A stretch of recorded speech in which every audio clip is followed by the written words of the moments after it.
All right, 3, 2, 1.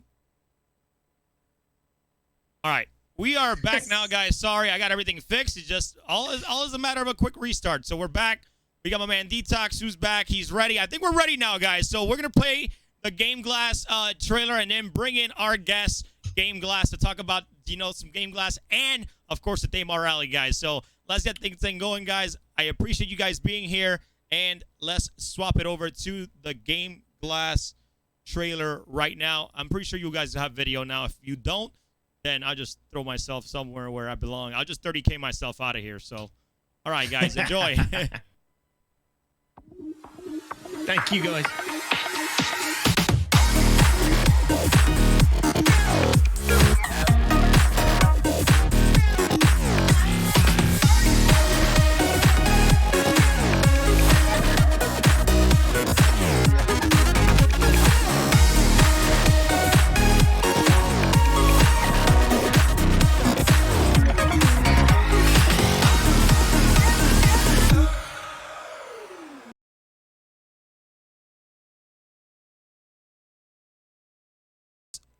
And we are back, ladies and gentlemen, with our guest, Game Glass. We have Andy and Francis here live on stream, guys. Welcome. And just let's start off with, like, how are you guys feeling today? Hey, good. It's awesome to be here again. This is the big event. It's really exciting. Yeah, It's thanks freezing for, cold. thanks for having us. We're good. Yeah. Cool. So, Andy, you're camping right now? Yes, I am in the Australian outback, and it's 4 o'clock in the morning, and I'm camping. But it's cool. The Daymar Rally is cool. It's like the big one. It's a big event, so I'm up to have a chat about it. Awesome, man. Well, happy to have you here, and then we have Francis, who is new to Game Glass. Yeah. If you want to, kind of, talk about yourself a little bit and what you do at Game Glass. Yeah, I just joined Game Glass, right, like, I think in November, right, Andy? I don't even remember exactly, but somewhere around November. I joined Game Glass to bring my experience in the gaming industry, and I do design mostly, and I'm going to do a lot of user research, player research to sort of like focus on the community side of things. So I'm going to do a lot of that basically, and my responsibility is basically to get Game Glass to the next level, and that's why I joined it. Exciting times. Awesome, man. Well, Very exciting. Yeah, thank you for that. And then Andy, if you want to, talk about yourself and what you do at Game Glass, and maybe just give the viewers a little bit run through about, what is Game Glass? Yeah, cool. So I co-founded Game Glass with Craig way back in the day. Actually started as a Reddit post that Craig made with this really cool screen that he designed. Basically what it is touchscreen apps that help you play games. And we started with Star Citizen, so you can have a screen on your phone, on your tablet, you reach out, you tap a button, and it does something in the game. The example I use all the time is that you imagine you're trying to land your ship, and you can't remember what the landing gear button was. Is it Alt-J, Control-L? I don't know. So you got a button on the screen that says landing gear, and guess what happens when you touch the button that says landing gear? The landing gear comes down. That's awesome, but it does a whole bunch of other things as well. So yeah, we have screens, we call them shards, for mining, for combat, for flight, for vehicles even, and a bunch of new ones coming up in the future. Awesome. I know we just saw a video with the Forge and everything going on, but DTOX, man, you got anything that you want to talk to these guys about? Yeah, I think so. I think we saw you guys. I didn't personally see you, but you guys were at CitizenCon last year.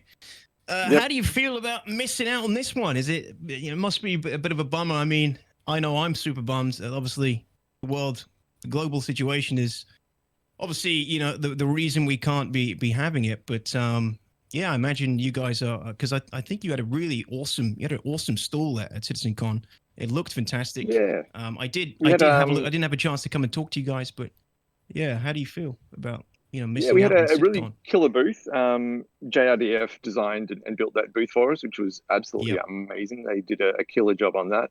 Yeah, it's tricky. Look, compared to the situation, in the world, it's a very minor thing not being able to have the event, but it is such an amazing thing to be able to meet the community, to feel that wave of hype about the game when you're there.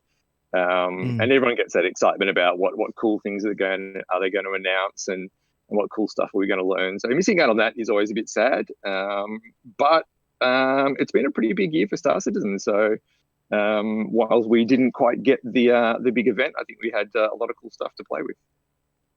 Absolutely. Yeah, absolutely. And you obviously are gamers, hence your inspiration for Game Glass. Where did your kind of gaming start? Did you kind of start with space sims? Have you always played some space sims?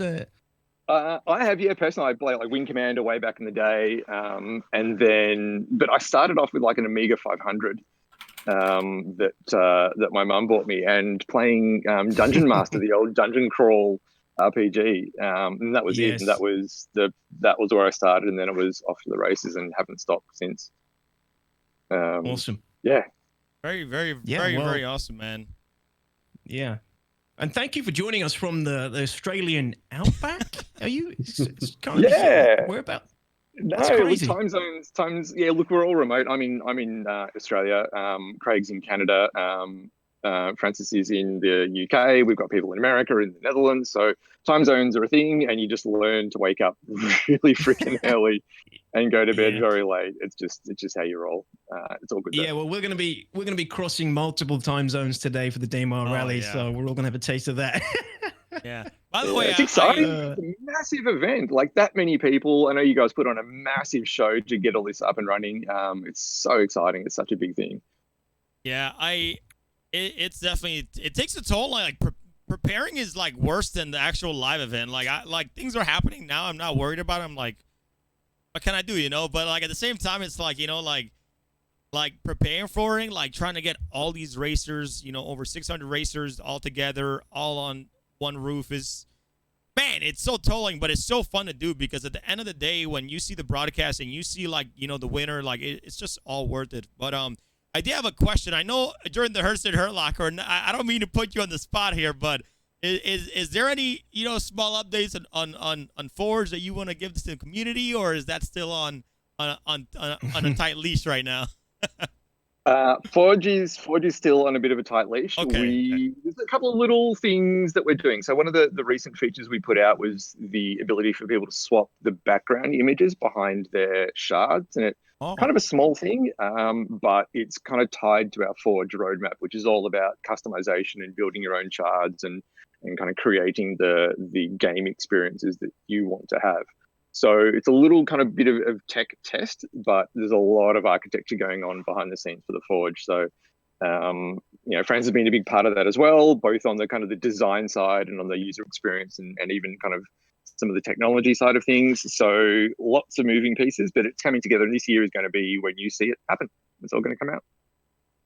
Yep. Sweet. Yep. Gotcha. Exciting. And then I got one more thing here for Francis. Like I'm a big part of the gaming industry myself. What do you like most about working in the gaming industry? It doesn't have to be about Game Glass. Do you have a history of, being in the gaming industry that kind of interests you in working with Game Glass? Yeah, I mean, I've been in the game industry for like 12 years right now, which is a little bit insane. But nevertheless, I've been through a lot. I've been working in AAA. I went started my career at Ubisoft. Initially, I worked on a bunch of AAA titles there, and then I worked on some mobile games for a year, and then I went indie. So coming out of that, like I released a couple of indie games, and now I really wanted to bring that experience to Game Glass and just try and focus on like just making revolutionizing the way we kind of play games, and just extending sort of like this input interface to a lot of other games, but especially Star Citizen in this case. So yeah, like I'm a huge gamer at the same time, of course, and as a game designer in the game industry, you have to play a lot of games. You can't go around that. So yeah, preferably, yeah. Coming from the gaming industry definitely helps also at Game Glass and what we do, because I get that insight from the gaming industry on how to make games and how can we leverage on certain sort of like features in the games and just make them work with Game Glass in a really good fashion, but also getting that design experience and user experience of putting it on a table and just focusing on the community, basically, because that's what Game Glass is. At the end of the day, we focus on what players want, what gamers want, and we want to take that, research it as much as possible, and put it on the screen and put it in an experience for everyone. Yeah. Awesome, man. Fantastic. Good. Thank you for that, man. I appreciate it. Yeah, good answer. So, Francis, obviously you play a lot of games. Yeah. Elite Dangerous or Star Citizen? Are you a player of both of these extensively, or? I mean, Not I wouldn't much, say or- extensively. I've been playing Elite No. Dangerous since like the start of it, but I haven't played it like constantly since you Okay. having to make games and also work on Game Glass now recently kind of takes up most of your time, right? But Right. Star Yeah. Citizen, I've been getting into Star Citizen right at the start when they first sort of like just opened it after they they really grew in community and stuff like that. And now recently in the last, let's say, 4 to 5 months, I've been getting it back into it slowly so that I can get more familiarized with the new systems and familiarize ourselves with how can we leverage on all of these little aspects that right now are constantly evolving in the game, right? So we have exactly. to I had to get myself up to speed with all of those things. But I wouldn't say I played extensively. I'm surely not playing it as much as you guys do, or as much as the whole community that is watching us here. But I'm playing it more analytically, let's say, right? I'm not necessarily, getting into the fun stuff like you guys, which of course I'm jealous. Yeah, that's kind of what I was getting at. Like, obviously, you've got to play it to a degree to obviously get, sort of inspiration and to see exactly how all your interfaces are interfacing with the game, etc. Just for sure. I always like to sort of just kind of poke and see, how much time you get outside of all that to kind of just play as a gamer, as a player as well. So thank you for the answer. Yeah, man. That's funny. We keep friends on a tight leash. He's like, no, you must like analyze this. We want to report on that. And we want to know what you think. Meanwhile, I'm in the game like flying, doing a sale, like each of the 100 series ships, going, which handling and interior do I prefer for these ships that I like to fly? And we're like pushing him to do analysis on UX and UI. Awesome, man. Well, hey, again, thank you for that. But like, I know what today is about the Daymar Rally. I really appreciate, you guys answering questions about Game Glass. But let's talk a little bit more about the Daymar Rally here.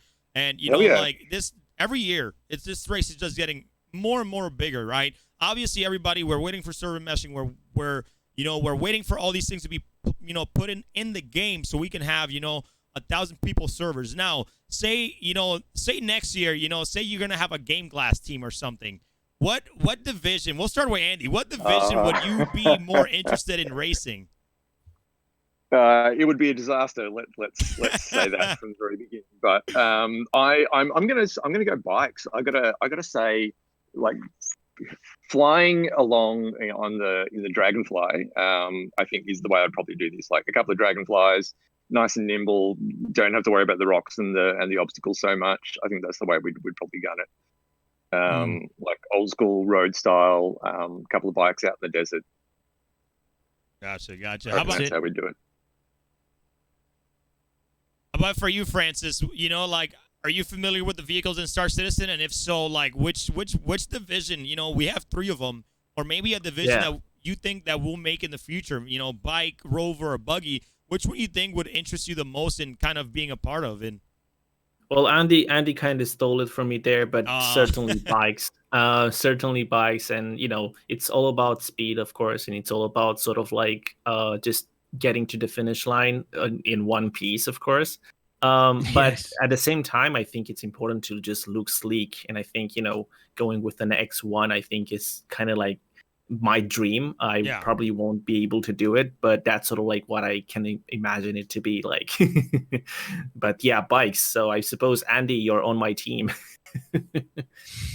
Yeah, I mean, if you guys want next Daymar Rally, you guys can get a team going. So you know, like, hey man, you know, make some time, take some days off. Prep, What about What about you guys? Surely, like, there needs to be like a streamer special guest leg of the event where you guys like just do like a little segment of the race where you guys are there. That's got to be something. I don't know. Yeah, I mean, we got some streamers taking part in the race, right? Crew? Yeah, we have Meyer, we have who will be racing. We have Terada, who's gonna be you know, doing camera work for us during the race, which these are pretty big influential, you know, Star Citizen, you know, streamers that are a huge part of the community. So, you know, we have myself who's casting. I mean, I used to stream a lot more, but now it's like down the drain. But like we all come together and we just want to make these, you know, events succeed because it's just going to make the community for us, you know, so much better and more things to do. Like, I keep saying this, and I say it every single event. This game is an alpha. Look at what we're doing. Look at what we're doing, insane, guys. Isn't it? Yeah, man. It blows my mind every time.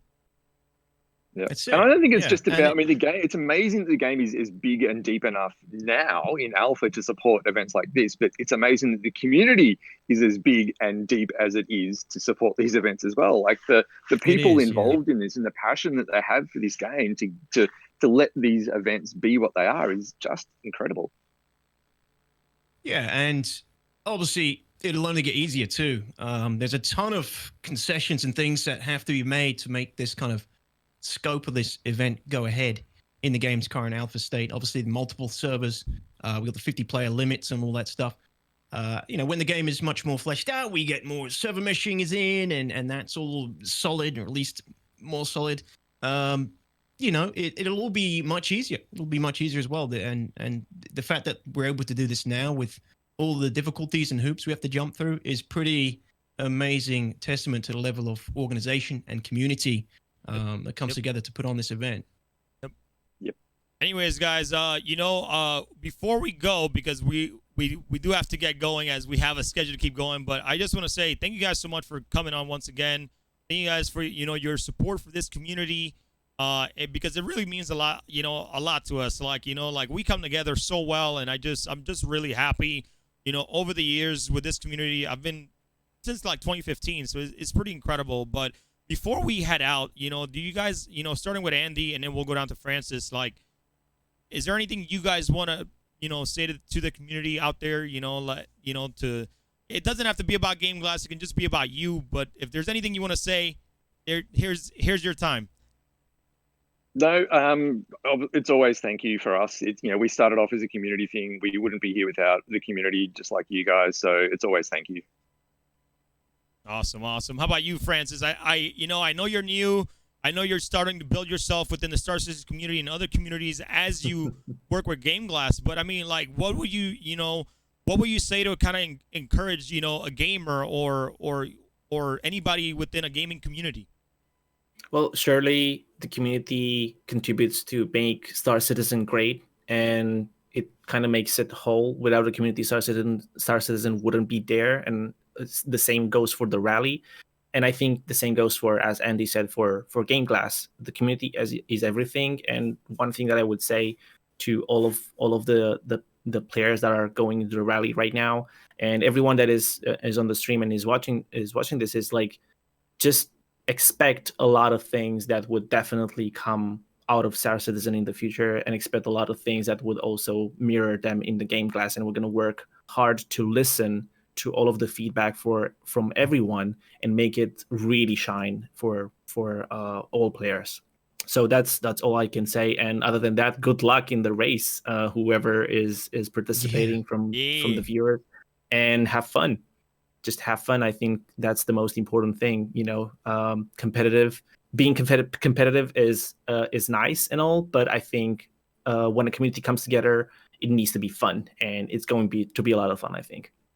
I totally agree and sentiment everything you said, man. So like I said, thank you guys so much, man. I really appreciate it. I hope you guys, you know, enjoy. Andy enjoyed camping. I know you know, like, man, it looks scary. I'm behind going you, the hell man. back to bed. It's 5 a.m. I'm going back to bed. I'll watch the stream Thanks in the for morning. having us. I'll look forward to watching the stream. Hey, well, you know, Thanks, gang. myself and Detox will be here all day, so bring it in the hype. We'll see you when you wake up. Yeah, exactly, man. So anyways, thank you guys so See you in much the morning. again. We appreciate Cheers. it, and we'll see you guys next time, guys. Thank you guys so much for joining us. Awesome. Take it easy, guys. Thank Cheers. you, Have a good guys. one. Bye. Cheers, guys. Have a good day. Have a good sleep, Andy.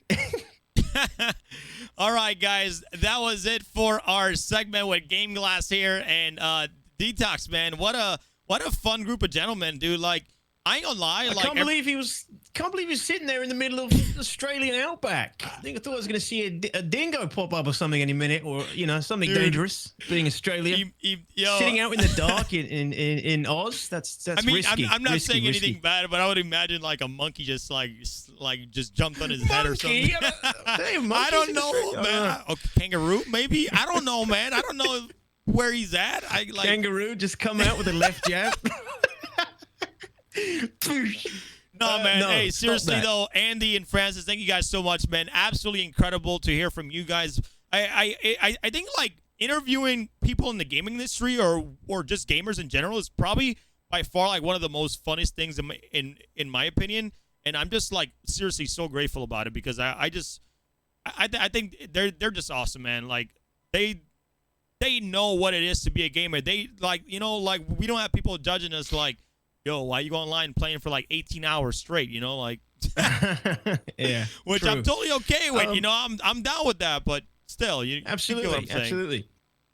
A few people are asking in the chat though, is Game Glass doing a specific promo for the, at the moment, like a discount promo? Obviously, maybe we should mention the giveaway that we're doing for Game Glass for people that might be interested in picking it up. Crew. I am not sure. I don't think we have that set up currently at this time, but still, you guys can go no promo. check out Game Glass at gameglass.gg and just check out what their stuff they're doing. They're coming out with shards. They kind of announced shards that you can customize shards, put them however you want it for any game. So that is coming out soon. They haven't really leaked any information at that time other than like they're planning to do like a customized background, but little things like that for Game Glass, like just little things that just make it customized so you can make it yourself is going to be a lot of fun. So, and again, guys, But we got the giveaway though, right? Today we are doing the Game Glass giveaway at some point throughout the stream. I think we're gonna go over that. I was about to jump on that right now. So let's go take a look at it, guys. We have a game now. Before you guys jump all over me, guys, we do have a giveaway going on for a Game Glass tablet and a Game Glass lifetime pass. The Glass Pass is what they call it. All you guys have to do, please don't. You guys can spam chat. All you have to do is just talk in chat. All right, I have a program running in the background that will automatically put you in once you're active in the chat. All right? We have the programs. Exactly. So once you talk, all our giveaways for today, once you talk in the chat, once you say boo, once you say Crucian is the best, once you say Detox is the man, in the chat, that's all that matters. You guys will automatically be let into the giveaway automatically, and we'll do this after our broadcast and contact you through Twitch on our official Atmo Esports Twitch channel. So don't worry about if you win or not. Trust me, we'll contact you just so we can make things nice and simple. But coming up next, ladies and gentlemen, we are going to take a look at the Forge video one more time since I ruined it a couple times without audio, and then we will be bringing in our next guest here pretty soon, which is going to be JR from JRD+F, who makes the incredible trophies for all of Atmo Esports, guys, for all the events. We're going to be having him here on soon, so we will be right back, guys. And Detox, man, everything's working now, so we're good. Don't jinx it. No. I know. All right, guys, we'll see you in a bit. Thank you guys again for hanging out with us today, guys.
All right.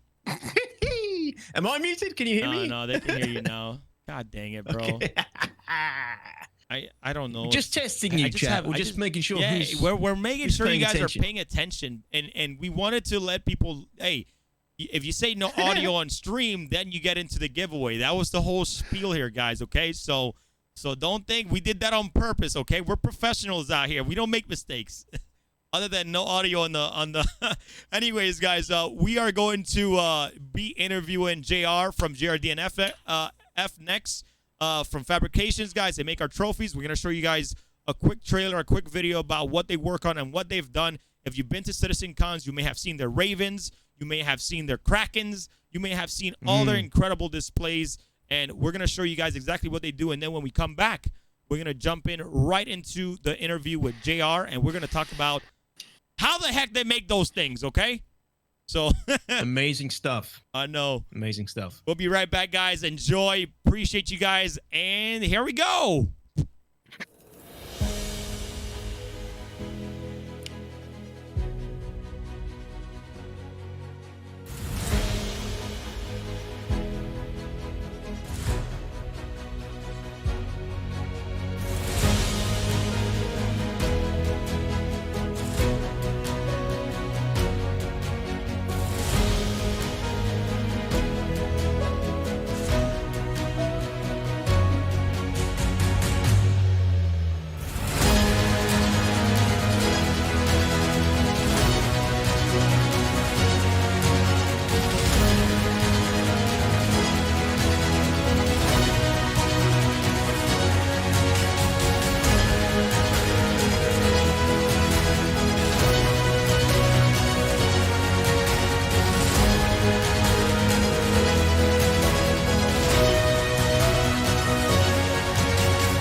And we are back, ladies and gentlemen. We have JR here from JRD+F, guys, and I'm super excited. And by the way, I know you guys are very anxious, chat. I know you guys are like, yo, when is the race going to start? Trust me, you guys will not miss the start of the race. We're going to be covering that for you guys. We're going to be making sure that you guys see all the start lines, all 10,000 cameras that we have ready for you guys. So just stand by, stick around, enjoy the pre-show, guys, while we have everybody setting up.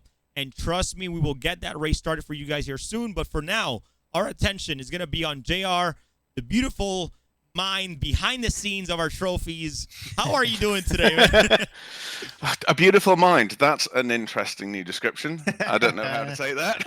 Yeah, not beautiful hands as well, because they do a lot of the work too. Don't forget, crew.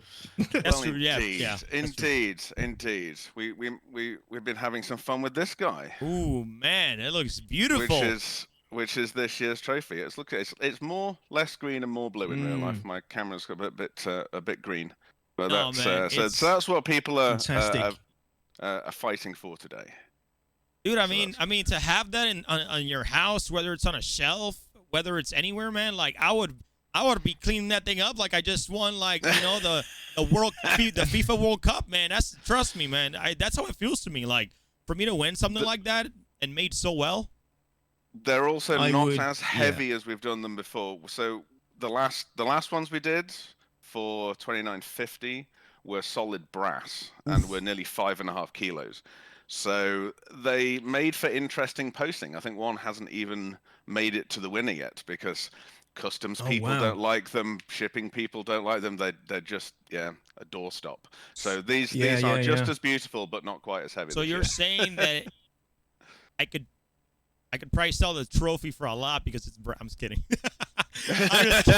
I mean, I've held one, crew. They are heavy. They were heavy. I'd be interested to see how these ones are now. Nice of you to reduce the weight. I mean, don't forget these are.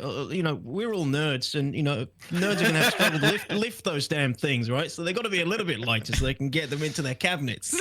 Yeah, indeed. Man. I mean, the brass ones are at serious risk of just falling through glass shelves. They are.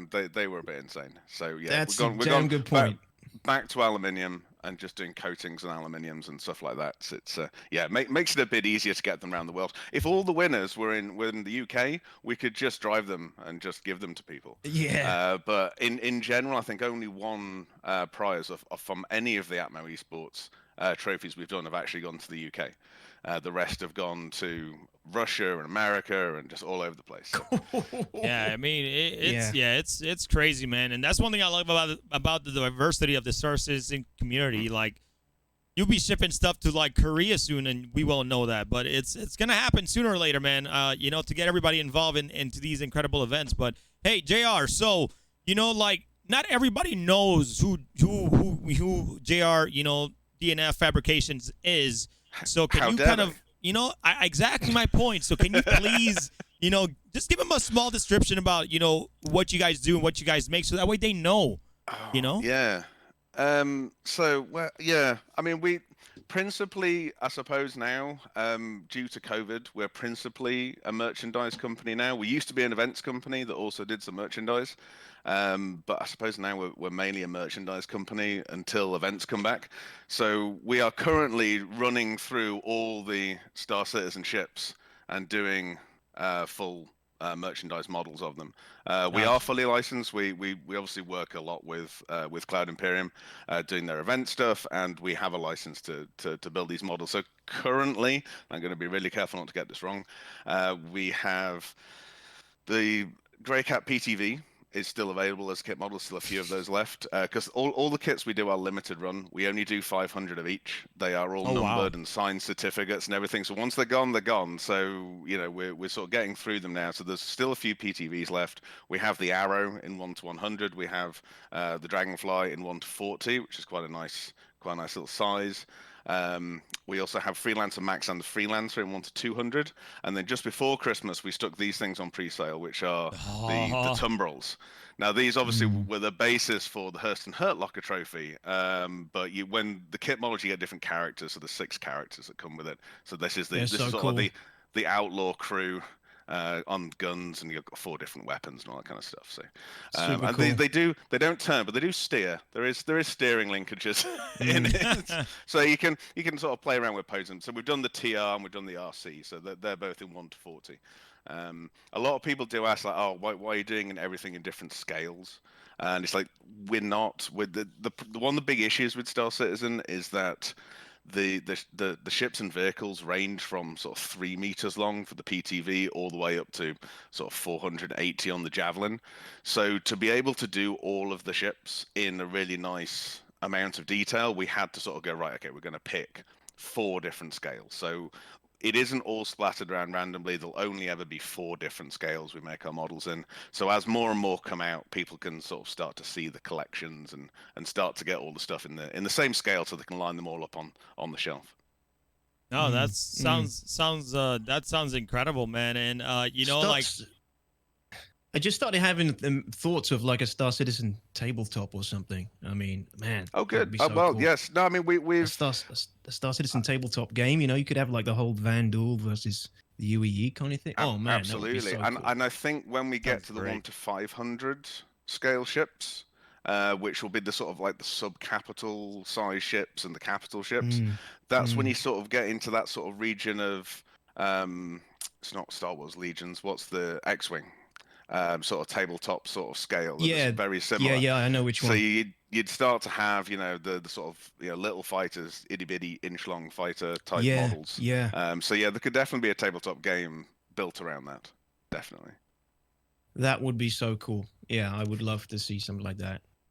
That sounds I know awesome, lots man. of people would love to see that in the community as well. You know, there's a big crossover of tabletop fans and Star Citizen fans for sure. Oh, absolutely. And there's so many fan projects for, you know, like card games, like Squadrons, the card game, and there's it's one of the greatest things about this community. There's a hell of a lot of good things about this community, but the inventiveness and the creativity. And I don't know whether that's because we are brilliant at waiting and we're sort of filling in our time waiting for the game to come out and just sort of entertaining ourselves, but it does show the skills and creativity, and you sort of look at the people that have done sort of machinima and stuff, and then have been employed by CIG to do their adverts and things like Alex and people like that. You know, it's fantastic. It's the community drives the game forward, and that's why we love it.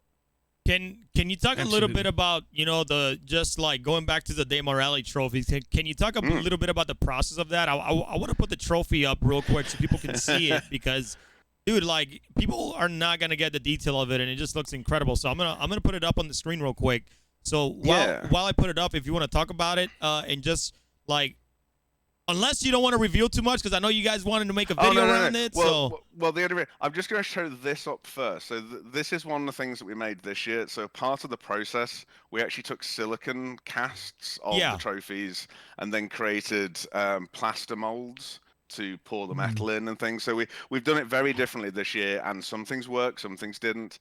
But we are going to do a huge like big video on sort of how we did it. But roughly speaking, this design, we'd have to ask Corsair where this original Daymar Rally guy came from, because it was on a bit of t-shirt art or something at one point, and we saw that, so we took that file and then we made a 3D sculpt of it and added the bits at the bottom and sort of played around with it.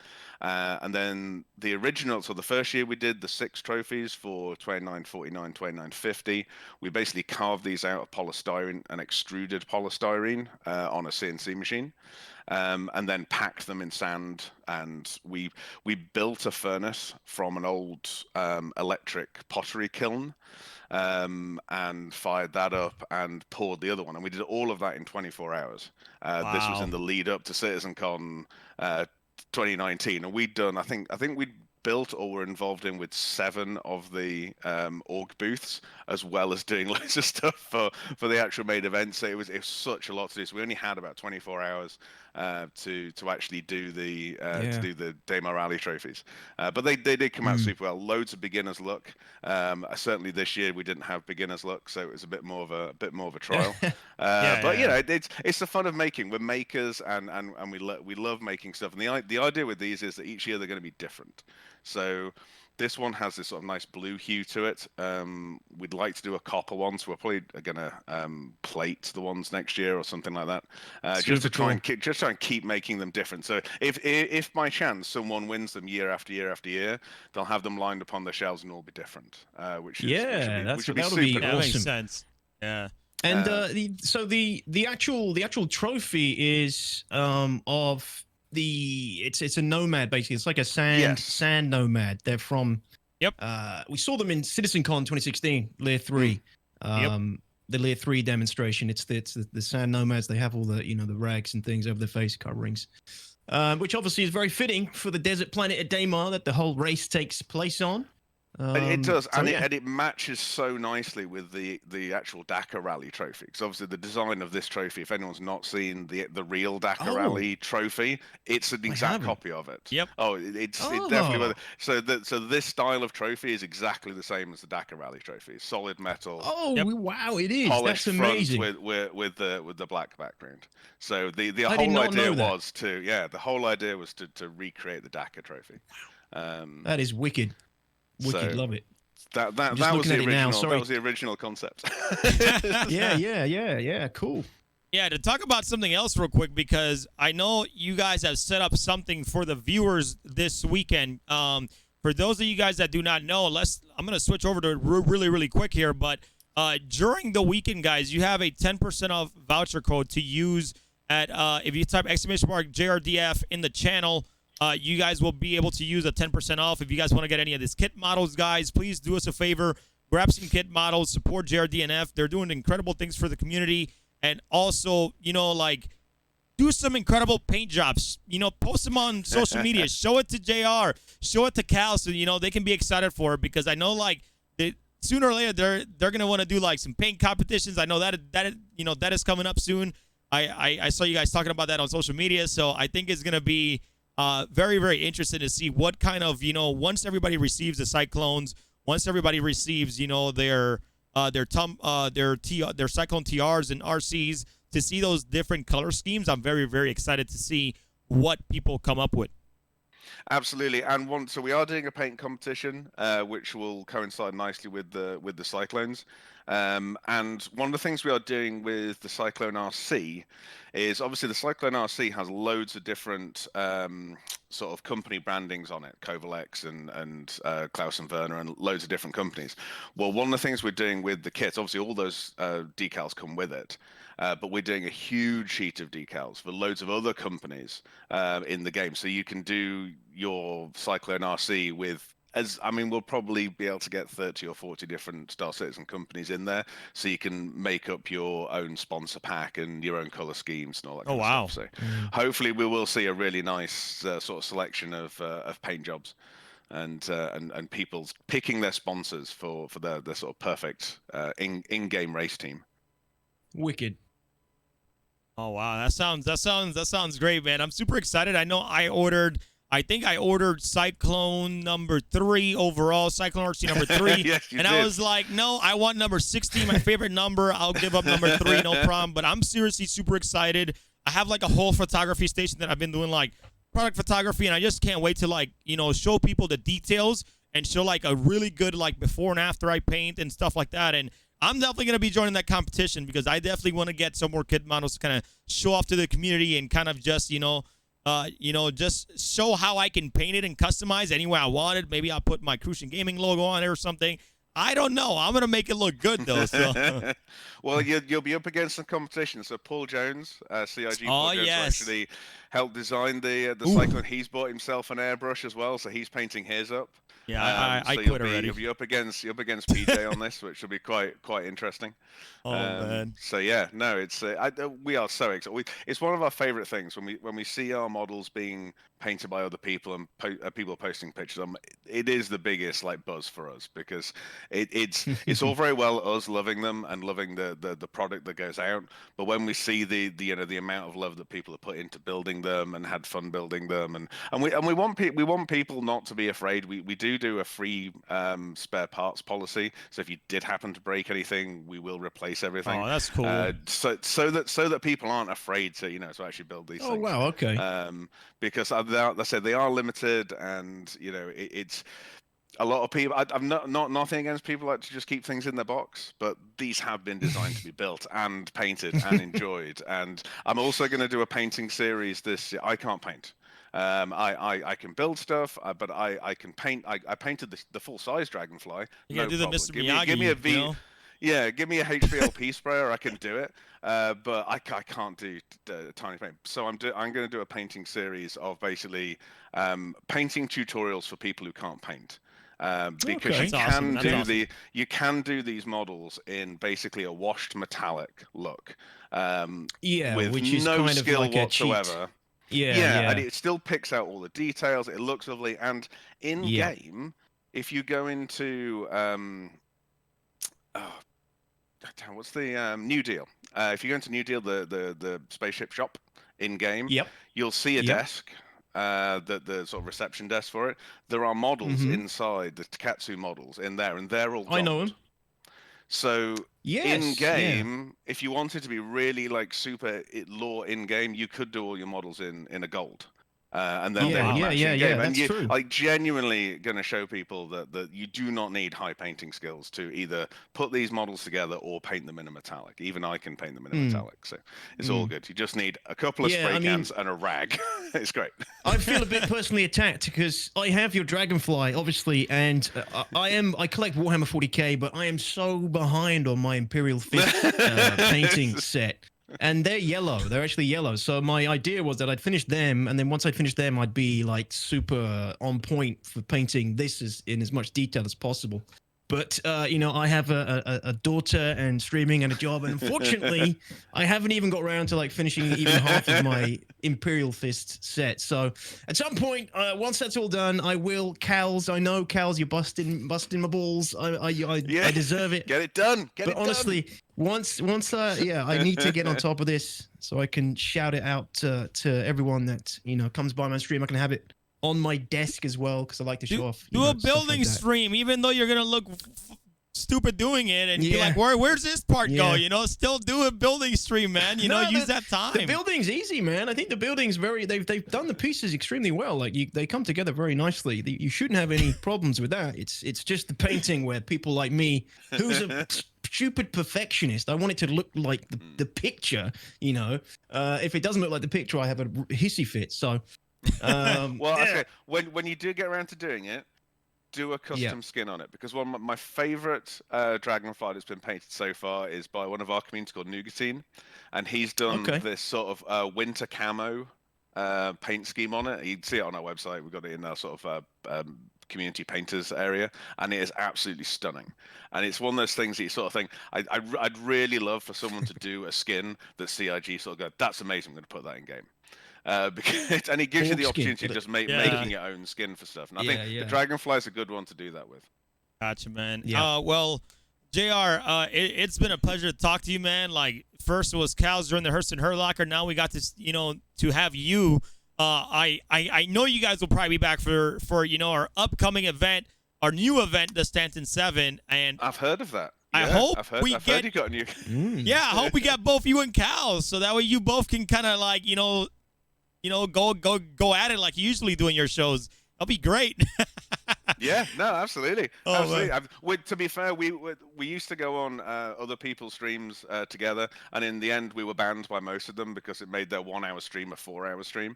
But if you have huge server issues and need someone just to wrap it on for 3 hours, we're your people. Oh man, like since I've met you guys have been such a great part of the community, and I really appreciate it. And I can't wait to get my Cyclone RC, show you guys that I'm gonna, you know, how I'm gonna paint it, and you know. But before we head out, is there anything you want to, you know, tell the Star Citizen community or the viewers watching at home right now? Mainly enjoy the rally. I think the amount of work that goes in to this event to do in game is absolutely colossal, and everyone who is here to support it tonight and watch rally, just enjoy it. From our sort of personal shilly point of view, come and follow us on Twitter and our websites at JRD+F.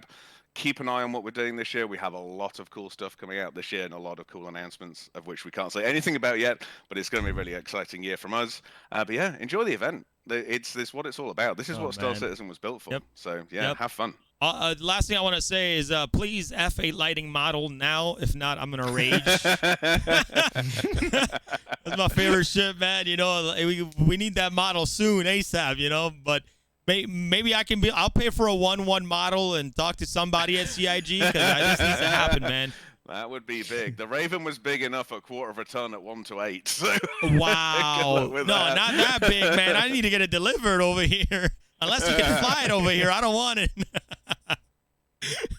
Anyways, man, JR, thank you so much again, guys. And again, thank you so much for joining me. I really appreciate it. Kals wants to say one thing before we go.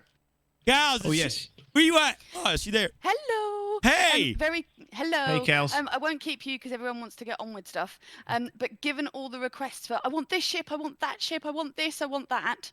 One of the things that I'm working on that will come out in the next week, I think it's scheduled for Friday, is a survey where I get some information about you guys in terms of what you want and what ship models you want us to be doing. Fanfic ship, let's get it. Sweet.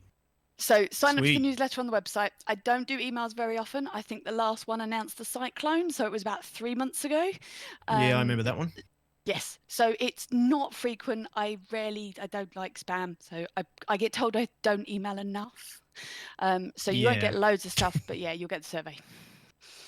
And you'll get your say in terms of what's coming next. All right. Yeah, so let us know in chat maybe in the meantime what you guys would love to see as well, in terms of, you know, an awesome JRD+F model. Cool. We'll be around for a bit, so feel free to fire any questions. Thanks, guys. No problem. Thank you, Kals. And again, guys, JRD+F in the flesh. Thank you so much, Kals and JR, guys. And again, I'm going to take it back here because you guys need to see the voucher code. Use this 10%. Go get some model kits, guys. They are legit quality. They're not some things that's going to break so easily. But you hear, JR, if you break a piece because you're trying to shove it in there so hard, that sounded a bit off. But, yeah, so, you know, just, you know, they can replace some parts for you. But, guys, use the, you know, the voucher code Daymar10. for the weekend as part of the, celebration for the Daymar Rally. And again, thank you so much. And we are going to, guys, we're going to switch it off here. We're going to see the trailer for JRD+F one more time. And then we will be right back for an incredible... and quickly... Yeah, go for it.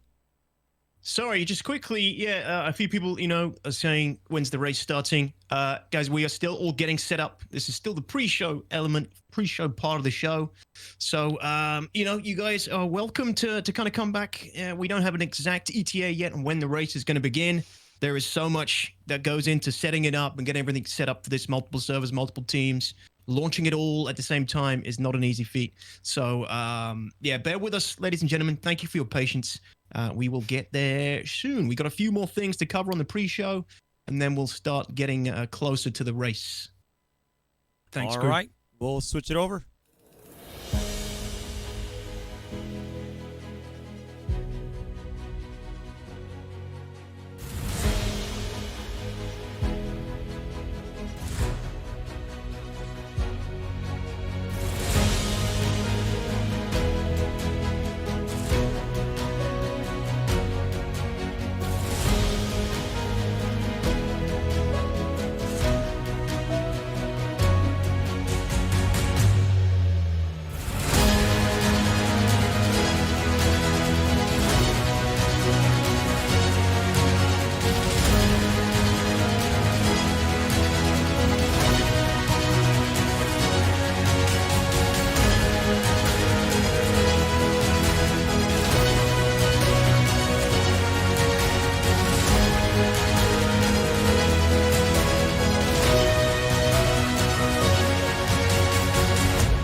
And we are back here. Sorry about that. And yeah, man, DTOX. Again, like you said, people out there, guys, this is a pre-show, but just stick around, guys. We have a lot of updates. You know what? I'm gonna give you guys a peek really quick about what's going on. Okay? I know you guys are really like, hey, muted. when's the race? No, we're not muted. We're good. Okay, copy. So, I'm saying, like, I'm pretty sure I'm 100% we're not muted. Somebody's gonna tell me I'm muted, but I'm not. But okay. Yeah, so I'm gonna give you guys a sneak peek. Look, I want to show you guys. We have 1,000 cameras happening right now. So give me 1 second. I want to show you guys all the cameras that we have available. We are just waiting for things to start soon. I'm gonna give you guys a sneak peek. We have 14 cameras across 14 servers, and we have extra cameras that you guys have not even seen yet. We're gonna be covering a lot of stuff inside of Star Citizen. Inside of the Daymar Rally, guys, the filthiest race in the universe, presented by Game Glass. We're going to be covering everything for you. So as soon as we get every starting line ready, you guys will see all these cameras in the starting line ready to go. And why are you poking me? Sorry, I'm trying to stroke Terada. Oh my God! Closest I've ever been to Terada. Sorry, man. Oh man, can't hear me. Makeup streamer. I'm pretty sure they can hear me, so I don't know why they're saying they can't. They can hear you. Yeah, don't listen to them. Yeah, they're being. Come on. Anyways, guys, so DTOX, let's talk about one thing. Let's take it off of here. You guys saw the cameras. We have a lot of cameras getting ready for you guys. We're still getting set up, but DTOX, what do you know about the Stanton 7? Please, if you don't know, that's fine, because we kept it away from a lot of people, but we've been teasing this on Twitter for a long time. I think Stanton 7 is going to be a huge thing. I think it's going to bring a lot more people into Atmo Esports, into the whole race circuit, because, Daymar Rally is a giant marathon. Not everybody can dedicate that kind of time to the race, and not everybody has the skill and endurance to survive such a feat. But Stanton 7, I mean, I know a few things, crew, but I don't want to take away your thunder if you want to crack on with with talking more about it in detail. But no, Stanton 7, I mean, it's going to be, yeah, I'll let you take it away because, like I said, that's my input on it. It's going to be it's shorter races. That's all I'll tell you. Guys, so the Stanton 7 is going to be a racing league that is going to be coming up here soon at the end of February. Is going to be it's pretty much going to be 7 races around Stanton. It's going to be gruesome races. It's going to be, you know, courses where, you know, there's laps. It's going to be races where there's one point to another. There's going to be races where you have to go around a lake and go over mountain passes that if you fall off, that lake will eat you up. But guys, the Stanton 7, the league is a little bit more smaller than the Daymar Rally. It's not as a big scale as the Daymar Rally. You could say like the Daymar Rally is a big scale to us for Apple Esports, but the Stanton 7 is pretty much a controlled environment where we're going to qualify the top 16 racers or teams, okay? And if you qualify for that league, you will be put into a 7-course race throughout the months of February, March, April, and it's pretty much going to be a point-based racing league, and whoever comes out on top will win the best of Stanton 7. But we've been teasing a trailer all this whole time during on Twitter. Yes. We've been teasing this left and right, guys. The Stanton 7 consists of using every single ground vehicle known to the Star Citizen universe right now. And guys, we are ready. Multiple tracks. Yes. Yeah, multiple tracks, multiple planets. This is going to be my, I don't want to like discount anything, but I'm really looking forward to seeing this Stanton 7 in action. And yeah, I mean, who knows? I think we're going to get some more mobile participants as well. It looks awesome. All I'm going to say is that Haskaha, the arts and crafts team, Uto O'Reilly, they mother flipping killed it. I'm sorry. I don't want to curse on stream, but I'm telling you guys, when I watch this 30 times, it's going to be incredible. So you guys are about to watch right now, at this exact moment, the full reveal of the Stanton 7 trailer, brought to you by the Arts and Crafts team, Admo Esports, and the Bad Token Race Club, guys. Seriously, enjoy it. I'm getting chills talking about it. We'll be right back. Enjoy it. Get it.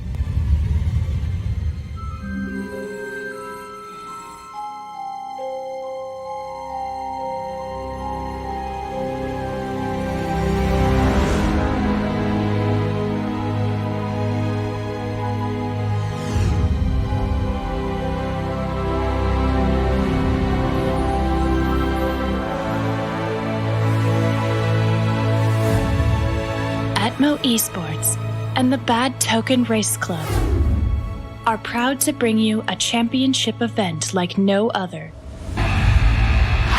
The Stanton 7. This exciting rally circuit pays homage to Earth's classic rally and Formula One traditions, pushing drivers and their teams to their absolute limit across some of the toughest terrains Stanton has to offer. Qualifying teams will push through 7 individual races, located across the system from the isolated moons of Crusader to the bustling city centers of Hurston and Microtech. Each race, pilots will control a featured vehicle, from the rugged Drake Dragonfly to the lightning-fast Tumbril Cyclone, navigate perilous terrain and conditions, as well as one another. Racers will face off on Magda, crashing through mountain passes and dusty valleys. Walla, where jutting cliffs and deep craters force pilots to thread the perfect line. And Cleo, where one wrong move means plummeting into a lunar sea. Racers will pick up individual wins across the races, but only the team with the highest overall standings can claim the title of Stanton 7's champion. Sign-ups begin soon. Get your crew together and join us for the Stanton 7. You won't want to miss it.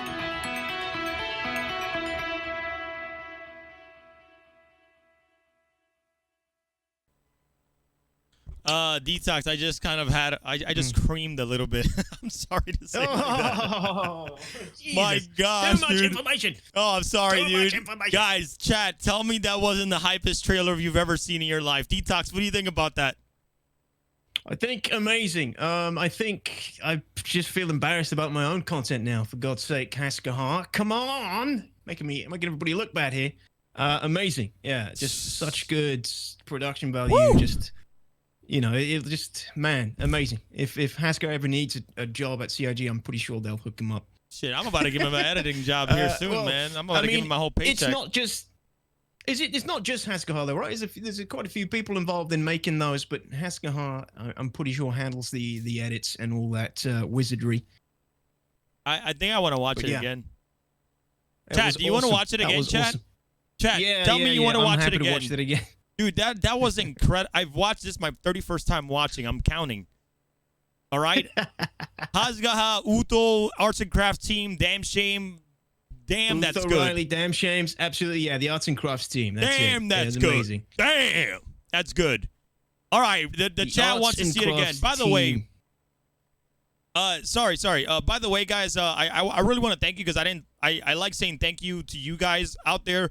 If you're gifting subs or dropping cheers in the chat, guys, that really helps the Admo Esports team to get bigger trophies, do more events, to make these trailers like these. So I just wanted to just say thank you. Okay, seriously, I really appreciate it because all the support is beautiful. Whether you're buying the merch, we'll talk about that later on, or anything like that. But thank you guys so much. I'm sorry, Detox. Go ahead. No, I was just saying it's the Arts and Crafts team, Haskahar, Damn Shames, Uther Riley, all awesome members of the community. They go together to put these amazing trailers together for Admo Esports. And also all of their own fantastic content as well.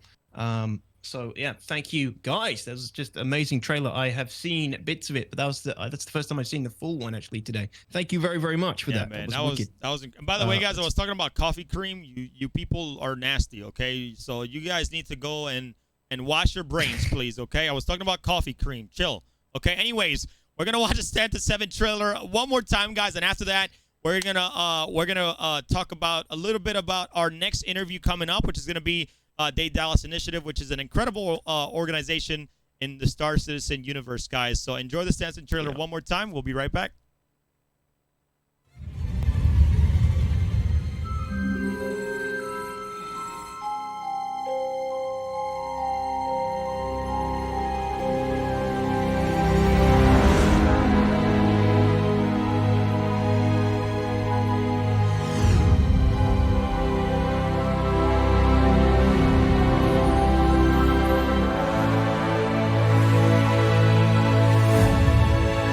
Admo Esports and the Bad Token Race Club are proud to bring you a championship event like no other. The Stanton 7.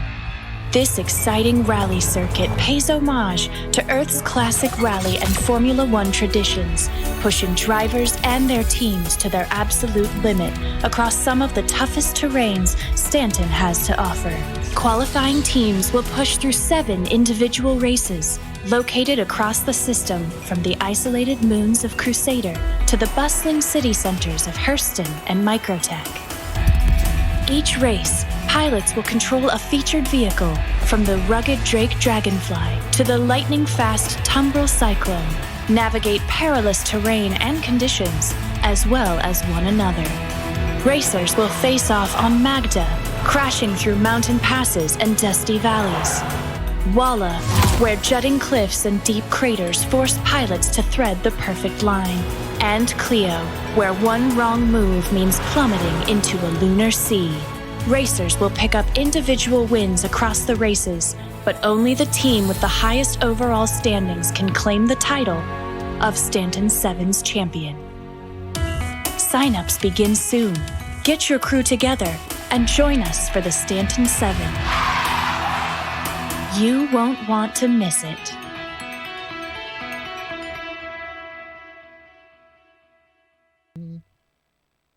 You got Detox, guys. You guys got Detox over here singing the whole. Like, I'm not gonna lie. Like, I know that I think the voice on the Stanton 7 trailer is actually like computer generated, but man, did you sound lovely. Can we put our name to her, guys? Computer generated? Yeah, it's computer generated voice. Like, we need to give her a name? Hey, Hasgaha. Hey, Uto. Does she have a name? Trying to look for. Let us know. That's crazy. Man, I thought it was Can she be Pico too? Like, can we call her Pika? You know, Pico. that make sense? No, please. Okay, never mind. No, no more Pico. Like it's not. Anyways, guys, so our next interview is coming up from Daedalus Initiative, guys, an incredible Star Citizen organization.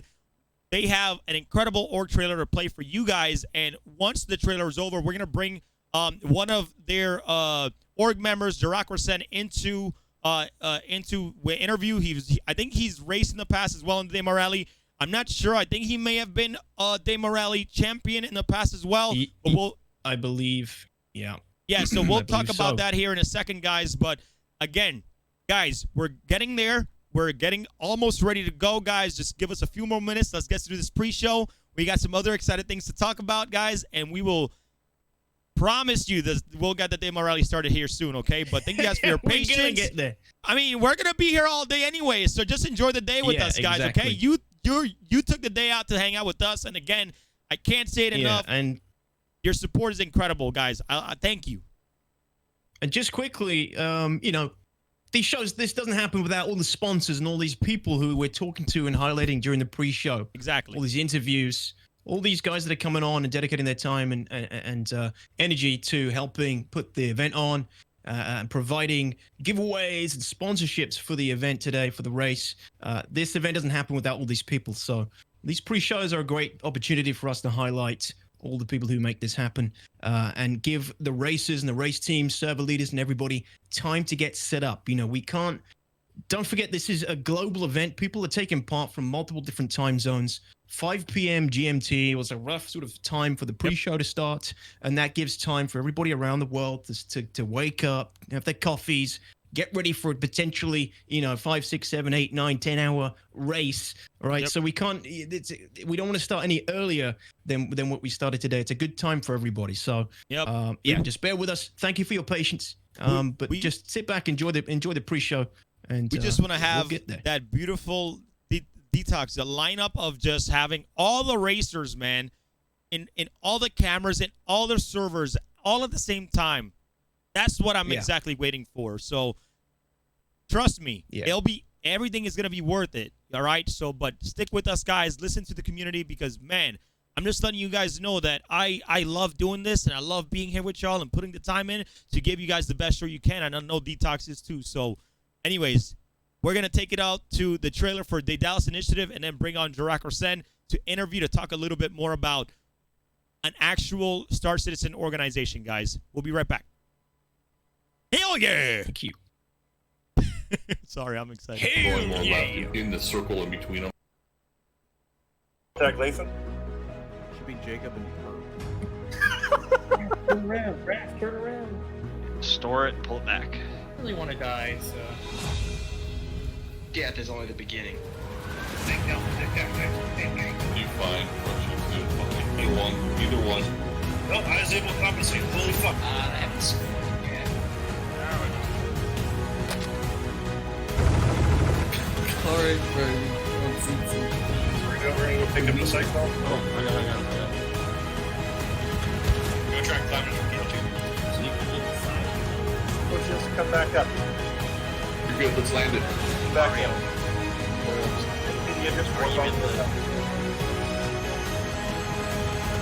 Boom, baby! Headshot!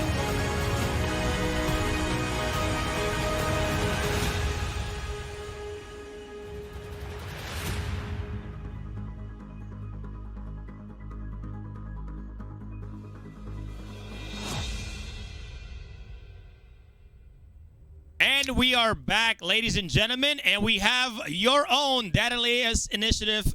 I don't know why I can't say that. Daedalus Initiative. Daedalus. JadeRun, how you doing, man? Hey, y'all, I'm doing well. It's a lovely day for a race. Oh, man, dude, that sure looks beautiful on you, man. What you got going on over there? Oh, man, you know, I just got this nice jersey here, rocking the jersey. It's really well designed. Got a little, just also representing, having some support here. I don't know if y'all can see it. Yeah, we can see it. It looks good. Looks very good. I love it. All right, I got you. No, man. Hey, thank you for thank you for joining us. Can you tell me how to say? Is it Daedalus? Yes. I'm having a brain aneurysm, so I just want to make sure. No, you're good, man. It's Daedalus Initiative, so it's basically based off of Daedalus. So it's if I recall, it's Greek. It's a part of the Greek mythology. Isn't a Daedalus a weapon? Yeah. Oh no, maybe that's Dota 2. I think that's Dota 2. Yeah, Just it's Dota 2. It's a weapon in Dota. But Daedalus was in Dota 2. Yeah, but it's from Greek mythology. Yeah. Figures. I knew that. With the Minotaur and all that. Awesome. Don't tell AstroPop I got that wrong. He's a damn historian. Yeah, he's a historian. He'll be angry. He's gonna hit you with his ruler, bro. For you not know. Throw a rubber at me. Oh my gosh. Anyways, hey Jarak, happy to have you, man. You know, let's start this off by talking about, you know, what does the Daedalus Initiative do? You know, what is the organization about? Like, why are you not racing today? So funny enough, so Daedalus Initiative, we are an organization. We were founded in 2019 or 2949, so not that long ago. A lot of us have been in the game for a while, but we came together and we were like, hey, let's form an organization that wants to do we basically want to do everything except piracy. So we're an anti-pirate group, but we want to do trading. We want to do combat, science. Me, I'm an exploration nerd, so I really want to do exploration. Hell yeah. And so we just want to do that together. We have a really tight-knit group, small organization, and we also reach out to other organizations and form partnerships. Try to enjoy Star Citizen as it is. Yeah, sounds incredible. Oh, and I am actually racing today. So I'm actually the I'm actually the pilot for our bike, Daedalus Initiative bike team, Omega. Yeah. Oh, nice. You're the support pilot. Yes. So Jarek's the support pilot. And Jarek, you won the rock and roll event of 2950, I believe. Second place. Second place. Came second place. It was funny. It's good enough. Yeah, I was close. It was funny. So we were riding in the rocks, and it's like, okay, and it flips, and so I was like, dang it, I got to flip it back over. But right now, how hard it is to flip bikes over. So I just kept getting in and getting out, getting in and getting out. And it's like, Jarek's not going to get it. But then it just flipped back on its own and cruised over there, got second place. Nice. Cool. So, Daedalus Initiative. So you're kind of similar to me and my organization. We're a little bit sort of quasi-lawful, but are you guys kind of lawful citizens fully? Would you say Daedalus Initiative sort of lawful good? Where would you put yourselves on the RPG lawfulness to chaotic evil spectrum? I forget the name of the thing. I don't do D&D. I'm sorry, guys. No, that's good. No, I would say we're neutral to lawful good. I would say neutral good. Basically, cool. A lot of the organizations we work with, such as Diwali and Exiles, they are our allies in what we have is Nova Syndicate, which is an alliance. Basically, we're all like neutral good to kiss. We range in the good spectrum. So we don't just go around. We don't believe in piracy, all that. Gotcha. That's where Daedalus Initiative sits on the spectrum. Cool. By the way, man, I want to make sure because I know you guys say no piracy, guys, and that doesn't mean that piracy can be fun in Star Citizen, right? Piracy is something that you can do in Star Citizen, and it's just his organization just doesn't do that. If you guys are into piracy, that's all fine, but remember, piracy, there's honor among thieves still, so have that honor no matter what. All right, so just letting you guys know that we're not bashing piracy. His organization just doesn't do piracy, okay? But it is still half the game. Yeah, half the game doesn't exist without piracy. So exactly my point. So, absolutely, we need those pirates. I agree with that completely. I like piracy as a mechanic. It's necessary. You need to have it to have a functioning world. And I respect pirates that do the job really well. That you can trust them to take the word. Like if I get held up by a pirate, he's like, "Hey, pay me 20K. I'm gonna let you go. Pay him 20K, lets him go." I respect that. Yeah, exactly. And when we get more features online, when we get working, the ability to genuinely steal people's cargo and sell people's cargo, it's going to be a game changer for the game. I think we're all really waiting for that, except maybe the traders and cargo haulers. But when you properly get that ability, because at the moment, obviously, you can blow up a ship that's got cargo in it. You can go and collect all the little personal SCU boxes, but the reward is not worth the effort. Unfortunately, it requires too much effort to completely haul in a whole caterpillar's worth of cargo with your. I mean, with the tractor beams, it's obviously a lot easier now, which is great. But you don't want to go around picking them all up individually and putting them into your ship for about an hour and then getting about 500 credits out of it. Exactly. So yeah, absolutely. We're all waiting for we are all definitely waiting for more piracy features to come online. I know I am. But yeah, well, I mean, speaking of piracy and things and Star Citizen Daedalus initiative and you, Jarek, what is something you love about Star Citizen? What is something you might necessarily not like or would change? And what is something you would add to Star Citizen? We're going to kind of ask quite a few people this sort of question throughout the day and collect a kind of a rough idea of where we stand, as where you guys stand, everybody who's taking part in the race today. Okay. Those are good questions. So yeah, again, for the question is, what do you love about Star Citizen at the moment? What feature do you would you not like or remove? And what feature would you add to the game that might not have already been announced? Very, very nice question. Ooh, those are good questions. Let's see what I like. Putting you on the spot here. Oh yeah. What I like right now is just it's honestly it's honestly a feature, but I'd say the community, how Star Citizen just brings people together. How it's and just this is the world we've all been we've been dreaming of since we were kids, right? The game we wanted to have, just the massiveness of it, the scale of it, the ships, the detail, and just the fact that it's going to keep getting better and better. And the community comes around that, and even things like that we're having right now, just again, it's not just a feature, but it's the idea. It's that idea that we all rally around this game that we support, and this is the things the idea created. Things that I don't like right now, the UI. Thank you. You know, I know it's gonna get better, but the UI. Just say it. The UI. It needs to get tossed, but I know I know CIG's working on it. I know they're working on it, and the party system. It's gonna get better. It's gonna get better.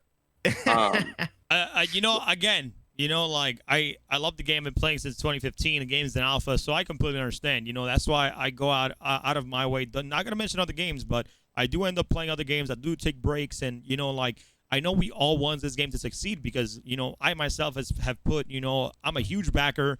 I'm not saying I'm like the biggest backer. I don't have numbers like 50K, but I'm up there around 7-8K range, and you know, like I'm okay waiting. I'm okay waiting 10 years for a game. You know, like a game is not gonna be perfect. You know, overnight. A good example, and you know, like, and I don't want to mention game of Cyberpunk. You know, their launch with the previous consoles.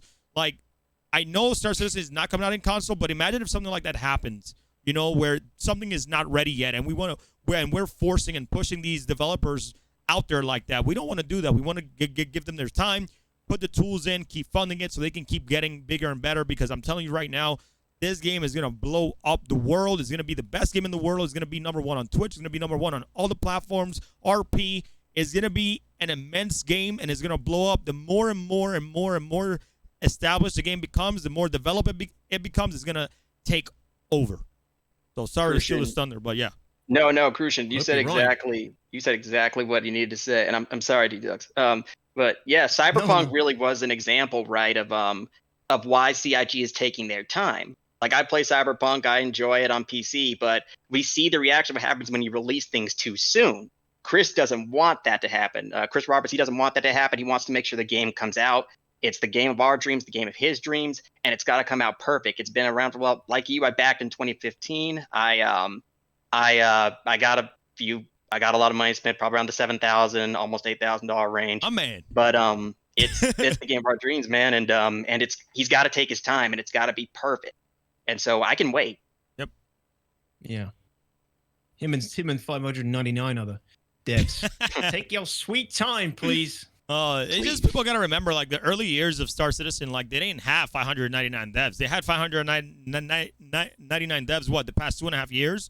Maybe 2 years even. So, like, you know, like, I understand, man. I know those 5 people that started in their garage for the first 2.5 years. Like, I mean, think about it. 5 people to make a game this size, like, this ain't Among Us, man. I'm sorry. Like, I mean, meaning the game is good. It's just that it's very small scale and very, doesn't need much development in the background. But damn, Star Citizen, like, it's just like when I see like Inside Star Citizen, when they used to have lore makers, when they used to have all this other stuff, and talk about like like Quantum, I'm like, what the heck? How is this even possible? Yeah. How are they developing this? And I'm just like mouth-watering because I want this stuff, but I know it's gonna come, so I'm not too worried about it. Okay, I don't. But like maybe it comes when I retire and I can just be on this thing 14 hours a day. There you go. You know what I'm saying? I'm down with that. Hey, look, I don't man, mind. Exactly.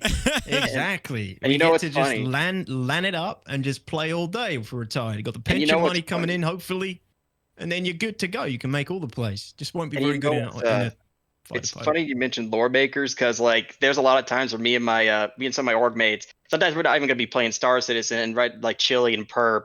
There's some of my org mates, they know this. We'll just be sitting in the game we'll be sitting and looking at the star map and reading the lore and just being like, okay, kind of planning things out for the future.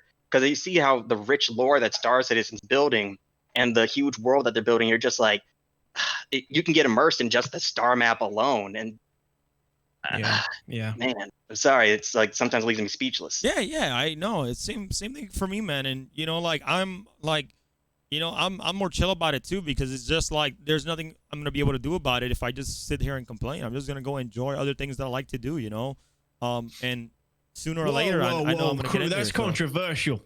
What are you talking about? What are you- There are no other games. What do you yeah. mean go and take a break and not complain? Yep. I'm just joking. Roger that. That's crazy. It's crazy talk. I'm just saying, like, I'm patient. That's all I wanted to say. Maybe I'm mixed. I don't know. But anyways, let's get back into it, man. So you're racing today, and have you been in past Daymar rallies before, Duroc? Yes, I've been in all the Daymar rallies, the first one and the second one, and now this is our third go around. I've raced in all of them. I said like the second year, all right, I'm not gonna race again. I did it again. Third year, someone else take the wheel, do it this time. I'm back again. Those prizes, JadeRun, they're just too tempting.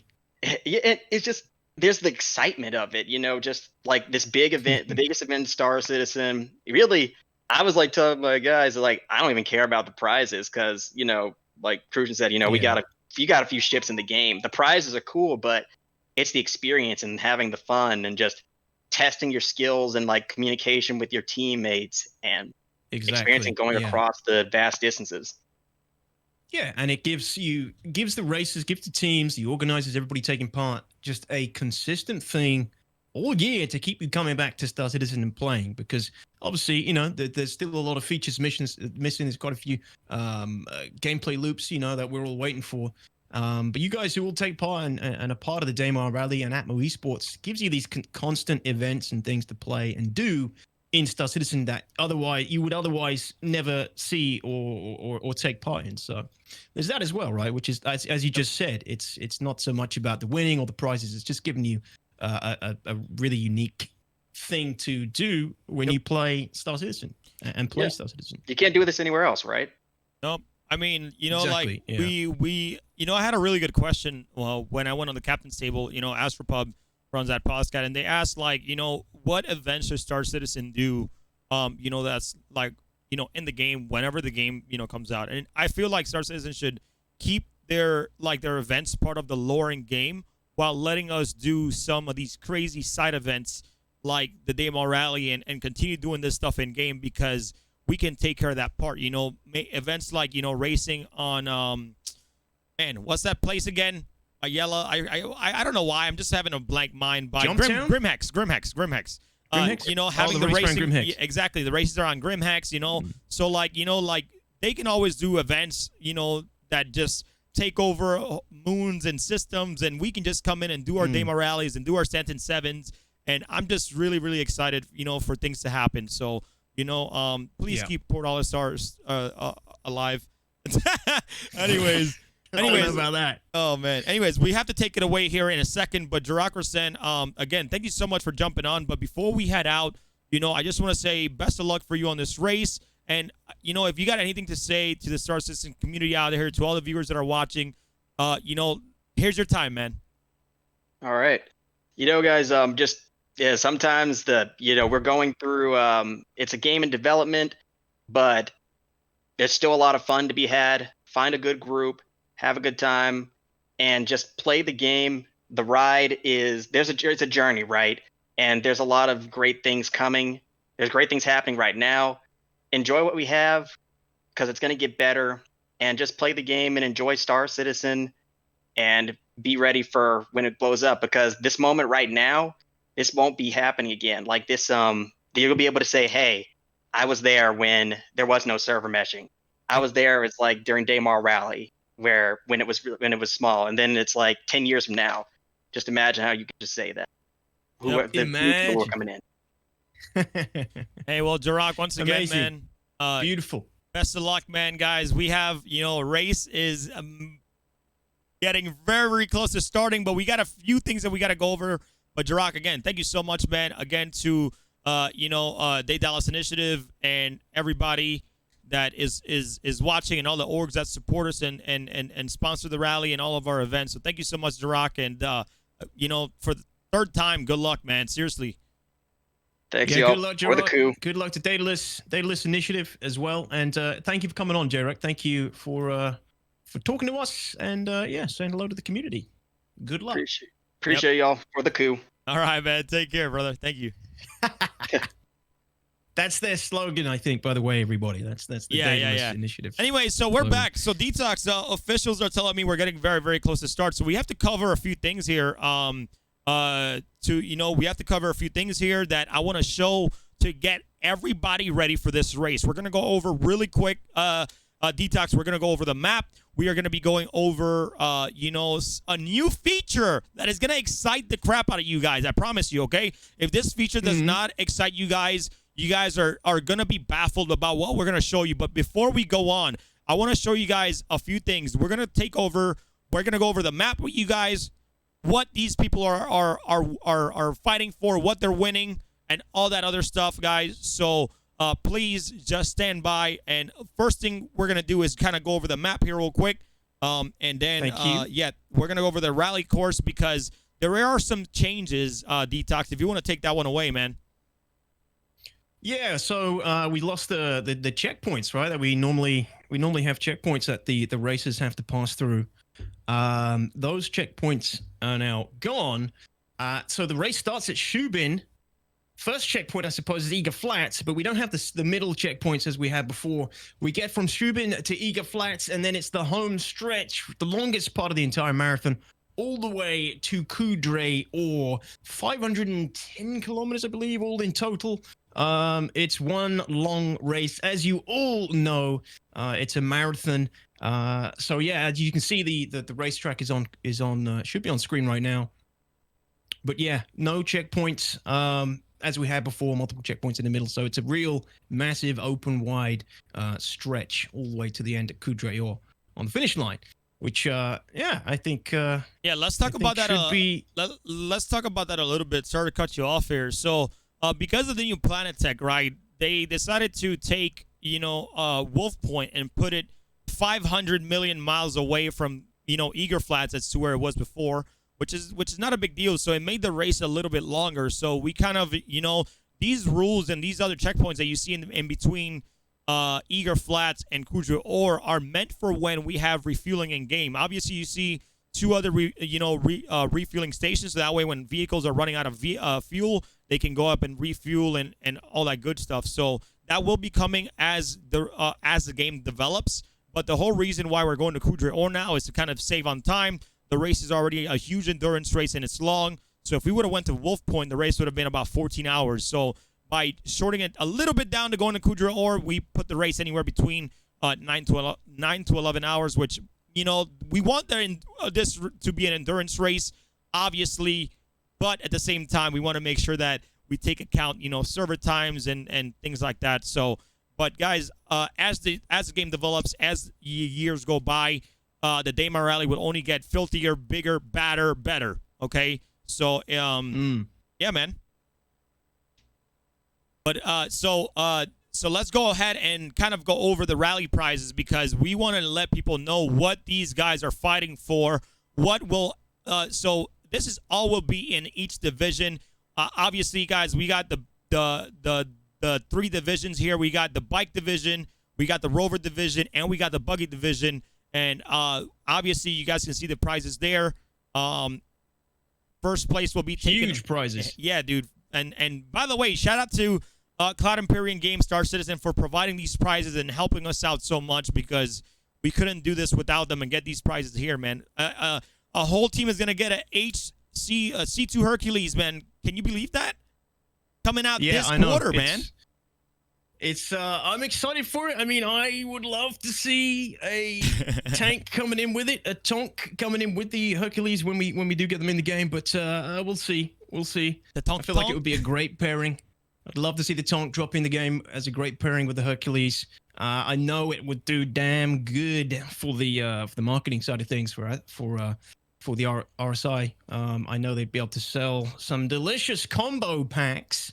Especially if they were both flight ready, or drive ready. Yeah, so first place is going to actually receive the exclusive bomber jacket, Daymar Rally 2951 championship bomber jacket, again, by MetaThreads. Those guys have been killing it with our merch, man. If you guys type !merch in chat, you guys can actually go purchase these jerseys that myself and DTOX are wearing. And again, guys, like all the support that's going on in the chat with the subs and cheers, like, the merch will also help support us as well, guys. Like I'm telling you, this is not easy to manage, guys. We have a lot of staff and everybody's volunteers, and we try to, at least give a staff, some merch so they can, show, so we can show some appreciation. So, but, and then second and third place will obviously get a Valkyrie, third place getting a Cyclone RC for their team. And each member will get a jersey for winning, and they will get their customized gamer tag on the back, which is actually pretty cool. And talking about merch, DTOX, let's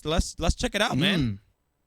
Yes, please. Yeah, so we have our official Daymar Rally merch here that we are currently going to be that we have on our site. If you guys have merch, you guys can go and get one. So the Daymar Rally jersey is actually very, very limited right now. There's only 300 to be made, because of all the logos that we actually got from CIG to use, guys. So we are actually running out. I think the last time we got a report, we only have like 40 left or something like that. So they're running out pretty quick, guys. The Daymar Rally merch is only going to last for a little while longer. And once the Stanton 7 begin, we'll take away the Daymar Rally merch, and then we'll put the Stanton 7 merch once that begins here coming up soon. So yeah, go grab that stuff. MetaThreads. Yeah, through MetaThreads, right, Cruz? And these are top quality, high quality apparel merch manufacturers. One of the best in the business. Obviously, myself and Crucian are wearing a couple of the jerseys already. But the clothing, the level of quality that these guys produce is amazing. We've had a lot of pictures coming out on the social media for Atmo Esports on Twitter as well. If you're not following that, please do. But a lot of the guys who have received their shirts have been putting those out. We've been sending those out on Twitter and everything. And yeah, they look amazing on everybody that gets it. Really, really lovely quality. And yeah, you should definitely go check it out on the website and pick some up for yourself if you wanted to support the race, support the event organizers, and help these things help us put more and more back into the race, because it all goes back into the race. We're all volunteers. I'm not getting paid. Maybe Crew is, but yeah, we're all volunteers. So blood, sweat, and tears. But I love it, man. This is what I do. I love this community. Yeah. So I'm here, yelling at my screen for you guys, because I want to bring excitement to this rally, man. Like, if you guys haven't seen me being excited yet, man, I'm ready to go. I'm over here shaking, bro. Like, let's get it. So, but races is gonna start here pretty soon, and we got something very, very cool to show you guys next. But to jump off that topic for you, DTOX. Guys, you also need to go be following our Twitter, because we post all of our updates. Where we post like anytime we announce something. We post anytime a new merch is up, when things are unavailable. So if you guys maybe you're not a social media fan, that's totally fine. But we do have a Gilded that you can join us as well. If you guys want to help us out, we're always looking for racers. We're looking for cameras. There's if you want to be part of Atmo Esports and be part of these events and have a good time and put some time into the community and join. I'm not going to say a brotherhood, because we also have, women. So it's just a family. That's a better way. If you want to join the Atmo Esports family, guys, gilded.gg/Atmo Esports. Come on down and help us out. And then on Twitter, twitter.com/Atmo Esports, guys, we put all of our information. Org Spotlights has been going out for the Daymar Rally. We've been putting all our teaser trailers for Stanton 7. We'll put the Stanton 7 trailer up on Twitter either tomorrow or Monday, whenever I'm able to do it. But guys, I'm telling you, man, it's gonna be great. Now, DTOX, we have this new feature this year. My lord. And my man SwiftTropix, a guy on the immobiles, killed it. Who are they? With this right now, man. He did a great job. But before we jump and see what he did, DTOX, I think we got to show the viewers who the immobiles are. So, guys, we got another org trailer for you guys. We got another org trailer for you guys. Surprise, DTOX. To show you guys who are the immobiles, all right? Because this is DTOX, baby. You know, this is not my idea. He's the league of the immobiles. But anyways, guys, check out this incredible video by the immobiles, guys. And when we come right back, we're gonna show you guys something that's gonna blow your minds about the Daymar Rally. Be right back.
Yo, what the hell? Crucian was not meant to show that. I thought this was no promotion for myself, for my organization at least. Thank you very much, Crucian. I appreciate it. He snuck that in. Everybody said that we weren't going to be doing one for myself because I'm obviously casting it, but I did want to get a trailer out there for my organization because we have a team in the race. We also have a lot of members of my organization who are supporting and helping organize the race as well. Thank you for slipping that in there. But yeah, that is my organization. I'm not going to go on about it for too long because it feels like cheating because there's tons of people in this race and event who, you know, it's all about those guys. I'm just here to cast. I don't put in nearly as much work as everybody else who makes this damn race happen. So yeah, no, thank you for showing that trailer. That is my organization, the Mobile Industries. We are a quasi-lawful organization. We're not, you know, super goody two-shoes. We're not super nasty evil baddies either. We're kind of in the middle where we just have a bit of a, it's all about, like, you know, the profits and growth for the organization first. Anyway, thank you very much for that. We're an industrial-based organization. We do actually have a PMC section of the organization as well, and that's the trailer for that section. That's the trailer for the ADC, the Asset Defense Corps, where we're basically the private military company of the organization. I made that trailer a while ago. I gotta get a new one done for the organization. You gave me some well, old shit to play, man. What the hell? Hey, look, man, I haven't got a new one out. I got a kid now and things. It's tough. It's tough. I ain't gonna lie, guys. Like, I told the mobiles, like, no, we're not gonna play your shit, you know. But it was funny because, like, I did it anyways because I wanted to surprise DTOX.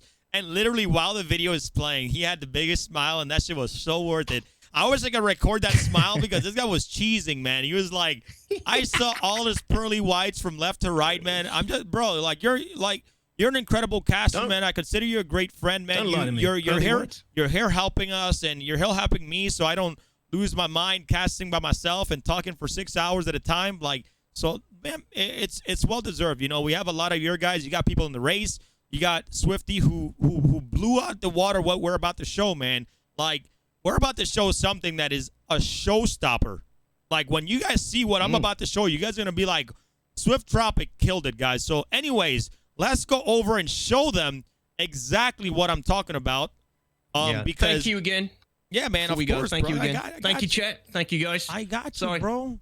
You're they beautiful. snuck it in there. Wasn't me. Wasn't me. All right, they snuck it in there.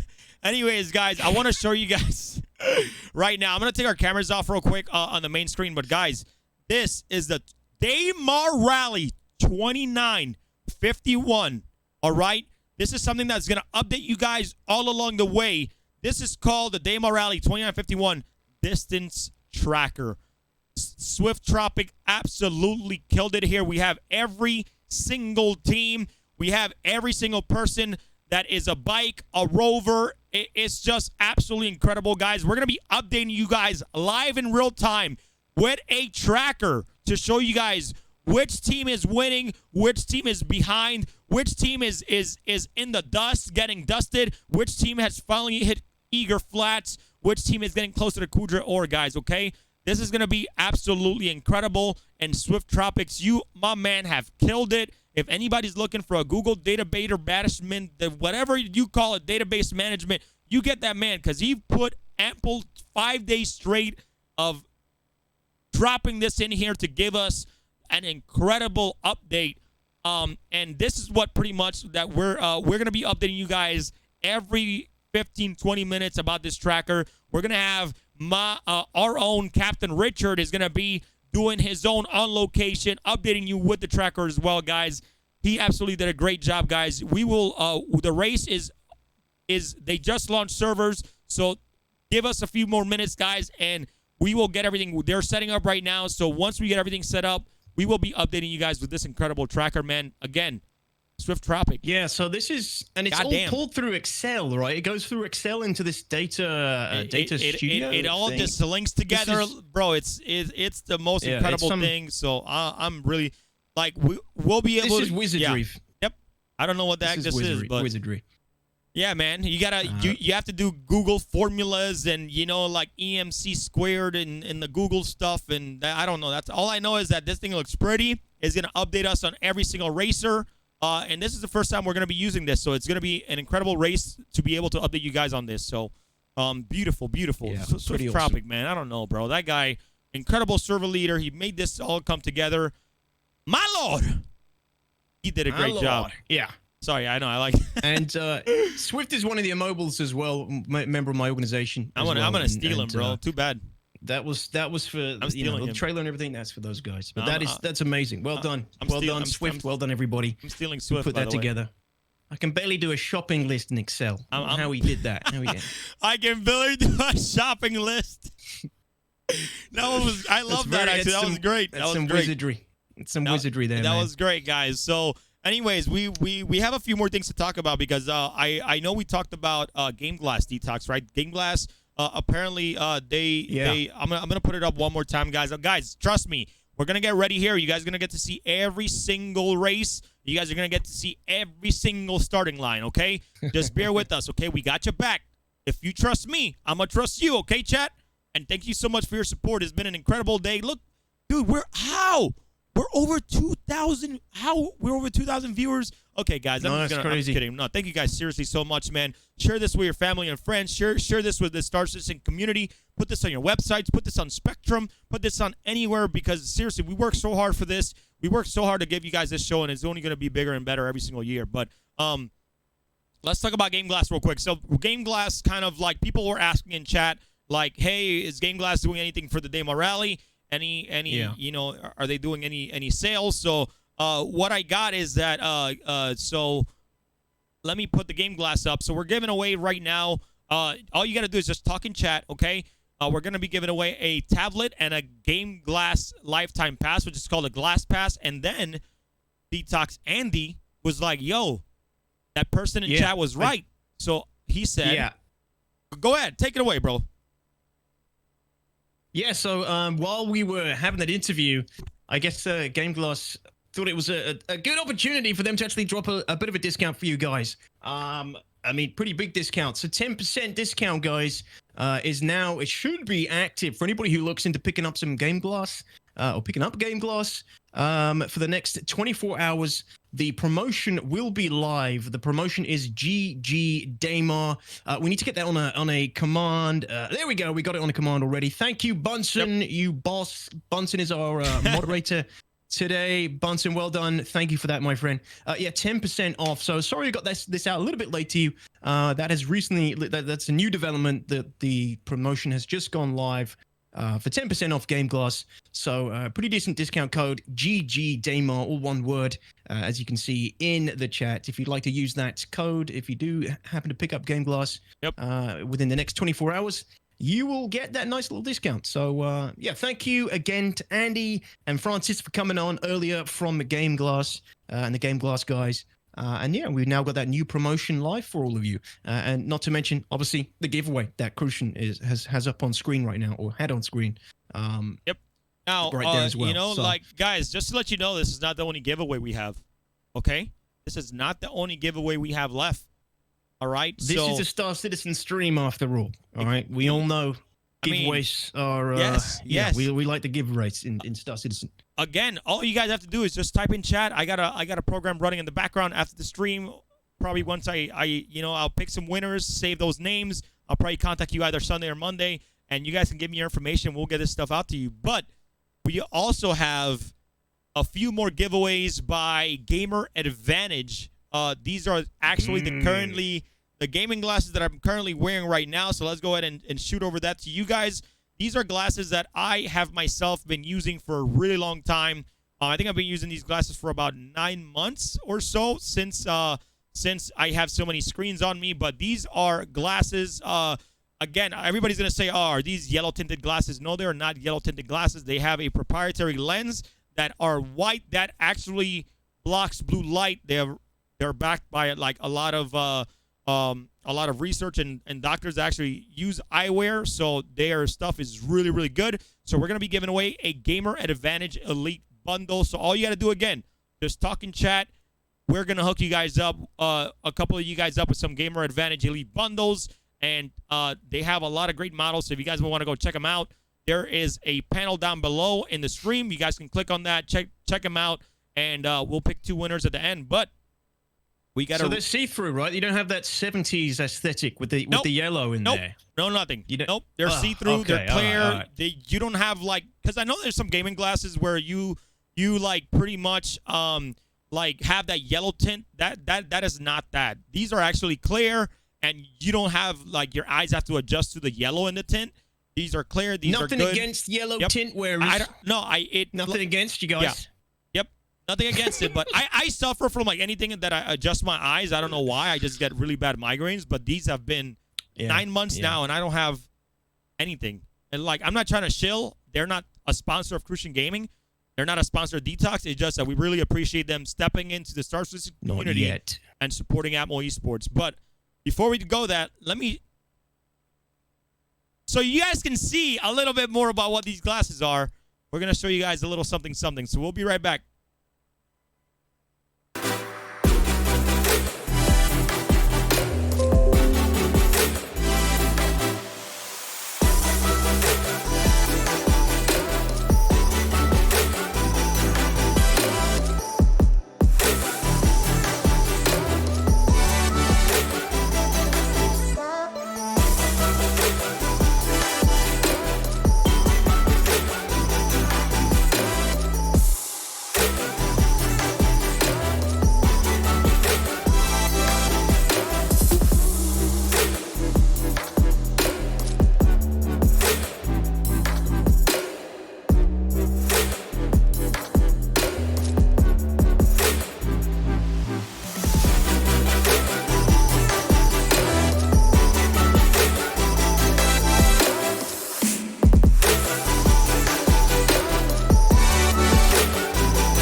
I know a lot of people are saying, "Oh, not a sponsor, but they play an ad." I said not a sponsor of CrucianGaming.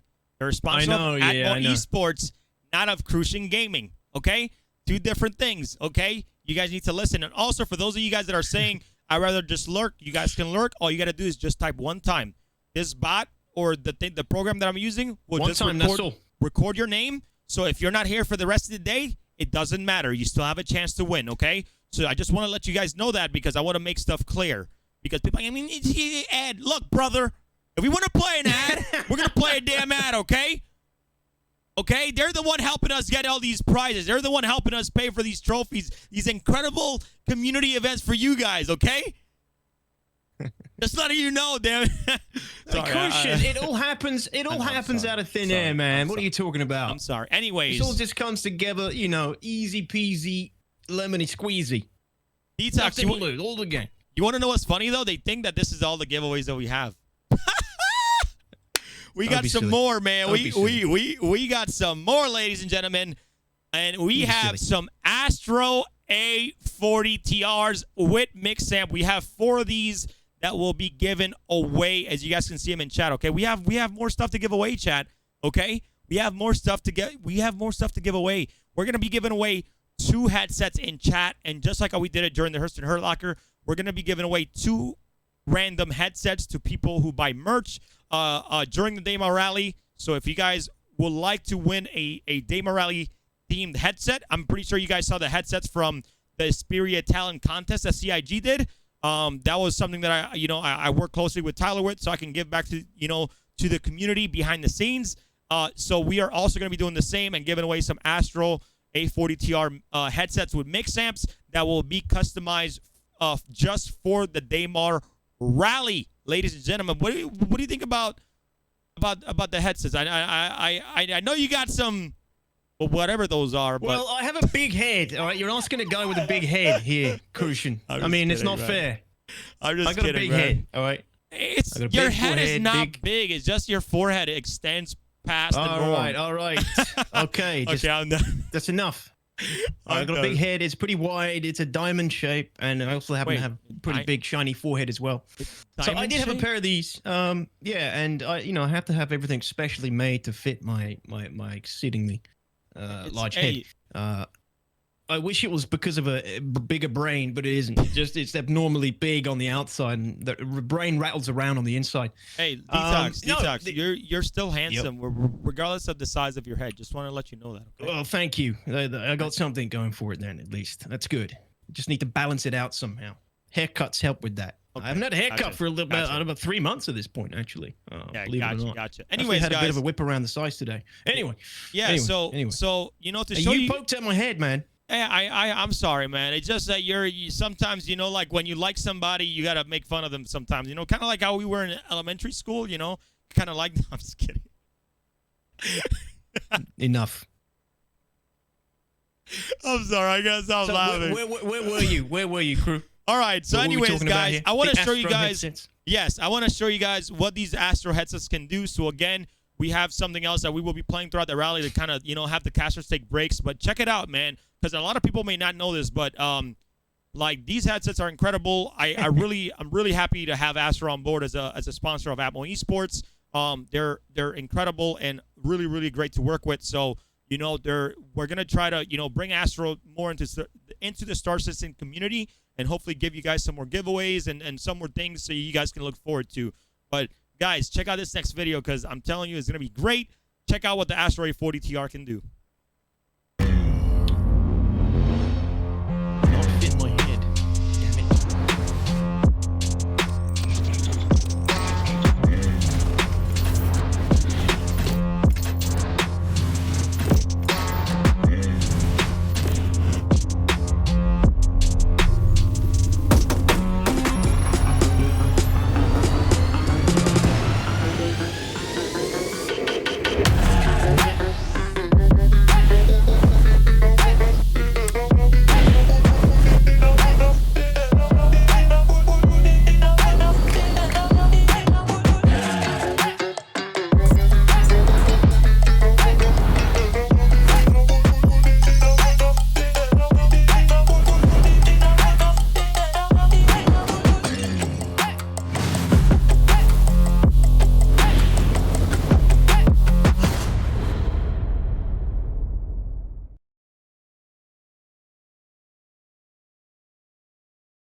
Sorry, and we are back here. I know somebody's saying I'm clipping a little bit, so I do apologize. Make sure you guys just adjust the volume on the stream. Hopefully this is a little better and I'm not clipping, because people are saying I'm clipping, bro. How am I clipping? People lying to me? Adjust the volume. Can you guys turn it down? Because I'm loud at CrucianGaming 100%, everyone. That's hilarious. Anyways, that was Astray 40. You guys are over here like, oh, look at another ad. Look, guys, the race is not ready yet. We're trying to stall. But you know what? Let's give them a sneak peek of how they're getting ready right now so they can kind of be happy about it, okay? Let's give the fans a sneak peek, guys. We're still getting ready. Let's give them a beautiful view out here of my man, one of my favorite cameramen, camera man, he's good. Anyways, let's check out Shipwreck. They're getting ready to race right now. They're getting loaded up here, as you guys can see, guys. We're getting ready to get everybody in the start line. We got the Buggy division. Obviously, we got Shipwreck there. Beautiful camera. Just, ooh, dude, bro, he always does some fantastic work, man. Fantastic work. This is so, yeah, you're looking, guys, at the oh, you might not actually be on that right now, but we have access to all the cameras via a multi-view. That is basically where we pull all the feeds from of our cameras. The cameras for Daymar Rally are streamers, people streaming live on Twitch who are proficient, expert cameramen. For the most part, you might see a few crashes. That's just because they go for the extra mile to get the shots. But yeah, these are all players in the verse acting as cameras for their prospective races that they're capturing. And yeah, this is how we switch through and keep up with the action. We go through all the different cameras. We try and keep up with the most action as it goes. And these are all of our glorious cameramen, organizers, camera women. Putting in their time and effort throughout the whole year to practice this and get good at this, to deliver you the action throughout Daymar Rally today. Yeah, it's pretty amazing. As you can see, we're slowly getting online and people are still on their way to the race courses. Guys, this is why things have, taken a little bit longer and why things get delayed. There's so many moving cogs, that go into getting this together. There's so many moving parts. Some little thing breaks down, it can have a big knock-on effect. Not to mention we had a few issues with communications for a little while as well. But we are slowly getting there. The organizers, the cameramen, the camera women, they're all slowly getting into position. Yeah, they're forming up now. So we are getting there, ladies and gentlemen. We are getting there. We apologize again for the delay, slight delay. You should all be used to that by now, dude. But yeah.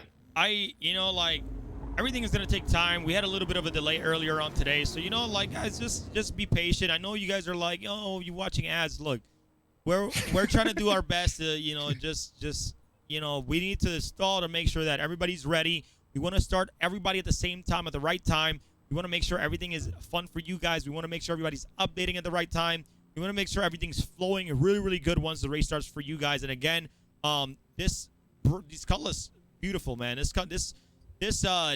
game show skin, damn, it looks good, bro. But this is beautiful, man. Shipwreck, thank you so much for that. But guys, I hope you guys are enjoying the pre-show so far. We worked really, really hard to put everything together, even though we had a little bit of technical difficulties in the beginning. But guys, seriously, thank you guys so much for being here. It really, really means a lot. And somebody's saying, what do I got to do for the giveaway? Just type something in chat. Type DTOX is handsome. Type CrucianGaming is a bobo. Whatever you want. It'll get you in there, and then you'll be on there automatically. Don't worry. I see a lot of entries. Actually, like 600 entries on there, so that's a lot of people. Anyways, but again, thank you guys so much for hanging out with us, guys. Follow the channel. This is where we do all our main events, all of our practices. Come join during practices. We every 2 weeks, guys, twice a month we do practices. Come join us. Stanton 7 coming up. We'll play that trailer again because that trailer is sick. Like that trailer, man. Y'all need more ads? Let's get it, man. DTOX, which ad you want, man? I got like 13 ads. Jeez, I don't know. Can we watch the I mean, how we can get one of the Daymar Rally ads going, I guess, maybe, to get people's appetite going, flowing. Oh yeah, the official for the ad. race. Yeah. So, anyways, let's kind of go over, while having this in the background, let's go over about what the Daymar Rally is so people can understand That's cool. Like newer people that are jumping in here, like guys, the Daymar Rally is a Dakar rally-inspired race that takes place on the moon of Daymar within Star Citizen. So if you guys are not familiar with what Star Citizen is a space and sci-fi sandbox MMO that is gonna take over the world. It's a universe sim now. It used to be the best damn space sim ever, right? The world. But it's now the universe sim. It's now the universe sim. It's changed. We're slowly changing the language, the tagline of Star Citizen, which is testament to, you know, how far we've come from the scope of the game. Man, look at this beauty, man. I'm on shipwreck right now. I'm just blown away, dude. I feel like I'm flying with him right now. I feel like I'm ascending into a higher. Whose camera are you looking at right now? Because shipwreck. Obviously, we got a shipwreck. Fantastic.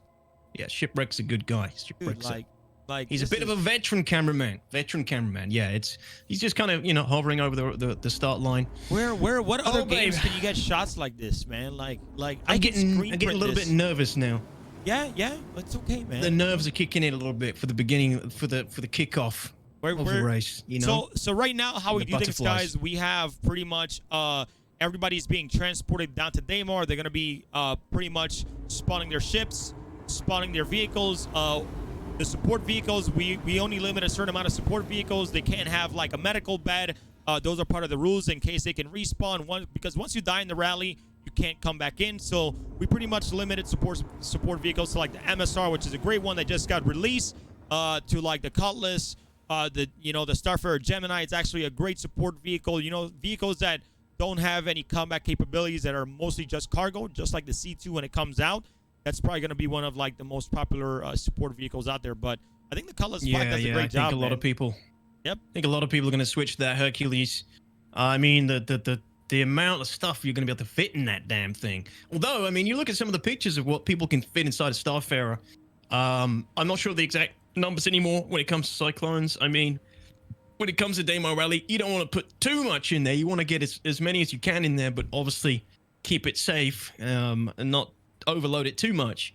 But Starfarer, one of the oldest multi-crew ships in the game, you can fit, so it's still one of the most reliable support craft that a lot of people use in the race. 12 Cyclones, I'm hearing from the True Sneak, who will be racing for the Mobile Immobiles. That's the Immobile Industries race team taking part in Daymar Rally today. So wait. They call it the Mobiles, the Mobile? They call themselves the Mobile Immobiles, yeah, which is against the Immobile code. But we're allowing it for the glory of the Daymar Rally. That shit is they are going mobile for the race. Come on, man. I'm just kidding. I know. But yeah, 12 Cyclones. 12 Cyclones in the Starfarer, reliably, comfortably. Because remember, they got to be pulled out in the heat of the moment, in the middle of a race. They got to be pulled out smoothly, comfortably, get them off the ramp without destroying everything, kicking the Starfarer out to the stratosphere. It's a great craft. We're watching Terada now, and I want to give Terada a shout out because he's, you know, jumping on here with us as, you know, as a camera person. And Terada is, to me, along with like people like Dark Law, one of the best low flying pilots I've ever seen. And to watch his videos, the stuff that he makes, man, it's really good. So hey, Terada, shout out to you guys. Make sure, you know, Bunsen, if we can get a link for Terada on there, go follow him, guys. I think he's also. Do you know what language? Yeah, he's also Chris Roberts' favorite streamer, as well, as we all know. Has been referenced many times by the Messiah himself. Yes, has referenced Terada many times. Yes. What about the Crucians of the Gamings of the worlds? Like Crucians of the Gamings? What? Do you low fly? You're totally correct. Never mind. Do you low fly? Are you French? I tried low fly and I crashed in after 1 second. Do you make beautiful cinematic low flying videos? Oh my gosh. Then no. Come on.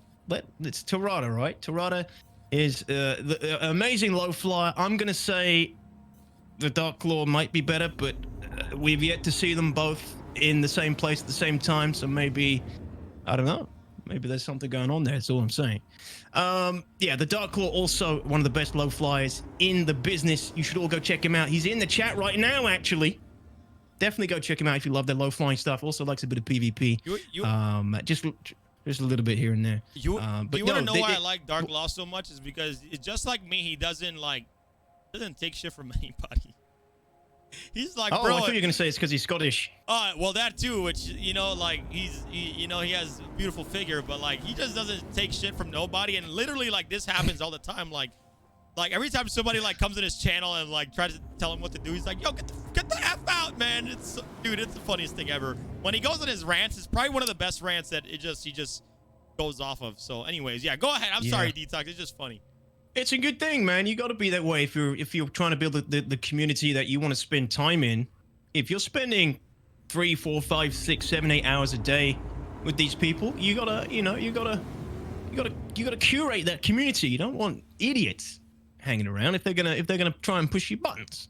So it's a good thing to be able to do that. Yeah. I think a lot of streamers could learn from that as well. I, on the other hand, far too accommodating. I should bring out the lash. I have the lash to take care of those kind of people, but it doesn't come out nearly enough. But no. Low flying. Back to the topic at hand. Low flying is, something I'd love to see as a sport in Atmo Esports at some point as well, right? I'd love to see a low flying stunt competition in Atmo Esports, and I honestly don't think that ain't gonna. I honestly don't think that's going to be an opportunity that Atmo Esports passes up. So watch this space for that. Yeah, you never know, man. Right now, I actually just saw the shadow. Terada is actually flying the new Talon Asperia. I'm not sure if it's a strike, but it doesn't matter. But like, if you guys have a Talon, man, those ships have been super agile, really, really, really nice to fly. So if you guys haven't had a chance to grab one of those ships before they go away, man, the Talon Asperia is one of the most agile ships. I know a lot of people, enjoy using the Arrow or the M50, but the Talons have been really, really good as capturing, camera and doing all that stuff, just how Terada is doing right now. So kudos to him using, a brand new ship. As you can see the shadow right now, that Talon is actually beautiful. I love the aesthetic. So they are really agile in Atmo. Those things can move around like crazy. Yeah, he has a wing. I don't know how. Tucked in, like a chicken. He has a wing tucked in like that. So good. The chicken, the Asperia chicken, everybody. It doesn't quite sell as well as the Talon. I know. Or the macaw of death, which is what a lot of my guys like to call it. But it's very agile. It's obviously Terada's choice today as his low flying camera ship. And like I was saying, low flying is a skill, man. And honestly, it's a skill in Star Citizen. Atmospheric flight versus space flight, they are two very different things. And if you want to be, a light to medium pilot at the top of his game, in my opinion, you should definitely spend some time equally in both. Because personally, for me, when it comes to like flying, I prefer flying in Atmo than in space, and dogfighting and PvP. In Atmo, I think, as well as for me personally, is more exciting. It feels more visceral, feels more immersive. Space is still amazing, obviously, and we have so many features missing from the space element of the game that that will only get better as well. Yep. But I love Atmo flying, and it really allows you to understand your ship in Atmo as well. You can understand your ship a little bit more. You feel more connection with it. You can see how every little movement affects the way your ship moves. You can see how the wind resistance and atmospheric effects change the way your ship flies. Honestly, flying in Atmo is one of the best things you can do to become a better pilot, in my opinion. We got a starting line creating up. DTOX, we got a starting line. All right. We got a starting line coming. We're getting ready for the Buggy division soon. We got. I'm excited, bro. Like, yes, there are people using some of the Mako here as well as cameras, which is actually a really, really good ship as well. But yeah, DTOX, I'm excited, bro. Let's go. By the way, so you guys can know the rules. After they leave the Armistice zone of Shubin mining, is guns blazing. They can start shooting each other. So if you have a TR, if you have a cyclone TR, you can start shooting as soon as you're out of that Armistice zone and take other people out of the race. Again, this is an endurance race, so it's you need to pace yourself. If you don't pace yourself, you're gonna be looking really, really bad. The Cyclone RCs, they fixed the bug patches with the damage. So you know what I'm saying, like, they need to be very, very, very careful. They need to have those spare vehicles, use them wisely, and take as much, take as much ground as they can. hopefully switching Absolutely. after they hit eager instead of before. So. Yep. So yeah, I mean, it's called the filthiest race in the verse for a reason. There isn't really any rules once they get past that armistice point. Armistice, yeah. Everybody's like making fun shoot. of me. Come on, guys. What did you say? Did I you said say armistice? What did you? Armistice. I was Oh, close, okay. man. I was close.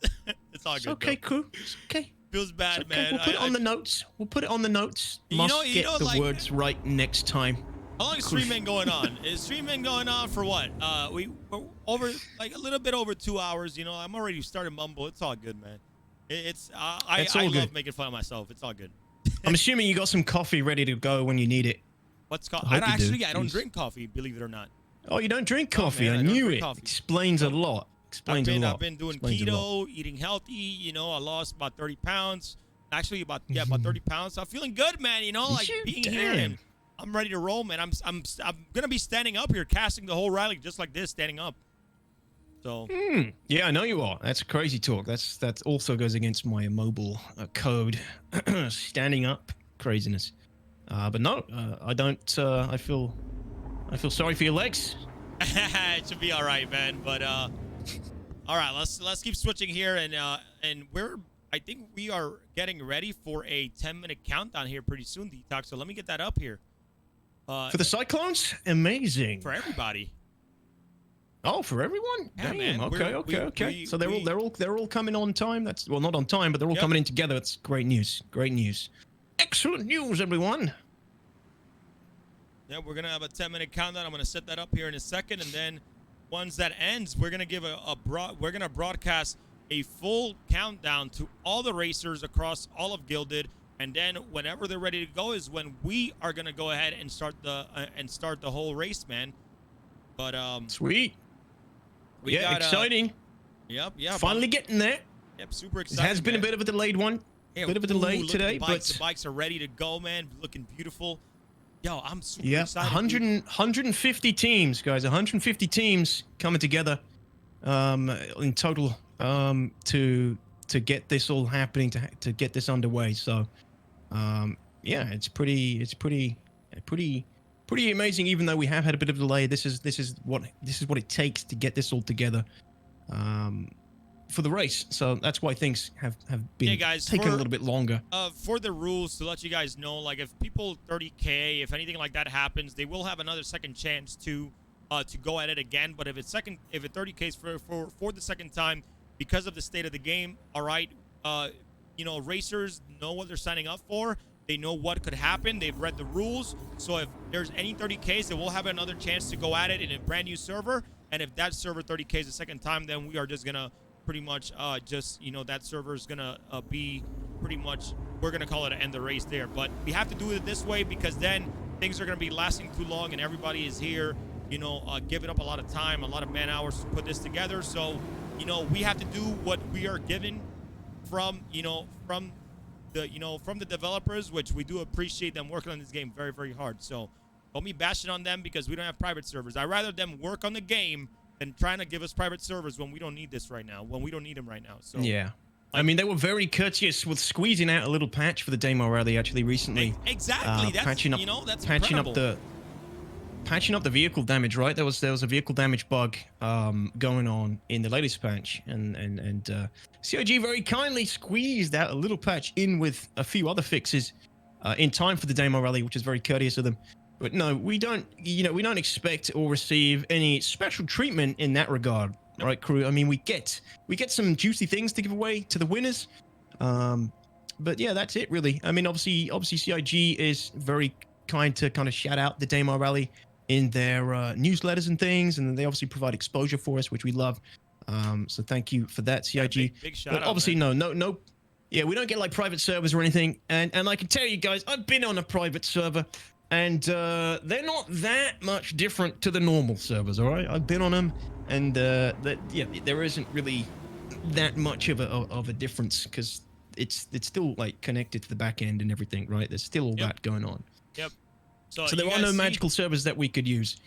Let's show all the cameras here so they can see, you know, exactly what's going on here. But you have all the cameras, guys. We're getting all the racers ready.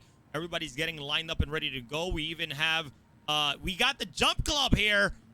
with their VIP guys. We put VIPs on 890 jumps, giving them a look at the Daymar Rally in game in the best style that they possibly can have, dude. Oh man, look at that 890 jump. I know everybody's gonna start. Yeah, that is. Man, what a shot. That's one of my favorite things. That's one of my favorite things. If I'm ever not casting, I want to be in one of these. How many people do we have roughly? I think it's about. Can you give those numbers, crew? Or 10 or 12 security. 10 or 12 VIPs Security in the 890 issue. jump right now, which they're all either I think Shauzen or Darginator are the ones that are currently controlling the whole VIP stuff. So, but man, like we actually we raffle off VIP tickets, you know, and we you know, we give streamers the ability to come on so they can see and even make some content out of the 890 jump, which I think is pretty damn cool. AstroPub just said he's there, so like this is a great opportunity for you guys to see what, you know, the Daymar Rally looks like from up close, man.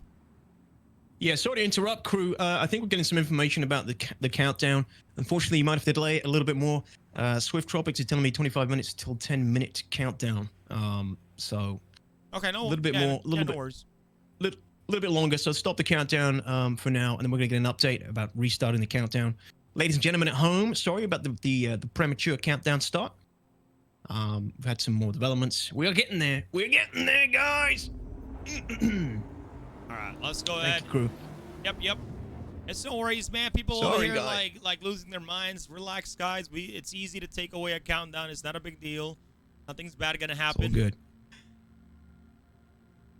So yeah, this is the viewing deck. The VIPs, they get to see the race from in game. How do people get access to that, crew? So is there a way people can get access? The viewers, anybody, or do you have to be a special, you know, yacht club member? So I think the yacht club does different things. Maybe like they'll do like a couple VIP giveaways on their channel and things like that. Since they are the jump club, they're big fans of the 890 jump. We give them that ability to be able to, hey, give us a list of your VIPs. We'll bring them on, and you guys can see everything. So it's not a big deal, but it should be very, very good. It's you know, yacht club guys. If you guys want to ever be in a future VIP, go check out the yacht club. They usually have the list. Maybe you win. Maybe Corsair lets you win from one of our events to VIP if you're not racing in the Daymar Rally. There's different ways that you can jump on here. But mostly, a lot of these guys are like very, very high valued members of the Star Citizen community, streamers and YouTubers and things that we put in the VIP, like how we would do a VIP event somewhere else, which I think is pretty cool. Yeah. So you're saying you got to get tickets to get in that? You have to have a ticket that you can get from you know, by the different ways. Yacht club, winning races, things like that. So. Cool experience. Very exclusive, everybody. Very exclusive. Like I said, I'm sure. I wonder if I can wriggle my way in there next time if I'm ever not casting the race. That's where I want to be. Sipping some martinis. Hey, some martinis. Is that way? Yeah. Hey, I promise you, you know, the next time I see you next to CitizenCon DTOX, I'm gonna get you that martini that you want. Okay, I got you. Thank you, man. I'm a big fan of martinis. I like my fruity drinks. Not ashamed to admit it. Hey, I don't drink I also like either, so I got you. My ale. That's right. Respect. All right, guys. Okay, we got some information coming through. Buggy group. One of the Buggy groups will be starting a little bit later, but that's okay. We'll still have a main countdown for the majority of races to start as well. But yeah, we're waiting for that countdown. We'll get notification of when we can go ahead with that countdown, ladies and gentlemen. Yeah, well, approximately 25 minutes. Approximately 20 minutes from this point. Yep. While we wait here at DTOX, let's go ahead and jump over to an incredible video that AAWA, sponsors of Apple Esports, has put in together. So we're gonna switch over to that, guys, and then we'll be right back with some more views and hopefully get a quick update on when the race is gonna start. But we're getting really close. Obviously, you see you guys see all the start of the races, so we're probably going to get some divisions started first and maybe the Buggy division after, but we're going to get every coverage for you guys here soon. But enjoy this video from one of our sponsors, AAWA.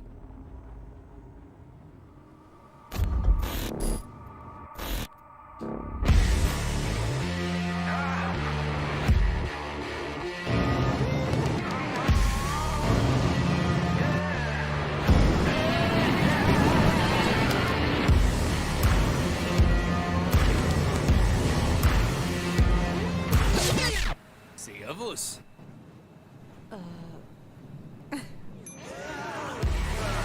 Hi.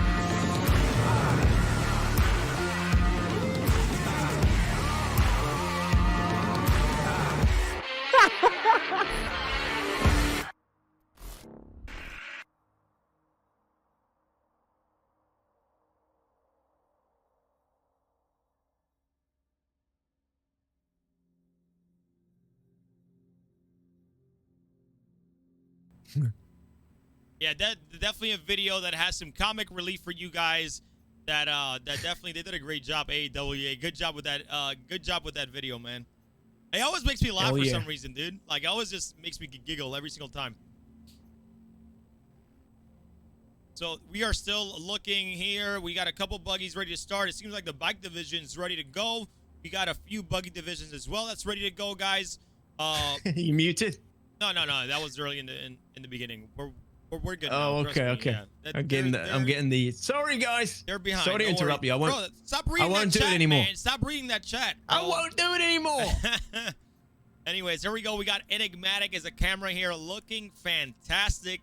So DTOX. So the range of times here is gonna be pretty much the bikes are gonna be finishing the race anywhere between, I believe it's 4 to 6 hours, which is a pretty long time. And then you got the buggies, which are gonna be following up right after, around I would say maybe anywhere between 5 to 8 hours. And then obviously the rovers are gonna be anywhere between 9+ hours. So let's see how this works out, man. I hope you're ready. That time is insane. But we're almost ready to go. Look at that starting line, guys. Where will you ever find a starting line this beautiful? That is tight. All That right? is a very tight starting line. That's looking damn fine. They've done a good job there. That's one of the best I've seen. One of the best I've seen in my time.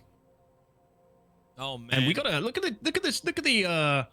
guy with the Fortuna rover, right? It's the green one. I'm pretty sure.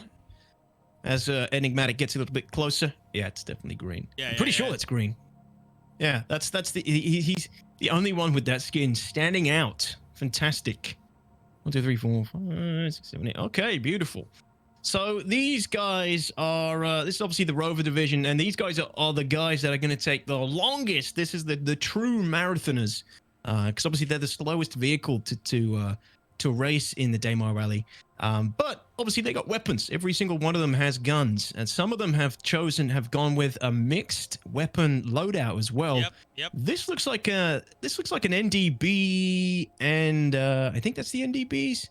Oh no, he has a mixed with a Badger on top. I think it looks like a repeater. Yep, 100% looks like a the repeater. Neutron. That white one always throws me off. It's an ND. It's not NDB. I think it's Neutron. It's the Neutron repeater. That's what it is. It's not an NDB. I wonder why they did a mixed thing like that. But I mean, it looks cool. But the Neutron is gonna sap the shields, and then the shields. Yeah, then the Badger on the side is gonna nuke the remaining HP of the enemy combatants. So yeah, it's an interesting mix. Actually, really effective on ground vehicles. Shields are really minimal. That Neutron's going to absolutely sap that shield super quick. It's the distortion. This is the distortion repeater. Yeah, this is the details that I like about what racers think of to have a proper advantage. And again, remember, right after the armistice zone, guys, it's all out war. Doesn't matter. They're gonna go at it. So. But yeah, thanks for letting me know, man. Because I can tell you what a repeater looks like, but some of the newer weapons that have came out, I haven't really, honestly been too familiar with. But yeah. So no, and it looks like some of the others. I'm pretty sure those are attritions. On the other rovers. I don't know why I'm doubting myself. I'm usually pretty good at the weapons. Just let it out, DTOX. Let it out, man. Visually identifying them. I'm pretty sure those are attritions. Why am I don't know. Anyway, the attritions obviously are. Oh, what are they doing? Oh, I thought he started then. The hell? Yeah, the attritions on the other rovers. These babies are. Oh no, look, he's got a mixed loadout as well. Yeah, they so all they've do. all But got, this one's a bit different, man. Oh, these. Yeah, they got some I'm mixed. loving these loadouts, guys. Mixed loadouts there. Not sure what that attrition one. I'm not sure what that is next to the attrition on that rover. Enigmatic is getting some beautiful shots here, though, on these weapons. Really close up. By the way, guys, to kind of go over the rules a little bit, every team that you see is based off of 3 or 4 people, and they all going to have a support ship. with that support ship can have a pilot, a co-pilot, and then you can actually have, while you're racing, you can have a racer and a co-racer. You guys can switch up, and these are all incredible teams. And massive shout out, man, to Shadow King. I don't know what you're doing, man, but the support incredible. Thank you so much, brother. I don't know what else to tell you, man. Thank you for the support for Atmo Esports, man. Bow down. Shadow King, thank you. Thanks, man. I really appreciate that. I don't have access to the full rundown of all the support we've received today, but thank you so much, everybody. I saw a bunch of biddies and gifted subs earlier on in the stream. Sorry if we don't respond to these instantly. Priority is over running the show and chat and the support that comes in. Unfortunately, you know, we got to get to that when we can. But right now, we definitely can say thank you so much for all the support, everybody, for supporting Daymar Rally. Like I said, everything that the race earns goes back into the race in the form of prizes and funding other elements that require financial support. So thank you very much, all of you guys. We appreciate that. Thank you. And yeah, so multiple weapon loadouts, a mixture of loadouts. Some of these I visually do not recognize, actually. That last one on the end, I didn't recognize that. But we got attritions, we got NDBs. Those are NDBs that I'm seeing now. Those are NDBs. So obviously there's a bit of delay between what I'm seeing and what you guys might be seeing. So what I'm looking at right now on the Enigmatics feed still, crew, sorry. Those are NDBs. Really powerful weapons. They pack quite a punch, but the velocity is quite low, which means obviously it takes longer for the bullets to hit the target. Isn't a huge issue when you're within 100, 200, 300 meters on the ground of your target. So that's pretty good choice as well. Pretty good choice. There was sucker punches. That was it. The last ones. Thanks, Bunsen. Yeah. So no, these are all interesting choices. There's no bad loadouts that I'm seeing at the moment that I would question. It's at the end of the day, the Ursa rover, pretty low HP, low HP shields. These things don't take a huge amount of punishment. When you're taking hits from these things, the best thing to do is when you're taking hits, the best thing to do is just get behind a rock.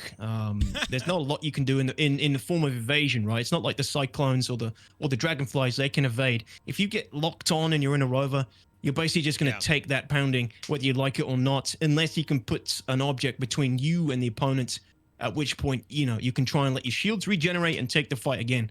I've done quite a lot of Ursa rover battles in my time with my organization against other orcs, and that's what I can tell you. That's what I've learned from fighting with rovers. Is once you get shot at, you really got to just either get out of range or get behind an object to mitigate that damage. Obviously, you can fire back, but another thing, because we were talking about the Daymar Rally and in past broadcasts, but I got a really good question from somebody, and they were like, if you could put a ship in Star Citizen, what ship would it be? Obviously, we got Rangers already. We got G12s.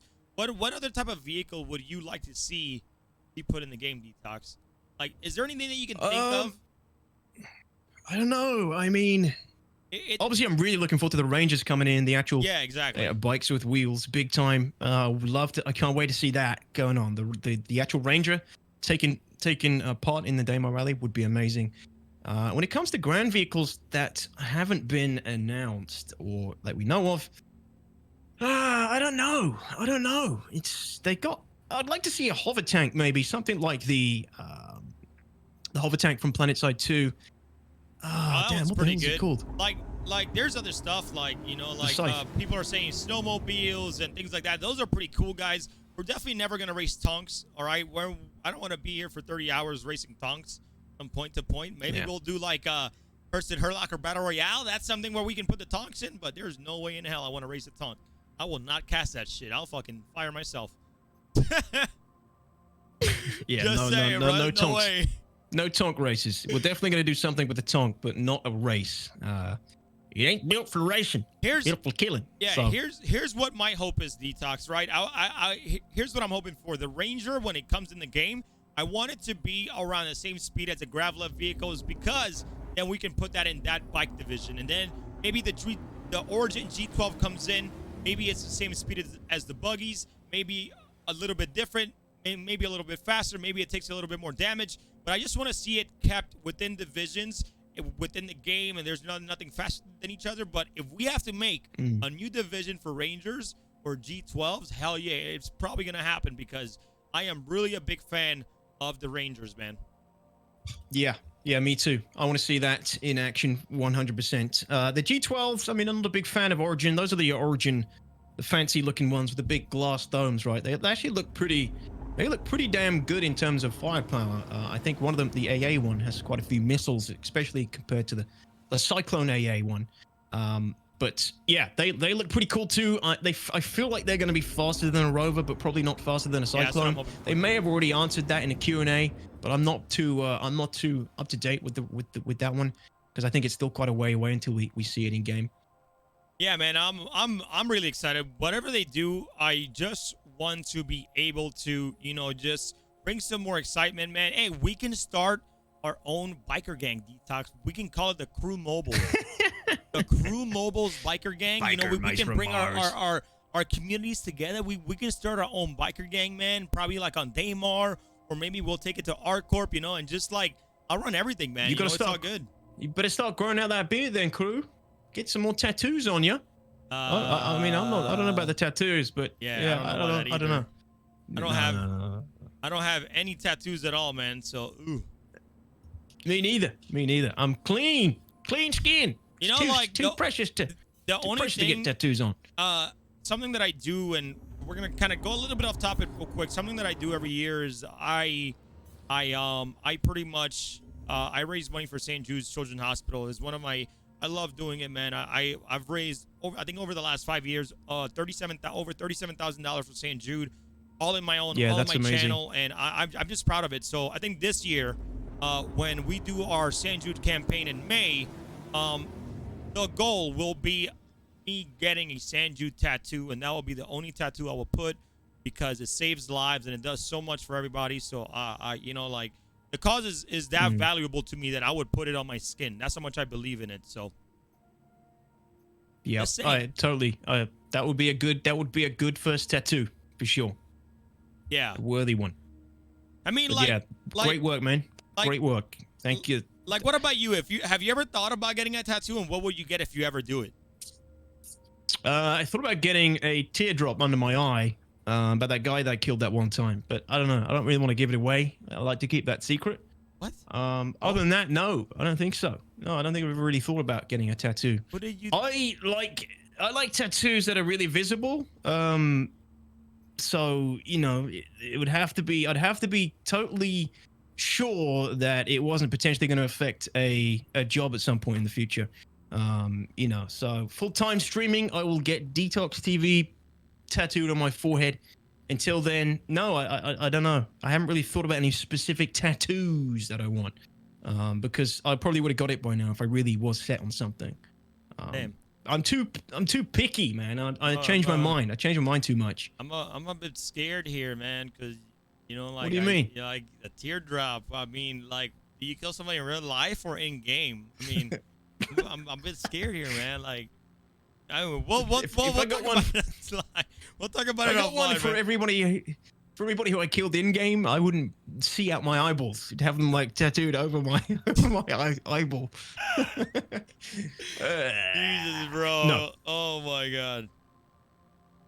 Oh man. So we're getting close to starting the 10-minute timer. I'm being told, ladies and gentlemen. The guys are kind of 7 minutes. Yeah, I'm 7 minutes approximately until the countdown begins for the 10 minutes. So it's 7 minutes to the roadmap for the roadmap.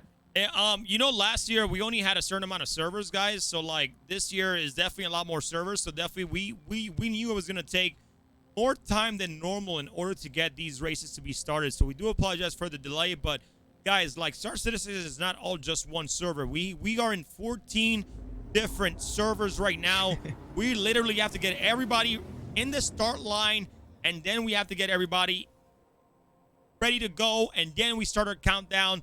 Obviously, you know, I always like to let the guests take the countdown, so I'll let DTOX take the countdown, and he will just let it rip, and then the race is going to start. You guys will see everybody start at the same time. It's going to be pretty good. So, again, guys, if you guys knew what the heck is going on in the background, bro, like, you guys will be like, oh, now I understand. It's kind of like when you talk shit but you don't do any research, and then when you do research you're like, oh, I'm an idiot. Exactly the same way, you know. Just an example. Not calling anybody an idiot. Just want to make sure you guys get where I'm coming from. 4 minutes until we start the countdown, ladies and gentlemen. 4 minutes to the roadmap. For the roadmap or the countdown, 4 minutes, and then we'll start the 10-minute timer. Yes, thank you very much to the organizers for that. And also, some people are concerned about the race's oxygen. Don't worry, they got plenty of oxy pens in their pockets, as much as their magical pockets can carry. They'll pump them when they need them. Quick shout out! I gotta give a shout out to a couple people here. Quantum Jump Medical for helping us out as well. We can't wait to use them for like medical gameplay in game. So shout out to Quantum Jump Medical for helping us out for the Daymar Rally.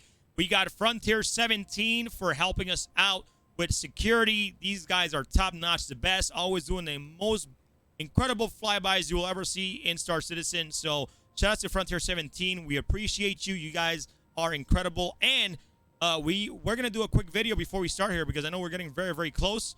I think am I getting, hold on. What's up?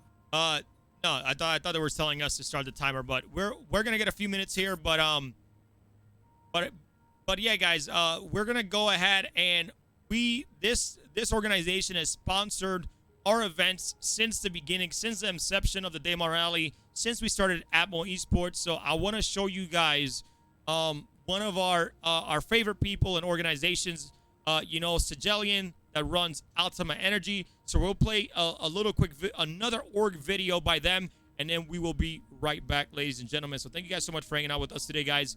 We appreciate you. And check out Altama Energy, bringing you the energy. Does that work? I love Altama Energy. Yeah. All right, guys. We'll be right back. The energy.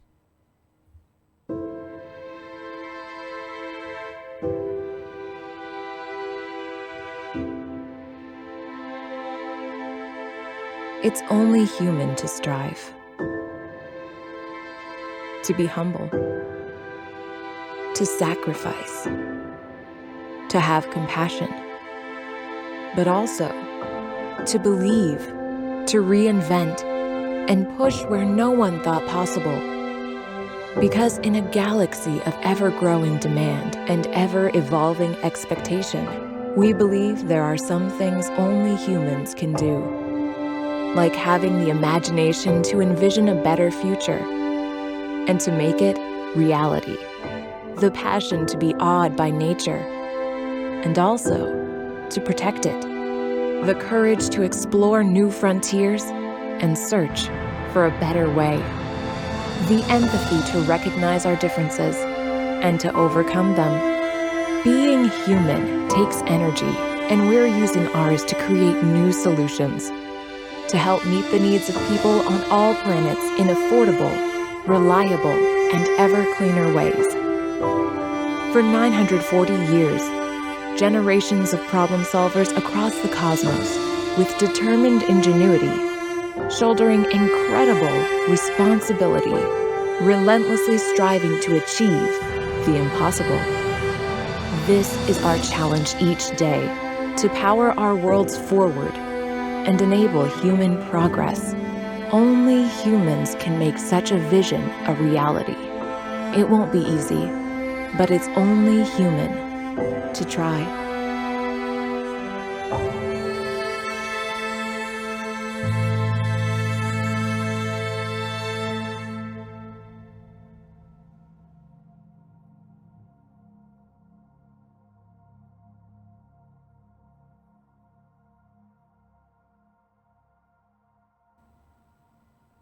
I'm having issues streaming.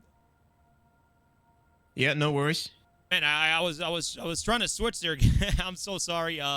Welcome back, everybody, and we're back. I hope you guys enjoyed. Hey, welcome everyone. That beautiful Altama Energy video that was pretty much given to us by Sigelian. Got that made for his organization. So beautiful. We'll also be hopefully really interviewing him later on in the show as well. We'll be getting Sigelian.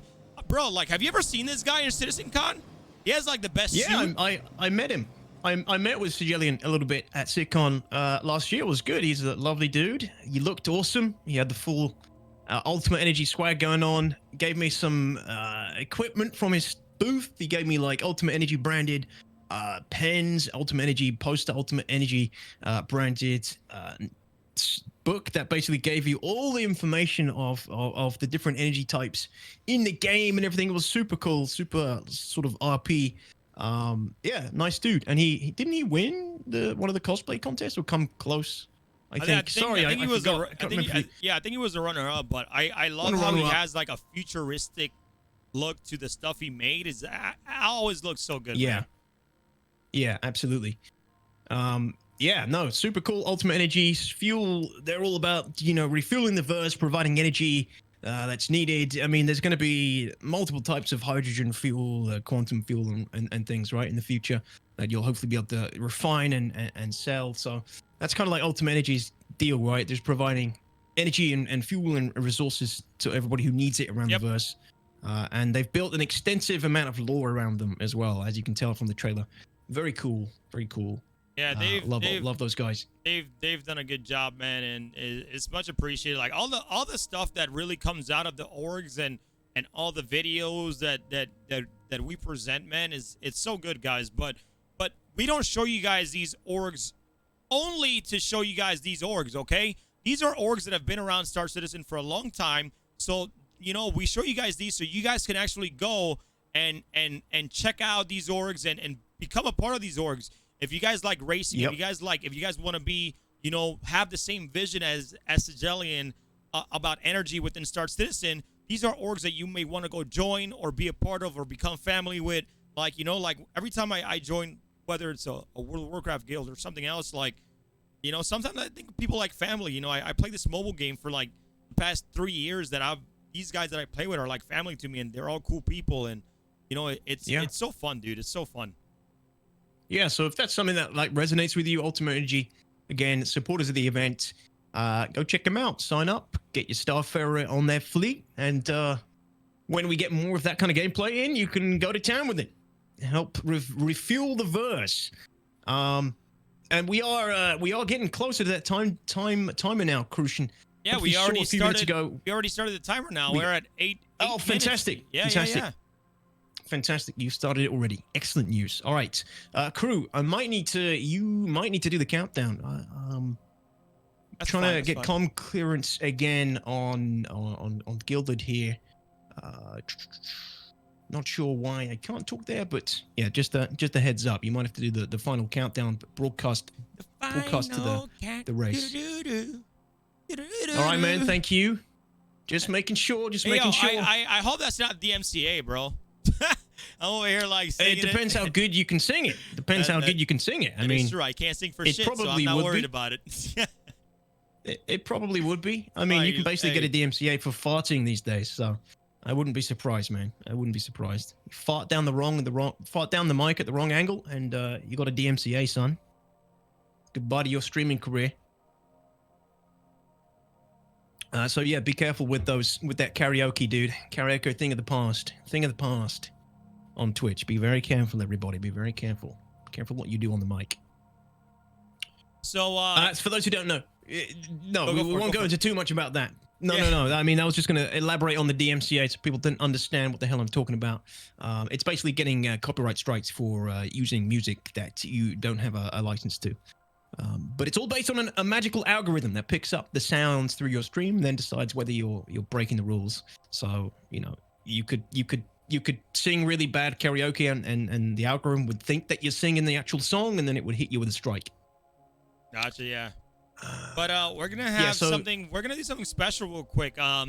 Everybody knows that we put up a little poster on this, and we are supposed to have Captain Richard here soon on location once the race starts. But I think we're gonna go ahead and kind of look into where he's at on Daymar and see what he's gonna be covering, and kind of see what's exciting for him about the race.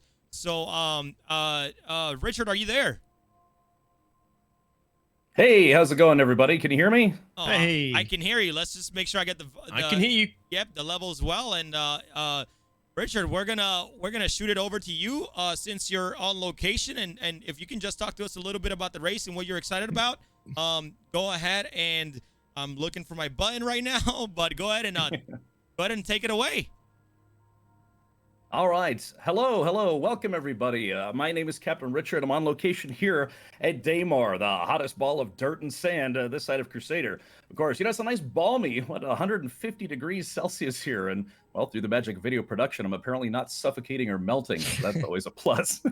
But anyways, yeah, so very excited for today's Daymar Rally 2951, brought to you by Game Glass. I think if we see just a couple people doing some practice runs behind me, you'll see, of course, a variety of vehicles today, Noxes, maybe even Nox Qs, Dragonflies. Of course, we have the Buggy division. A lot of people bringing out their Tumble RCs. There we go. I think we've got a Starfare right here. Just doing a couple quick practice runs before we get started with today's race. And again, it's going to be a full day-night cycle, so hopefully be able to showcase here, both day and night racing will be quite fascinating. So I'm rooting for, of course, a few teams here today, but I don't want to show any favoritism. But yeah, again, the Daymar Rally is always a fantastic time, always exciting, and there is a kind of a huge discrepancy, right, between some of the space bikes that go really fast, and hopefully we'll mostly finish the race today all in one piece. And then, of course, like you mentioned earlier, Crucian and DTOX, the rovers are going to take quite some time. But again, they are weapons enabled, so we'll probably see a few explosions here and there. A couple rovers go pop and have some fun. Hopefully, that's what we're all here for, Captain. That's what we're all here for. Indeed, a few fireworks you want to see people finish the race as well. Yeah, that's a big question that I have. Is we have lots and lots of participants today. What did I think you said there was something like about 180 people across all the teams, or about 150 teams. 150 teams. Okay, gotcha. It's crazy. Man, I'm sure I'll take bets on how many of those teams are actually going to finish today. But I have high hopes that many of them will actually cross the finish line. Absolutely. Well, thank you, Captain Richard. Yeah, thank you so much. I'll be here. Thank you so much, Captain Richard. Much appreciated, man. We always love having you on location. And Captain Richard is going to be our main support here that will be taking over and going through the whole rally. What do you call it again? I'm brain farting right now. Going through the whole Daymar Rally distance tracker. There you go. He will be on location, going through the distance tracker and giving us updates on where people are, how far they are, have they passed the first checkpoint, and are they on the way to Coudray or and to the finish line to call themselves number one during the Daymar Rally 2951 champions? And we're coming up to approximately 2.5 minutes at this point. 3 minutes, 2.5 minutes coming. You're in control of the countdown, so I'm obviously it's a little bit delayed for me. I haven't started a countdown. Let me local side yet. Let me switch over to Gilded here, and then we can get the countdown for all the racers. Yes, stay here though, crew, because I can't get in there at the moment. Yep, no worry, I'll take care of it, man. Not a worry, we just stay right here, brother. Cool. Don't leave me, Crucian. I'll take care of it, man. Again, thank you very much to Captain Richard jumping in there, and he's going to be taking care of the distance tracker and relaying information to you guys at home with updates on where the racers are in the race. You saw it earlier. We took a look at the distance tracker, which has been put together by SwiftTropix, amazingly using some Excel, Microsoft Excel, Google Sheets wizardry, where he inputs the information about where the racers are. And that information goes through the system into the distance tracker, which then provides us a really cool visual representation of where all the races are. It's a really cool system that he's put together. We didn't have anything like this last year. So yeah, thank you to him. Thank you very much, SwiftTropix, for providing that. And yeah, like we said, Captain Richard will be providing updates on that as the race goes as well. Testing all racers. Crew? Testing all racers. Can all racers hear me? Please type in chat. So Crucian is at the moment, he'll be relaying the start to all the racers over the multiple groups. He will relay the start of the race via comms that'll go out to everybody involved in the event. Once that's relayed through, once they hear the countdown, obviously hit go, the race will begin. I think we're going to be covering some start lines shortly. As you can tell, everybody is slowly forming up on the start line. If you take a look at the multi-view, it's all forming up now. This is we're finally getting here, ladies and gentlemen. We're finally here. The races are at their start lines. Their engines are revving. Yeah, the weapons are locked and loaded. All right, so let me test this one more time. Hello, can you guys hear me? I can hear you. I know you can hear me, but I'm trying to stream here. I'm talking to 150 teams right now. Still talking, trying to get the information out to the races. Sorry, ladies and gentlemen. Again, it's got to relay over to hundreds of participants right now. He's got to relay that message through the voice comm server. So once we get a confirmation that everybody's receiving that, then we can actually be ready to start the race. Oh, we're excited. Let me go ahead and having a little bit of issues here. I just want to get broadcast to everybody, and then we can start our countdown that you guys will also see on stream. You guys will see this on stream, so that way you guys know. You guys will see that bad boy on stream. No, countdown. All right, so we got a couple issues. Crew, some people can't hear the confirmation. It seems. No, I know. I'm resetting real quick. All right, man. No worries, Roger that. I got it. Who would have guessed, ladies and gentlemen? The timer was a ruse. Debated. Testing broadcast. The timer was a scam. Sorry, ladies and gentlemen. It looks like don't worry. It won't be another 10-minute one. As soon as we get confirmation all the race teams are hearing us, then we'll restart a short timer to signify the beginning. But remember, this is multiple time zones, multiple streams. There's a lot of delay and things going on throughout. So coordinating the 0 hour can be a little bit complicated. We had a system. The system has let us down a little bit, but we're working through it. We're working through it, everybody. I'm sorry. No worries. We'll get things going here pretty soon. My voice is working properly. Everything's working properly, but let's see if it's this. Just have a couple issues here, but we're gonna get it going here. Yeah, we can always use text. Can everybody hear me now, you beautiful racers? I think we could always use carrier pigeon or something to initiate. Broadcast, that would work. But no sound, that'd be reliable. Okay. They're probably losing their minds. I'm like, oh, we're getting broadcast sound. I can't hear myself. But yes, cyclones, rovers, bikes, all looking damn good. All standing on the start line, except for a couple of the cameramen. One of the cameramen we've lost, it appears, to the main menu. I don't know what's going on there. Sometimes we will lose cameras throughout the race, ladies and gentlemen. They're operated by real people. You never know what's going on back there. They might even just be experiencing game issues, crashes, 30Ks or something of their own. Hear me so again? We will potentially lose a few cameras throughout the race. But overall, our camera people, cameramen, have been on point. Thank you so much to them. Without them, they can hear me. We Let's wouldn't be able get to it, see anything. guys. Obviously, we don't have any kind of official cameras in the game yet, as we're kind of expecting with the Makos and all that, the news vans.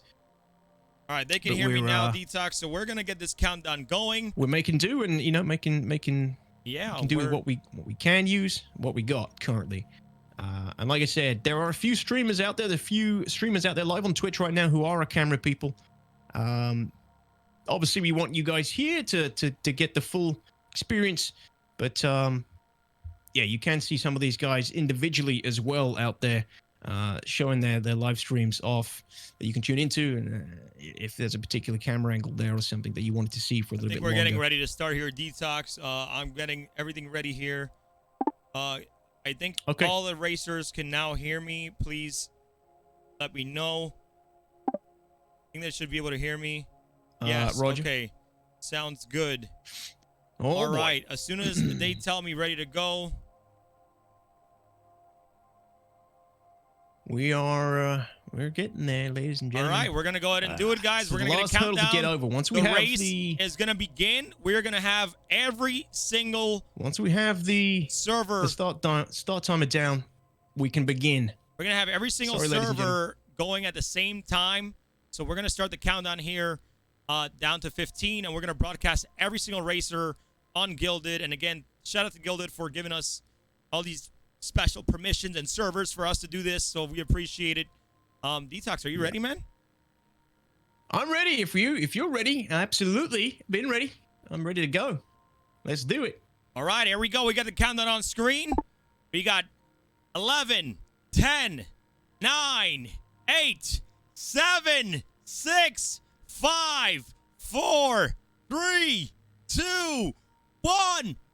Go, baby. Let's get this race started, guys. Let's go. Daymar Rally 2951. It's about to begin. Here we go. We got some rovers already at the start. Buggies are already ripping it up.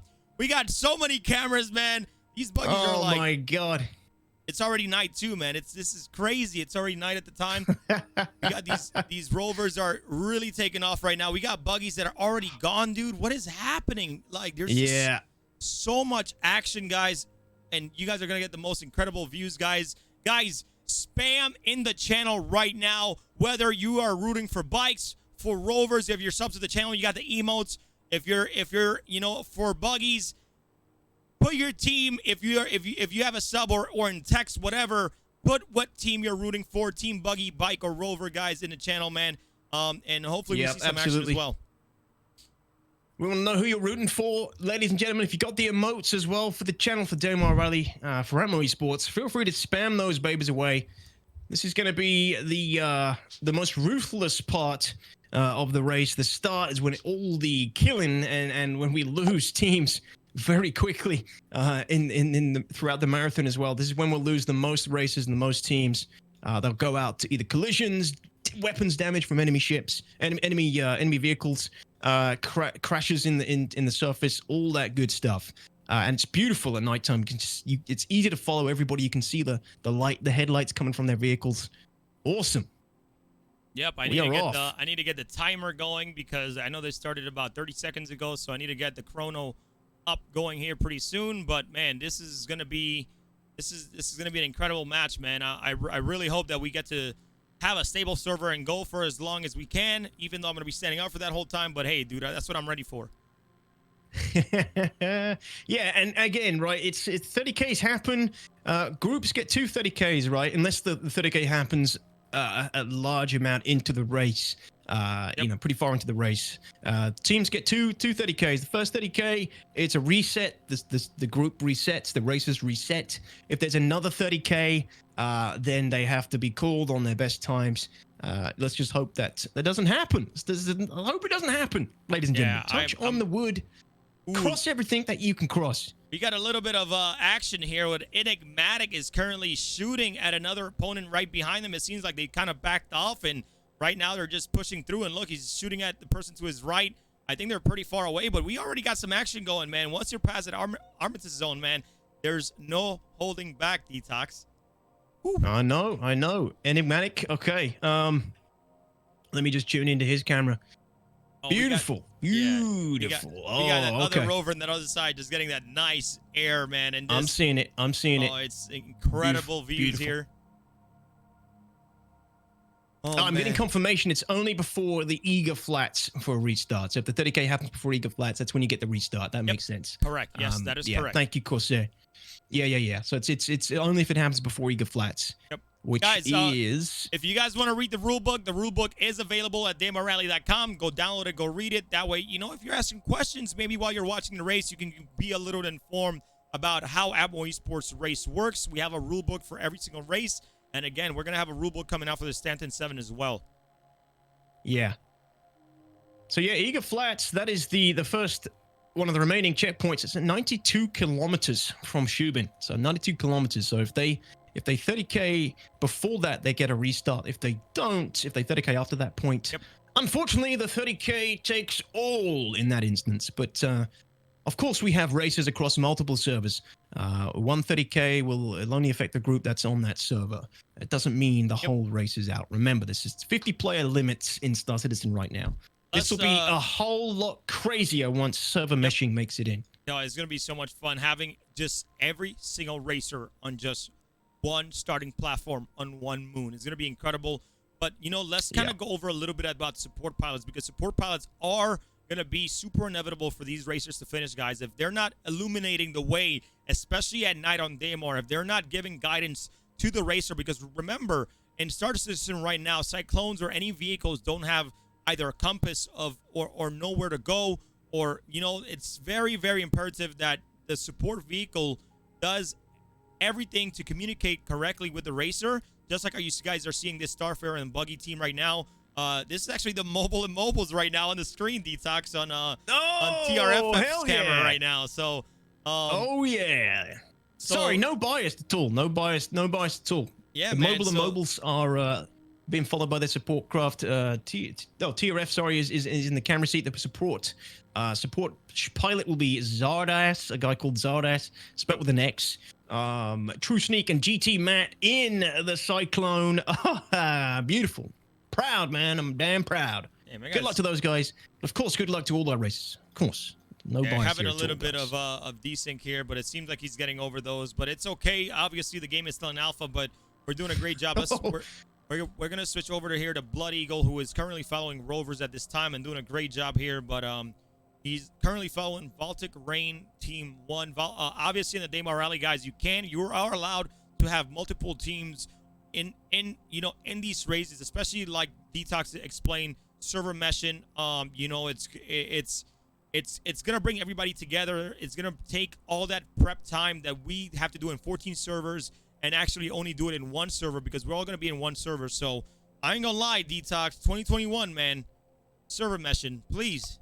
I don't know about that. That's crazy talk. I don't know if we'll get server meshing in this year, but I mean, I hope so. I believe in them. Chance. I believe, and if you if you believe in them too, at home, I believe in a lot of things. Exactly my point. And you at home, of course. Yes, everybody comes together and puts our belief together. We may well get tier 0 server meshing in 2021, but we'll see. We'll see. It's a lot of dependencies. There's a lot of different systems that all need to come together for true server meshing. Yep. But we're getting there. We're getting there. Who knows? This could be the year, everybody, as they say. This could be the year. You never know. Just believe. Just believe. We got some updates on the distance tracker here coming through, crew. If you wanted to, I don't know when you want to start getting updates on that. Do we want to wait a little while? Yeah, let's wait a little while because of the fact that it's gonna take them. I think it takes anywhere between 24 to 30 minutes to get to Eager Flat. So let's update that. Yeah. If you want to start kind of giving a little bit of update there on what teams are where are they at, if they're 20, 50 kilometers out, and then after that we'll after the next update we'll shoot it over to our on location Captain Richard to give us a second update on the tracker there. So but yeah, man, absolutely. So we'll go for it. We'll switch over to Captain Richard once we kind of get to Eager Flats. Are you saying once we've kind of got for the first? Usually in the second update we have racers updating their trackers every 15 minutes. So usually on that second update we'll switch over to Captain Richard and he can give us on location details and see where everybody is in the distance tracker live on stream. Sounds good. Yeah, absolutely. So yeah, like Crucian said, guys, Captain Richard is going to be going. He's got a he'll have the visual representation of the distance tracker reporting live on the scene. We'll go to him after the next update, but we've got a few teams reporting in. So what they do is the racers report in their distance to the next checkpoint to the server leaders, who then put it into the distance tracker, which then gets processed through the Google Sheets and then goes into the distance tracker that you saw earlier, which gives you like a visual representation of where each team is in their divisions. Like I said, we'll be going over to that properly when we go to Captain Richard. Dude, but this yeah, shot, we got it. I'm sorry, this shot by PrinceznaFoxxy, where she captures multiple racers. All you see is Starfarers in the sky, dude. Just helping out their support vehicles is just an incredible view there. PrinceznaFoxxy, another incredible camera person. One of my favorites. I don't care. I got favorites, chat, okay? PrinceznaFoxxy is such a sweetheart, man, and helping us out to do this, man. I really appreciate it. But what a view, guys. What a view. Sorry, take it, man. Yeah, so distances, we got KLT races on the bike division. 21 kilometers in the lead. Skya is second place in that bike division at 16.8, and Biker Mice from Microtech at 12.8. In the I think that's the EU division there. The Cyclones. No, the bike has its own division, doesn't have two divisions. Apologies. The Cyclones that has multiple divisions. So that's for the bikes, ladies and gentlemen. That's pretty cool. KRT in the lead. Skya is coming in at 16.8, and Biker Mice from Microtech at 12.8 kilometers. Dude, early days, very early days. Dude, okay, very early days. Switch over to Terada's camera, man. This is incredible. This camera work. They're following first place right now. KRT. My gosh, bro, this is so breathtaking. I can probably like look at this and fall asleep. This is a beautiful, dude. That's the Terada signature Daymar Rally shot. He loves getting the Crusader in the background, dude, like trailing up low on the ground with the race teams. Beautiful. Beautiful. I can't wait to see Pyro, man, to get those fire pictures, to get those whatever crevices, lavas, whatever. Oh my gosh, this is incredible, man. Absolutely in love. You want to see like these geysers of lava and death flying up in front of the racers, just taking them out in the middle of the race. Another environmental hazard would be pretty sick. Races through Pyro could be interesting, that's for sure. Yep, and so you guys know, we do have the timer going on that right side. The timer is how long the race has started, or how long since the race has been going. It's been roughly around 9 minutes so far. But things are going pretty well so far, guys. Buggy division, bike division has started. The bike division is going to finish first, followed by Buggy, followed by Rover at the end, which is obviously because of speeds is going to take a little bit longer. But Terada, great shot, man. Thank you so much for helping us. That's those low flying skills at work. Makes you a pretty decent cameraman, that's for sure. And then we got WaterPatate. Did I say that right? Yes, I believe so. WaterPatate. Yep. Yeah, I'm not sure, but I think she is part of Terada's team, or I'm not sure if they're together or something, but she also, another great flyer and Star Citizen, just doing absolutely fantastic and following currently Turbo Team in the bike division, and just, dude, getting these incredible views. And I'm not sure if you're seeing this, but like, I'm also the bike is given like a glow or like some crazy glow behind it, like a tail, dude. And we have a live switch right now, dude. Yeah. Okay. Really already? Live switch right now. How come? Yeah, I'm not sure. Maybe taking damage. I think maybe when you have the gravel up and it hits the ground, maybe it's taking damage. So I mean, they probably have 7 cyclones in that thing. Not that thing, the MSR. God damn it. I'm also on the camera now, a little bit behind you, but yeah, interesting. Let's see what he's coming out with a brand new one. Let's see how easy he can get out. I think he's already got out on your stream. Interesting. Safe and sound. Okay, excellent. Wow, that was a nice, clean, quick switch. This is Team Turbor as well. Turbor.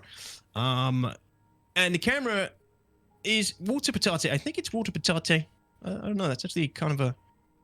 I just don't want to butcher it. That's how you'd say it. Yeah, I agree. So we're gonna go with WaterPatate.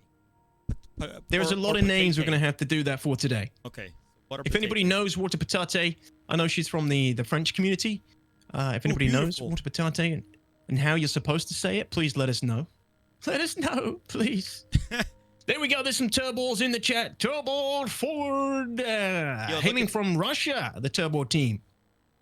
Hailing from Russia. Look, bro, so good luck switch over now to 7s because this view is absolutely breathtaking. He has the overhead looking at Crusader and has, I believe, he's following TSB Racing. I'm not sure if that's I think that's a Buggy division that he's in right now, but dude, what a mother flipping view. Dude, this is incredible. Great job here by Sevings. See where he's at, actually. Beautiful. Patat. Okay, so sorry. So people are giving us an update on how to say WaterPatate. It's just patat. Thank you. Patat, Thank you. Without the E at the end. Just patat. Copy that. Just patat. Beautiful. That's the one. Thank you. Beautiful. I hope so. I hope they're not trolling us. It means something else in French. Thank you very much, chat. I believe they're probably doing that. You're right. 100% they're doing that to me.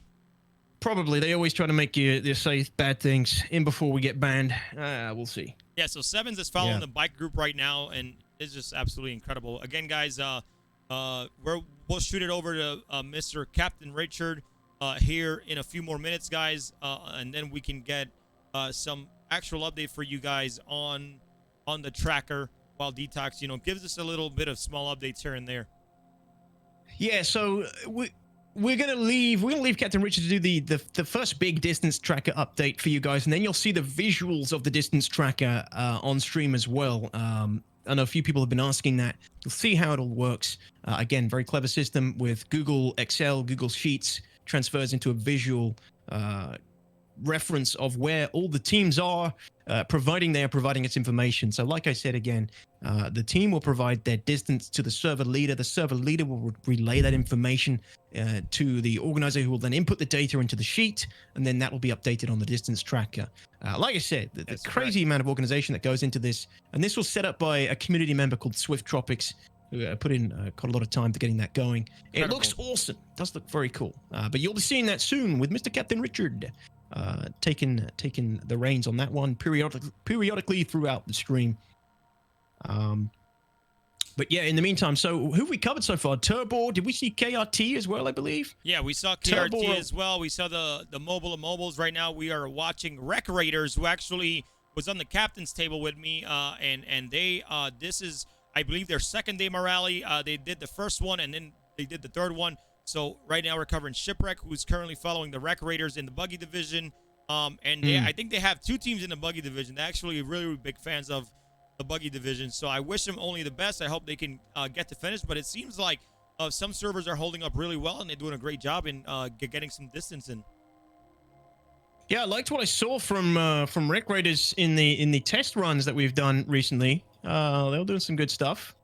Yeah, also another team that we did a really cool, you know, org spotlight, you know, in the I guess in the celebration of having the Daymar Rally, a lot of these orgs love to put a lot of, you know, cool videos and clips together. And I think Rec Raider, I think it was Love Distance, or I totally forgot the name, but she they did a great job just making a cool video for the team, showing everything, and it's just incredible, man. Yeah. Yeah, and just to go back to Turbo, they were actually 2950 Buggy Division champions. So ooh, very, very nice. So we don't want to take these guys lightly. Don't take them lightly. They are Buggy Division champions from 2950, ladies and gentlemen. That's obviously last year's Daymar Rally, and it's Russia and Latvia. They're hailing from Russia and Latvia. So Turbo. Wow. While we were just covering them a little bit, the driver for Team Turbo is Ikorgic. The co-driver is Liz Tartar. I'm pretty sure I'm saying that correctly. Liz Tartar. Pollux is their support pilot, and support co-pilot is Vrain. I think Vrain. Their support ship is the Misk Starfarer, and obviously they're in the Tumble Cyclone RC. So yeah, good luck to Team Turbo, one of our regulars and favorites to win Daymar Rally 2951. So good luck to Turbo. Well done. Thank you so much for being consistent, epic racers, part of the marathon. Thank you, guys. Good luck to those guys. Turbo. So we're also on the mobile of mobiles, I believe, at the moment. Yeah, I kind of switched back because I'm like, I can, like, even though we have so many cameras, like, I'm just trying to find these incredible views and see exactly like what's going on. But dude, like, I'm just baffled by how beautiful this game is, man. Like, Jesus Lord, like, I can look at this all day long, and like the beautiful planet tech that we have, that we can see, like, the racers racing from atmosphere or space even. Yeah, it's absolutely insane, man. Everybody's doing such a fantastic job, man. Shout outs to them. I think we're getting a swap here for sevens. TSB Racing is currently swapping out. I'm not sure what's going on, but remember, like, if one of the racers die, DTOX, they can actually get a co-pilot. A co-pilot to get on the ground with a vehicle and continue the race as a team, but they'll be down a co-pilot. So remember, it's all about getting the furthest, guys. Okay, so, you know, like, if you have the co-driver, he wants to be on the ship just so that way, you know, once one is done or one crashes, they both don't die. That'll be the strategy that, you know, that you want to do during the Daymar Rally. You know, have your racer ready to go on his car, So whenever they say, hey, we're going to swap, you know, load him off and let him go as soon as that happens. That'll be the smartest way for me to do it. Yep. Multiple strategies they can employ. I'm just thinking, any of the support craft have med bays? I don't think they do they? So obviously, yeah. So support crafts, I covered that a bit in the rules. They can't have med bays because of the respawns. Once you die, you're not allowed to replace that person or have them back in the race. Yeah. Obviously, when you know the game develops, things could change. You know, things could be different. Maybe we want them to do that so we can have everybody finish. But that will probably be when we have a more established game to be able to, you know, do that. So. Yeah, and the other thing is, like, this is why the Daymar Rally will become even deadlier in the future, because let's not forget that, you know, when you die in Star Citizen, that's a life, essentially, you could potentially lose. Depending on how you die or how you go down, if you die, that is, in the Daymar Rally, you could potentially lose one of your lives, right? One of your... contributing to your character's permadeath. So it's no joke in the future as well. This is one of the reasons the alpha is you know, while it's not perfect, it's not in the best condition, it's a great opportunity to get tons of practice in for the Daymar Rally and do something relatively more consequence-free like this. I mean, in the future, like I said, it's going to cost you a life and cost you a lot more if you die. Yeah, right now, apparently we have a Buggy group team. Techno Ninja apparently crashed, resulting in a death, and now they're swapping their teammates to 4 riders. So Techno Ninja, man, you guys gotta be a little bit more, you know, you guys can't just go pedal to the metal, guys. You guys got rocks everywhere. Again, we had some weird, the most recent update for Star Citizen 3.12, the Planet Tech got these weird rocks in Daymar now. You guys gotta be careful, man, because every time a new Planet Tech comes out, there's something different that's gonna, you know, change everything. What's going on? So I'm on. If you want to go to Enigmatic's camera, man, I'm seeing some gunfire, some weapons fire from one of the rover divisions. Oh yeah, I'm seeing that right now. Maybe a little bit behind. Maybe a little bit behind, but yeah, on an Enigmatic's camera, he was just in range of the other racer, and the other racer just gone over the crest of the hill. He may already be in range. Yes, he is. Look at that. He's hot on his tail, taking pot shots. Love to see that. That's what I'm here for, man. Beautiful. That's that weird, annoying blue bug flash. Man, I love this action here, and he's going through the ground and popping up, and goddamn Look at this shot. Look at this shot from Enigmatic as well. Super close to the ground, right behind this racer. He's managing to get both racers in shot while they're taking shots at each other. Yeah, pretty damn impressive. Yep. Yeah, so excellent shot. He's currently following, as you guys can see over there on the other side of our screen of who that team is following currently. Blackwing Federation is getting shot at or taking some shots at another team right now. So they're trying to kill from that far, dude. Like they are. They must be precise, man. I'm seeing the Daymar Rally Sandworm has turned up. He's trying to suck down the rover for his lunch, but he's saying no, not today. Turning on the 6x6, getting the hell out there. He's still alive, avoiding the quicksand of death. Well done. Well done. Another hazard. Another hazard for all our races. Not gonna lie, right? I would imagine one day CIG just pushes an update and tells nobody about the sandworm, and all of a sudden it comes out during the Daymar Rally. I may just shite myself, bro, because that would be the most incredible thing. You just see a sandworm like just in the background, pop it out of nowhere. You know, just don't eat any of my racers at least. But that would be pretty incredible. I ain't gonna lie. You know, so. We spoke about this last time on the test race, right? The prospect of having a goddamn sandworm in on these races is crazy. Just another huge hazard. You know, something that you have to deal with your weapons if you choose to. I mean, I'm imagining that they're going to be impossible to freaking kill as it is with like a fleet of ships or something. But I mean, if all the racers had guns and I don't know what. How would you deal with a freaking sandworm in a race like this? I think the best approach would just be to run away or drive around it. You can't shoot it. Look at this. We're getting returning fire. Yep. Yeah, we're getting returning fire from the other rover, aren't we? Right now, he's got him in his sights. I don't know if he's. Yeah, there we go. So I know I'm a little bit behind. He's trying to keep up with you. But he's stuck in the rocks right now. Oh no! No, I don't think he's stuck in. I think he was trying to hide. Oh, he's taking some damage here. Let's see what's happening. I'm not sure why that other rover is not moving, but I think he's getting left in the dust here. Great camera job by Enigmatic here. Oh, he's hit. Yeah, okay, I'm seeing it. How the hell? Yeah, I think he's got stuck between a couple of rocks. He's trying to fire back. Oh, that is so unfortunate. He might go down here if this rover decides to stick around and finish him. I would, to be honest. I think I'd stick around and make sure he's out of the race for good. Else he's going to come back and potentially give you problems later on. No, he's going to keep going. Okay, I mean, I'm a bit of a bloodlusting maniac, so I probably would have finished him. I probably would have killed him and made sure that was one more racer out of the race. But he's opted to just keep the race going and go for that better time, which is actually the smarter thing to do. That is the wiser thing to do. So, yeah, I agree with this decision here. To be honest, keep racing. Remember, he's racing against other times of other races as well, right? He's racing against other times of other races on different groups. So he wants to get the best time he can. Oh no! I've just caught him flipping. The rover we were just following. Oh no! Has flipped. Damn. Yeah, crew.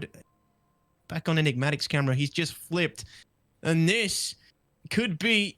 Oh no! He's flipped back over. He's back on all wheels. Okay, thank God. All right. Well, he's hey, flipped. we have a little bit of a update here. It seems like we have Team Roguestar. Actually, they had a great org video that came out. We got Captain Fuckup, Charles McCullough, and CAC, who's all dead apparently for Team Roguestar, man. I mean, that's a big fuck up. That's what I'm gonna say, man. But Captain who? Yeah, Captain Fuckup. Excuse me.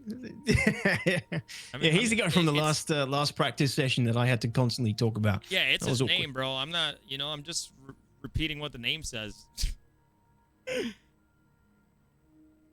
All right. Well, DTOX. We are getting our first bike group coming into the first checkpoint. So I think we're gonna be currently dishing it out over to Captain Richard on location, and then getting an update on those. Captain Richard, are you there?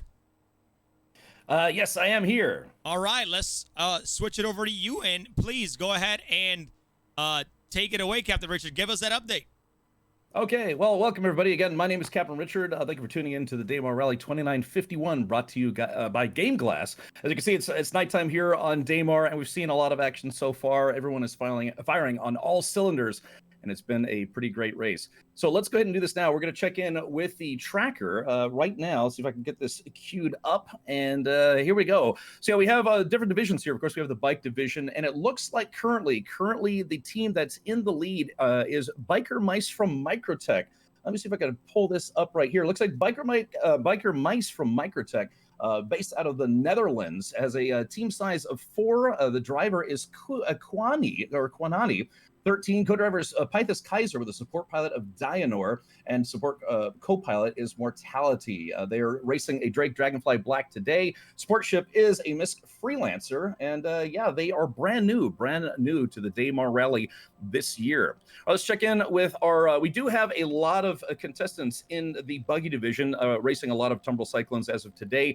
Currently in the lead, let me check just both of these one last time. All right, so we've got a number of teams reporting in, still another number of teams that hasn't quite checked in just yet, but it does look like so far Dutch space agency Sinister is currently in the lead for the Buggy division. Let me pull up their information. Looks like they are also based out of the Netherlands. That's pretty awesome. Got a team of 4. Captain, looks like Captain Blue Eyes is their driver. Co-driver is Dutch Torpedo, and I believe Dutch Torpedo, is their co-driver, with a support pilot of Beidou. And support co-pilot is Dutch Force. They're racing a Cyclone RC. Their support vehicle is the Misk Starfarer. So again, a lot of heavy competition here for the Buggy division, a lot of entries. And not all teams have reported in just yet, but currently in the lead appears to be Dutch Space Agency Sinister. All right, and finally, let's go ahead and check in with the Rover division. It appears Somber Racing 01 is currently in the lead, making their way over to Eager as the next checkpoint. Let's see, if I pull up their information, looks like it is a team of 4, and they are based out of France. France. All right, very good. So main driver here is going to be Correa. Then they have a co-driver of Elma Fiosa. Their support pilot is Shepherd42, and Deskatrons is the support co-pilot. Of course, doing an RSI Ursa rover, and they have a Freelancer Max as their support vehicle. So again, as we've seen so far, lots of tight races. Again, the Buggy division has the most racers. We're still waiting for a lot of those folks to check in. Currently, the lead is up for grabs as they make their way over to the next checkpoint at the 92-kilometer mark.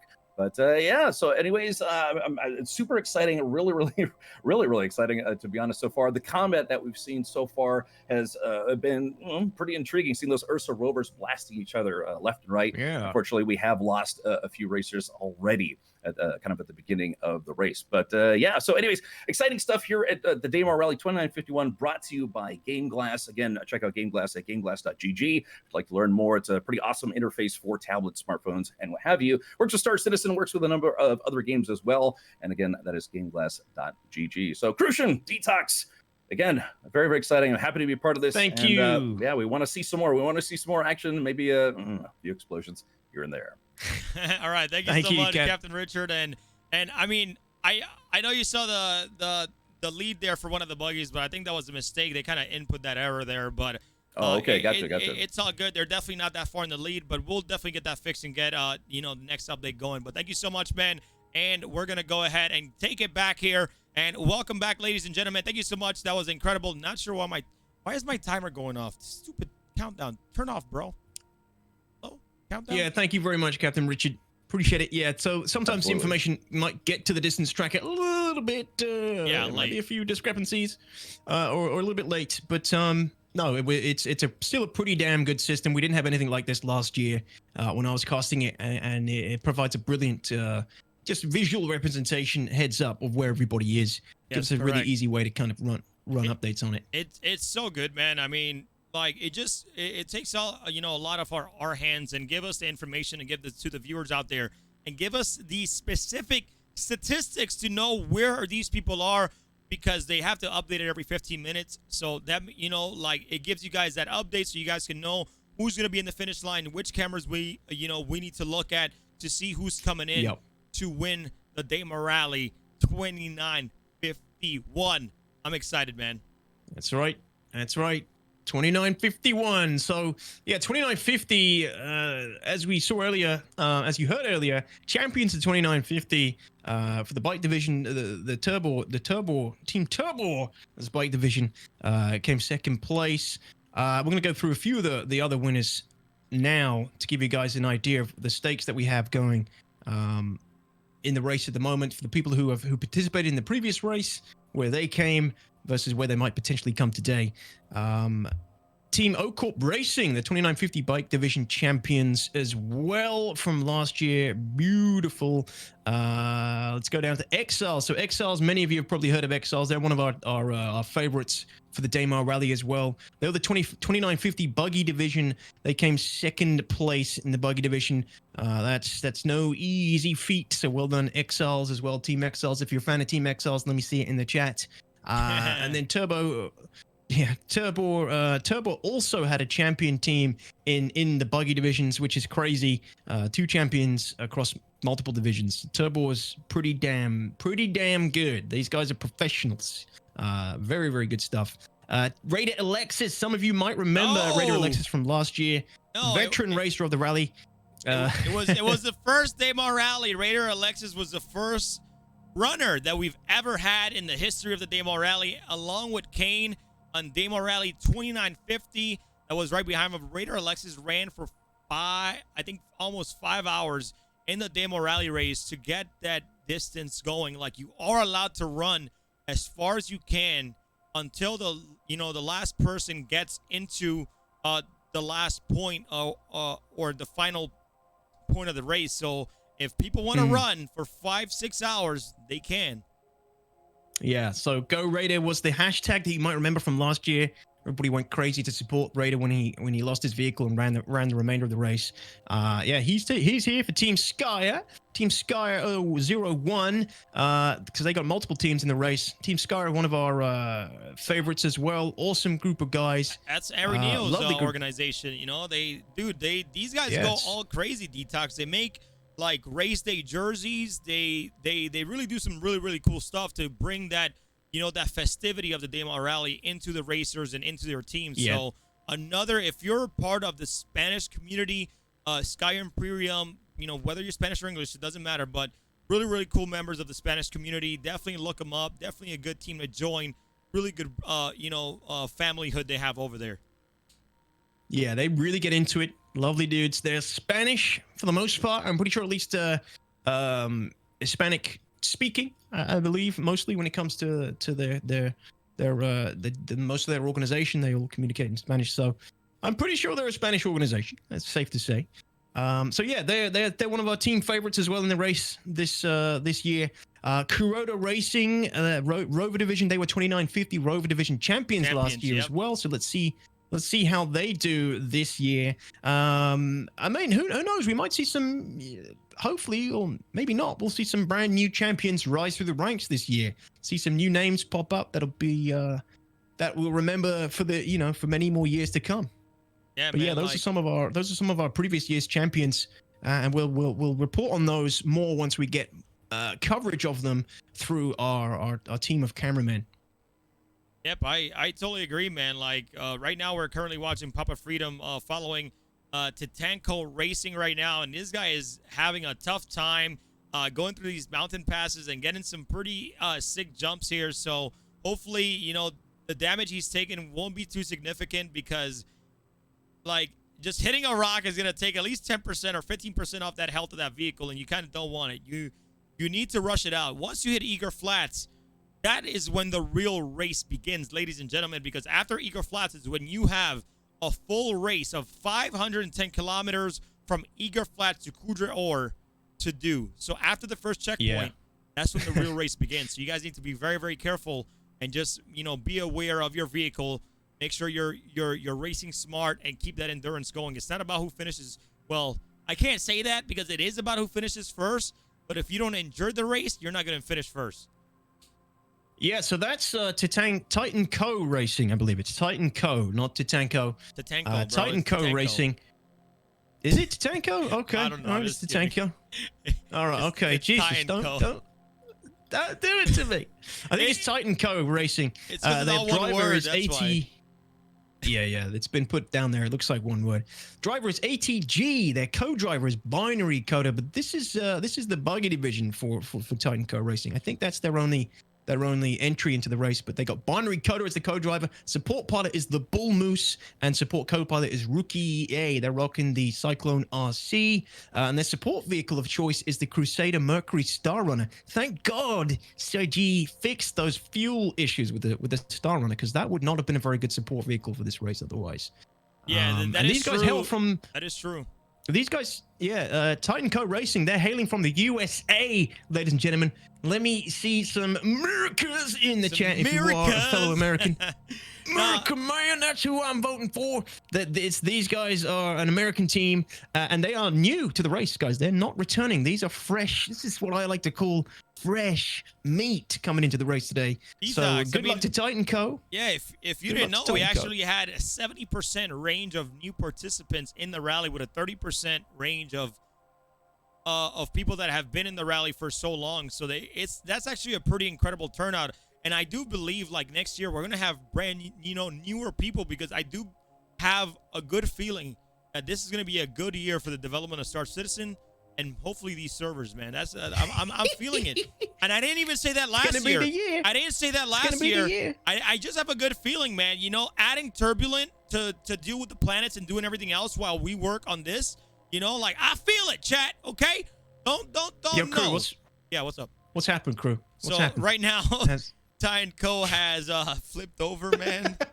Did I just jinx it? I think I may have jinxed it, ladies and gentlemen. First time. It's all your fault, bro. First time team. Titan Co. They flipped it. We have a live replacement right now. They're getting on the MSR. They're gonna get a brand new vehicle. They're gonna ditch that one instead of having the MSR trying to flip them over. So this is what the Daymar Rally is about, guys. Getting these races. If you flipped over, it's okay.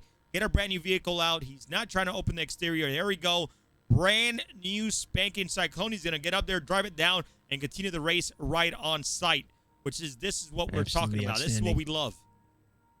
This is what I love to see. And crew, just to check we're on the same point, he's just jumping into the Cyclone now inside the MSR. Yes, correct. Yes, and he's just driving backwards right now. And yep. Yeah, amazing. Amazing. So we're synced up. That's what I like to see. He's synced up. He's reversed it out, and off he goes, ladies and gentlemen. This is the bread and butter of support, your support teams in this game, in this race. Sorry, you know they're there for that reason. They land, they bring out the replacement vehicle. The racer jumps out, jumps in, the new one reverses it out, and then off they go again. Beautiful coordination, and you know these teams, guys. They're practicing this all year. They're doing this on their own, practicing for the Daymar Rally all year round, doing these little test runs. I know my team, the mobile and mobiles, you know, because I'm obviously closer to them because they're part of my organization, they have put so much time and effort into this this race and training for it that these little switches that you see, they look so smooth and seamless. It's because they practice it a ton. Yeah. And it's great to see. Right now, all the races are going good, man. There's absolutely no mishaps going on. It's absolutely, you know, I'm really happy how all the racers, man, everybody's racing happily. There's no incidents going on. Things are going fantastic, man. And I'm just really engaged in just the shots that we have all our cameras taken, whether it's, you know, Terada or WaterPatate or fuck, I messed that up. WaterPatate. There we go. There we go. I got it. Kind of like the Klingon. Yes, but we're close. So everything is going good. I know we have a few early deaths, but guess what, guys? It's the state of the game. Don't be mad at the organizers. All we want to do is just do our best to give the best experience that we can, and that also takes part of like being part of the game as well. So as the game gets better, so does the races, so does everything else. So you know, just bear with us, man. And I just missed a big jump. I'm sad, but we have a view here of Eager Flats. We got one of our Turbo, one of our first buggies here, and they're about to get back on the race. Currently being followed by SpaceGamerUK live camera here. Which camera you rocking? SpaceGamerUK. Thank you. SpaceGamerUK, Gotcha. man. Yeah, he's there. He has Turbo right now at Eager Flats, and I believe they're gone again. I think it's one of the first buggies, and I think there's other buggies behind them. And we'll you know, if you want to give some quick updates on the tracker DTOX, please feel free to do so. Well, the distance tracker, I can leave. Yeah, okay, sure. We'll go to Mr. Richard shortly. But no, for now, I'm happy to give a quick update. I was just relaying information with Corsair there, so apologies. I wasn't paying attention just then. I know we got a lot going on. Are we on the Cyclone division? You covering at the moment? Yes, Cyclone, where we have Turbo. Just look for that team and just cover like that distance and see overall. Yep. Yeah, so let's go find Turbo on the distance tracker. So obviously, like we said, Captain Richard will be giving you your intermittent visual updates on the glorious your intimate updates. Intimate and intermittent updates on the distance tracker. But I will also give you a few periodically throughout as well. Let me just get this buggy division up. It looks like I've got because there's two the buggy divisions are so big. There's multiple divisions and requires 2 distance trackers for the buggy one. So I've got to go through a little bit more information. Yeah, just grab that Turbo and see how far they just pass Eager, and see if there's any other buggy teams that reach Eager, and that's it. And then we can cover the rest later on with Captain Richard. Yeah, I'm trying. I can't seem to find Turbo on here. You gotta open your eyes, DTOX. I'm just kidding. I can't find him. I'm trying to stall time here, but I can't find Turbo. Maybe I'm just blind. Again, maybe they haven't. For those of you guys that are watching in chat, for those of you guys that are here, guys, just enjoying the show, we really appreciate it. Again, we have a lot of giveaways going on in chat, guys. We have giveaways from Game Glass, Gamer Advantage. We got giveaways from Astro Gaming. We have a promo code Daymar Rally 10 that you can use at JRD+F all weekend long. So please, guys, all you guys gotta do if you guys want to join these giveaways, just type in chat once. If you haven't already, if you're just tuning in, type in chat once at the end of the stream. If you've typed in chat at least once throughout this whole 13-hour broadcast, we'll pick winners, and we will contact you through Twitch. We'll send you a message or a DM on Twitch to get your information, and we can get these prizes sent out to you. So again, shout out to our sponsors, Game Glass, Gamer Advantage, and Astro Gaming for providing some prizes, because I really appreciate you guys. And it's been a great day so far. So I hope you guys are enjoying it. Go for it, brother. Go for it. Yeah. I found them. Turbo and Cyclone Division. So they're coming in currently at the last update, 43 kilometers to Eager Flats, according to the distance tracker. Okay. I don't think that's right. They probably haven't updated. Yeah, they probably haven't updated. Yeah. That's probably why. Yeah. Yeah, so I think it looks like, ladies and gentlemen, that we just got a slow update. Remember that the co-pilots have to relay this information, I'm assuming, to we have an insane sandstorm right now. If you look at Terada's race, like there's just an insane sandstorm right now. KRT Racers, I think this looks like Eager Flats, but there's just an insane sandstorm. Just you can barely see any visibility right now, unless it's just it's because he's closer to the ground. Never mind. I'm like, there's sandstorms now in the game. There's definitely not. It's because Terada's close and just blowing all that wind. But dude, I was like, this is insane right now, dude. Yeah, beautiful, beautiful, atmospheric, dangerous and beautiful at the same time. That's what I'm hoping, man. I want weather to be in also like things like Daymar. If not, it's okay. But having weather situations, kind of like how you have in Microtech and Daymar, whether it's a huge dust storm, that would make the race so much more fun too, man. Like you better run from the dust storm. I mean, I don't know what more you could get on Daymar. Dust storms, sandstorms. You're not obviously not going to get all the storms? any tsunami. You're not going to get any tsunamis anytime soon, or blizzards. But I quite like it. It looks like we're getting an update now, a more updated sheet on the races.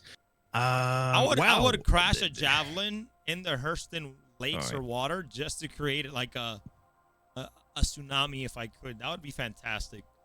So let's make that happen. Crucian, so I'm getting some information through saying that some teams are giving some incorrect information here and there, which might not be intentional, probably not intentional. And when they're in the middle of the race and focusing on other things, they might be inputting the numbers incorrectly. Yeah, but we got an update now. Yeah, and, I think Team Turbo apparently is way super far ahead. I don't know if that's legit. Yeah, it's probably incorrect. I think the officials in the back end are fixing that, so it's not a worry, guys. We'll have everything here set up for you guys here in a proper way here pretty soon. It's just I guess some teams like just didn't get the point on how to update the tracker, even though we do always a briefing before every major race. But it's okay, guys. It's not a big deal. We'll still update you on where they are as much as we can. So just bear with us on the back end. I know officials are working very, very hard to make sure everything is fixed. Yeah. So about the distance tracker, guys. I know some of you are asking, can we see it?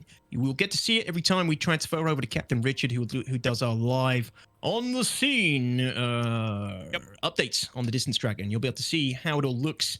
Give you a quick visual representation of where everybody is. Yeah, well, we're not gonna show you the distance tracker every 10 minutes because it's not. They don't update it that much. They update it every 15 to 20 minutes, so it doesn't make sense to show you guys, like 18 times in an hour because it's not gonna update itself properly. So, just stand by. We'll get that information to you. Trust me, we got your back, Chad. Okay.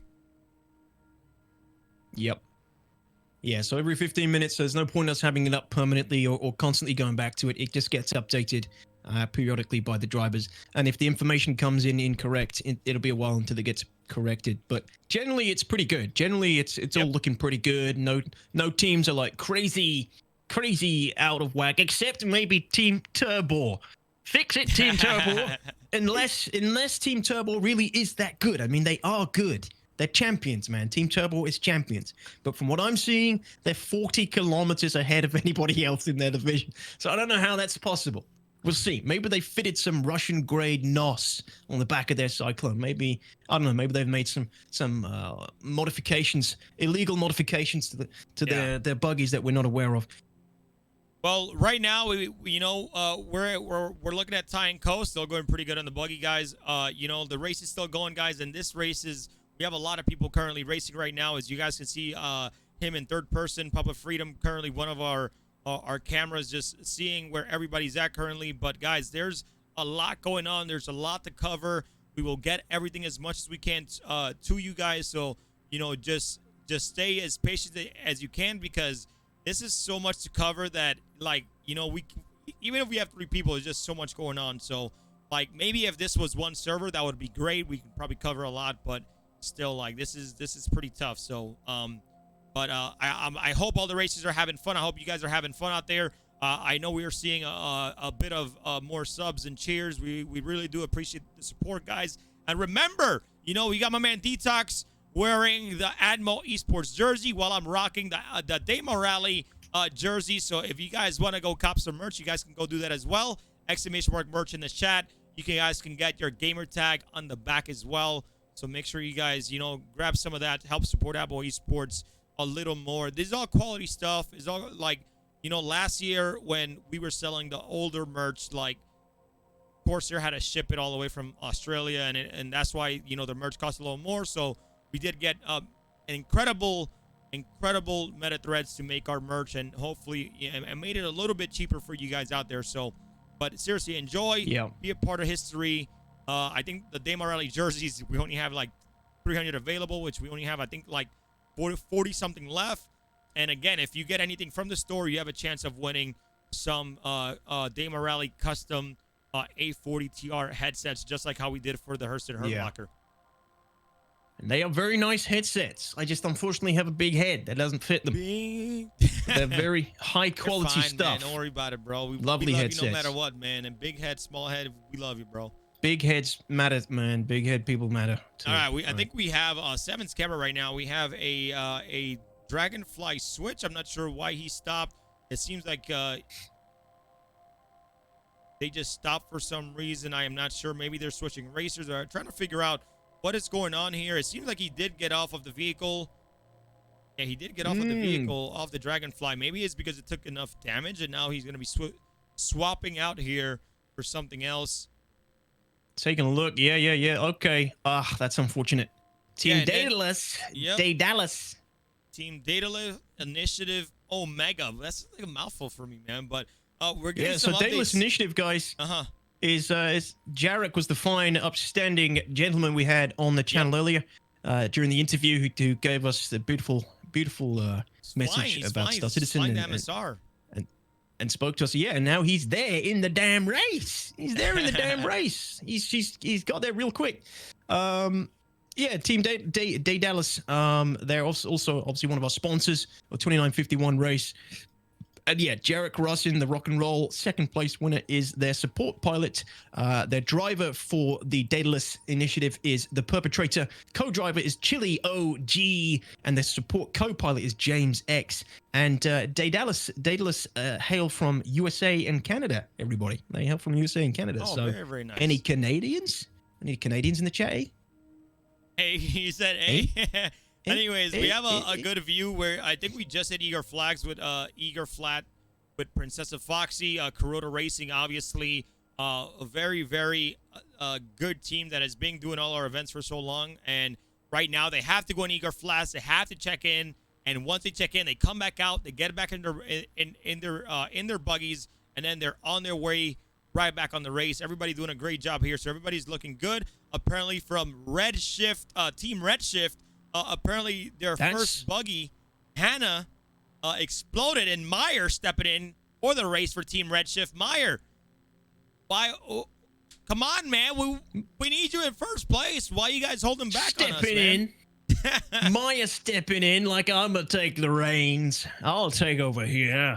Me and my red hat will see it to victory. Yes, Team Redshift. I love that name.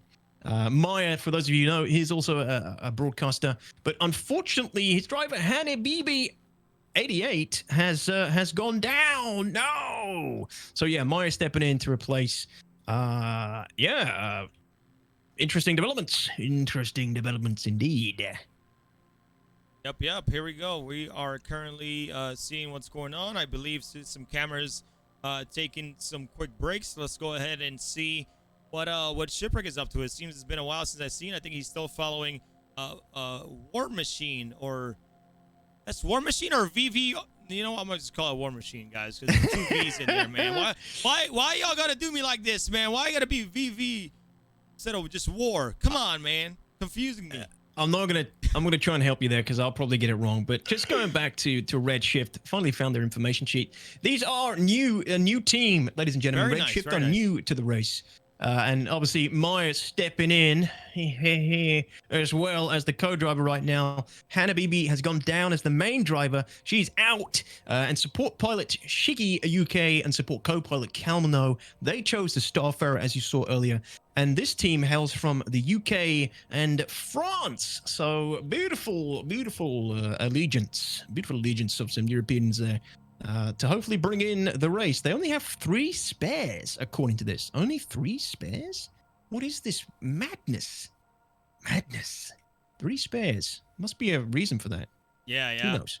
Well, DTOX, while we're getting the distance tracker fixed and updated by teams, guys, everything should be fixed here pretty soon. And thank you to Vic for the raid there. But while we're getting things fixed with the distance tracker, we're going to take a quick ad break so that way we can get some water in. And then once we get after the ad break, we'll see if we can bring in the distance tracker and update you guys with all the information and bring you in with Captain Richard on location here pretty soon, guys. So we're going to take a quick ad break, guys.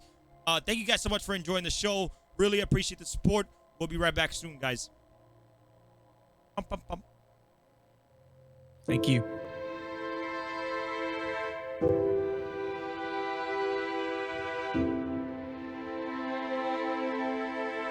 It's only human to strive, to be humble, to sacrifice, to have compassion, but also to believe, to reinvent, and push where no one thought possible. Because in a galaxy of ever-growing demand and ever-evolving expectation, we believe there are some things only humans can do. Like having the imagination to envision a better future and to make it reality. The passion to be awed by nature and also to protect it. The courage to explore new frontiers and search for a better way. The empathy to recognize our differences and to overcome them. Being human takes energy, and we're using ours to create new solutions to help meet the needs of people on all planets in affordable, reliable, and ever cleaner ways.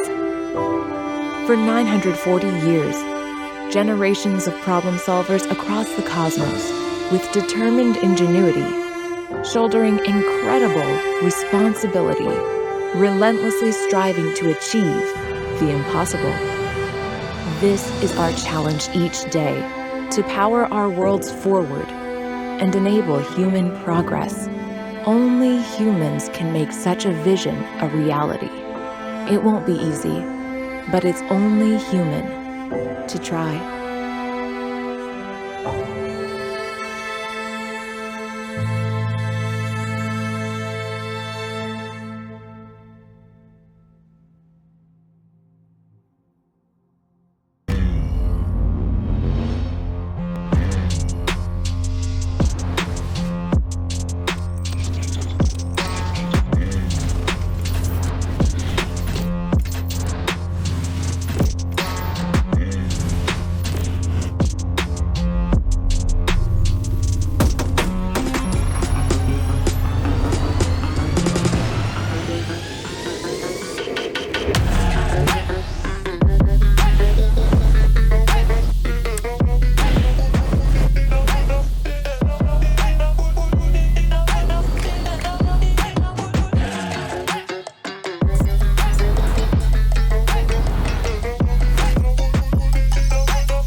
All right, we are back here, ladies and gentlemen. Sorry about that. Thank you so much, guys. Really, really appreciate it, guys. Someone that we haven't talked about is actually Talon's Outer Haven, guys. Talon's Outer Haven has been supporting us since the beginning for a really long time. So thank you so much, Talon's Outer Haven, for being an awesome organization and continuing to support us through and through. So we really, really do appreciate it. Okay. Hope you guys are having a great time, guys. We are about to get an update to see if the tracker is fully updated, and then we'll get Captain Richard on location and let you guys know where all of our racers are, what else is going on during this Daymar Rally right now. But thank you guys so much for being so patient with us and letting us have a quick break. I mean, like, I'll take a break, and you guys, I can stay on camera. We can just leave this on the whole time. I mean, it's just easier for you guys to see different things other than just a race, you know, different ads from the orgs, different ads from our sponsors. Like, I wouldn't put an ad up if it looks like crap. I'll tell you that right now. But thank you all so much for being here and hanging out with us, guys. Much appreciated. So we'll give you guys an update on the distance tracker here pretty soon. And we just want to make this stuff better every year for you guys, because this is for you guys. It's not for me. It's for y'all, man. We want to put a show for you beautiful people. That's it. That's what it's all about. It's a form of entertainment at the end of the day, right? Yes. It's obviously a competition. It's a competition between all the races. But ultimately, you know, when you watch these things, the real Dakar Rally, it's all put on for entertainment and for the thrill of everybody who's participating as well. So that is what it's all about. That's what it's all about. I see some people are asking in the chat what kind of support ships you can are authorized for. Okay, I mean, for the Daymar Rally. Yeah, we can definitely go over that. Go for it. I got them here. So yeah, I mean, if you want to bring up the rule book, you are obviously welcome to, crew. But there's a few ships that are authorized. 6 ships in total. It's the Starfarer. The Starfarer, you know, the rule book very well highlights their strengths and weaknesses as well. But the Starfarer is obviously one of the popular ones because it's so damn big. You can carry lots of vehicles, more than any of the other ships. You can carry more replacement vehicles if you need them. More space to repair, refuel, and supply, hopefully in the future as well. And it's basically going to shrug off any attacks coming from the racers, because something we probably haven't mentioned yet is that you can actually shoot at your opponent's support ships if you're a racer. You can actually shoot at their support ship, which if their support ship goes down, that's devastating for them. You know, they got no support ship. There's no way they're going to make the marathon if their support ship goes down. So there's lots of things to consider when you choose your support ship. So Starfarer would basically be impervious to any kind of small size 1 damage. It should be a pretty good choice if you're looking to kind of circumvent that. But yeah, its weaknesses, massive landing footprint, and it's costly and difficult to operate. I mean, it's not too bad when you're following those ground vehicles, but obviously some of the other choices are much more agile. The Star Runner is a new popular one that's gone in with what patch was it? 3.11 the Star Runner came in? 3.11? 3.10?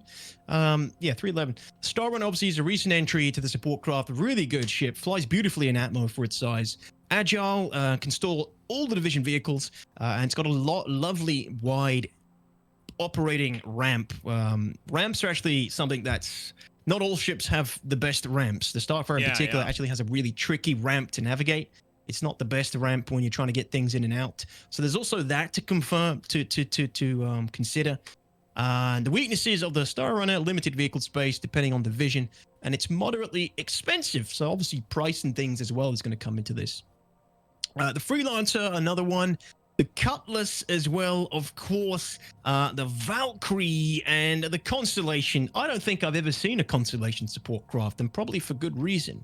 What about you, crew? Have you seen a Constellation support craft, especially today? No, like, honestly, the only one obviously you want to use is the one with ample amount of cargo space. Probably the Aquila, and just what's the other Constellation? The first one, the basic one. I forgot which one that one's called, but the Constellation Andromeda, the Taurus is the cargo one, and then the Taurus, Aquila. that one. Yes, so I think the Taurus would probably be the best one here, but the problem is like it feel like it takes too long.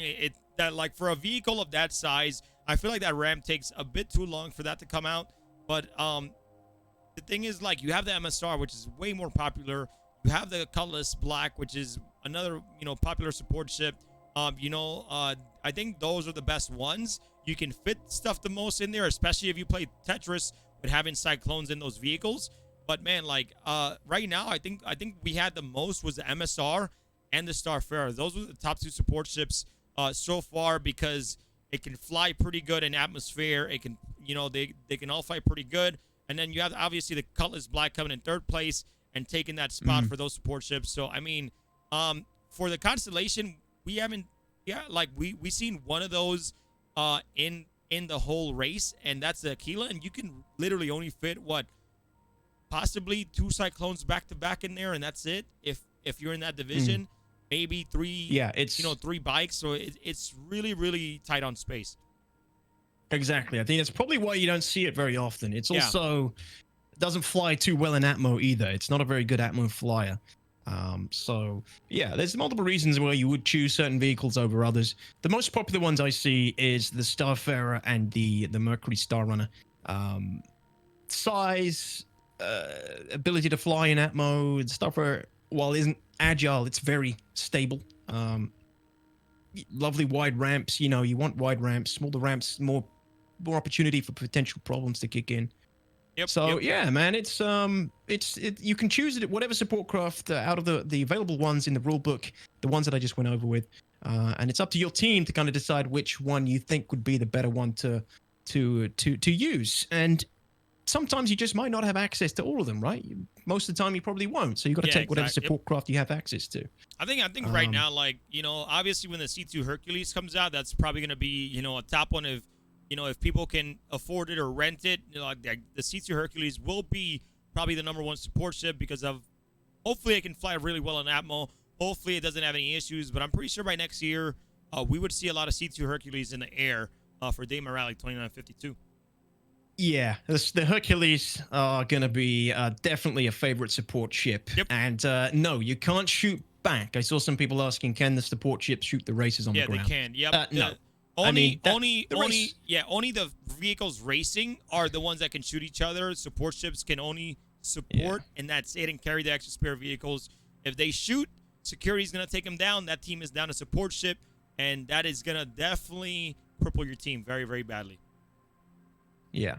It's just the race would be over very quickly if all the support ships could shoot the other races. It would divulge into a death match of some sort pretty quickly, right? They could even ram them to get out of control. Yeah. So I think we're gonna try to let me see if Captain Richard can give us an update on the distance tracker, and then after that we can kind of go into more depth detox while we're still racing about the Daymar Rally and the checkpoints and show everybody here exactly what exactly these teams are really racing and fighting for. So but take it away. Let me check if Mr. Captain Richard is ready. Yeah, let's check if he's still there. He hasn't run out of oxygen yet. Yes, he hasn't. He's all right. Hey, Captain Richard, we're gonna get an update from you here right now, so we're gonna switch it over to you. So Captain Richard, man, take it away and give us that update. All right, hello everyone. Yeah, again, I am Captain Richard, your field correspondent for Atmo Esports here on Daymar. Surprisingly, I've been able to hold my breath for until I've got to talk. So again, welcome everybody to the race. It's been fantastic so far. Seen a lot of high-speed action, a few explosions, and a few unfortunate turnovers. That's why you have your support team. Okay, let's check in on the progress tracker, and hopefully this has been updated to where it's reasonably accurate. So here for the bike team, it does look like Turbor team is actually in the lead, which is pretty exciting. Again, this is a team of 4. They are based out of Russia and Latvia, and they were actually the 2950 Buggy division winners last year, taking a shot at taking first place for the bike division. Currently in second, looks like we have the Mutant Motor Mob, and then in third, FFK Night Riders. Kind of interesting. I wonder if they got Kit. Kit is probably the AI for their bike that they're racing right now. But Anyways, yeah, the main driver for Turbo is Ikorgic. Co-driver is Lis Tartar. Your support pilot is Pollux 1408 with a support co-pilot of Urain. I hope I'm pronouncing that correctly. Race vehicle is, of course, a Tumbrel Cyclone RC, and their support vehicle is a mixed Starfarer. They have a number of spares available, and again, they are a returning team, last year's Buggy champions. All right, now here's where it's a little bit of a toss-up, because hopefully, not entirely 100% sure all teams are reporting as you know, correctly. kind of taking a stab at this. Yeah, I know, right? It's a little bit of a toss-up here. AAWA Taxi Orange. I don't know how. Maybe they added some jet boosters or something along those lines to their Tumbrel Cyclone. Appears that they very possibly could be pretty far ahead. Of course, Turbo Team, the team we just described before your bike division, actually appears to be possibly in second, but before this had drastically updated, they were actually in first place. Looks like Team Exiles and Kuroda Racing are right behind them, not too far. Actually, it's a tie right now, a tie for a third, possibly fourth, between Kuroda Racing B1 and the Jackals. And we do have, again, it's reported here, looks like Daedalus Initiative Buggy Team Row, again, kind of advancing very, very quickly, surprisingly. We'll have to see. Hopefully we get some updated tracking results here in a little bit. But finally, our Rover division. Now, there was a little bit of an update that I received on my end. Apparently, Sombra Racing 01 was listed as being as part of the Rover division, but they are actually part of the Buggy division. So that has been an update. It looks like unfortunately, they may have been accidentally added to the wrong group. Let me see if I can find Blue Tech here on our sheet. So it appears the actual first place rover, actually tied with the Polish Space Marines. Now, I got to admit, I'm a big Warhammer 40K fan. So if I see Polish Space Marines there, I might be secretly rooting for them. But Blue Tech is based out of Sweden. They are based out of Sweden. It is a team of 4. Their main driver is Chard with a co-driver of Powell. Support pilot is Hagbard ML, and then Sprandl Borka is their support co-pilot. They are racing an Rover, of course, just like everyone else, and they're using a Valkyrie. Oh, I love the Anvil Valkyrie. The Valkyrie is one of my favorite ships in the game. It is great for large group gameplay. They are brand new to Daymar Rally 2951, so that is pretty exciting. All right. Well, anyways, yeah, we are going to jump back into it right now. And if I could, just a quick plug. Atmo Esports is the organization that is bringing you this race today. If you would like to support them, they actually do have some merch available right now. Type in ! merch in chat. They of course have the jerseys that are limited edition for this year. The merch does change, pretty much every year. But they have shirts. They have, it gets very cold at night on Daymar, so they do have some sweatshirts and the like. They even have a pin this year, and I might have to order one of those. But anyways, yeah, just a quick plug for Atmo Esports, the creators of the Daymar Rally 2951 and previous, and hopefully many years in the future. All right, well, Crucian and DTOX, I'll send it back to you guys, and let's get back to racing action. All right, thank you Captain so much, Captain, the man. DTOX, how you feeling, man? I think we got a torpedo burrito on its way for you. A torpedo burrito? I'm hungry, so that'll keep you going for a little bit longer. Thank you, sir. Torpedo burrito, man. Hey, we work so hard to kind of like every year we want to do something and take Atmo Esports to the next level, right? And we don't next year. You never know if we're we try to do new overlays. We try to do everything different. So the more support we get, the better we can make the broadcast look. The better we can make everything look. Cameras, everything for you guys. So please I'm not saying it because I'm getting paid. I put in my hard sweat, blood, tears as a volunteer. DTOX does as well to be here, to be casting for you guys, covering this incredible race for you guys. So please do, if you guys are able to, obviously we're still, on a midst of a pandemic. I hope you guys are staying safe and all that good stuff, guys. Please stay at home. We know things can get hard, but if you have the availability to get a piece of merch, that goes right back to the community. It goes right back to you guys. Whether it's prizing, trophies, however we can do it to give back, to make everything better, is how we're going to use it. So thank you guys so much for being here. We appreciate the support. Yep. Oh, I think we just lost a Cyclone. I don't know how far behind you are. Where? The real TRF's camera, Crucian Sombra Racing, I believe. Sombra Racing 01. Oh, man, we just lost a Cyclone. Yeah.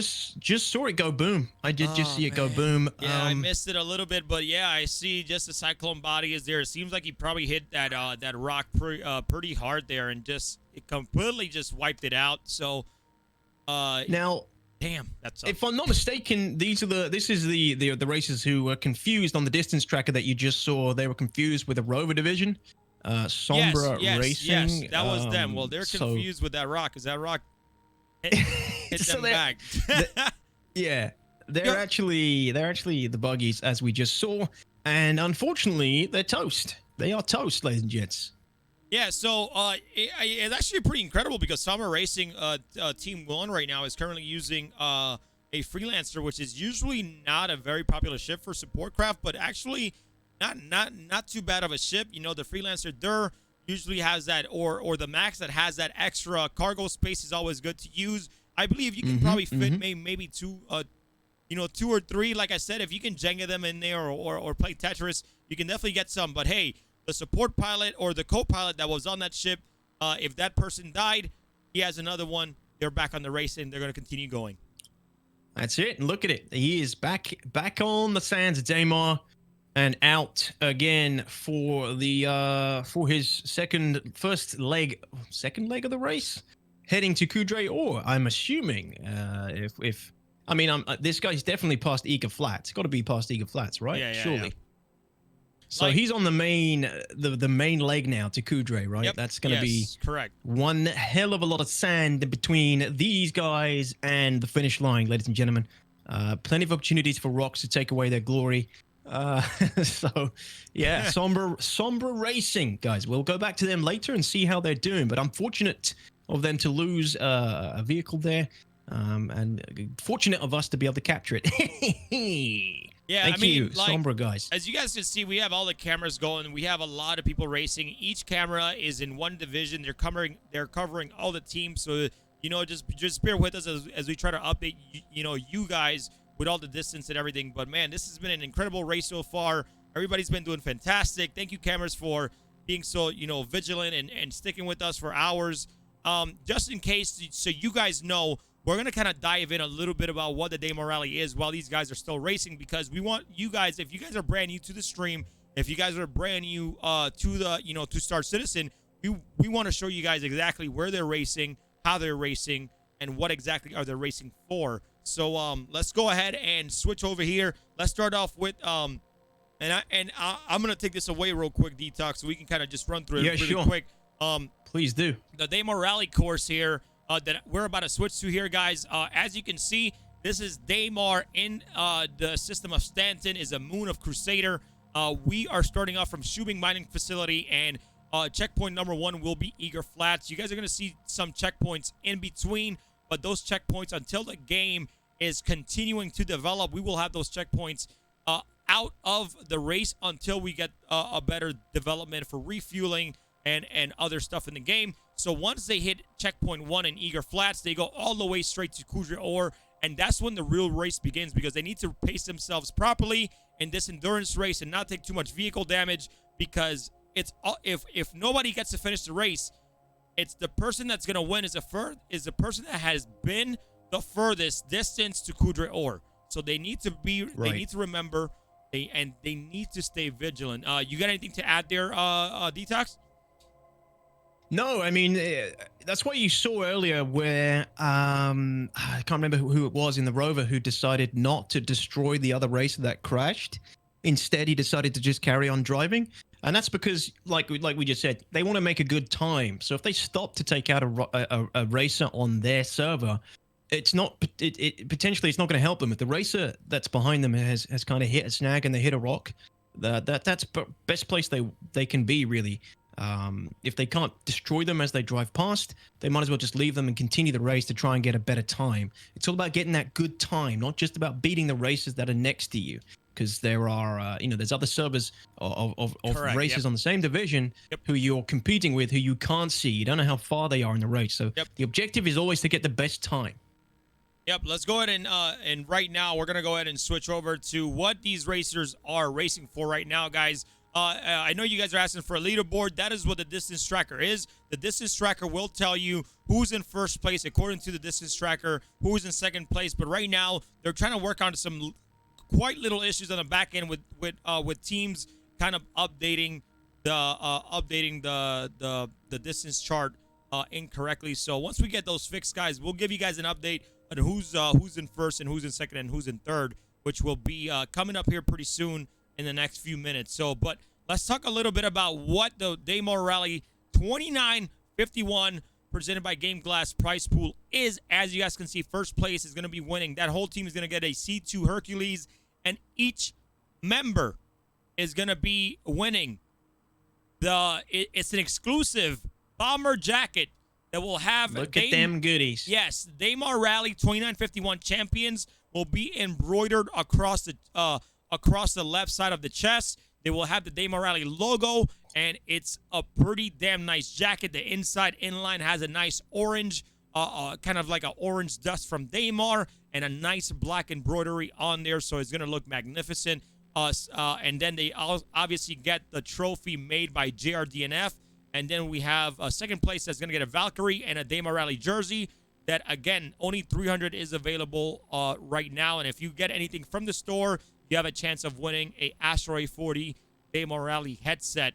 And then third place, guys, a Cyclone RC, along with another a set of Daymar Rally jerseys for those guys. So, you know, big race here in Star Citizen, guys. It's been incredible so far. We've been racing for 1 hour and 18 minutes so far. So it's been pretty crazy, guys. Pretty crazy, but beautiful views. 1 hour and 18 minutes. And if these distances are correct, which I don't know if they are, apparently some of the buggies are halfway through the race already. Yeah, that's definitely inaccurate 100%. That can't be right. you want to know what's funny? Like, for me to get the information, like I know how long it takes to Eager Flats, right? Like, if you have a really good path to Eager Flats, I've raced this before. I've tested it online. I did it on my stream. Like, I actually, you know, do these races just so I can able to cast and tell you guys. It takes about 22 to 24 minutes to get to Eager Flats from Shubin, and about I would say maybe every 100 kilometers. I would say it could be about an hour and 15 minutes in buggies.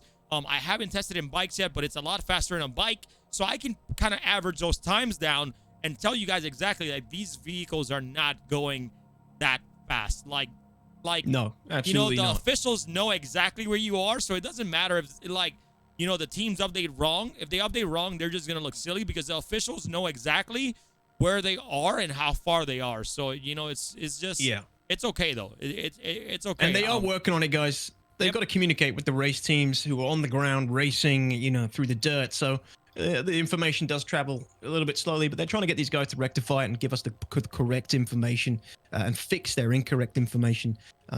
Like we said before, it goes from the racers to the server leaders to the organizers to the data sheet to the Google Sheets to the distance tracker.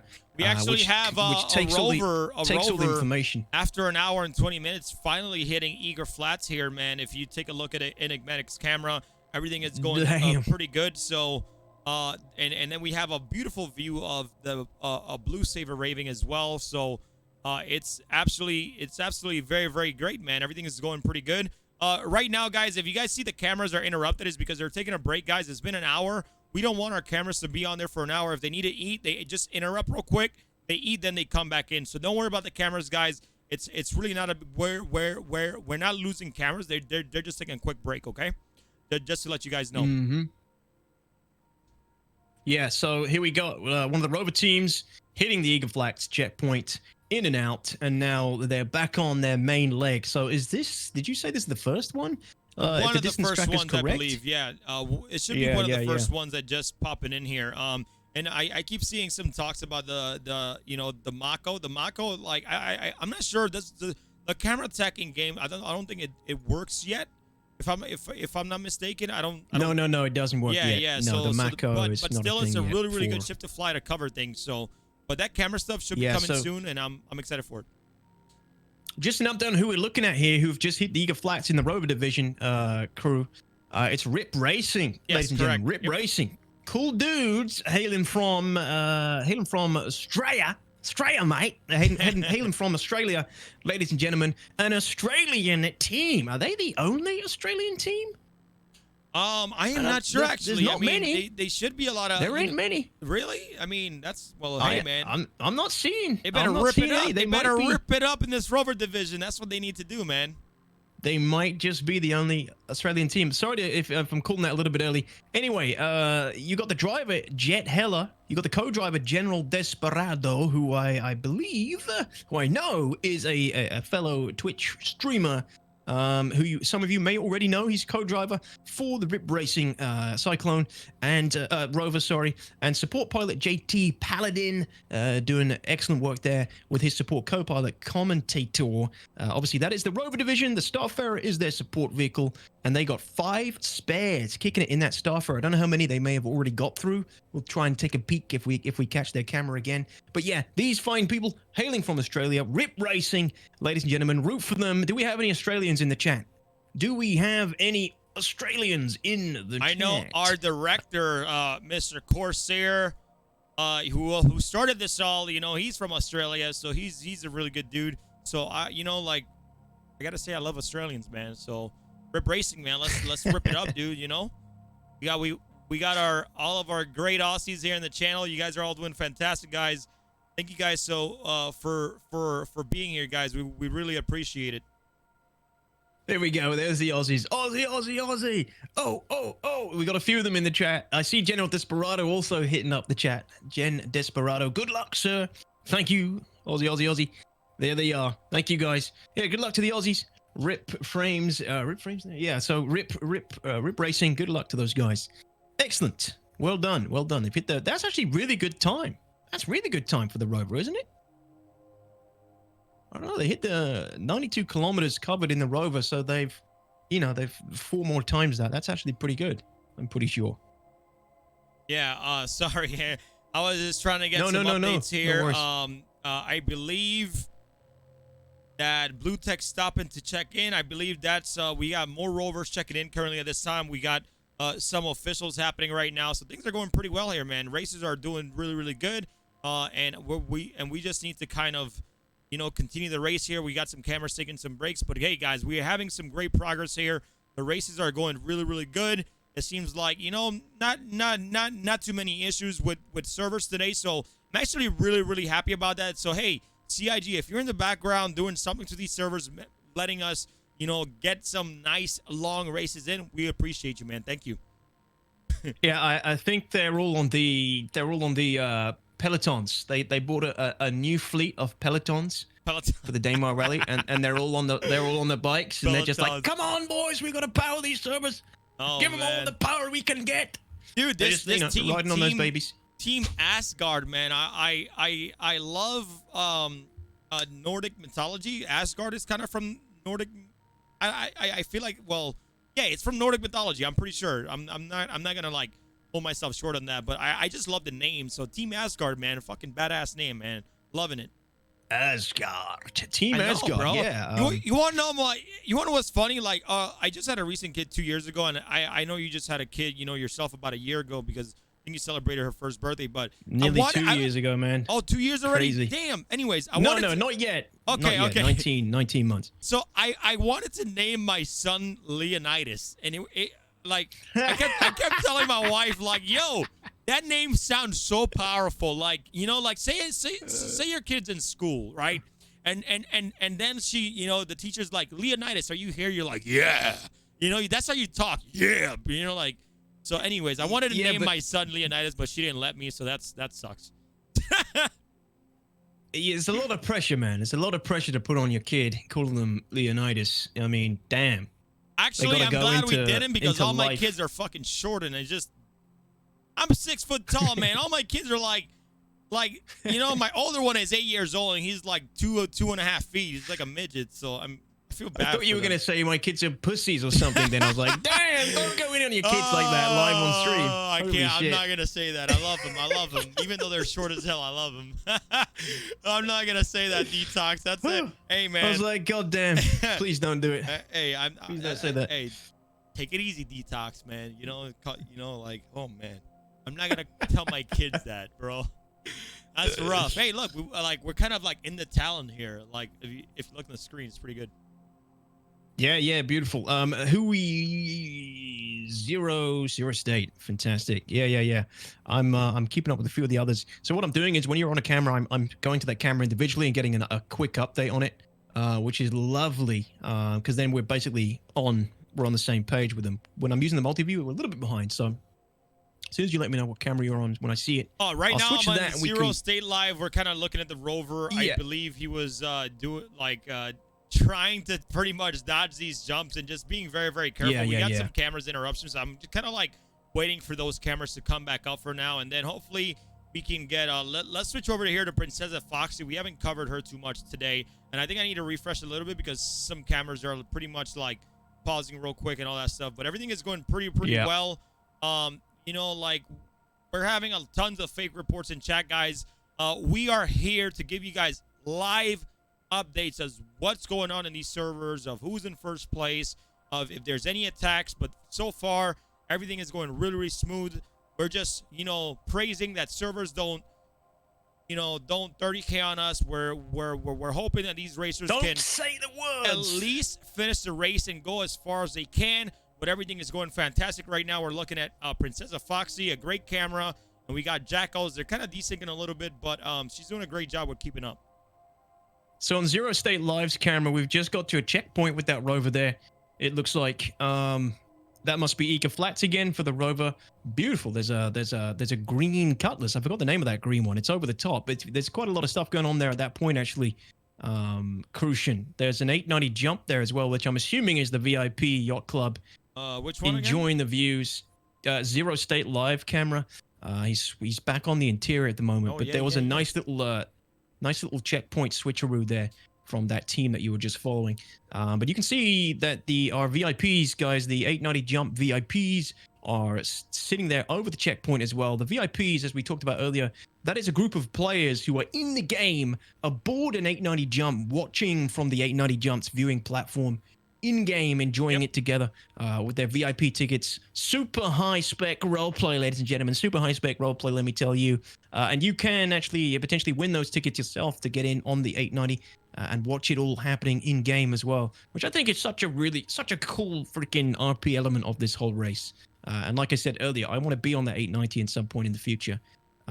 Zero State would give us... There we go. Yeah, everything is going pretty well. And again, like if you guys, want to be a VIP, we let the Yacht Club kind of run that a little bit. So if you guys haven't checked out, I think the Yacht Club, I think they're doing some coverage on these VIP ships right now while the race is going on. So everything is going really, really, really great. I'm glad that, the VIPs are safe, guys. The VIPs are safe. We're doing really well, so I'm really, really excited, man.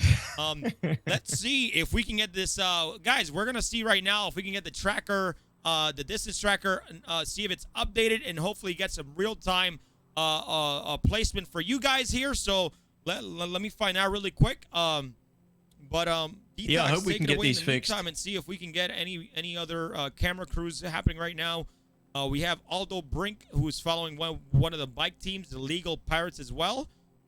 I love that we can scan vehicles now and kind of see like how much damage they've taken. But I know the bikes are gonna if you can get a good course on the bike, you can finish in like 4 hours, which is like one of the fastest times.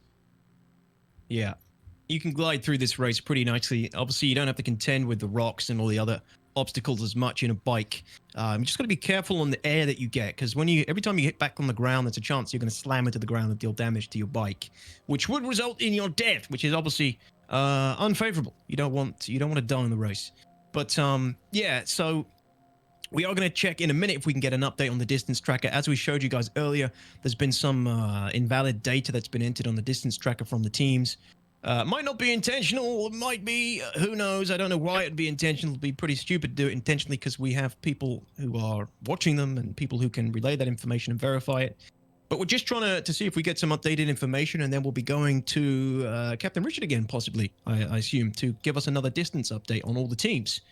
But some people were asking if there's some teams that haven't there's nothing on there for the distance tracker, and that could be either because they dropped out, their team is out, they failed to update it. There's a few reasons why they might not have anything updated on the distance tracker, which we just don't know yet. We don't have all that information on all the teams. I'm going to try and get an update for you guys on the people who don't have any distance updates in the meantime. So sorry about that, everyone, but for the people who we do have, that's what it's there for.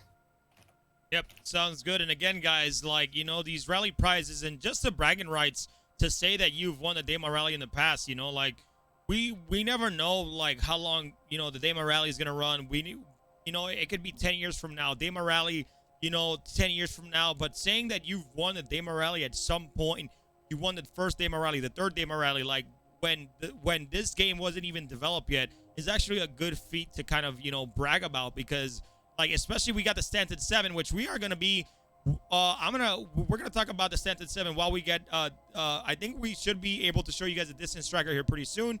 But guys, the Stanton 7 is our new, racing league that's going to be coming out, late February, and it's a smaller version. Yep. It's going to be a smaller version of the Daymar Rally, but we're going to have a qualifier on Daymar, and then they're going to qualify the top 16 teams.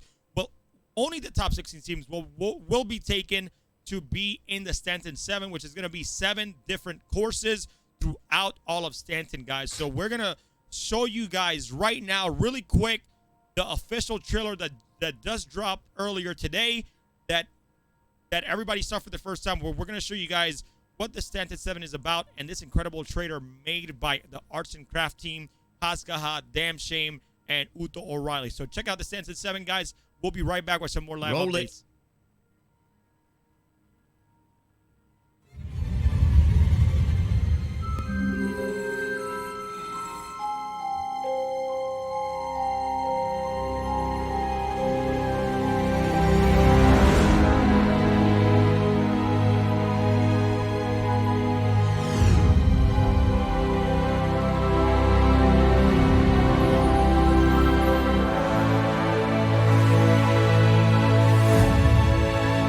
Esports and the Bad Token Race Club are proud to bring you a championship event like no other. The Stanton 7. This exciting rally circuit pays homage to Earth's classic rally and Formula One traditions, pushing drivers and their teams to their absolute limit across some of the toughest terrains Stanton has to offer.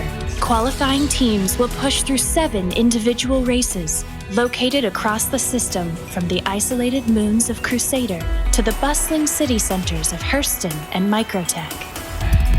Each race, pilots will control a featured vehicle, from the rugged Drake Dragonfly to the lightning-fast Tumbril Cyclone, navigate perilous terrain and conditions, as well as one another. Racers will face off on Magda, crashing through mountain passes and dusty valleys. Walla, where jutting cliffs and deep craters force pilots to thread the perfect line. And Cleo, where one wrong move means plummeting into a lunar sea. Racers will pick up individual wins across the races, but only the team with the highest overall standings can claim the title of Stanton 7's champion. Sign-ups begin soon. Get your crew together and join us for the Stanton 7. You won't want to miss it.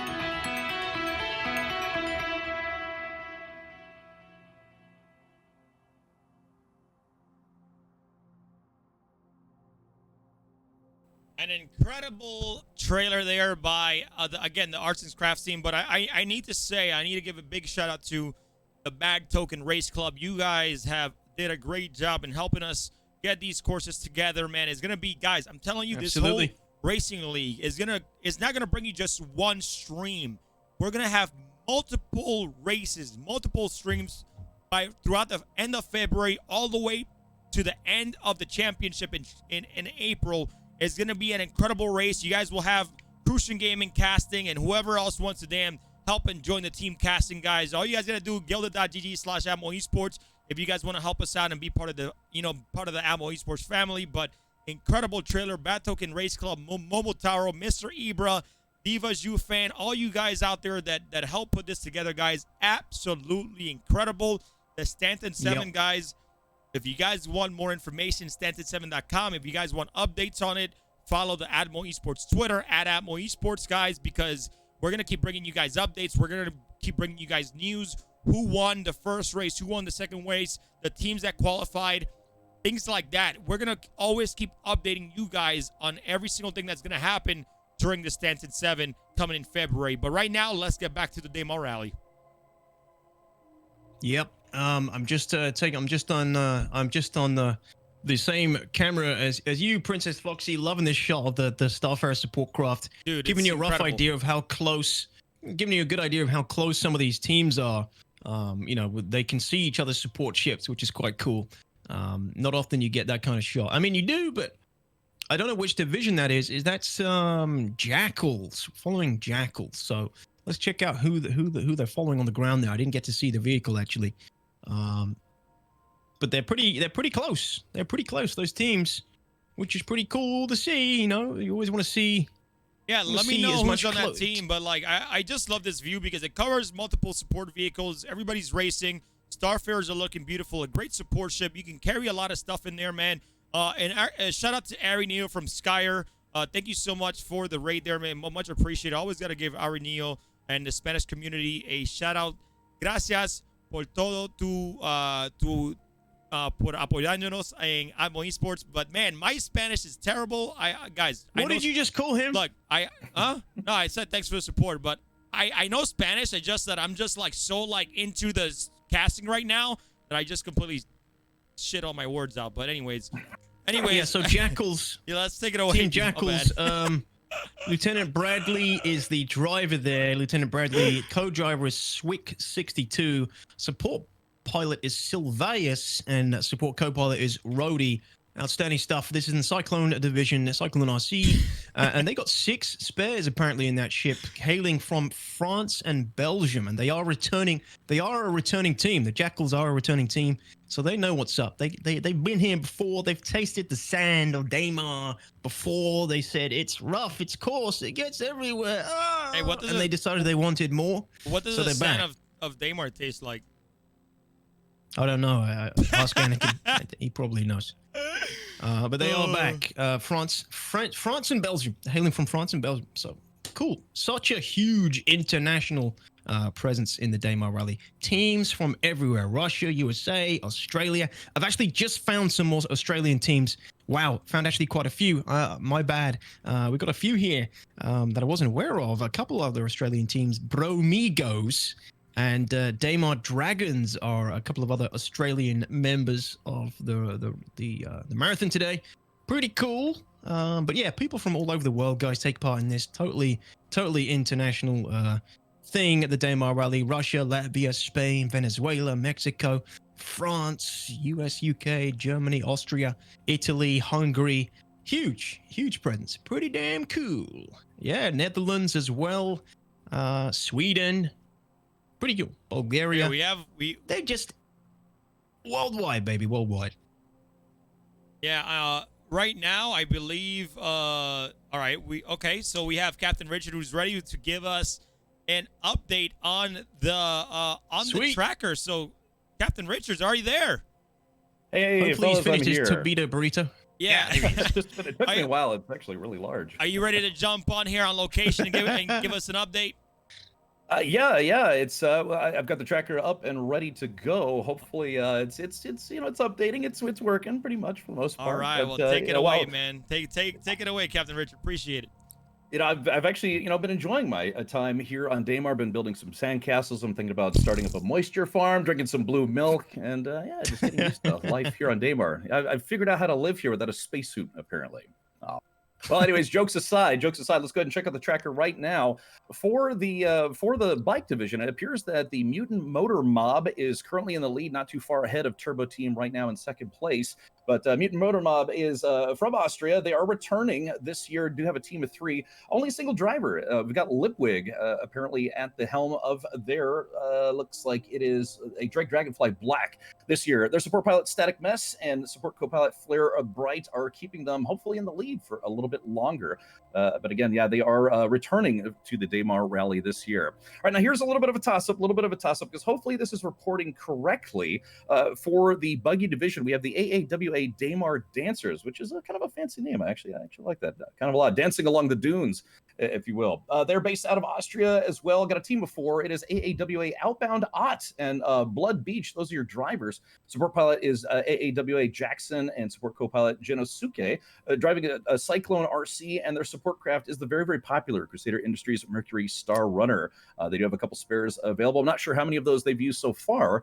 They do have a couple available. Now, again, we do have so many racers here that we had to do a couple different, basically a couple different pages here for the list. Now, I'm not entirely sure all of the reporting is accurate, because according to this, Omni Astra might have already teleported. You know, I'm pretty sure that Star Citizen isn't supposed to have teleporters, but maybe Omni Astra had a ace up their sleeve. And well, again, like I said, it's the reports are what they are for the time being. And finally, we do have the Rover division, and it looks like currently we have a tie. We have a tie between Blackwing Federation and RIP Racing, a Blackwing Federation based out of the USA. Go USA. No bias there, I swear. I got a team of 3 with Ravens Rook and Stone Chitin being your drivers, and we've got Halo TX3 as your support pilot, flying a Drake Caterpillar. Nice, very, very large craft. Lots of room in there for some others. Again, RIP Racing though. Let's see, bringing RIP Racing up right now. Looks like RIP Racing is based out of Australia. They are returning to this race. Their previous racers got Jet Heller and General Desperado, which is a name actually I do recognize, for your drivers for this team. JT Paladin and Commentator. Interesting choice there for your support pilot and co-pilot. They've got a Rover, of course, and also using a Starfarer. So yeah, there are your updates right now as far as the tracker is concerned. Again, we are trying to keep that up to date as much as possible. But again, it's for at least for the Buggy division, appears to be quite varied. But yeah, there you go. Captain Richard, just to interrupt you, I mean, some people are asking, like, why are some of them blank? It's just because some reason the information is not going through. There are more racers in the race, more teams that have started, they have left the start line, but they're just not being updated because something's either happened with the form or it's not being entered correctly. They are trying, though, and we appreciate all the racers who are still trying to put your information in. Remember to use the correct communication platforms to communicate that through to the right people as well, and we'll try and figure that out. But yeah, thank you, Captain Richard. Appreciate another update. Yeah, I think the Wi-Fi on Daymar is still a work in progress, right? Trying to get Wi-Fi everywhere out there. Absolutely. Maybe that's the reason why they're not able to report in right now. Quite possibly. Thanks, Cap.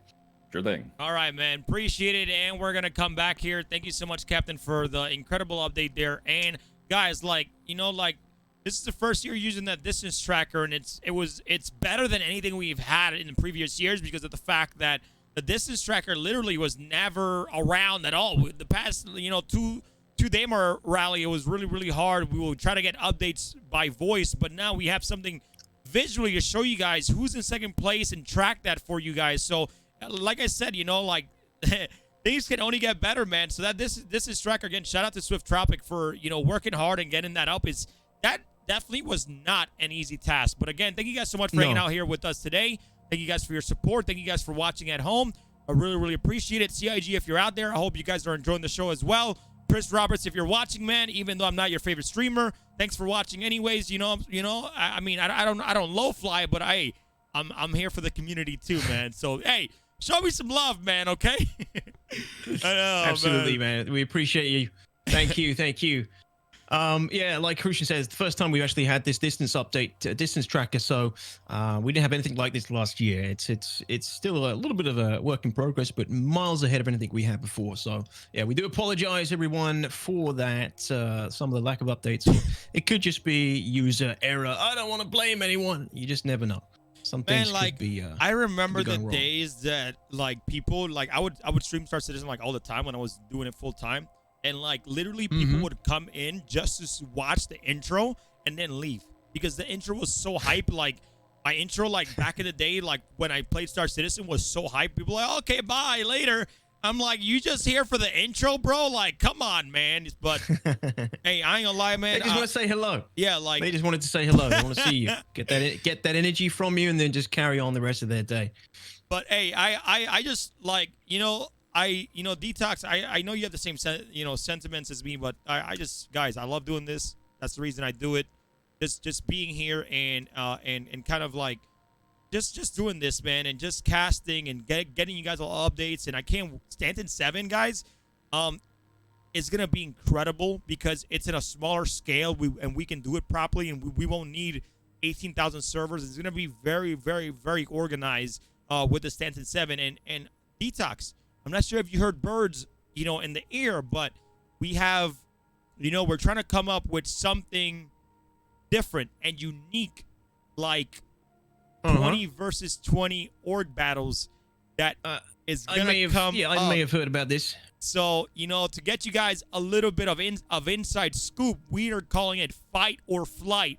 That will be coming out sometime in August, September timeframe, or maybe like it's this summer. We're planning to come up with some Fight or Flight, building the rule books, but we are going to be doing 20 versus 20 org battles coming up soon, and it's gonna be incredible. I'm excited to see this. Yes. Excited to see this. I mean, I don't know if I want to cast it, or I think I'll cast it, to be honest. I'm excited to cast that when it comes around. I need your expertise on weapons. This is a railgun. This is a banana gun. Like, we got to get that going, DTOX. But I know your org. I know you do a lot of org battles, but like to finally have a competition where you can win a trophy, win some ships. Maybe a Perseus. Maybe we see something, man. But like again, like what, like you're all about org battles. So tell like is that mostly what you would like to? Yeah. Go for it. Yeah, like 20v20 is it's 20v20, right? The Fight or Flight's going to be 20v20 org PvP events. I don't know how they foresee interacting with Theaters of War. I mean, Theaters of War would obviously completely serve that well. You just wouldn't be able to get anybody else in because I believe Theaters of War was a 40-player limit. But yeah, 20v20 org battles I would love to cast. I'd also love to take part because my organization, while we don't have server meshing, we don't have particularly meaningful PvP, territory control and all that. What I like to do with my organization, the Immobiles, is we tend to put on operations against other organizations, usually 20 to 25 v25, where we just set an objective, we set the guidelines, we set an interesting objective more than just like going in and shooting each other to death. It's usually be something like capture the Carrack or hold the outpost on Daymar, stuff like that. And then we kind of battle it out. We usually set like a time limit, or if there's an objective. I think you just saw an explosion there. Who just went down? We lost one of the cameras. Yeah, we just Sevens. lost. Yeah, looks like he may have crashed. May have crashed or something. Yeah, sorry, I got that a little bit late. Yeah, it's all good. I got it. Well, I put it on the screen as soon as he got that stuff going, but it's all good though. I mean, cameras can just jump back on and get back to the to the race, no problem. So we're covering right now Aldo Brink track. He's racing T-Back racing team. T-Back. I don't know who's T-Back. If you want to take all right, we'll take a look at them in a minute. Yeah, but what were you saying? back to the Fight or Flight. I mean, that would be awesome. I'd love to see that, and I think it's a great idea for Atmo Esports to take on that mantle, because when we do these operations against other organizations, there's no referee, there's no one watching people adhering to the guidelines, and there's no middleman. So sometimes, as we've experienced before in the past, is you can run into discrepancies between the teams, which can lead to frustrating experiences for both teams who taking part. Like one team says they did this, the other team says they did that. There's no one to mediate. Atmo Esports jumping in and providing mediation for that is a great idea. And, when we get server meshing and everything, you'll have more meaningful org v org PvP, which is what I'm all about. I can't wait for that. But until then, and even beyond then, the Fight or Flight could still very much remain a thing. Smaller org v org action. Yeah, like I'm really excited because like I don't think this is just gonna be like last person standing org versus org battle. It's gonna be mission based org versus org battle. It's gonna be either capture a VIP, and we're gonna like every single org battle is not going to be the same. we're gonna test orgs in different scenarios and different things. So it's not just gonna be a simple, hey, let's all go and all-out war and last man standing wins. It's not gonna be like that. It's gonna be a mission-based org battle where there's gonna be all types of maybe atmospheric battling along with some ground stuff as well. So it's gonna be pretty incredible, and I can't wait to have a bracket of orgs, 20 versus 20, you know, and just see who becomes the best org in Star Citizen. And I think that's gonna be exciting for a lot of people. So I feel like we're gonna have a tons of like over participation, but I'm very excited to see how we're gonna get this going. But I know we have it in the plans. I can tell you, I mean, the organizations we fought against in the past, it's a hell of a lot of fun. There are plenty of organizations who want to get involved with that. Black Star Initiative, UE Pathfinders, who we recently played against, ARAS, they're a German organization, Nova Intergalactic, Void Runners. There's tons of orgs out there who are willing to who would definitely be able to put up a 20-man team to do some org v org action in the new Atmo Esports org v org events. And it will probably encourage a lot of other people to step up to the plate as well. But yeah, I mean, I love doing it. It's what I do a lot of with my own content. You can find all that on YouTube and on my Twitch. But we tend to put on these org operations as a way to kind of train our org to play together and to get some epic action that you just don't see otherwise. Yep. I mean, you'll definitely get lots of skirmishes around the verse, but you'll never see large-scale combined arms action unless you kind of put together, or until we get another Jump Town or Orange becomes worthwhile, you know, until we get those places again where we can get lots of organic PvP going. You know, that's kind of what we do to get our fix in the meantime. Well, I believe we're gonna have Adineo coming on here to kind of talk to us a little bit here pretty soon in an interview, just on voice comms, DTOX. So we'll have him here. We'll have him here soon. But you know, before we jump into that, man, you know, like I'm glad you're super excited about, you know, org on org battles, and I'm excited for you know, to see how all that works out as well. I'm still excited about the Stanted 7, and a lot of people in chat are saying I'm gonna start training for the Stanted 7, guys. All of our information about the courses and everything is on our website, stanted7.com, or if you want the full website, which is atmo.gg, you guys can go there and see all of our events. We'll have a website for Fight or Flight up on there as well. So all our courses are there. Go find out what these courses are. But remember, if you don't qualify, the other courses are not going to matter. So practice the qualifying course before you practice any other course, because then the rest is not going to matter. Once you qualify for the race, you and your team will be put into the 7 other races, and then that's when you're going to test your skills on these different events or courses. Racing either is going to be the Nox, you know, the Cyclone RC, the Cyclone TR, the Gray Cat. Dude, like, we have everything on there, so it's going to be incredible. Absolutely. And we just got word that we unfortunately have a team who's driven to the wrong location. They've been driving to the wrong. Oh boy. I feel bad for them. They've been driving to the wrong Kudre. Oh, ladies and gentlemen. I don't know who's going to get the blame for this one. Definitely not me. There is a team who is driving to the mine, the closed mine, and not the other Kudre ore. There are 2 Kudre ores on Daymar. One is a closed mine, which I believe is a shorter distance, and then obviously you have the Kudre ore finish line.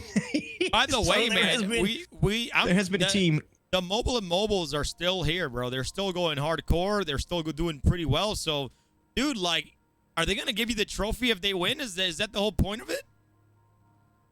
I freaking hope so, man. If my team can bring home a trophy, if the mobile and mobiles can bring home a trophy, look at these beautiful bastards. They did lose one of their races. GT Matt, unfortunately, was taken out. So I believe at the moment you have in the driver's seat, it's the true Sneak, the man himself. He is driving the Cyclone to victory with Zardas in the support ship.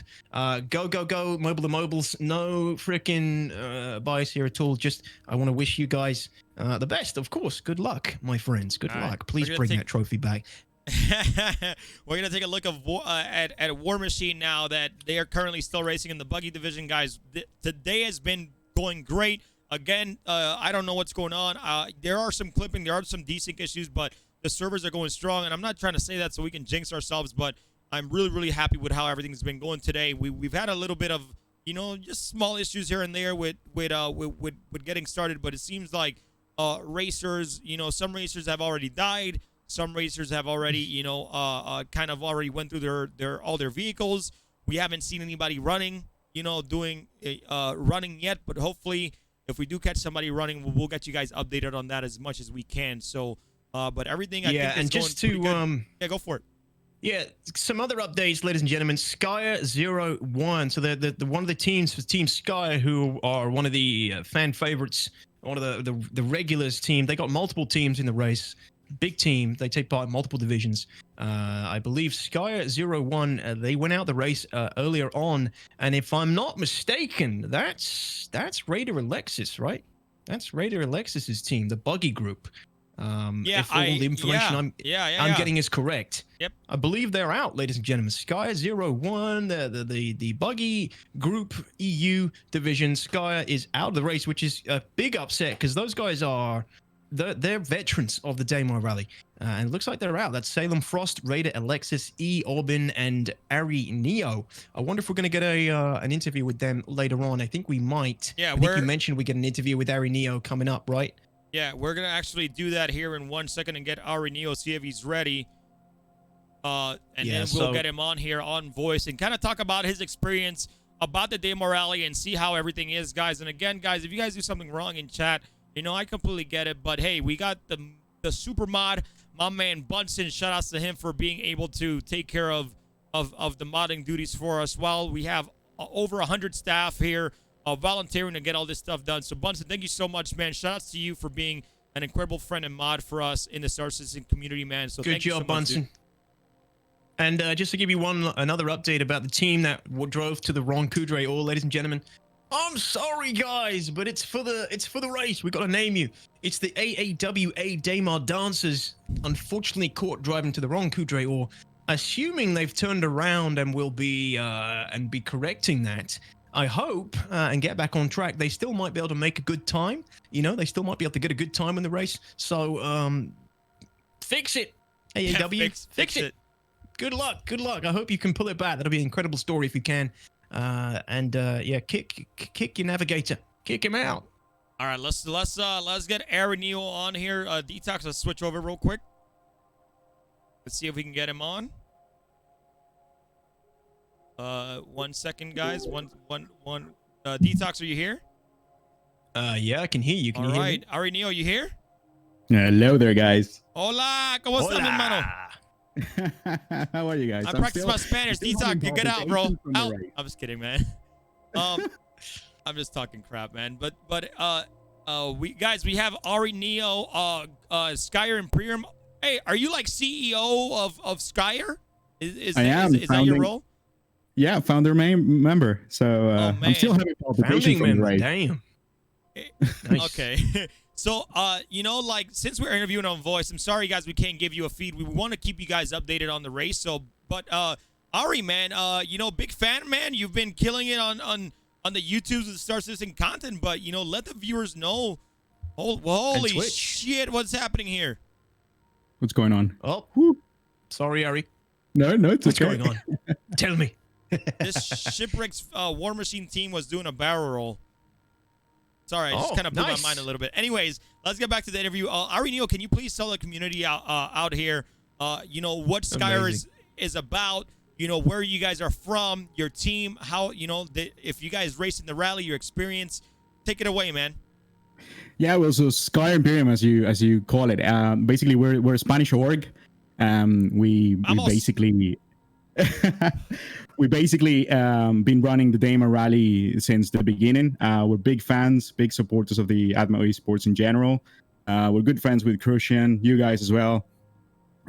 We cannot appreciate all the effort you guys are making with creating such an experience like this. So our org, which is just like an industrial sort of org, is a very small little org. We prefer the quality of our members over the actual numbers. So we always have like really good, you know, good numbers for activities and stuff like that. And Atmos itself is like a massive big part of the actual activities of the team itself. So yeah, that's where we are.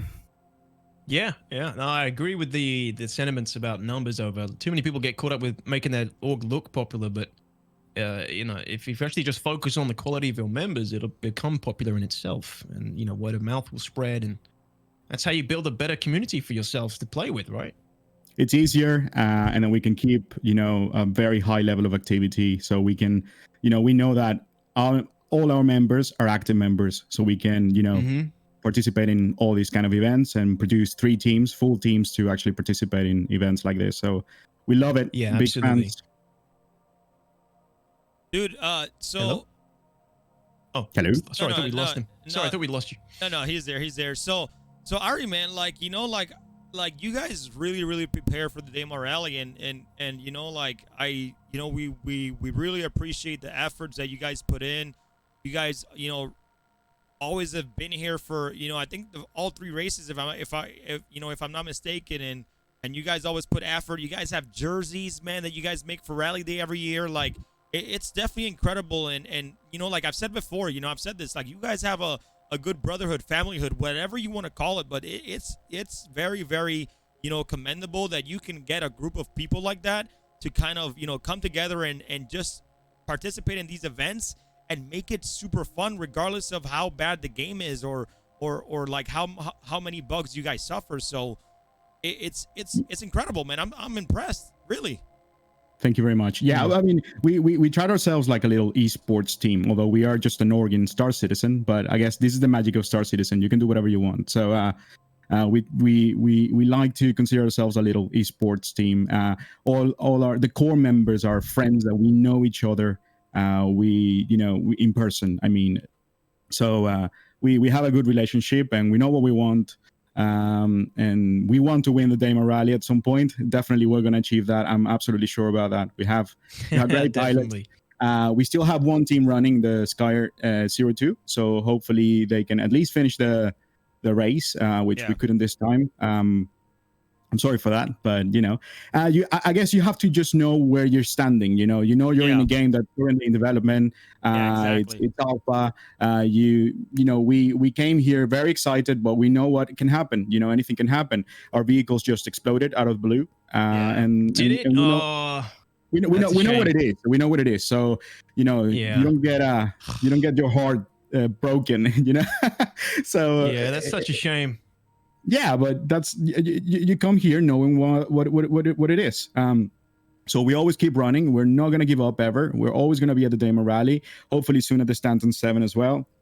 Maybe the Hurston Heartlocker, God knows. But we'll be there, and we're gonna try, and we're gonna win this at some point, definitely.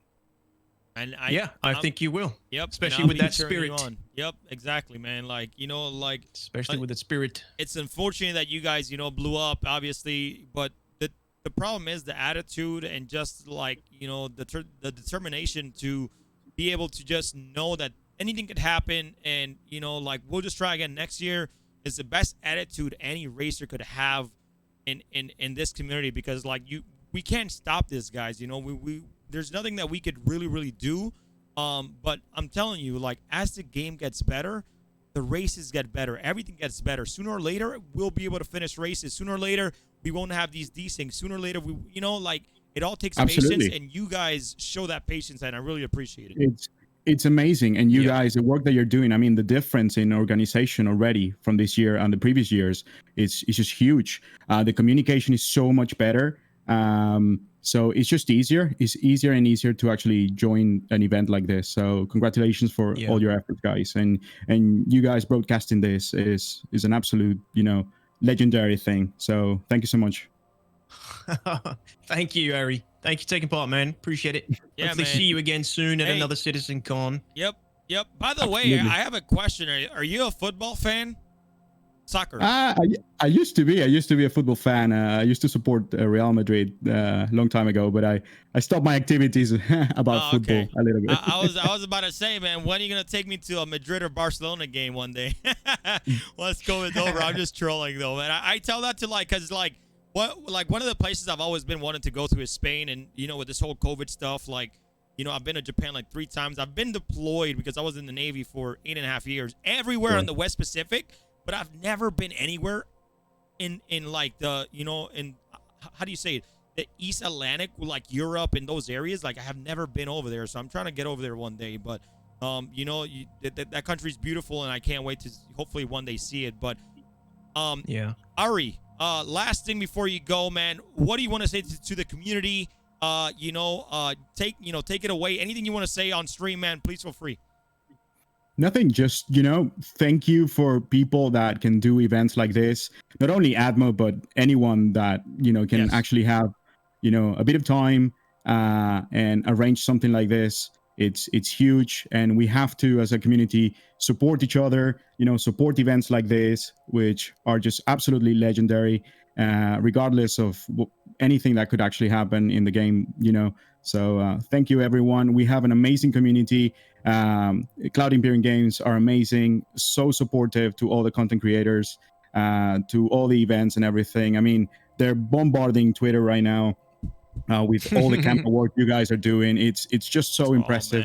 So I'm really just proud of, you know, all the things that we can come up with as a community. So thank you, man. That beautifully said, man, from a beautiful person, and I just appreciate it. And I you know, like, shout out to Xylo. I know he was like doing all this crazy stuff last night, just highlighting the community in general. Like, it's not just all about us, guys. I love highlighting the community and the Atmo Esports staff, all of our cameras. Like, everybody does such a hard job, and I just, everybody from Ari Neo to the racers, to the staff, to the camera crew, to the server leaders, thank you, because we are all having a great day today. I hope you guys at home are doing fantastic as well. I hope you guys are enjoying the show, because without you guys, man, we wouldn't make this possible. So thank you for joining us, guys. And Thank Ari, you so man, much. we'll catch you next time. I appreciate you, man, and enjoy the rest of the race. And I know that when things are better with servers, we'll see Scryer on top, man. No, and God knows, even if it's not that, even if it's not perfect, hopefully we're gonna achieve it. So All right, thank you so man. much, guys. No problem. Take care, man. Thanks, Ari. Take it easy, man. Bye bye.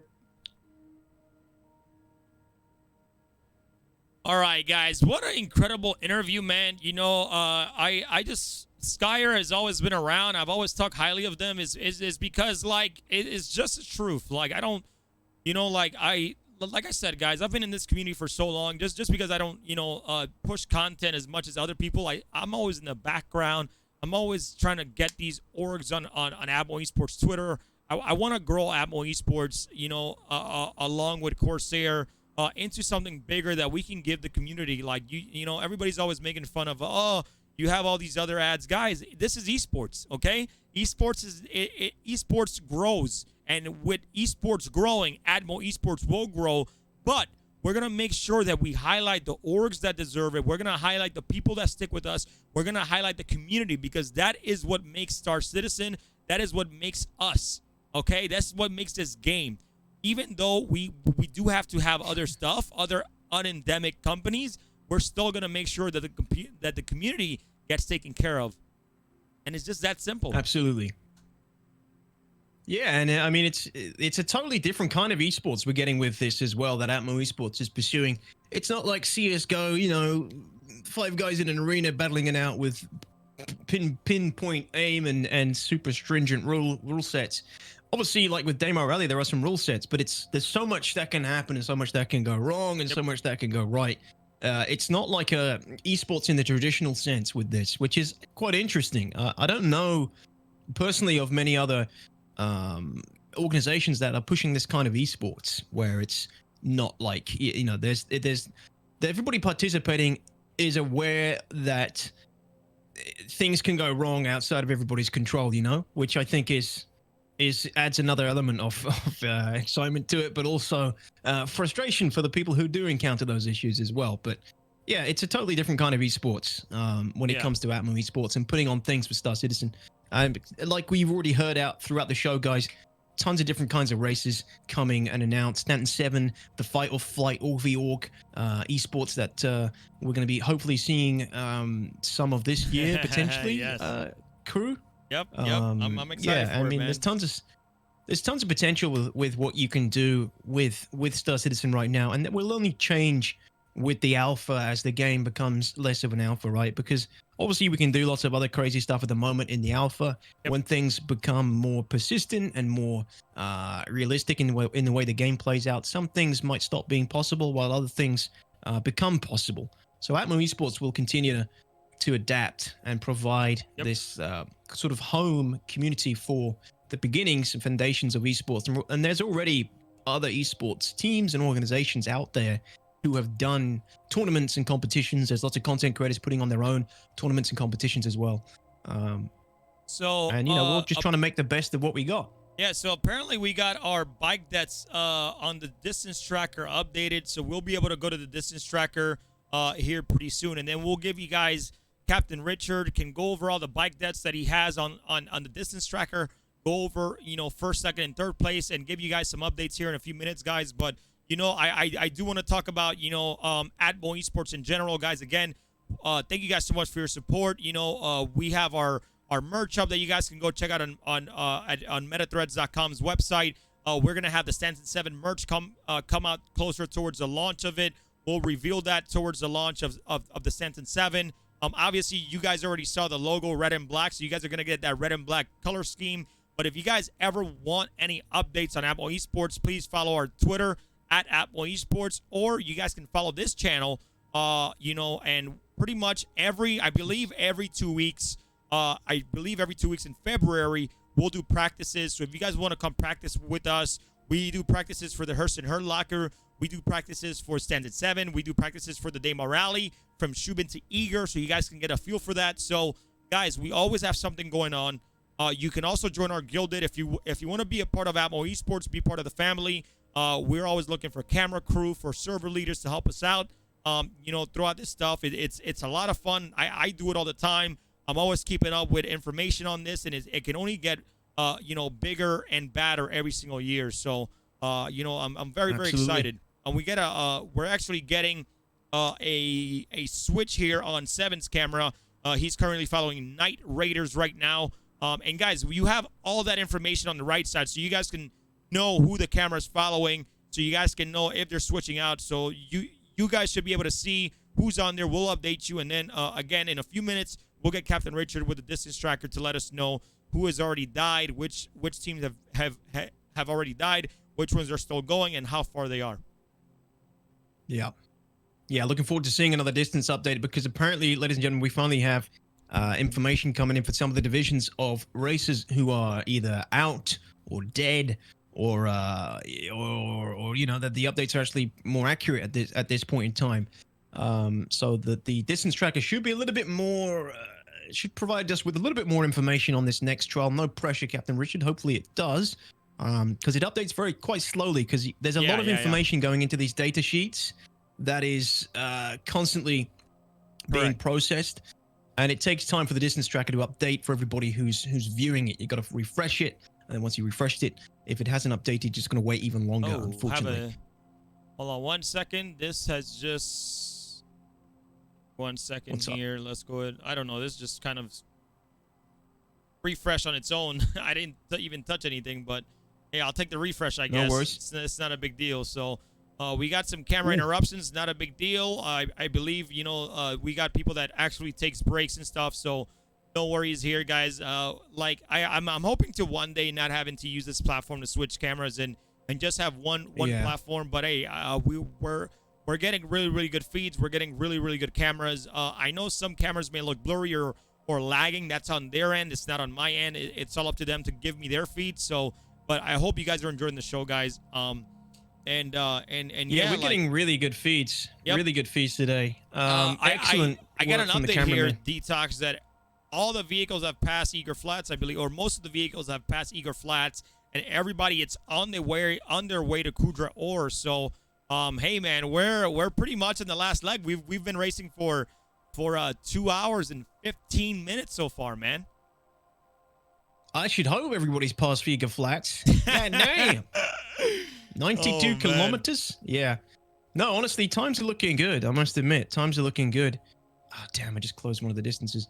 Yeah, times are pretty good, right? It's pretty, that people are making pretty good progress, I'd say.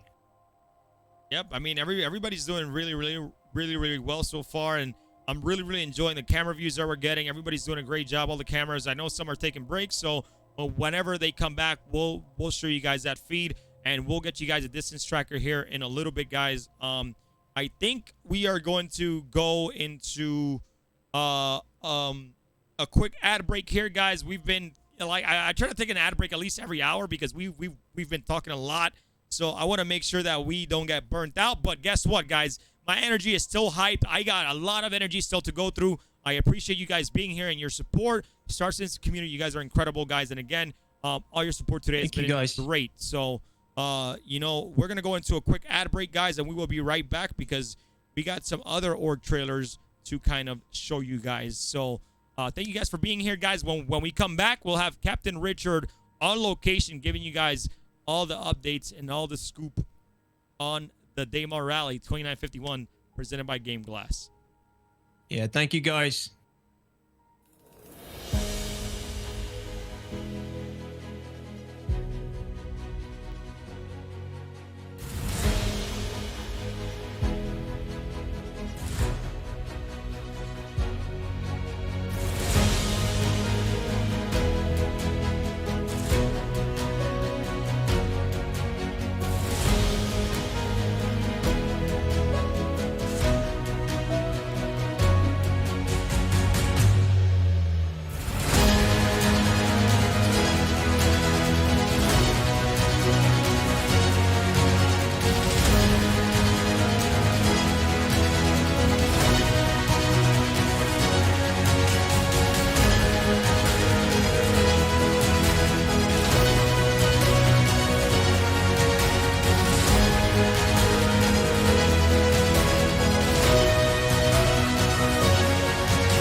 Going more left in the circle in between them, per se.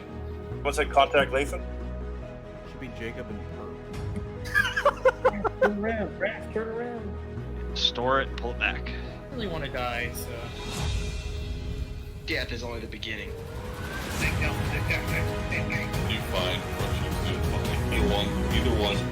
Well, I was able to compensate. Holy fuck. I haven't scored yet. Alright, baby.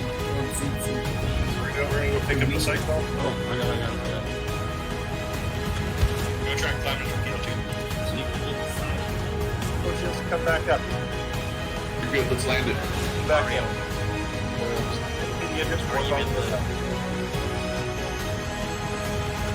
Boom, baby! Headshot!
And we are back, guys, ladies and gentlemen. Again, we're getting some great views here, as you guys can see, but we're going to go ahead and send it over to Mr. The Man and Lonely, the man with the updates, the man with the master plan, the man with the with the distance tracker. We're gonna with another torpedo burrito. With another torpedo burrito, exactly. We're gonna switch it over to Captain Richard on location. Captain Richard, are you there? Yeah, I'm here, guys. How's it going? All right, let's get you on the screen here, and then hey, Captain Richard, guess what? Take it away, man. All right, well, thank you, Crucian. Yeah, I just, I don't know if I could pack another torpedo burritos in me. Man, they're so big. They are very, very large. Also, you've got to eat them for the sponsors. That's true. I just keep packing them in. But the problem is I keep getting sand all over them. Yeah, I got sand in my jacket. I got sand in my headphones. What is it about Daymar and sand anyways? All right, well, enough about that. Let's go ahead and jump over to the tracker right now and see who is currently in the lead and vying for a podium finish with second and third, respectively. It does appear that in the bike division, Turbo Team has regained the lead. They're currently at about 399 kilometers, if everything is reporting correctly. So that's honestly pretty awesome. They are representing Russia, and they are, of course, a returning team. They were the Buggy champions last year. I'm sorry, bike division, second place winners, and then Buggy champions last year. It is a team size of only 2, with your driver being jam-packed, and Gonzalez is your support pilot, riding a Nox and a Mercury Star Runner, respectively. So it looks like in a very, very close second, though, we do have a Mutant Motor Mob trying to regain the lead after being in first place for quite some time as part of the race. And FFK Night Riders currently in third, trying to fight off the rest of the crowd here to get a podium finish. All right, and once again, because we have so many racers in the Cyclone division, or I should say the Buggy division, using Cyclones, hopefully everything is reporting correctly. And I understand, so just refresh my memory, guys. You said the AAWA Daymar dancers, unfortunately, may have been going to the wrong Kudra? Is that correct? Supposedly, yeah. So they were heading to Kudra or Mine, which is not the correct point, obviously. And they may have been inputting their distances there, so they may be a little bit off there. The AAW Daymar dancers, their distance might be a little bit wrong. Gotcha. Yeah, it just makes me wish we could get compasses in the game. Wouldn't that be nice? Imagine. Imagine that. All right, well, let's continue on with the Buggy division. So it looks like currently in the lead, I believe, based on, we actually have 2 pages here, but it's AAWA Taxi Orange. Hopefully they are going to the right one. Not sure if they were also part of Daymar Dancers. It looks like they're part of the same team, also going to the same location because they are currently both at 300 kilometers. However, we do have Turbo Team also in a Cyclone at 292 kilometers. But if we go to the next page here, it is possible that Titan Co Racing, they're actually currently at 331, and they very well may be just a little bit further along. Let me pull up their information. They are representing the USA here, and they are brand new to the Daymar Rally. It is a team of 4, with your drivers being ATG, and your co-driver is Binary Coder. Support pilot is the Bull Moose, and support co-pilot is Rookie. They're operating a Cyclone RC, and they're using the Mercury Star Runner, which has apparently been very, very popular for this Daymar Rally. And then finally, we do have the Rover division. Blackwing Federation is really got a couple racers on their tail right now, with Polish Space Marines and RIP Racing just barely a kilometer behind them. And you want to see that in racing, right? You want to see it where it's nice and close, keep it intense. Of course, they got a ways to go. Still got a ways to go, but Blackwing Federation is currently in the lead. They are based out of the USA as well. Ravensrook is your driver. Stone Chitten is your co-driver, and your support pilot is Halo TX3. They are, of course, using an Ursa Rover, and they are using a Drake Caterpillar as their support ship. So again, I think the Rover division, it might just be, it very well be, our closest race of the day for Daymar Rally 2951, brought to you by Game Glass. So speaking of which, Game Glass is the sponsor for today's race, and just a quick plug for them. You can go to gameglass.gg if you'd like to check them out. They provide a very interactive interface for Star Citizen. It works on smartphones, it works on tablets, a bunch of different brands and varieties. So you can learn a little bit more about Game Glass on their website. It's actually cool. It brings, again, unprecedented levels of interactivity for Star Citizen beyond, your joysticks, your HOTAS, your game pads, even racing wheels, and what have you. But yeah, feel free to check them out. It works for Star Citizen. It also works for other games as well. I believe Elite Dangerous, and they're working to add more games or more support for other games for Game Glass. But all right, well, that's it for now for your Daymar Rally tracker. Crucian and DTOX, again, very exciting race so far. I'm going to keep a close eye on that Rover division and see if we can have kind of a photo finish here for today. Thank you, Catherine Richard. We actually just got an update, right as you were talking there, that AAWA Taxi Orange is out of the race. Oh no! Okay. Who were at the top there near the Daymar Dancers AAWA team. They were both 300. Definitely, possibly some things going on there with their distance tracker. But yeah, unfortunately, they just got knocked out. So AAWA Taxi Orange, they're out of the race. Unsure what exactly happened to them. Just been informed that they're out. Maybe they bit some grainy sand that was coarse and got in their wheels and stuff. Right, sandworms again. Maybe. I hear they migrate to Daymar during the winter season from Layer 3. It's their favorite holiday vacation spot on Daymar. The sand is just right for them. Well, talking about AAWA, they got a pretty cool video that I'm about to play right now. So check out AAWA, who's an incredible sponsor of not only the Daymar Rally, but also Atmo Esports, guys. We'll be right back with more coverage after this, guys. And rest in peace to Taxi Orange. Not the full team, but Taxi Orange are the ones who are out. The Buggy division.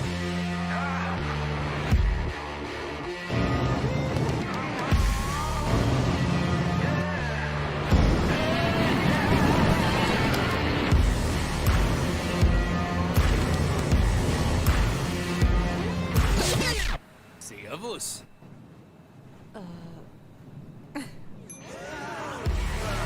Hi.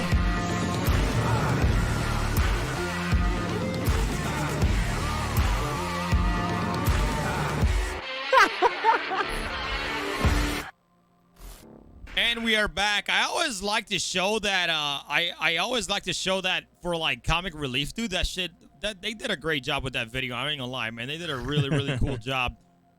Always awesome fun video. to, yeah, dude. Always fun to watch. I don't know why. It always gives me a giggle, and it's like you know, it's like something that you really don't get much of. But anyways, guys, we got a little bit of cameras taking breaks here. So, but guys, the race is still going pretty crazy, and things are going. Yeah, pretty, I'm getting reports. Yeah, go for it. Getting reports of some 30Ks coming in, ladies and gentlemen. Unfortunately, very disheartened to hear that the Mobile and Mobiles server has taken a 30K hit, which is a real bummer because the true sneak of the Mobile and Mobiles was on one hell of a streak there. He was looking really good for potentially winning that race at that point. Who knows? We'll see what happens to the other servers, because obviously what happens is the 30K happens. It after Eager Flats, it knocks everybody out of the race. Yep. There's no second goes after a 30K. The rules are if you get a 30K before the first checkpoint, the race gets reset. If the 30Ks come in after Eager Flats, then it's a finish. So everybody who's in that race on that server is unfortunately out. But that doesn't mean they haven't won anything. They could still come in a really good place depending on their time compared to all the other races on the other servers, right? Because it's multiple servers. Yep. It's distance, not time. Sorry, distance. So if depending on the distance they cover, then you know, there's still a chance that they could place well in the placing. So yeah, we'll see what happens. Obviously, we're not wishing 30Ks on the remaining races at all, but you never know. You never know what could happen. So they're not completely discounted, but damn good job to everybody who was on that server. I'm not sure who else was on that server yet. Just got to kind of check. Let's see if I can find it to find out who else was out of the race on that server. The reason I say that server is because we had a camera link to them, and I also saw the update in the chat from the racer himself, the True Sneak. So let me find out which server they were on, and then we'll find out who else is also out of the race at this point. Yeah, man, that's yeah. While you look for that, Yeah, I just ahead. want to kind of update. Like, if a racer's finishes a race, the first one who gets there, is obviously going to be the winner. But at this time, if servers get 30K because the races, it could be too long. 7 hours could be too much for a server. We're just going to tally up the distances, and obviously we have server leaders who are recording these distances to see how long these racers are going, and pretty much whoever gets to the first distance is going to be the winner here during the Daymar Rally 2951 until we have better established servers. And again, obviously, the racers know this. The racers know what they're getting into. The racers know exactly what could happen. So, guys, we completely understand that, hey, you may be a little upset that, your race was cut short, but hey, there's, be vigilant. We know this game is an alpha. Come back next year, stronger, better, harder, and and hopefully we won't have these issues in the future, and then we can go ahead and hopefully get a full race in the game. But I hope you guys are enjoying everything out. Everything out there. Yep. Yeah, so Buggy Group 4, Europe. So sorry, I apologize. Zardas was the racer. True Sneak was flying support craft. Zardas, you did some damn fine work for the Mobile of Mobiles. Thank you very much. Well done. Unfortunate 30K got you in the end. It eventually gets us all. But yes, rest in peace to those guys. But the other teams on that server, guys, let's get some of the other teams that were racing on the same server. So DTOX, we got some breaking news, man. I'm sorry, I'm getting excited. We got our first runner in the Daymar Rally. God. All right. 29. All right, quickly go to that. 51. We got Red Droid from Bacontron. Actually, incredible name, Bacontron. Much great name. We have our first runner. We're going to get a camera on it here soon in the next probably 5 minutes. And then we are going to show you guys the runner for this year's Daymar Rally, guys. You guys, Daymar Rally 2949, Raider Alexis. We got 2950. We had Run with Kane, and now we have, man, I'm really excited right now. Red Droid. We're gonna see him running here pretty soon, guys. So as soon as we get that camera feed, we're gonna switch over right now. But hey, super excited to finally get a runner here, man. Hey, it's about the distance, okay? It's about the length of the race, of how far you can get if you want to win. So if you need to go on foot, if you need to hop on one leg, you got to do what you got to do. That's right. They'll Raider Alexis last year, unfortunately, who were already out Skyer, part of the Skyer team. They're out of the race this year, so no more running from Raider. But yeah, this time it looks like we got a fresh one, a fresh runner. Delicious. Let's see if as soon as we get the camera on that runner, we'll bring that information to you guys and put him on blast for you. One thing we can do sometimes with runners is we can get an interview while they're running, right? Well, we did that with Raider Alexis, and he's like, yeah, I'm tired. My finger hurts of holding W. And but if we can get something like that, we'll definitely do it for you guys. But it's been an incredible day so far. And my lord, Enigmatic is capturing a beautiful view of that blue Caterpillar support ship right now. It looks, bro, that Caterpillar is gorgeous. Oh, yeah, I love that skin. Absolutely. Sorry, just communicating with one of the server organizers at the moment here. Yeah, so I'm not guaranteeing we'll get an interview with a runner. I mean, that's not a guarantee. No, I know. We did last time with. Oh no! Yeah, we did last time with the rover flipped over right now in Enigmatic's camera. Black Wing Federation team currently has flipped over, and they're trying to see if they can get back over. I think usually the rovers are pretty good, and there we go. Easy day. He's still got their co-pilots, still got their pilots. They probably have a cornucopia. I'm gonna use big words here of rovers inside the Caterpillar, brother, because that thing can hold one rover in each compartment. So, very good work by Black Federation. Actually, I didn't see the Caterpillar on the support ship list. I must have missed that. Yeah, it's part of it because in the rule book. Yeah, it's just yeah. Like, to be honest, man, it's all about like how good you can fly these support ships in atmosphere, right? If you can fly a Reclaimer and a Reclaimer works for your team, if it works the way you can stack, a lot of units in that elevator, if that's something that you guys want to do, then you can do it. But it's all about like how your support ships are gonna fly. Will it have visibility for rocks ahead, or if there's a crater for your racer in front of you? Support ship is so vital to your team to be the ears and eyes in the sky, to be the eyes for you of your terrain in front of you, and to tell you, hey, you're going the wrong way. Just like AWA, hey, you're going the wrong way. You should be going this way. I mean, so I was about to mention, literally about to mention that, like, you really want to be making sure your races are going the correct way. Please, support pilots. That's your deal. Make sure they're going to the right point. Don't look at Kudre or mine when you should be looking at Kudre or, damn it. Yeah, so in the meantime, we've got a few more racing teams who've been taken out of the race due to circumstances outside of their control. Atlas Frontiers is another team out. Bass QT E-Racing, unfortunately, are out. Resistance are out. Saintox Gang, RFM Racing, Oh, man, it's very unfortunate. Stanton Red Scorpions, Sombra Racing, one of their teams in one of the buggy divisions are out. The Crashing Champions, TCC, in the buggy division are out.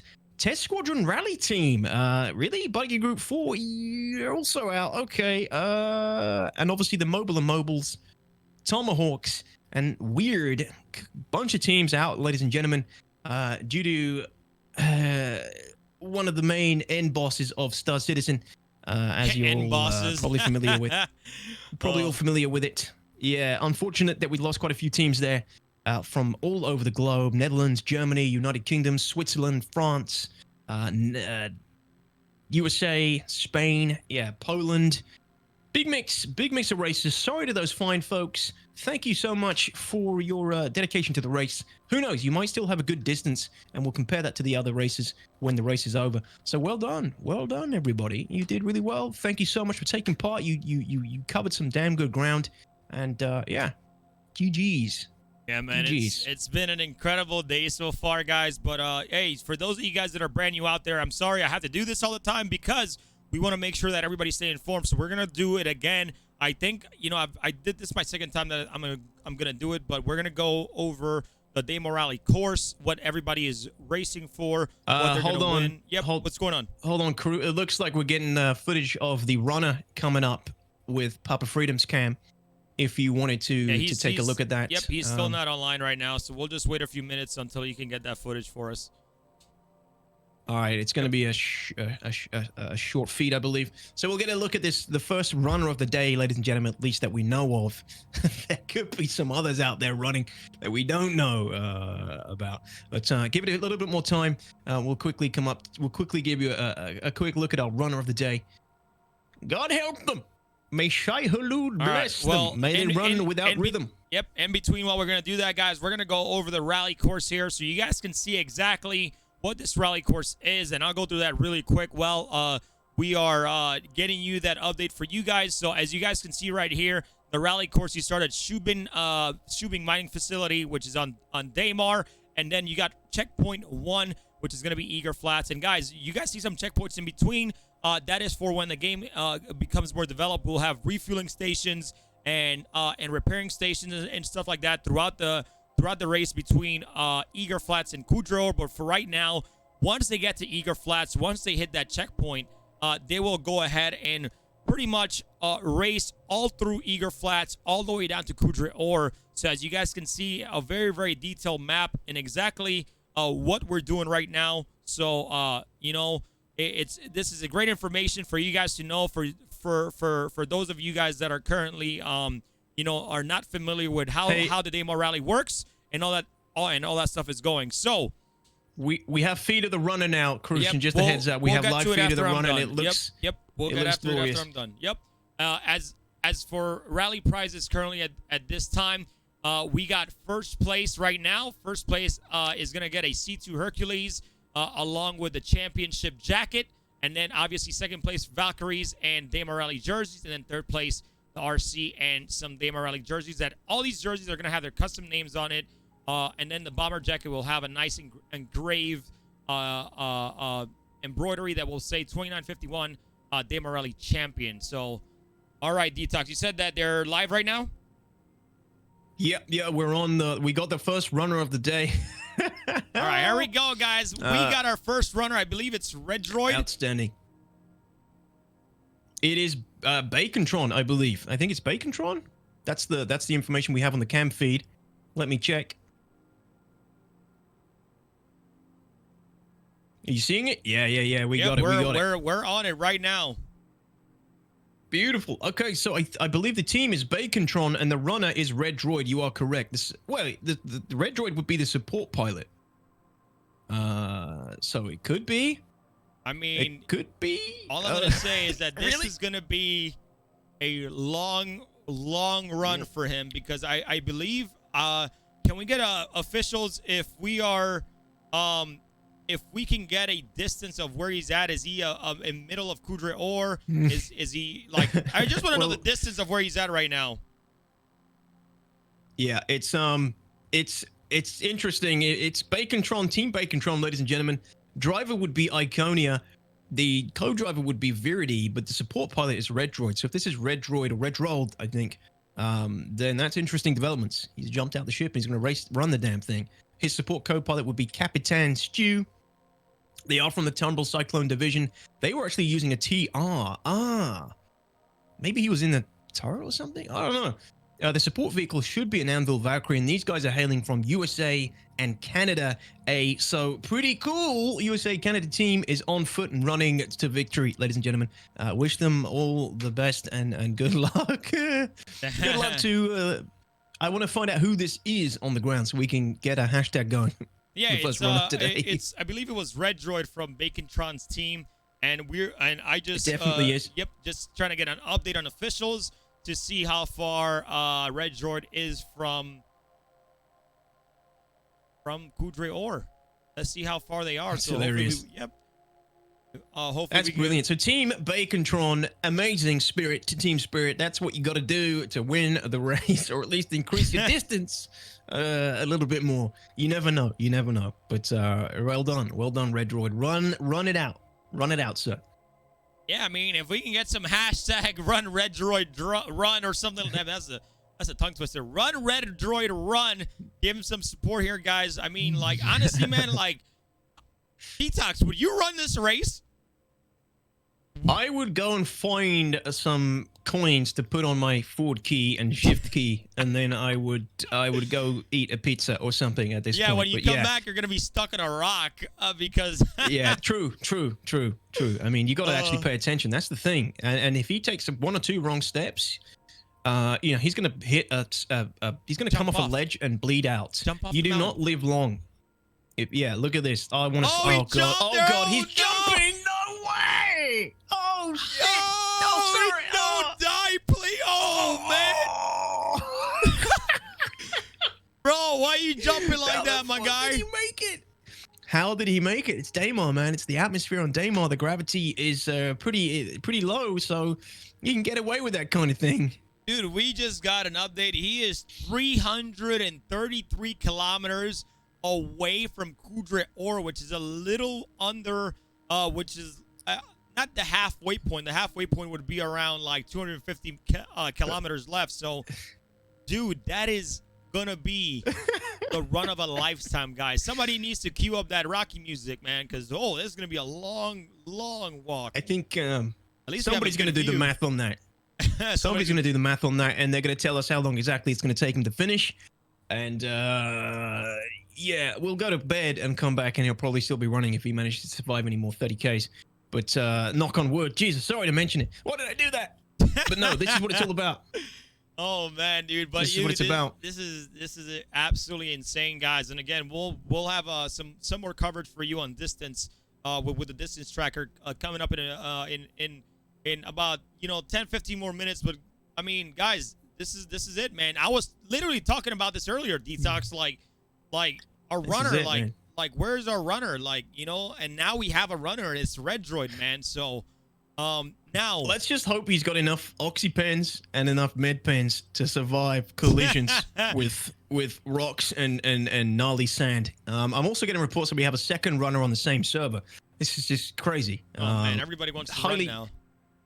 Highly unlikely that they'll ever cross paths on a race this big, but there are two runners apparently now, which is interesting. Rookie is a second runner on the same server, so we'll have to try and find another runner, I guess. But yeah, remember, ladies and gents, it's about the distance that you make in the race. So while the running might seem futile to you, you never know. He might get a few extra kilometers that actually wins his team the race. You know what? Based on where the other teams managed to get to before they might have potentially been taken out of the race. So, I have actually ran in Star Citizen, man, and it takes so long, dude, to even get to 1 kilometer. But these guys to do it for 4 hours and only get like 30 kilometers. So guys, any kilometer that these guys get is it could be that differential for them to win the Daymar Rally 2951, because hey, anything extra that they can get, but there will be a point that if all the vehicles are gone, then I pretty much, we give the runners a little bit more time to run, but it usually stops at where they're at that point. So, but hey, run your ass off, man. That's all I'm gonna say. I can give you a story about running in Star Citizen Crew. Me and my organization back in the Jumptown days, Back in the Jumptown days, we decided to do things a little bit differently. Everybody was basically turning up in ships at Jumptown and nuking everyone that was in the area, filling up their cargo ships with the drugs, right, and then running them and selling them. We decided to do it a little bit differently over a couple of days, and we dropped off infantry about 10. We were supposed to be about 5 to 10 clicks out from Jumptown. We dropped off about 15 infantry, all with all the anti-vehicle weapons, and then we ran to Jumptown on foot so that we'd arrive undetected by the ships that were around Jumptown at the time. Little did we know, and this was like our first encounter with how slow it is to run and cover distances. I think it took us like 45 minutes or an hour to actually get to Jumptown after we'd all disembarked the dropship, and we were all just like, this has been one of the biggest wastes of time ever. There was like ships at Jumptown that we were supposed to catch on foot, but we arrived and they'd already like disappeared. It was a lesson in never run anywhere in this game because it will take you forever. So I know full well how it feels to run any lengthy distance in this game. It's brutal. So good luck to these guys who are taking it on themselves to run it out. Man, that's awesome, man. I see Meyer a little bit in chat. I took a quick glance at chat. I see Meyer in chat, and he said that he took Chris Roberts' name in vain. His Buggy flipped and the server crashed. So I think that, yo, Meyer, just because your Buggy turned over, that means you crashed the whole server, okay, man? That's on you. Smite me, almighty oh my smite. gosh. Hey, literally, this is what Chris Roberts does. He literally did this. He's like, hey, you talking about me? I'm gonna hit F on your server. Click. He's just got a little hand that he's got like a Sims hand that he can grab. He can reach in and just lift up the vehicle and like go flip it around whenever somebody annoys him. Man. He literally just hit F on your server and just the whole thing just went down, dude. Anyways, hey, seriously though, man, like Meyer, always love having you and seeing you compete in these races, man. It's always so fun. I'm not gonna lie, man. If I wasn't casting, I would 100% take part in these races, just to be, you know, a part of the community, being involved, because like these are things that are just only gonna get better as the game develops. Like get involved in this game with like a community like this, ladies and gentlemen that are watching, is the best way for you to get involved in Star Citizen. Like these community events, whether it's Amo Esports or Meyer doing a little bit of a smaller event on his channel, or for Dark Log, go low flying with him, or asking him for pointers. Those are things that you can do to make the game fun, because like if you're just jumping in the game and you're by yourself and you're getting all these bugs, you're not gonna have fun. If you have a team, a group that you can have fun with, whether it's whatever organization you find or friends, that's what's gonna make the game. That's what makes any MMO fantastic, is the people you have to give you those great experiences, man. Always great.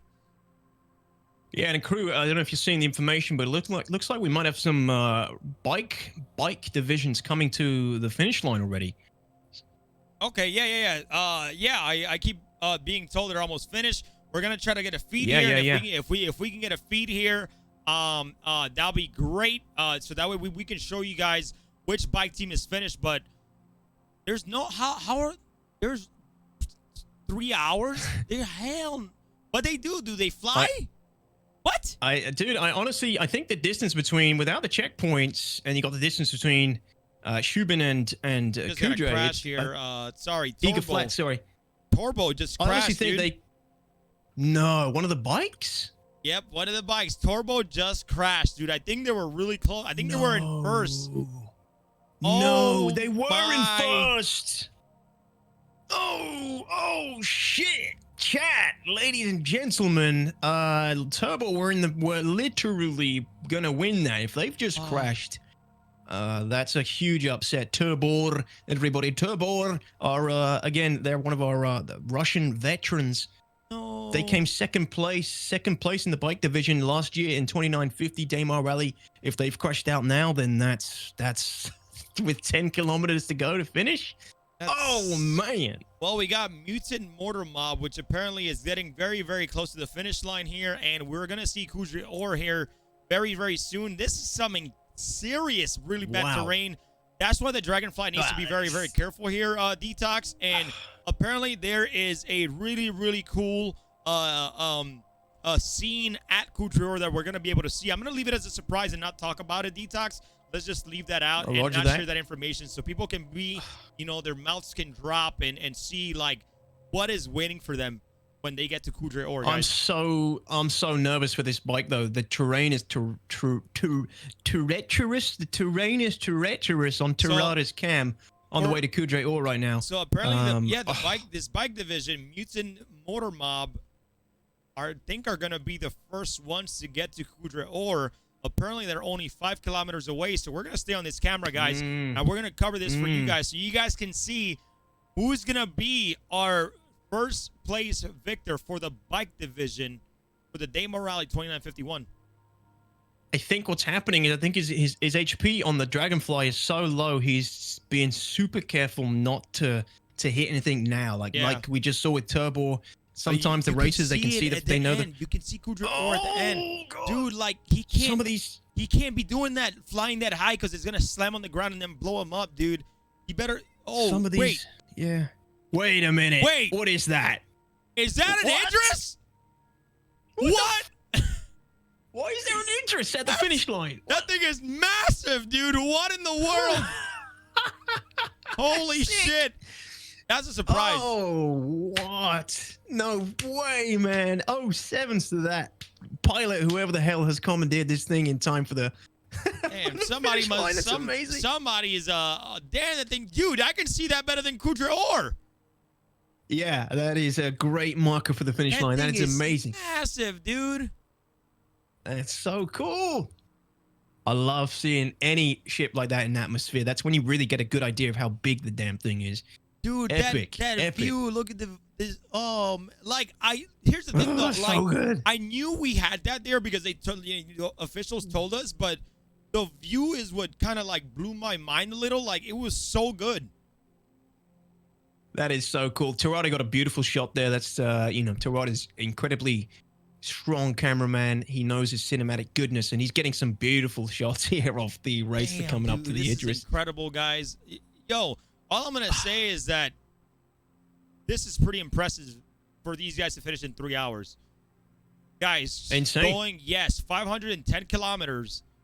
Actually, so the total race kilometers is around 610 or so kilometers in total. For them to do this on the bike this fast is really cool.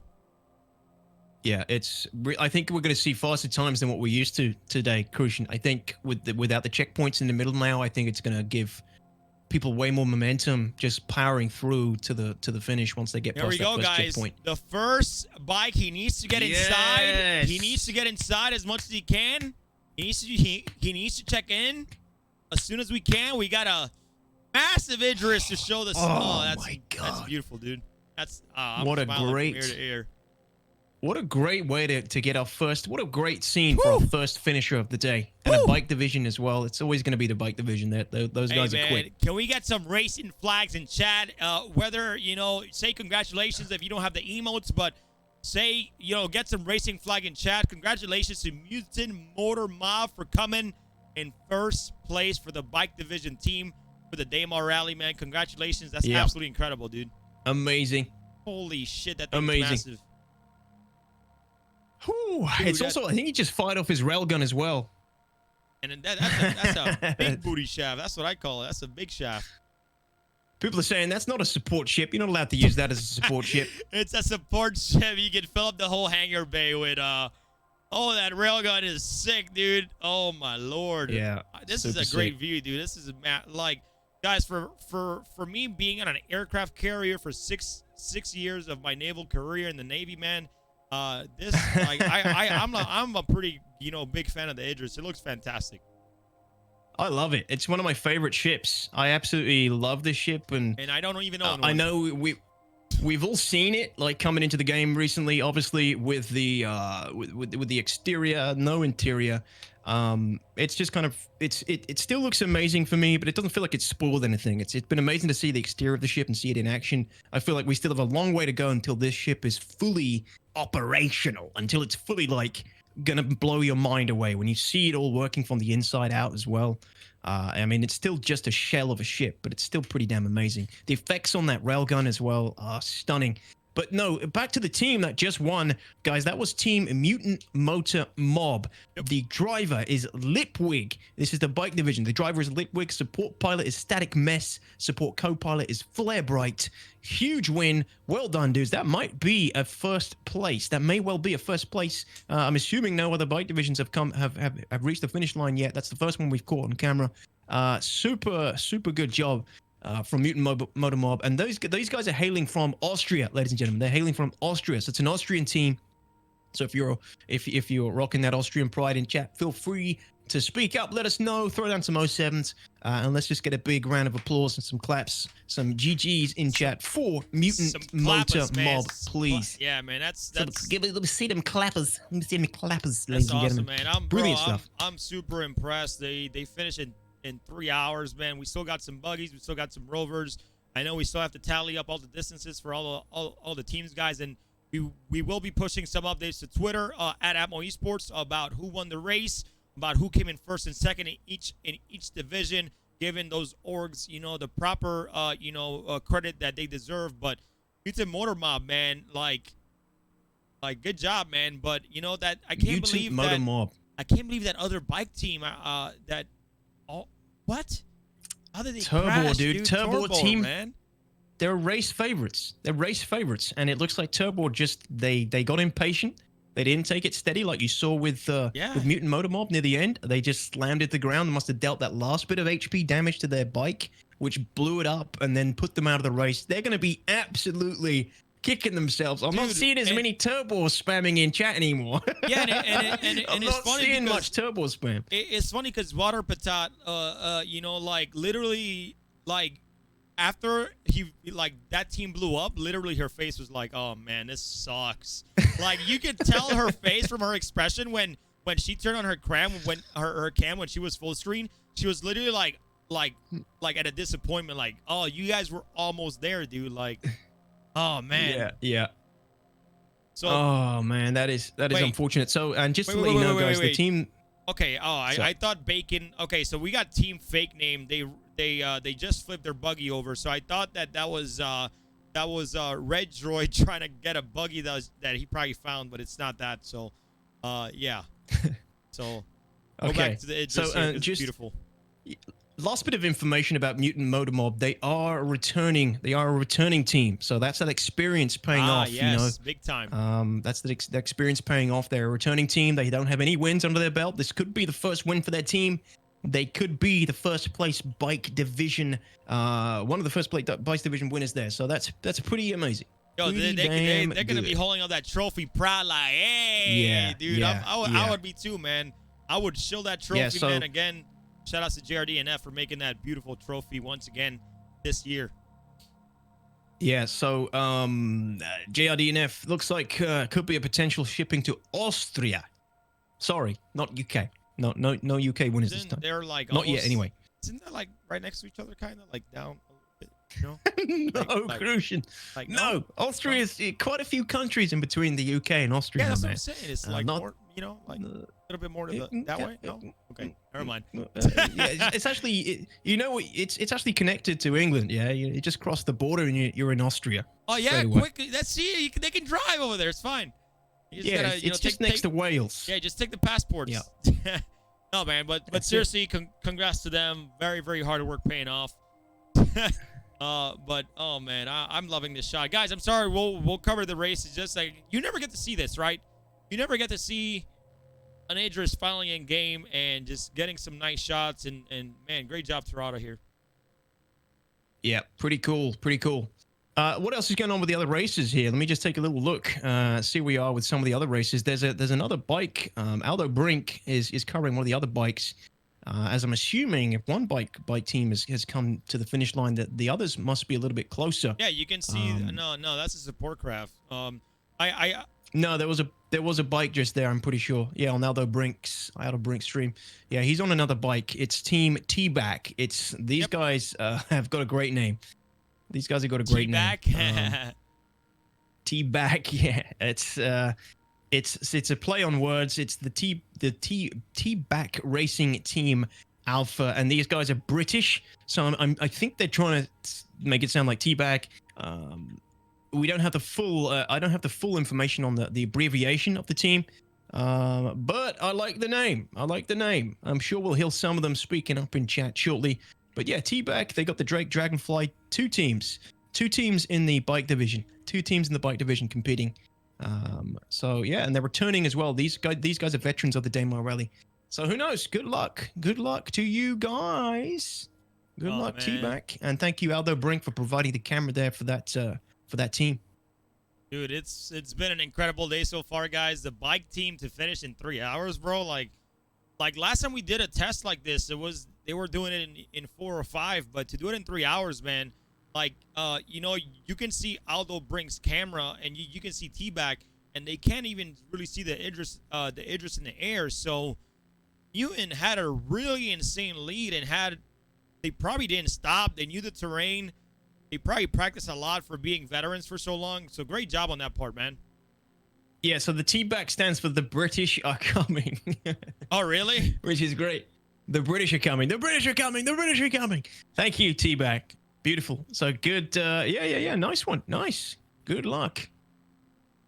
I like him. I hope you guys do well. All right, well, we are about to get some updates here from Captain Richards, ladies and gentlemen. We're going to get some updates here pretty soon. And again, thank you guys all for sticking around. Thank you guys so much for the support. Xylo, thank you so much for all the tweets, man. Those were incredible. I just saw them. I got to take a quick glance. There's just so much going on right behind the scenes.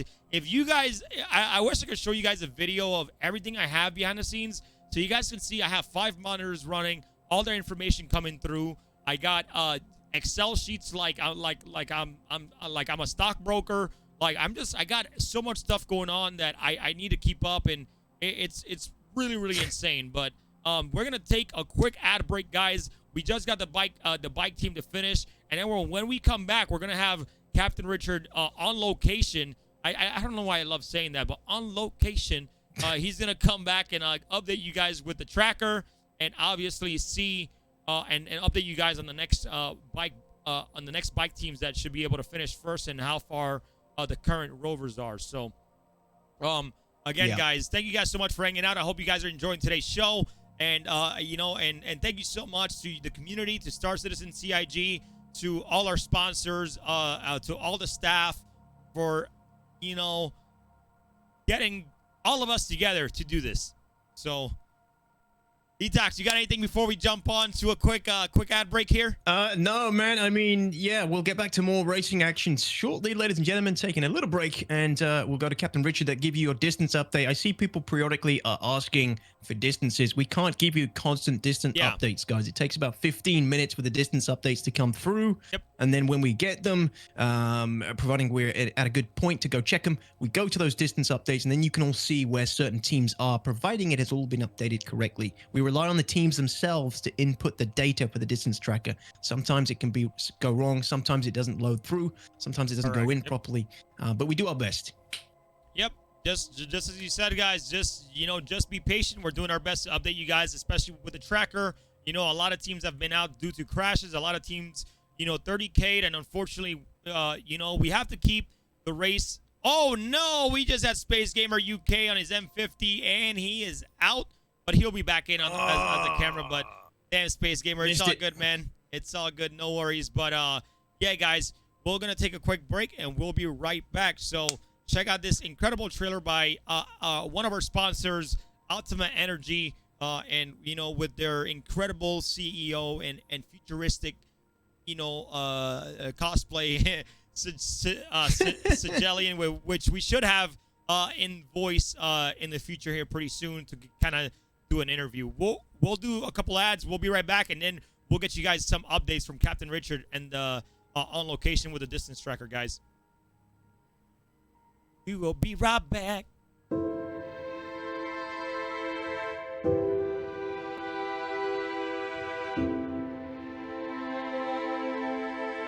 It's only human to strive,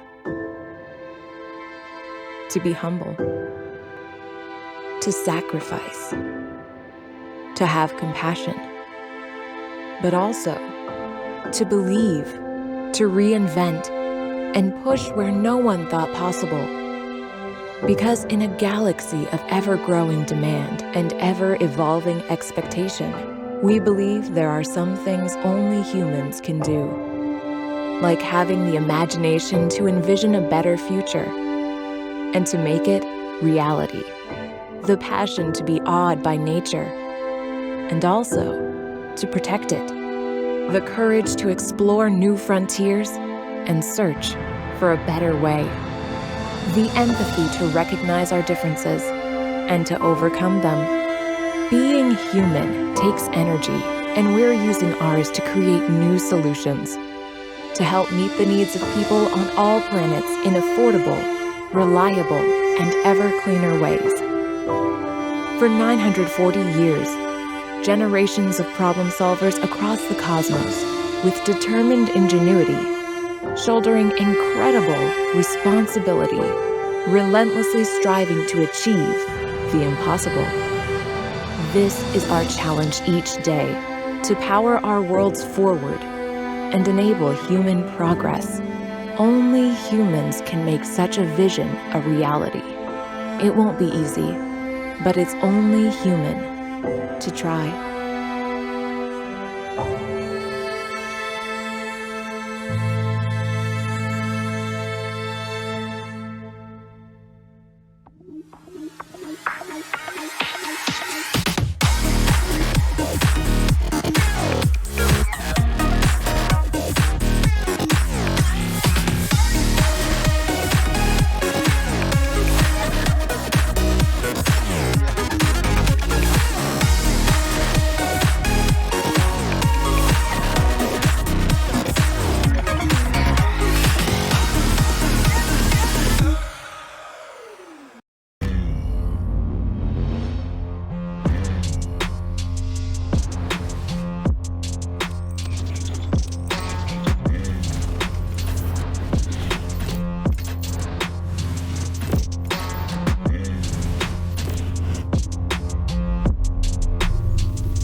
Ladies and gentlemen, and we are back now. And guys, as I said, we are going to go ahead and after the break, we're going to take you guys and give you guys some love here and show you guys a distance tracker. Obviously, we are still covering. I think they may have some more bike teams that may have finished, but for now, we know that Mutant finished, but we can't really officially, until our officials tell us that they came in first place, and we'll go ahead and announce that. But for right now, hey, Richard, are you there? Hey, guys, can you hear me? Yep. We hear you. We hear you, man. Let's get you on screen, and Captain Richard, take it away. Okay, good. Yeah, I'm glad they're still getting a good signal. It looks like nobody shut down the comm set again over by Daymar. Yeah, that does happen from time to time. People trying to, hide their activities coming in and out of certain parts of Crusader. Okay, well, anyways, it is now, I guess currently nighttime here on Daymar, and you'd think it'd be cold at night, but actually on Daymar, it still stays pretty warm. I believe it's 30 to 60 degrees Celsius even at night. So I'm glad I brought a coat. I should have brought a hat, maybe some mittens, something along those lines. All right, well, let's go ahead and check in on the tracker. As Crucian and DTOX mentioned, it does appear that Mutant Motor Mob has finished for their race. They have finished. And unfortunately, a very tragic loss here for Turbo Team. They were so close also to the finish line. That does mean that FFK Night Riders and Daedalus Initiative Bike Team Omega are currently rounding out possibly second and third. But again, as just mentioned, we'll have to wait until the final standings are gathered and confirmed. So there is still kind of a pretty solid mix here going on for the Buggy division. And it appears now that Terada Racing B1 Bravo 1 has taken first on 380 kilometers. And let me see if I can pull up their info right now. Terada Racing B1 is based out of the United Kingdom. Proper races. It is a team size of 3 with your driver being Downfall. Co-driver is Nuster, and support pilot is Arctic Freezer. And actually, it is a team of 4, and they got Mr. Broby as a support co-pilot. They're bringing out the Cyclone RC, and their support ship is a Miss Starfarer, and they are returning to the Daymar Rally this year. And if they can keep it up, well, they might cross the finish line before everyone else. Again, we do have a very large group here in the basically the Buggy racing division. So just giving you some stats, some distances. Again, these are all estimated, and you might have to account for a little bit of delay. But if you're still wondering about War Machine Racing Team or Omni Astro or Bro Migos, great name there. Hey, Bro Migos. But yeah, just some distance updates there for those teams. And finally, we do have the Rover division. Now, I think, I have to be honest here, I think Black Sheep might have a little bit of a reporting issue because given the entire pack here still kind of either before or after the midway point, it looks like they are almost at the finish line. I don't know, maybe they installed some jet thrusters or a quantum drive on the Rover. But for now, it does appear that Wild Rose may be in the lead with 298 kilometers. Not Wild Rose, Wind Rose, my mistake, is actually based out of France. They are also returning to the Daymar Rally for 2951. Their driver is Ash FR. Co-driver is Bloodfang 69. Support pilot and pilot and co-pilot are Neutron MWT and Mixie Electrode. Of course, taking out Ursa Rover, and they're using a Freelancer Max, which I believe you guys had commented earlier about maybe not being the best. I mean, I kind of like the Freelancer Max. It's honestly one of my favorite ships in the game. So, as far as your take is concerned, what is it about the Max that is it just because it doesn't carry enough spares or not enough room, or it's got a kind of a big butt? What's your take on it? Us? Oh yeah. Sorry, yeah. I was stretching. The Freelancer Max is a great little support craft. Great support craft. Big booty. I don't know how many Cyclones you can get inside though. That's for the Rover division too. They went with the Freelancer Max apparently for the for the Rover. That is strange. I'm not sure. It could have been the only ship they had available, potentially. We've got to remember, not everybody is a double legatus, Captain Richard. I'll bring in Aurora next year. I use that as my support craft. Yeah, that's right. So, I don't know. Maybe they didn't have access to it. A different ship, Freelancer Max, might have been the best they had. So, sometimes you just got to take whatever tool you can to the job. Gotcha. Whether it's Starfarers or Caterpillars or, again, Freelancer Maxes. But, yeah, anyways, that's your update for the Daymar Rally 2951 for now. I suppose, I'll send it back to you guys. All right. Thank you, Captain Richard. Sorry, I was stretching there just then and attempting to get some nutrients in my body. Nice. Yo, I want you to do me a favor. I'm going to put you on the spot here, Detox. Show the people how you stretch at home. Come on. Oh, hell no. They don't even see that. My subs don't even get to see me move out of my chair, man. When I get out of my chair, everybody clips it. They clip it to see the ass. They try and, catch. Look, I'm just stretching my legs, doing little on-the-spot lunges here. What are we at? We've been going for, the race has been live for about the stream's been live for 6 hours and 10 minutes. We have been here for 8 hours at this point, crew? We've been immobile for 8 hours, sitting down. Yep, it's fine, man. The day has been pretty fun so far, man. I wouldn't expect nothing less, right? Like, I've been talking for 6 hours since the stream started, interviews and all this stuff going. But, guys, I have a lot of fun. I love doing this. I want to keep that energy going. But, we're going to take it over real quick and talk about some giveaways that we've been doing throughout the race, guys. And we'll talk a little bit about them, and then we're gonna go ahead and show you guys these giveaways. So for let's start with Game Glass right now. Game Glass is currently all you got. First of all, for any of these giveaways, all you have to do, if you have typed in chat and since the stream has started, you automatically got entered into the giveaway. Okay, so since you automatically got into the giveaway, either tomorrow or Monday, we're gonna have the Admiral Esports Twitch account send you a message on Twitch.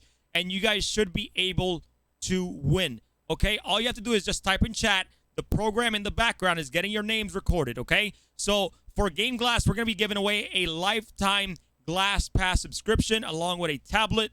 So the shout out to Game Glass for not only being a presenting sponsor of all of the Admiral Esports event for this year, but also giving away some incredible prizes to the community. We'll have some more for Stanton 7. We'll have some more later down the line. So all you guys got to do is just say anything in chat, Say DTOX is beautiful. Say Captain Richard is killing it. Say, you know, people Crucian, were still saying, you know, people were still saying the other thing that you told them to say. They thought the keyword was DTOX is the man, and everybody kept typing that. Don't give them any more ideas. Yeah, and is also Game Glass has generously gave us a 10% off discount for anything in at GameGlass.gg. So if you guys want to use GG Daymar, you guys can get 10% off on any of the shards that they have on their website. Continuing on, guys, we have Gamer Advantage, who is also giving away a couple Gamer Advantage Elite bundles. Again, these are glasses that are for you when you're on your monitor playing Star Citizen for 30 hours straight, like I do sometimes. But these are incredible. I use them quite often. So thanks to them for jumping into the Star Citizen community and giving us some support, ladies and gentlemen. So shout out to Gamer Advantage for that. And then not last but not least, but we have AstroGaming, big sponsor of the of Atmo Esports as well. We're giving away 4 Astro A40TR headsets that are going to be customized with Daymar Rally speaker tags. So you're going to get a very, very nice Daymar Rally headset, okay? If you guys win, we're giving away 2 in chat, and if you guys and we're gonna give away to 2 people that has been buying the Daymar Rally merch. If you purchase anything from the Daymar Rally, whether it's a pin, a shirt, a jersey, we're gonna randomly ask meta threads to pick 2 people, and then those guys, they will give us the information, and we will send you guys that the headset and information for you guys. And of course, last but not least, we have JRD+F. If you guys want to get some incredible model kits from JRD+F, some incredible Star Citizen model kits, you guys can use Daymar10 for 10% off. Shout out to JRD+F for also being a sponsor and supporting Star Citizen and everything that they do, whether it's events or anything else. Really, really appreciate it. And we are back here, guys. Sorry, I have to kind of go through that because I want you guys to know what giveaways we're doing and how are we giving back to, you know, to the community. So thank you guys so much. And obviously, shout outs to Star Citizen, Robert Space Industries. You guys help us a ton by putting up all the prizes, all the in-game prizes for the Daymar Rally, and I cannot thank you guys enough.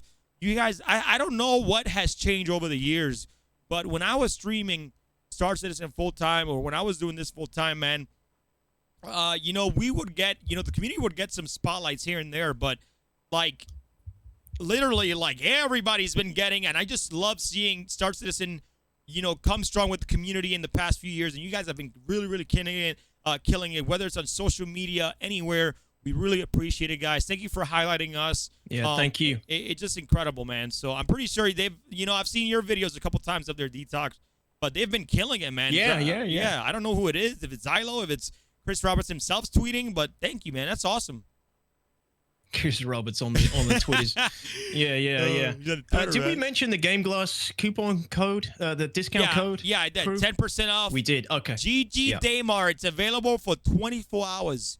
Thanks to my man Craig over there at Game Glass, who we interviewed earlier today.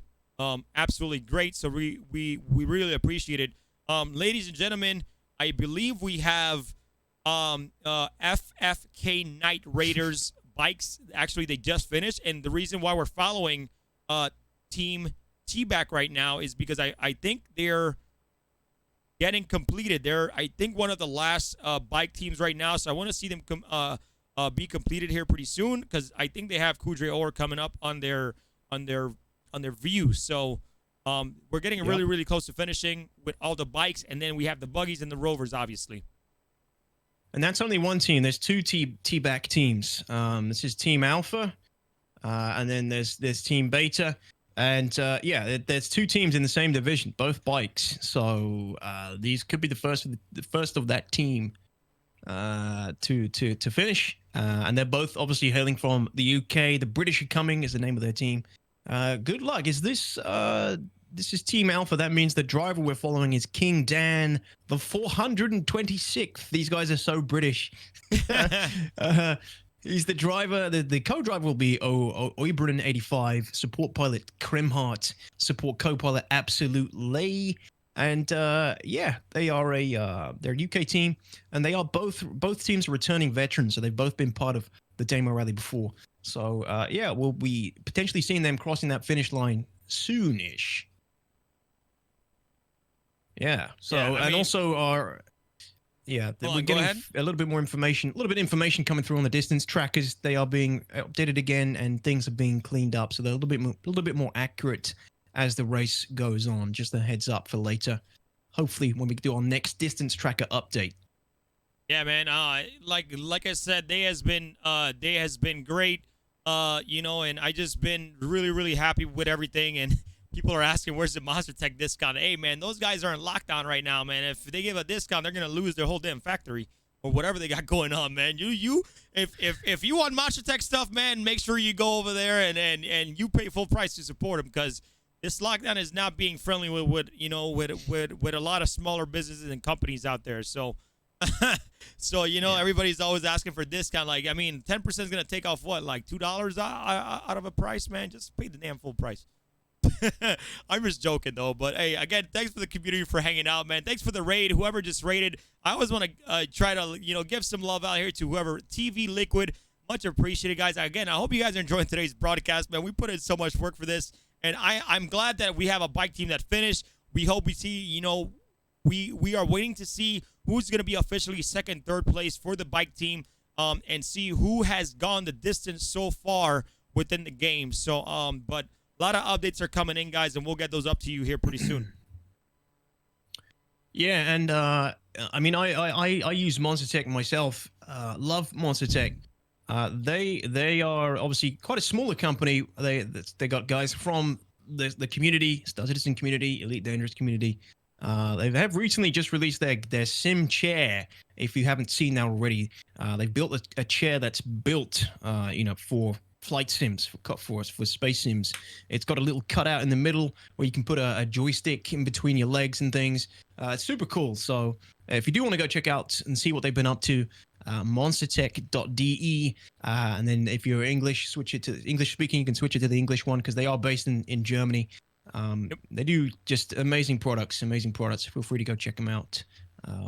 Unfortunately, we don't have a Daymar Rally sponsored discount for them today. It's okay. They've helped us as a Atmo Esports sponsor, and we appreciate it. But so far it seems like we got Terada back in. He's following Pink Party Panthers. It seems like he took a break and he's back and getting some good camera feeds as well. I believe Pink Party Panthers. We got most of the rest of the bike division. I think I'm not 100% sure, but I think third place is still up for grabs, ladies and gentlemen. But I think two bike divisions two bike teams have already finished. So I think third place may still be up for grabs if they are able to finish.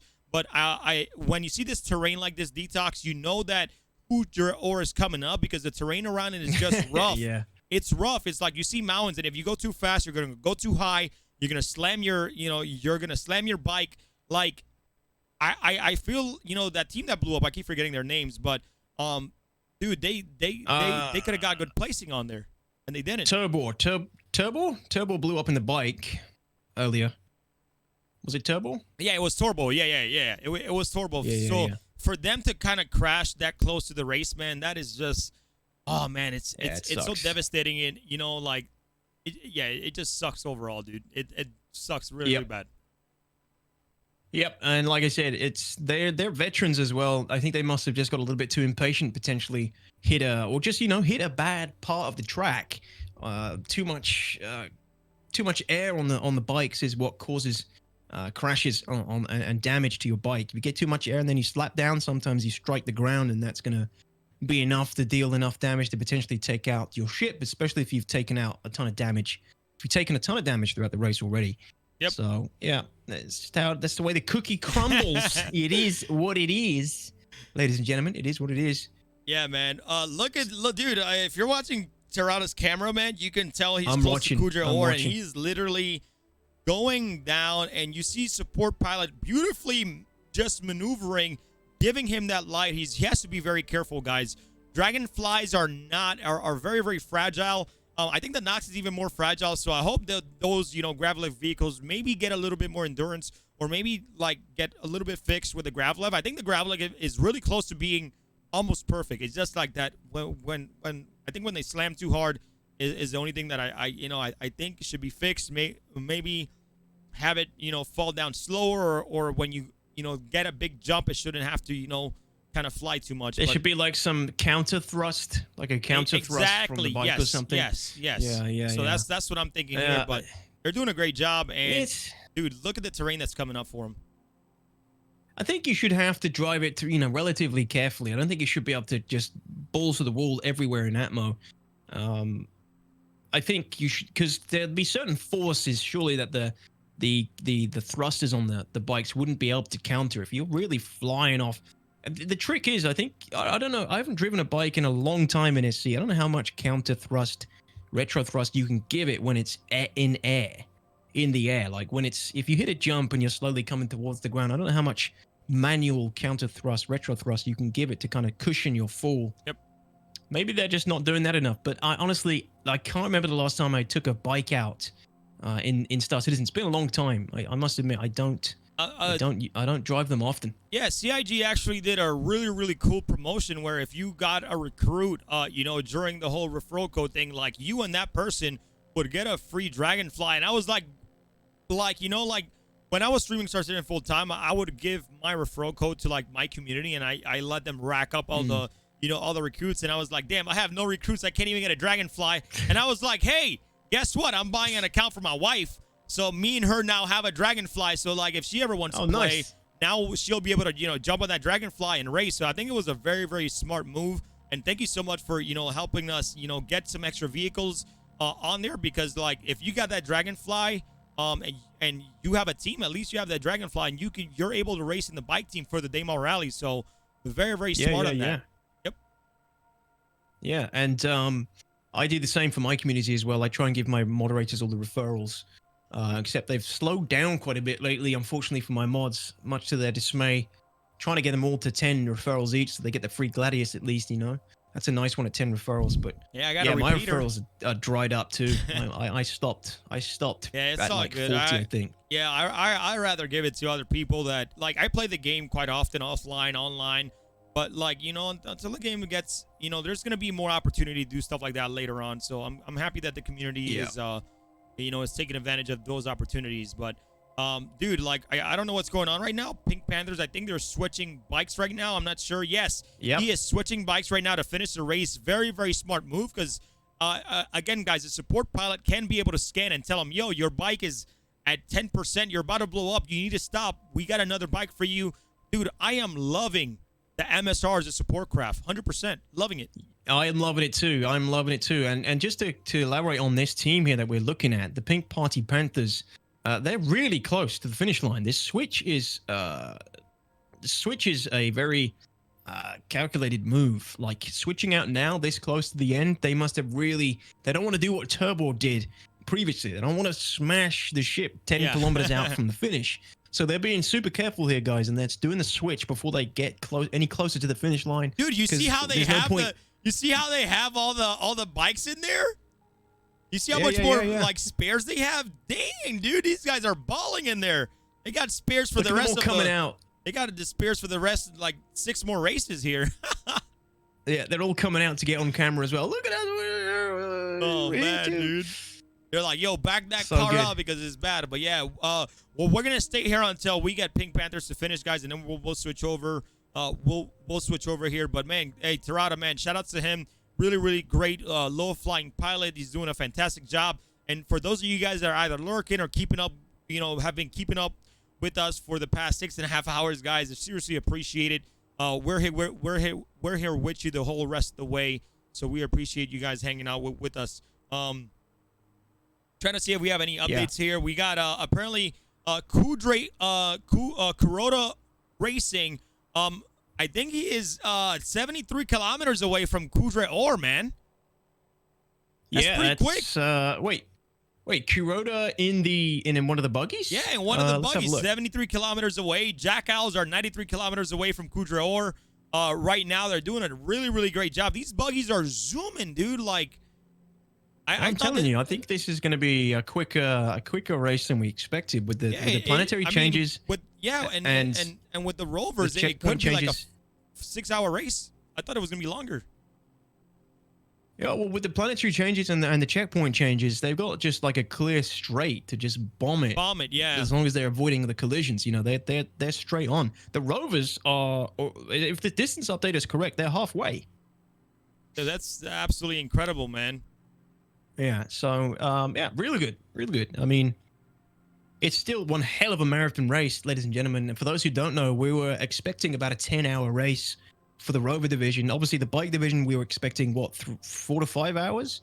I think was the calculation, or 3 hours, which kind of they hit. And then the buggies were like 5 to 6 hours, I think. The rovers, we anticipated potentially 10 hours for them to finish the marathon. But if these distance trackers are correct, then the rover divisions are actually potentially halfway there already, which is really good. So pretty damn good. if they're halfway to Kudra Ore, that means I would say another 2.5 hours before they finish, which is actually not that bad. I'm actually very, very happy with that. Very happy with how the race is going. I mean, yeah, depending on how many teams are, yeah, if all the teams are quite neck and neck, absolutely. But yeah, 2.5 hours till we see potentially the first rover crossing the finish line. That's kind of crazy. Yeah, that's pretty damn good. It's been good. We're gonna get some interviews here pretty soon, ladies and gentlemen. Again, if you're a racer, if you're watching, if you have been out of the race, please contact one of the admins or Swifty or SwiftTropix or Corsair. If you guys are watching and you guys want to possibly do a interview on the broadcast, guys, please go a shout out to SwiftTropix, and then we can get that going. You know, about everything. But we're trying to get some interviews here and set up so you guys can get more information and kind of get those racer experiences live on screen with a voice interview. Yeah, I already got I think we got potentially one of the mobile immobiles who we lost earlier to a 30K, who were looking incredibly strong for potential first place. I know that they want to come on. They've been waiting for a little while as well. There's no bias here, not just because they're part of my organization. I know that they've been wanting to do an interview from the moment they dropped out, which was about an hour and a half ago, I think, at this point. Maybe an hour. So, I don't know, crew, if you want to get them on at some point, that'll be cool to hear about their experience. What we do, guys, with the interviews is we interview the racers who are taking part in the race, and we just get like a first-person perspective from them, how it felt for them, how things were going for them, and get kind of more insight into things that might have happened for them that we might not have seen or been able to cover. They're always pretty fun. Always nice to meet the racers who are, you know, competing in the Daymar Rally. Yep. And you get to hear a little bit more from them. Oh, you okay? Oh, he's going to book it after getting that big leap. He's going to book it, but he's going to slam on the ground, and he didn't. He actually controlled it very well here, and he's gone, dude. So he kind of beat that bad terrain really quick. But by the way, DTOX, I'm trying to get a special guest on here. I'm not gonna ruin it, but see if somebody special wants to join us and kind of talk about their experience watching the race. So give me 1 second. Chris Roberts? Hell no, man. That guy don't got time for us, man. That guy don't got time. Yeah, I'll come on, but only with Glenn. He doesn't go anywhere without Glenn. His bodyguard. So yeah, like you said earlier, guys, the race is the marathon is going to be potentially over quicker than we first expected.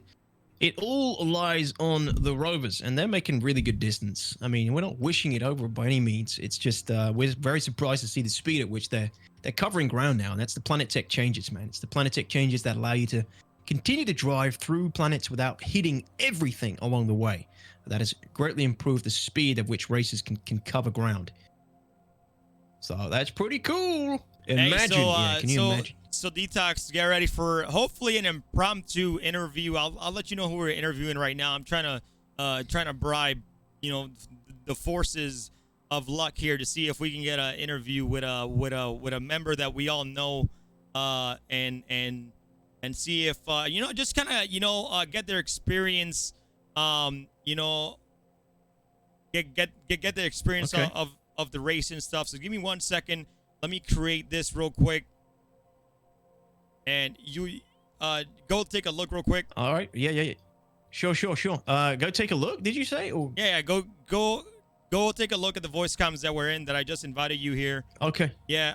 All right. Sure. Oh, sweet. Yeah. Okay. Cool. Hey. All right. So you got that. Right. We're not gonna ask any of those questions, but all right, guys. So. Are you sure? We are going to interview right now Mr. Tyler Whitkins from CIG. He will be coming on to talk about his experience. We are not going to ask any questions about the game. All right, it's their weekend. They're enjoying it. Let's just ask about, we're going to be asking about his experience about the Daymar Rally so far and what he thinks about the race and how other CIG members are enjoying it at home as well. So we're going to bring him in right now. And we're gonna swap it over. Give me 1 second. Hello, Mr. Xylo. Hello.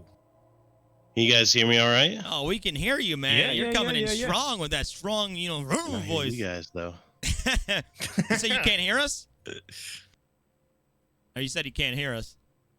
Oh, he can't hear us? Okay, maybe audio device on Discord. Give me 1 second. No, I can't hear you guys. Let me see if it's my Discord. Hold on. Yep. Yeah, you may need to swap out the audio device. All right, we got Xylo coming up, ladies and gentlemen, to talk a little bit about the race and his experience enjoying the race and supporting it. I'm assuming, unless he wants to talk about some of his latest cooking. See, this is what happens when you call me in for an impromptu interview. I'm not set up, but I was in the middle of cooking dinner. But when Crucian pinged me, I knew it. How's it going, y'all? Congratulations on an awesome event so far.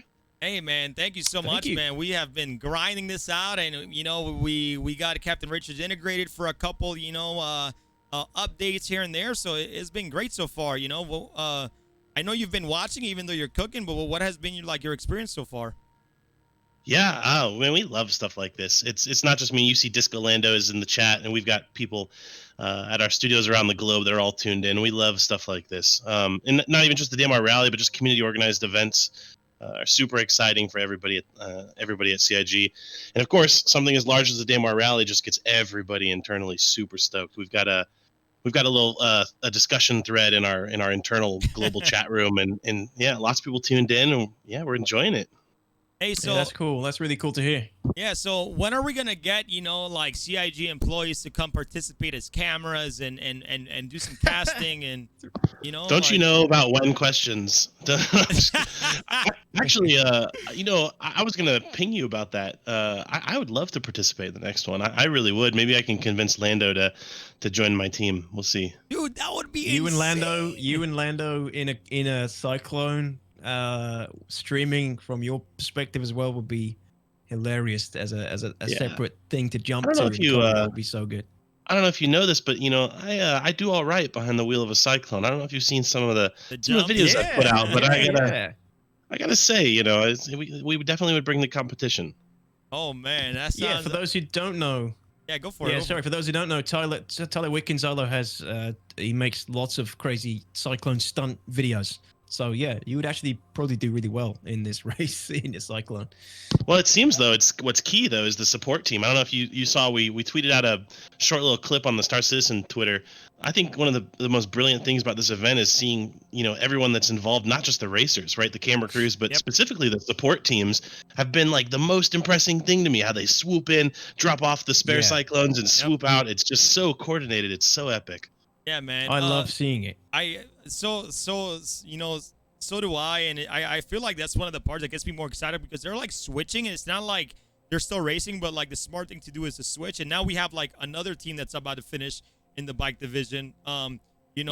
So it's been an incredible day, and thank you guys for supporting us in any way, whether it's with a tweet or just the all you guys watching from the offices. It's really much appreciated, and it means a lot to not only us, but the community, man. And like I said on stream, you may not have heard it, but, shout out to, whoever's running that, that Star Citizen account on Twitter, supporting everybody, whether it's on any platform. You guys have been doing a great job, and we cannot thank you enough, man. Yeah, man, of course. I mean, community is the foundation of what we're all about. It's why Star Citizen exists. So any way that we can give back and support stuff like this is, absolutely going to be something we do. So congratulations to you guys on such an awesome event. Thank you so much. And Thank by the way, you. everybody's Thank you very much. Everybody's asking what you're cooking. What am I cooking? Well, I don't know what I'm going to add to it yet, but I'm thinking some Asian food tonight, so I'm cooking up some noodles. And I have a feeling that your viewers that this isn't really what they wanted to know. I think you just need I think you just need to take a lunch break, because I think you're just hungry. It's microwave. It's microwave noodles. You can tell us. Yeah, Big Benny's. Sorry, apologies. It is absolutely Big Benny's. Hey, before you take off, do you have any more questions? Any questions, Detox, for Xylo, or are you good? No,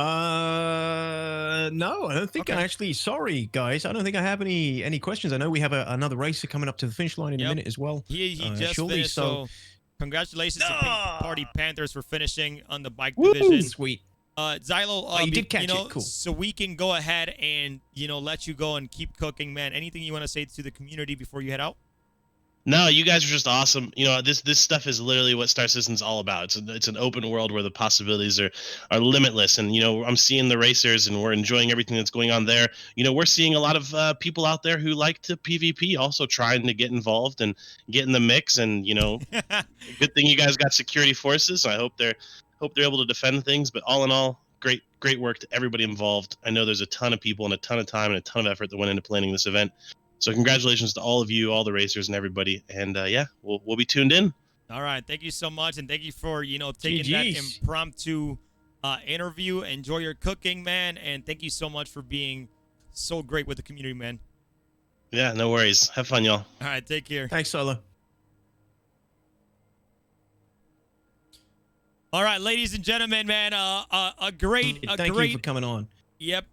A great interview with Xylo, man. Always incredible. I don't know, man. I'm gonna get all mushy here. I really appreciate it for all the hard work that comes in. Staff, cameras, server leaders. Of course here, not sleeping for 6 weeks. Everybody that comes together to do this, and for them to appreciate it. It makes every single thing worth it. So incredible. Thank you so much for taking a quick interview and a quick call. We really, really appreciate it, Xylo. Again, shout outs to, to everybody at CIG. If you're watching, thank you for tuning in. Thank you. And maybe things like this may help, get CIG ideas, maybe fix things that are wrong with the game. This is why we do events. And then also I want to give a shout out to Pink Party Panthers. We're trying to see what place they just finished, and we'll get you guys an update on that. But congratulations, Pink Party Panthers, you have finished. I'm not sure which place, but you have finished in the bike division in the Daymar Rally 2951. Great job, incredible, guys. Let's get some race flags. Let's get some race flags in the chat. We can't call winners yet. Obviously, they have to all be the distances have to all be tallied up and times and things. So we can't call winners yet. We just know we have a lot of finishes from the bike division, which is great. Finishing is always good. It's always good to get finishes. So that's good. And again, interesting to hear about all the devs have got a big open thread discussing the race and everything going on as well. Yep, which is pretty cool. That's really awesome. And it's funny because he talked about, things like, everybody's trying to get involved, even pirates. But I mean, I feel like everything has been running so smooth today. We lost a lot of buggies to crashes. We lost a lot of, buggies to 30Ks. But hey, Frontier 17, you've been holding it down for us, man. We're proud of you. We love you. And thank you so much. But you guys have been completely killing it today. So thank you guys for helping us out with today's event. Yeah, Legacy too. Yeah, Legacy Fleet. And the other guys. Yeah, man, it's been a fun day so far, and we're getting a nice view from Daymar. You guys can see the incredible Planet Tech here from Terada, and we'll switch over to the buggies because the buggies should be fairly close to finishing here pretty soon. We'll get some updates on that. We'll get some more updates for the distance tracker from Captain Richard as well today, guys. We're gonna keep the ball rolling, guys. Thank you guys so much for joining us today, guys. The Daymar Rally 2951 rally presented by Game Glass has been incredible so far. I hope Detox, you've been having a good time, man. Oh hell yeah, it's been great today. The time is melting away as well. It's going really quick. I've so been much going standing for a long time. Yeah, you should probably sit down and give your legs a break. No sitting down, man. When we stand up and we get this going and we keep the energy flowing, because like if I sit down, I feel like everything's gonna fall asleep. Hey, don't be doing those. Hey, take it easy, dude, man. Seriously. That's why you should stand up like me. Get a standing desk, guys. I haven't been this immobile in a long time, man. This is actually my legs, my hips. Man, I gotta get a hip replacement after this. Guys, this taking is a battering. This is the longest stream that. This is the longest stream that you guys will see DTOX do for 2021. True. Freaking true, man. Hey, Discolando, if you want to jump on too, you can, man. You know, like you've been keeping away from me, man. I see you in chat, calling you out there. I'm just kidding, man. Thanks for being here and enjoying the show. Out. I know I did. Sorry. Called him out. You know, that's what I like to do. Oh boy. Yeah, no. I want to hear what he thinks about the camera work and about, you know, the content. I want to hear him, you know, and like tell us how we can do things better. But maybe this is a conversation for offline. Don't ask him that. I just wanted some advice, man. Demolished like he'll this. completely crap on us. He'll come out with all kinds of stuff. Guys, this is like, it needs to be more like the episode. It needs to be more like the I want coverage like episode 1 Pod Racer. You know, I'm just kidding, man. Always a good guy. Close-up cams of engines. Guys, no, of course he wouldn't. I'm joking. Guys, I'm not gonna lie, man. I really miss CitizenCon. I'm hoping, you know, to talk to get a bit about, you know, again, we're in a pandemic. You're doing COVID. I hope you guys are staying safe. I hope you guys are getting vaccinated properly. I just want you guys all to be safe out there that are currently watching. But I just hope that maybe CitizenCon can return this year.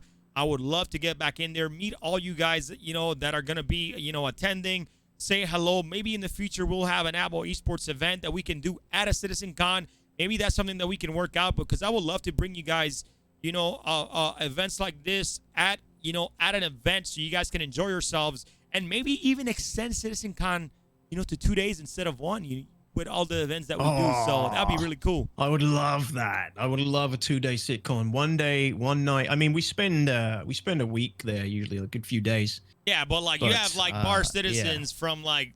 Yeah, exactly. So, you know, like having 1 day for events where we can kind of have like, you know, Star Citizen esports in the future, that would be so cool in my opinion, to kind of, you know, see who the top teams is, and then like the next day is when the big convention starts, and then that's where, you know, that's where we can all celebrate, you know, whoever won. Maybe do like a qualifier, like the Stanton 7, and get like the finalists, you know, get the finalists at a CitizenCon. I got endless possibilities in my brain, and I would love to see something like that. Yeah, it looks like we got this guy's asking for the Discord, Crucian. So I think he might actually want to come say a few words. Hold on. Let me see what I can do. Mother sister. I didn't see what he said. Sister? Yeah, I try. You know, let me see if I can get him on here. I won't ask. Guys, we're gonna see if we can get him on here. Let me see if I can get him on here real quick. 1 second. He's smart. He's like me. I turned on blocks so people don't whisper me during streams. Discolando, I just sent you an invite. Add friend invite. You can delete me later because I'm not gonna bother you anyways. And then we can get each other's Discord IDs. And then I can go ahead and get you on voice on here. So whenever you accept my invite, we should be able to establish communications via whispers, and then I can go ahead and get the content information. We got WaterPatate. Thank you so much. Incredible camera work. We appreciate you. Thank you so much, Terada, for blowing up. He literally just blew up on my screen, so... He just blew up. Yeah. He might be peacing out. Yeah, thank you, WaterPatate, for the raid, and an excellent job with the camera as part of the camera crew. We appreciate it. Thank you. Hope you guys have fun. Hope you guys enjoyed WaterPatate's perspective over there as well. Thank you for sending everybody this way. Welcome all to the Atmo Esports channel again. So yeah, we're just trying to coordinate getting. I think Discolando wants to come on and say a few words. And we'll also. I'm trying to see if I can whisper him to get so he can have my ID and see if we can get him on. But you know. And we'd like to get some other interviews as well, some of the other races today, but we got a few other races updates on teams and their distance from the finish line. We got Kuroda Racing. They are approximately 44 kilometers, 61 kilometers. Wait, what? Oh, sorry. Excuse me. That's information is wrong, I think. Apologies. Oh yeah, let's switch cameras here. I'm sorry about that, guys. Yep, let's switch cameras. I didn't know he went to full screen. I was trying to. We have a running here, guys. We got Wait, there's no way. Is this Raider Alexis? What, another runner? You've got to. Is Raider Alexis running again? Can we get confirmation, ladies and gentlemen? That is preferred form of travel, isn't it? At this rate, it's his preferred form of approaching the race. If this is Raider Alexis on foot, guys, this is gonna be pretty intense once again here.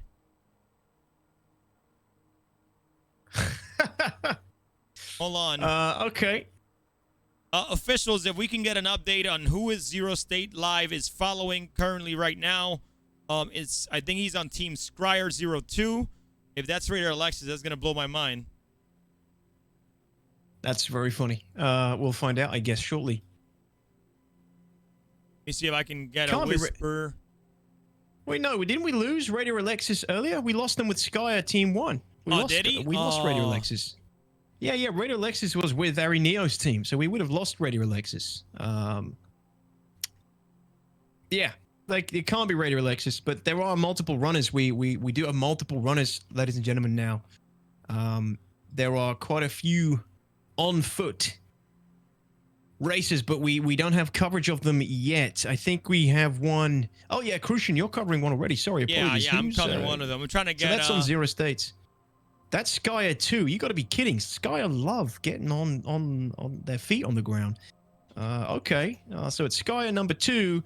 So this must be. We don't know exactly who it is yet, but the team members on Skyer Team 2. From the Ursa Rover division, Maestro Almero, El Garolo, Aussie 2, and Clavok. Could be one of those guys on foot right now, hailing from Spain, Venezuela, Mexico, and the UK. Really? Wow. What a mix. What a mix on that team. And they apparently had the Constellation Andromeda as their support vehicle. How did we not see this earlier? I would love to have seen that. But yeah, this is Skyer Team, ladies and gentlemen. Skyer Team 2. On the ground once again, running. It looks like he's got a support craft on the ground. Is there what? No, this can't be him. Wait, there's a support craft on the ground. That's an MSR. Is he fighting? Why is he trying to punch him? I'm so confused. He's literally trying to punch him. Why are they fighting? Literally fighting during the Daymar Rally. This is not a brawl, ladies and gentlemen. I think this is another team. This is another team's Mercury support ship or something. I don't know. I think he's trying to take him out. He's trying to get on the ground to fight him so he doesn't pass their... Oh, wow, dude. Is that even allowed? No. I don't know if there's any rules for this event. This is happening. I don't know if anybody's considered this. What is going on? This is cheesy. This is cheesy. It stinks of cheese. We're going to get confirmation of who this is. Let me check those names. I want to see those names in that Mercury Star Run. Aussie 2, it's the team members. No, it's their team members. Aussie 2 is a member of the Skyer team. He is the support pilot. They've got a Mercury Star Runner, not a Constellation Andromeda, as the information that I'm being given. Yeah, so they are, they're friendly. They're friendly. I don't think he's kicking his ass. I don't think he is. Maybe that's what they do. All right, DTOX. We have Mr. Disco Lando. We're about to have an interview. And then right after this, guys, we're going to get you guys some updates from Captain Richard on location here on the Daymar Rally 2951. So I'm gonna give him a call and you a call, and then see if we can get Mr. Disco Lando on here. I'm a bit intimidated by him because, like, he knows his content, dude. So I'm over here I might be a little intimidated. So I'm sorry if I kind of, you know, if I stay a little bit hush here, guys. But let's go ahead and do it, man.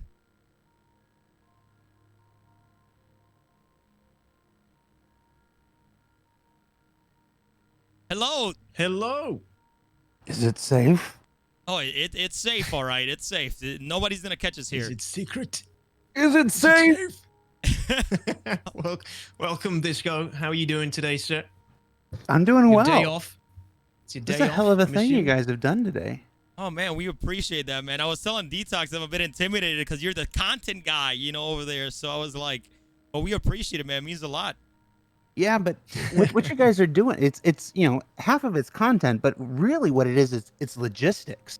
Yeah. It's organizing all of these people and dividing them up into roles and having everybody know their job and know what their responsibility in the overall broadcast is. It's impressive as hell. Thank you, man. That is much appreciated. And that's nothing on us. That's all these crazy organizers, all the people in the background, the hundreds of people who make this happen. You know, I mean, I know Crucian obviously as well puts in a lot of time. I'm the co-caster. I'm obviously here behind the scenes a little bit up to the day, but my main contribution is on the days of the races. All these guys organizing this behind the scenes, it's craziness. So yeah, thank you, Disco. I have to throw some shout out to Pascal and all the members of the planetary environment team. Though they have worked to reduce the number of rocks, and I think that's been a big part of why this race has been faster than probably we all expected. Yeah, definitely. That's definitely a reason, because usually this race would last like anywhere like 45 hours for bikes, and it's only 3 hours that we've been racing. So, hey man, like give that team some love for us, because it's been a great race so far, and I'm not gonna be here for 12 hours, and that way my wife don't kill me. Also, the racers, I think the racers have probably gotten better too. Watching some of those cyclones there, watching them dip.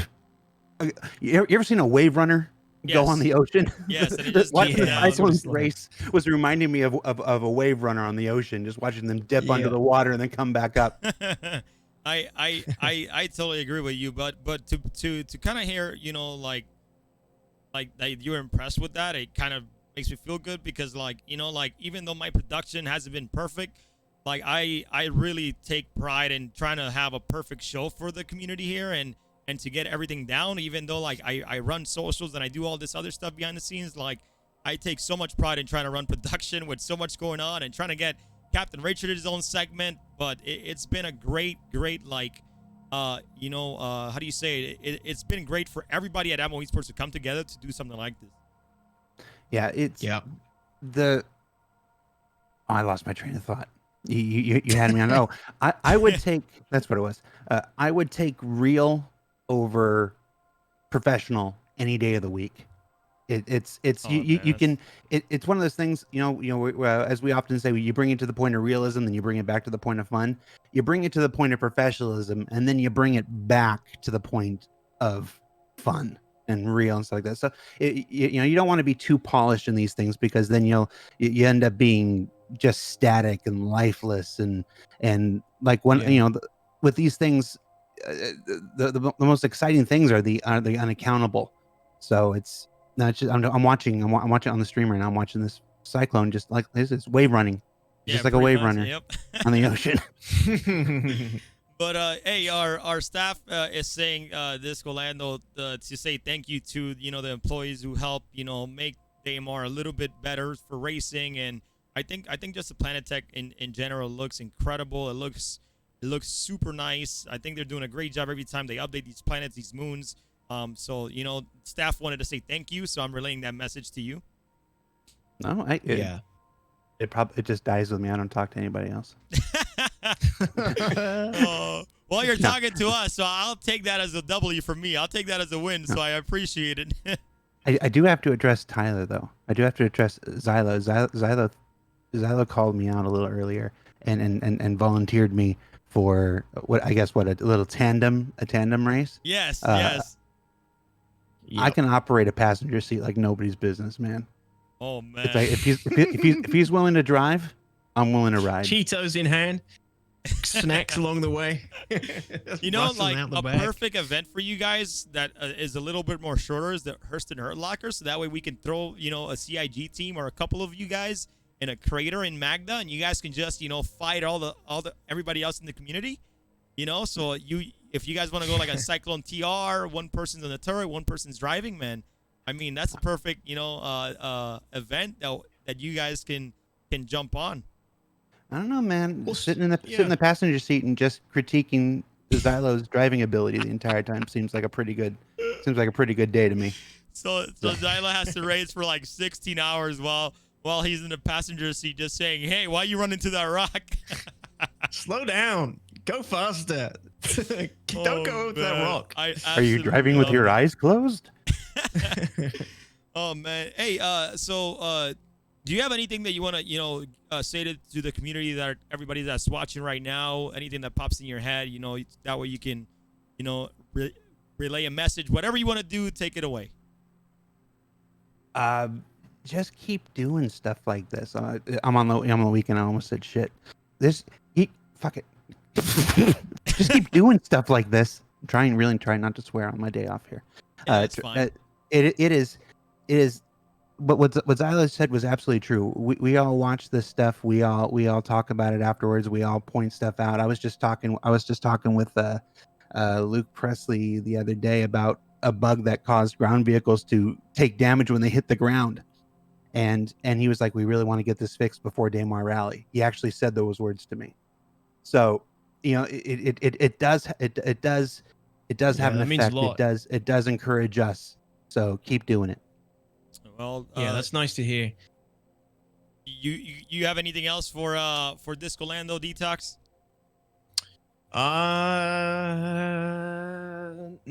You know what? No, I mean, you're covering it nicely. DTOX? I'm listening. I'm here. I'm just taking it in. No, I don't know if I got anything else for you. I'm afraid I didn't have anything for the Xylo either. I'll let you enjoy your day off. I'm just kind of keeping up with all the information that's coming out while we're talking about the other races that are still going. But, all right. Yeah. Well, thank you so much, Discolando, for joining us for a few minutes. We really appreciate it, and thank you for the kind words and the appreciation, because it's only going to make us do things better and better every single year. All right, and maybe if we do end up racing one of these things, Tyler and I, maybe we can bring Ulf and Christian in, because I'm just gonna be useless in a passenger seat, so we can get one of them in a turret and stuff like this, because I very much just want to give Xylo crap the entire time. I don't want any other responsibilities. I'm telling you, if you guys, if Alf wants to be a support pilot, I'll send him some gear, or send you guys some gear so you guys can get ready for the race, some custom gear, get you guys all snazzy, with some headphones or something, so make it special. But seriously, that would be a lot of fun. So, yeah. Alf, Christian, Jake, we just pile us all into like a clown car. Oh, man. No, that will definitely be a rover. Squeeze into the back of the rover. Yep, you get them all squeezed into the back of the rover, just There we bumping go. into each other like this the whole way. Put us in the rover league, and we're all just crammed into a rover, and just know that the whole team is there and just ready as targets for PvPers. Hell, that sounds awesome. All right, well, thank you so much, Discolando. Thank you so much for enjoying the show, and then we'll catch you next time. I appreciate it. All right, take care, guys. All right, take care.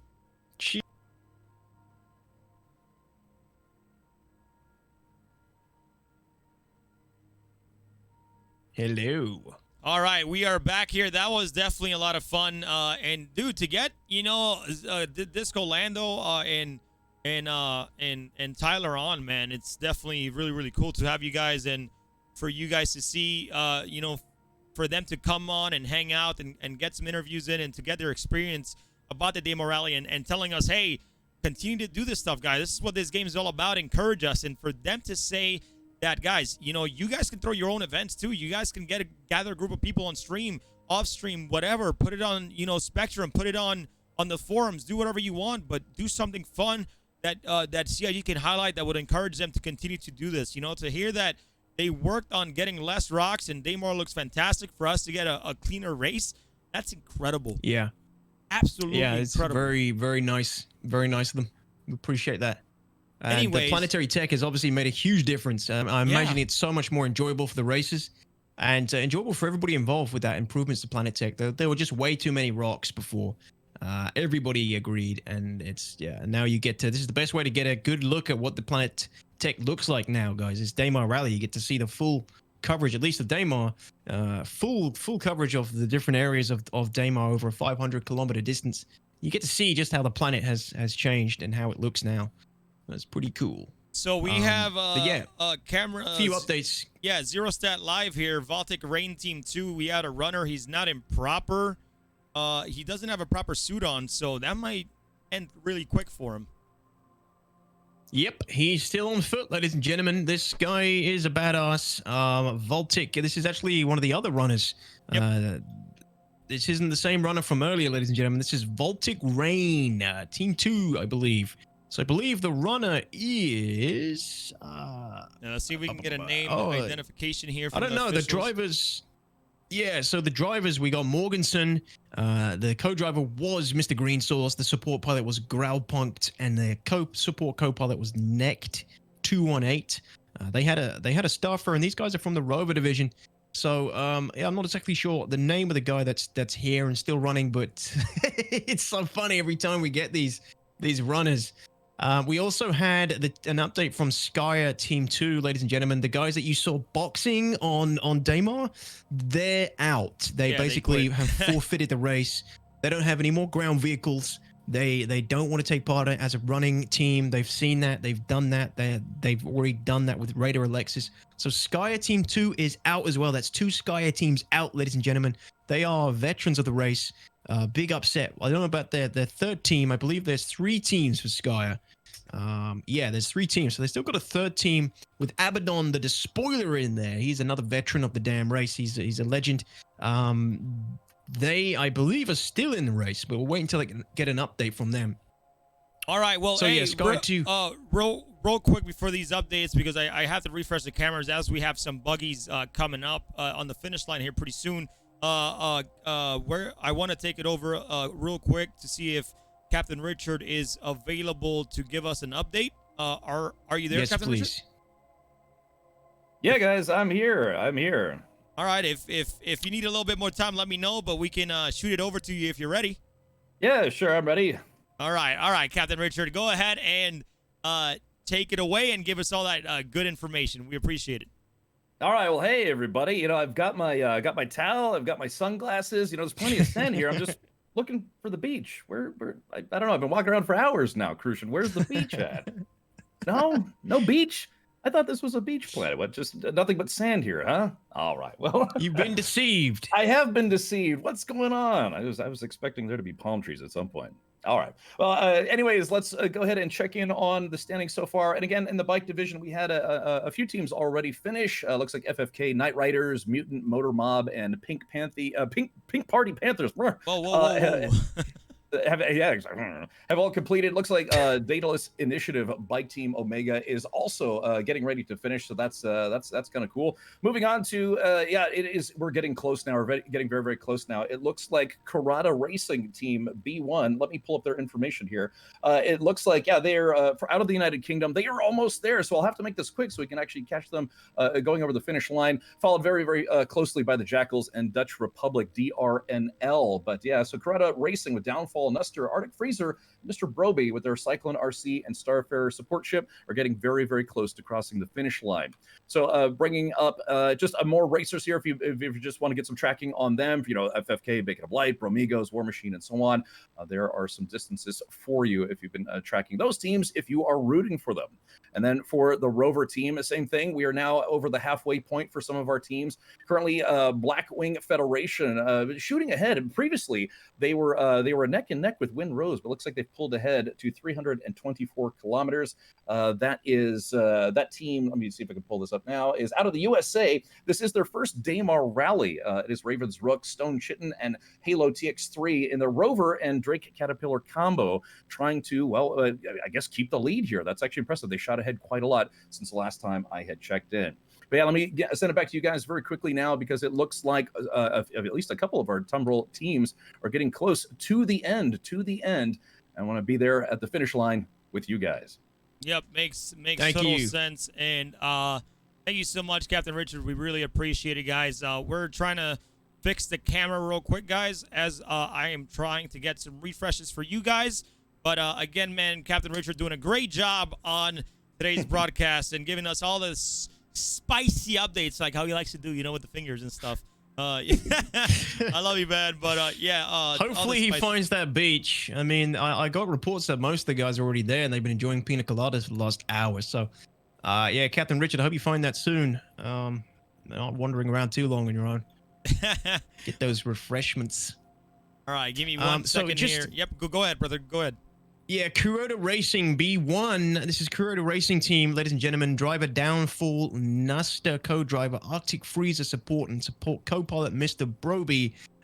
British team, returning veterans. They are 20 kilometers from 20 kilometers out, I believe, from the finish line as well. And that was a few minutes ago, so they're probably pretty damn close at this point.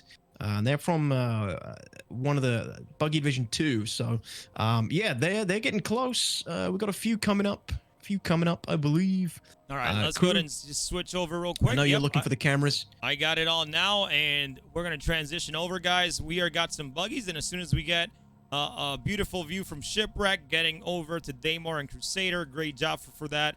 And let's finish over to one of the buggies here. Odyssey Interstellar, I believe they're getting close to finishing as well. And we have, I believe this is Sevens and Kudra, or if I'm not mistaken, I'm not sure where Sevens is at. But let's go ahead. The Fun Police, I'm not sure if they're close. We're trying to find a good buggy team to give you guys some updates on this. Yeah, let me find out.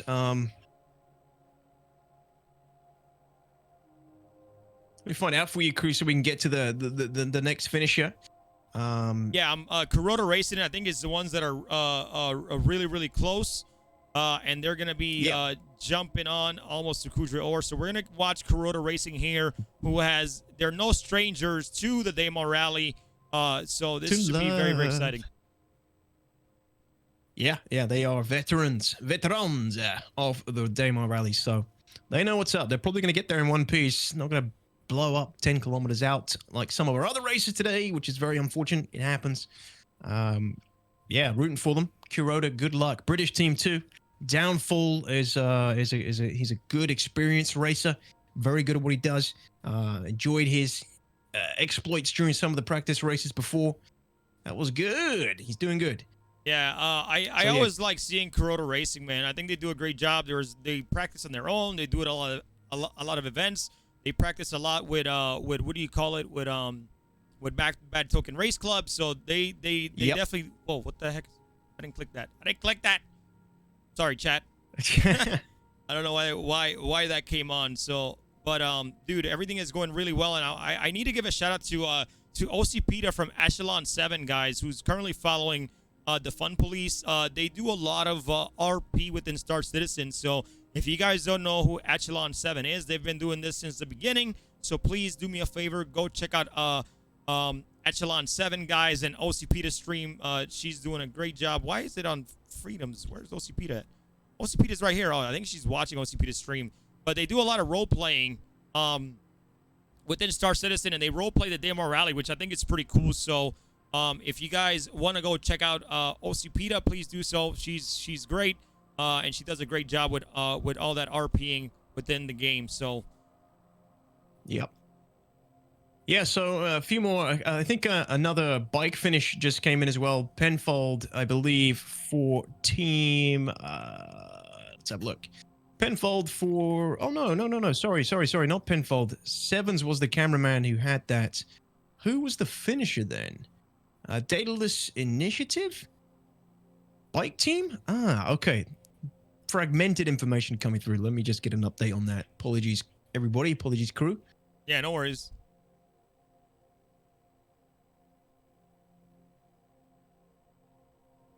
Okay, yeah. Right, yeah, Daedalus Initiative, their bike team, ladies and gentlemen. Daedalus Initiative, who we spoke to earlier, have just finished, which is fantastic news. And that was their bike team, not their buggy team. Their bike team. So let me just find out who was in there. We might get an interview with some of them later. We are trying to get some interviews in. Apologize for the delay, everybody. We wanted to get some racer interviews in earlier, but things happened. We got disco and things jumping on, which took up a bit of time. Yep. But it's no worries. We're gonna get we're gonna get Daedalus initiative on. We had an interview with JRD+F. We're gonna get an interview with a team who finished as well and get kind of their perspective on the Daymar Rally as well. But I think, dude, teams are finishing pretty quick. And I know Rovers still have about another hour and 45 minutes before they finish. But guys, it's been a great day so far for the Daymar Rally. I hope you guys have been enjoying it. Again, we have a lot of giveaways going on. All you guys have to do is just type in chat once, guys, okay? Just type anything in chat. If you already typed something since the stream started, you guys are already entered into all the giveaways that we have today for Game Glass, for Gamer Advantage, for AstroGaming. And again, if you guys want to get some incredible, how do you say it? Some incredible model kits, go check out JRD+F and use Daymar10 for 10% off, guys. Yeah, we got another Kuroda coming in any moment. Buggy 2. Foxy is the camera, I believe, crew. Oh, let's switch over there. Yep. Foxy, if you can get to it. Foxy. Yep, I see her right now. I'm currently on her, and he has a really tough terrain here in Kuroda Racing. Like I said, they're no stranger to this race. So they're no stranger to love. I think this is for second place. If I think if Daedalus won, that means that they're probably going to be second to finish. But again, guys, that doesn't mean that they are going to win. If they're second to finish in this server, remember, they have to figure out to see if other servers have already finished before them. So that doesn't necessarily mean they're in second place for the whole rally. Towards the end, as we are recording everything, guys, and as we are recording from Kudra, we'll tell you guys who won probably in an announcement on Twitter. So make sure you guys follow our Twitter at Ammo Esports. Yep. Yeah, so Kuroda coming in. This is Team Kuroda. Buggy Division 2. And they're coming up to the finish line. They're not long until they cross, which is really good time, I suppose. Pretty good time for the Buggies. Yep. Well done to you guys. Dude, Kuroda. 4 hours, not bad. Team Kuroda. Yeah. Pretty damn good. And I believe this is the Downfall. This is Downfall as the driver, Nuster as the co-driver. Well done, guys. Arctic Freezer as the support pilot, and Mr. Broby as the support co-pilot. Well done. And they're hailing from the UK. This is a British team, ladies and gentlemen. They are returning veterans. Let's catch them cross that finish line soon. Imminently. Yeah, I think PrinceznaFoxxy just smacked a little bit on the ground and may have lost. No, okay, she found them, but she was like, she smacked the ground and kind of had a twirl, so I think she almost lost the racer, but she's back on it, and the Rover is doing excellent and really good here. So great job on recovering. I was like, please don't blow up, but I guess we don't have an interest in this server, unfortunately, but we should see. That was so cool. Yeah, dude, it was incredible. We see Cruiser coming up. By the way, DTOX, remember that after the race, by next week, we should have a full coverage, a full highlight video of the Daymar Rally 2951 presented by Game Glass. That will be coming up possibly next week. I'm not going to hold my... sweet. I'm not going to hold it, but we are going to get some highlights. We're going to get some edits done. We're going to get some very, very nice video made for you guys to give you guys highlights of this year's Daymar Rally, because there's been so much coverage, incredible views, and it's been so nice. So I hope you guys have been enjoying it in today's show. It's been great. Yeah, and it's pretty cool that PrinceznaFoxxy's taken the Mako for this. That's what it was made for. Capturing events like this, doing the it's eventually supposed to have a camera in the ship that you can capture things in game and then relay it to another output in the verse for people to watch as well, which is pretty cool. So she's taken the RP ship to capture this event, following this Buggy right now, which is pretty cool. Pretty cool to see. I think it's the only Mako actually I've seen all day flying, but I could be wrong. Apparently I missed that Constellation Andromeda earlier. Well, that somebody has it had as a support ship. Yeah, we would have a lot more Makos out there as a camera ship, but right now everybody's just loving the agility of the Talon right now, man. It's like, dude, I ain't gonna lie. I wish I could fly like PrinceznaFoxxy. I wish I could fly like Terada. These camera coverages, like, I need to practice a ton before I can even get to this level, man. They do such a great job. But again, guys, if you ever want to be a camera, if you ever want to hang out with us, join us on our gilded, gilded.gg/Atmo Esports. Come join us, guys. We're always there. We will always, help train cameras for our practice events. So if you guys want to be part of something huge, be part of the Atmo Esports family, man, come join us. We would love to have you. Yeah, always looking for volunteers and people to help out with the event. You meet an amazing group of people. active Star Citizen players, lots of race fans. You know, a lot of race fans have come over to Atmo Esports. Obviously, people who are a fan of the racing in the verse, whether it's ship racing or ground vehicle racing. Obviously, we don't have any ship racing events just yet for Atmo, but you know, this is where the racing competition is. And I think we're coming up to we're coming up to Kudre All now. Yep, there this it is, is super man. close. There it is. Don't screw it up now. Don't screw it up now, Downfall. Look at him zigging and zagging in between those rocks beautifully. Oh, no. Oh, God. He's so close. Just, dude, he should have took that really ramp and took that high jump, dude, you know? Yeah. He's really trying to take listen up. To me, you probably blow up. Oh, he's really trying to wrap it up now. Oh, man. Congratulations. There it is, ladies and gentlemen. Kuroda Racing. He has to get inside. Yes. He has finished the race. Kuroda Racing, great job, man. That is incredible, guys. If we can get some racing flags in the channel, I would appreciate it a ton, guys. Get some hype for Kuroda Racing for finishing the filthiest race in the amazing. verse. Well done. Oh, baby. Well done, Downfall. Well done, Kuroda Racing. Amazing team, amazing support team. Again, Kuroda Racing, B1, Buggy Division 2, ladies and gentlemen. Driver was Downfall, co-driver Nuster. Support pilot was Arctic Freezer, and the support co-pilot was Mr. Broby. British team, returning veterans. That's a good time. Well done, everybody. Well done to you guys and your team. Excellent job of finishing. Excellent job of finishing.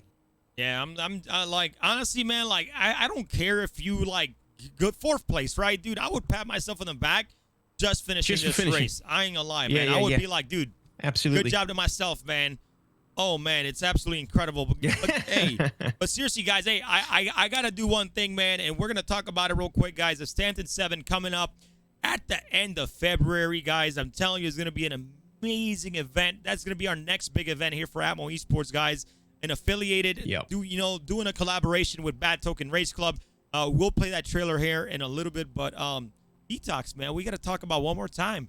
What are you wearing, man? Wearing that nice Atmo Esports jersey. We got to show the name behind. We got to, man, you got to do a little spin. I thought you were talking about that sexy, I thought you were talking about my sexy Daymar Rally thong that I crack every year. Oh, you want to see the shirt? Gotcha. Yeah, man, sure. Get some love. We got some AstroGaming. We got some DTOX name, even though there we go, man. We got Monster Tech on the jersey, man. Everything's looking good, guys. Seriously, though, please go grab some merch. It helps us it really, really helps us, guys. As you guys can see, I'm wearing the Daymar Rally jersey. We actually only have a very, very limited availability of these. We got Game Glass logo, Tumbril logo. He got all the logos too as well. And we got our names in the back. You can put your gamer tag. You can put whatever gamer tag you want once it's appropriate. But hey, we're just here trying to be, the best, something big in Star Citizen. We want to keep doing these events. And to tell you guys how much we care about the community, guys, to race in these events, it's free. You don't got to pay nothing. These events are totally and there's some free. Big old prizes, too. Some big things to win. Incredible prizes. Very nice things. Yep. Sponsoring, CIG sponsors the prizes whenever they can, and it's such a huge help, and we really, really appreciate it. So shout outs to them, man. Yeah, go for it. Yeah, crew. Sorry, Papa Freedom's cam. He's got an interesting perspective. He's looking at one of the, I think the guys are changing out a vehicle on one of the Caterpillars. Yes. Which we haven't seen before. We have not seen a vehicle change out in a Caterpillar. I don't know. Maybe I don't know what they're doing. Looks like they're doing Kung Fu. Here we go. Looks like they might be switching out now. We don't normally have a chance to see the Caterpillar changing out ships. So this will be the first time I've seen it in a Daymar Rally. He's in the Cyclone TR. I for some reason, I feel like the turret hits that front part of it, so he needs to kind of like just back it up. But I mean, why does he have his gun out? He's getting in the turret right now. I think he's aiming a gun at him, telling him to get in the turret. And he's drinking some pina colada right now. He's like, get in the turret, or we're gonna have a problem. Why are they taking their time? Yeah, I don't know. I don't understand. Maybe they've got a trapped wheel or something. I am not sure, man, but this is crazy. We got also Team Exiles, 42 kilometers away from Kudre Or, so they're right behind there. And we're and we have Chili OG, who's gonna be coming on to interview with us. Give me 1 second. I think we have him here. Roger that. Yeah, I don't know what's going on with that changeover. It's their last vehicle, and I think maybe it's I think it's trapped or something.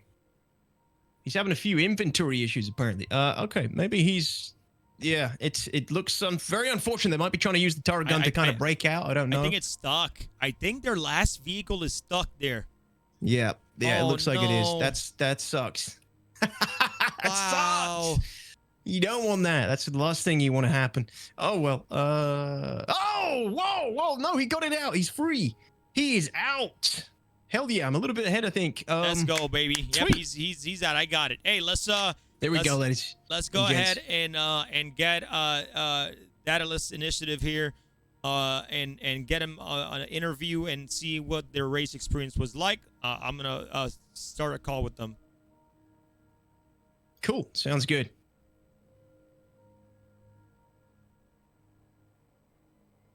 Hold on 1 second.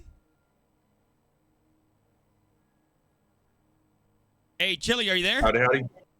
Yeah, I'm here. Hey, man, how are you? Hey. Fun race. Very fun race. I know, man. So, so guys, we have Chili OG from Daedalus Initiative. If you want to take it away and kind of start it off by just talking about your experience at the Daymar Rally and how you feel about it. Go for it, man. All right. So first of all, thank you Atmo Esports. Thank you JRD+F. Go Daedalus, Team Daedalus. It was great. One of the things that we definitely loved was just how fun the race is, how many people are competing and everything. That's a blast all the way. Also, the improvements in the game, that helps a lot. There's some difficulties. There's a lot of rocks. There's definitely a lot of rocks. But a lot less though as well, right? A lot less yeah, rocks well, I guess there's less. We've run it quite a few times. We've been in all three of these, and last year, I got to ride in the 890 with you guys and got to kick back and drink the juice. This year, I was down with the team, and the hardest part was, a bit of the griefing. They'd start shooting at our bikes. We'd literally just shut down, jump off, and they'd destroy the bike. And so we lost time, and that happened multiple times. We had 6 bikes to begin with. And we lost our very last one, 25 kilometers or so out. So I got on foot and I ran. I finished the race running. Oh, wow. Oh, I must have missed that. We got to see where the standings are. We were in 4th when I came in running, and we definitely would have placed 1st, 2nd, or 3rd if we'd have been able to keep those bikes those griefers took out. In fact, they shot down our support ship at 20 kilometers. So I'm on foot and I'm running, and they're just kind of hovering with me, and all of a sudden incoming missiles, and they took those down too. It happens. Yeah, it happens. It happens. We are sorry to hear that. It's a hazard of the race. One of the reasons it's called the filthiest race in the verse. We're sorry to hear that. Right. Security teams try their hardest, but it's much easier to dart in, cause damage with no consequence to yourself as an attacker than it is to defend the event as a security team, as a defender. It's very easy to just bomb it in full speed, dump all your payload, dump all your weapons, and then you don't need to care about what happens after that point. So security doing their best. It's very difficult to get as security organizers, racers, everything solid across multiple servers, hundreds of races, hundreds of teams. Massive effort, and that's why I want to again give you guys props for putting this on. It's certainly in gaming right now one of the top events to go check out as a player. Somebody who can get in, do something that's pretty much evenly balanced. Any one of us can be on a bike. There's no I'm level 100, you're level 50, screw you, I'm going to beat you. We all start off on the same playing field. We all have the same set of canyons and rocks and mountains. All the same crap to go through. So that's one of the things I enjoy a lot about this is it's a fair game no matter what from the start to the end. There's no advantage because you somehow got a better bike than I did, or you somehow have lighter armor or some crap. There's none of this. I'm level 100 Uber and you're level 2 noob. We all get to play the same race, run the same route, do everything we can, and it's about the strategy and the effort. We practiced a lot. We really enjoy this race. We're really looking forward to the Stanton 7. Got to say that, man. Yeah. We saw your promos on that's that. We're gonna like, be cool. That's in. We're done. Yeah, guys. Absolutely. Yeah, we'll have the promo on YouTube probably on Monday. But you know, like that's one advantage that you have, though. You guys did practice. If people don't practice, they don't know what they're getting into. So yeah, and you know, of course, we have a little history doing it before, but you know, the planet has changed a bunch. That's true. Even though the course is fairly the same, it's still the planet is not the same. The moon is not the same. So if you're not getting out there and practicing, and we did multiple times, we tested in the dark, we tested during the daytime, we looked for those bad areas that were canyons and everything, and how we were going to deal with them. We tested both bikes to see which one was going to handle better. We tried out multiple loadouts for like Valkyrie, MSR, etc., to make sure we knew what bikes we could stuff in it. We spend the time and effort. We love to compete. You know, we're very, very competitive when it comes to that stuff.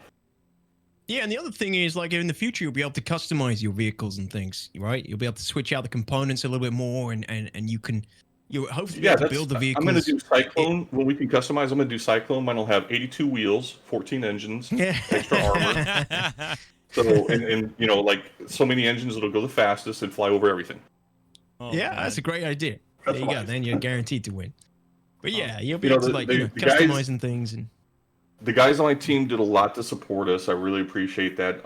Everybody in Daedalus is really awesome about their support and rooting us on and being part of this whole thing. We love being part of the Atmo crowd and doing these events with you guys. And I definitely want to say thank you, because I know there's no small effort put in here. This is a huge undertaking, and it's just a blast for us. You know, we get to be part of this. So thank you again. No problem, man. My pleasure. Thank you for joining us and talking to us. You know, we talked to JadeRun earlier, and it was a pleasure, man. Such, a very cool, mature group. You know, like just like Skyer. You know, you guys have a really cool vibe going on, good brotherhood, good familyhood going on. But you know, for the people on stream, like what would it take to like what kind of people are you looking for? You know, as an org like yourself and Star Citizen to like help you guys out with these events and whatnot. So our org isn't really going to ever say that. So the main premise behind our org is that you are not a FPS guy. You're not a miner. You're not a medical person. You're not put into any role. You just need to enjoy the game and spend time in the game with the crowd, with the org. And then what we do is find stuff for you to do with the ships that you have, or ships that we can loan, whatever the events are that we're running, contracts we're running, stuff like that. And then you just come take a seat. You know, today, if you want to be FPS, great. If we've got a spot, come take it. If tomorrow you want to be mining or kick back and do some hauling, we've got contracts to cover it all. So we really want somebody who's going to enjoy the camaraderie and the time in the game. Even if we're doing PvP, even if we're out there, you know, trying to run some prison stuff, because, hey, we do that a little bit. Not that we do piracy, but, you know, PvP does happen, and you know it's just whatever the case may be. It's a PvP game, really, right at the end of the day. Yeah, and to us, it's just you can't avoid it. If you're gonna play, this is the home that you can be at, where there's always somebody doing something. We have constant activity. We're constantly growing, but we're not trying to be a huge org. There's always somebody new. In fact, after Jarek's interview earlier, we got 2 more applications in just from your guys' interview. So thank you to the new guys. We'll be talking to them soon. So that's just awesome. come and hang out, you know, be part of the fun, have a good time, learn the game, live through the alpha with us, because we're all living through a little hell there. But, you know, it's just enjoyment. It's just enjoying the game for what it is, doing these types of events, you know, Hurt Locker or Stanton 7 or the rally itself. So. Yeah, awesome. Oh, man, thank you. 100%, man. Well said. And dude, thank you for jumping on and you know, doing great in the race. You know, you guys did fantastic. You know, we still have other servers trying to finish here, man. Things have been going great. We have a lot of people that finished. It's been a great time, and again, man, you know, shout outs to, you know, Daedalus initiative. Sorry, bro, it tongue ties me all the time, man. Like, it's okay. Look, let me tell you guys a story since you're here, Chili, right? So I am from the United States Virgin Islands, okay? So the islands that I'm from, right? We speak.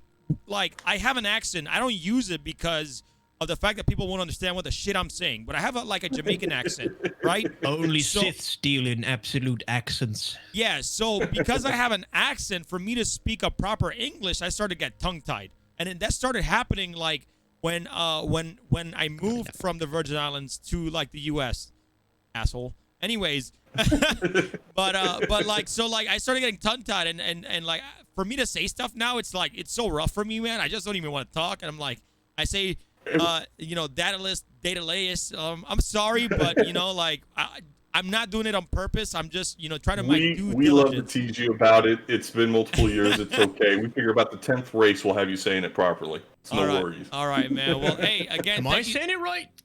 What? Daedalus Initiative. Yeah. Daedalus Initiative. Daedalus Daedalus Initiative. There you go.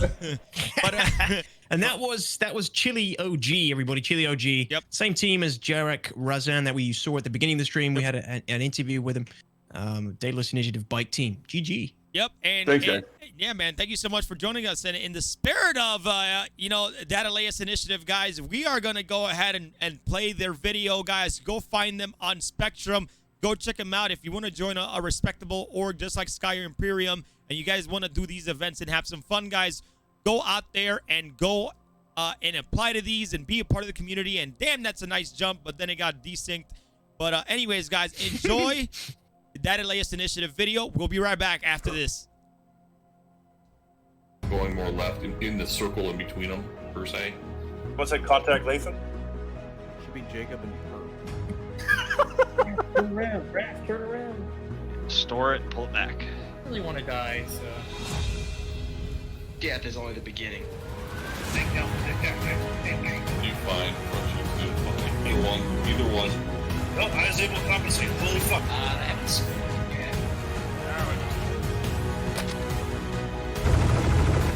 Alright, baby. We're going to pick up the cycle. Oh, I got it.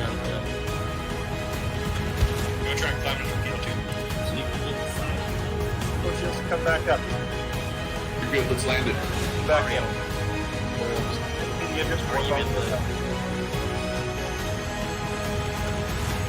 baby! Headshot!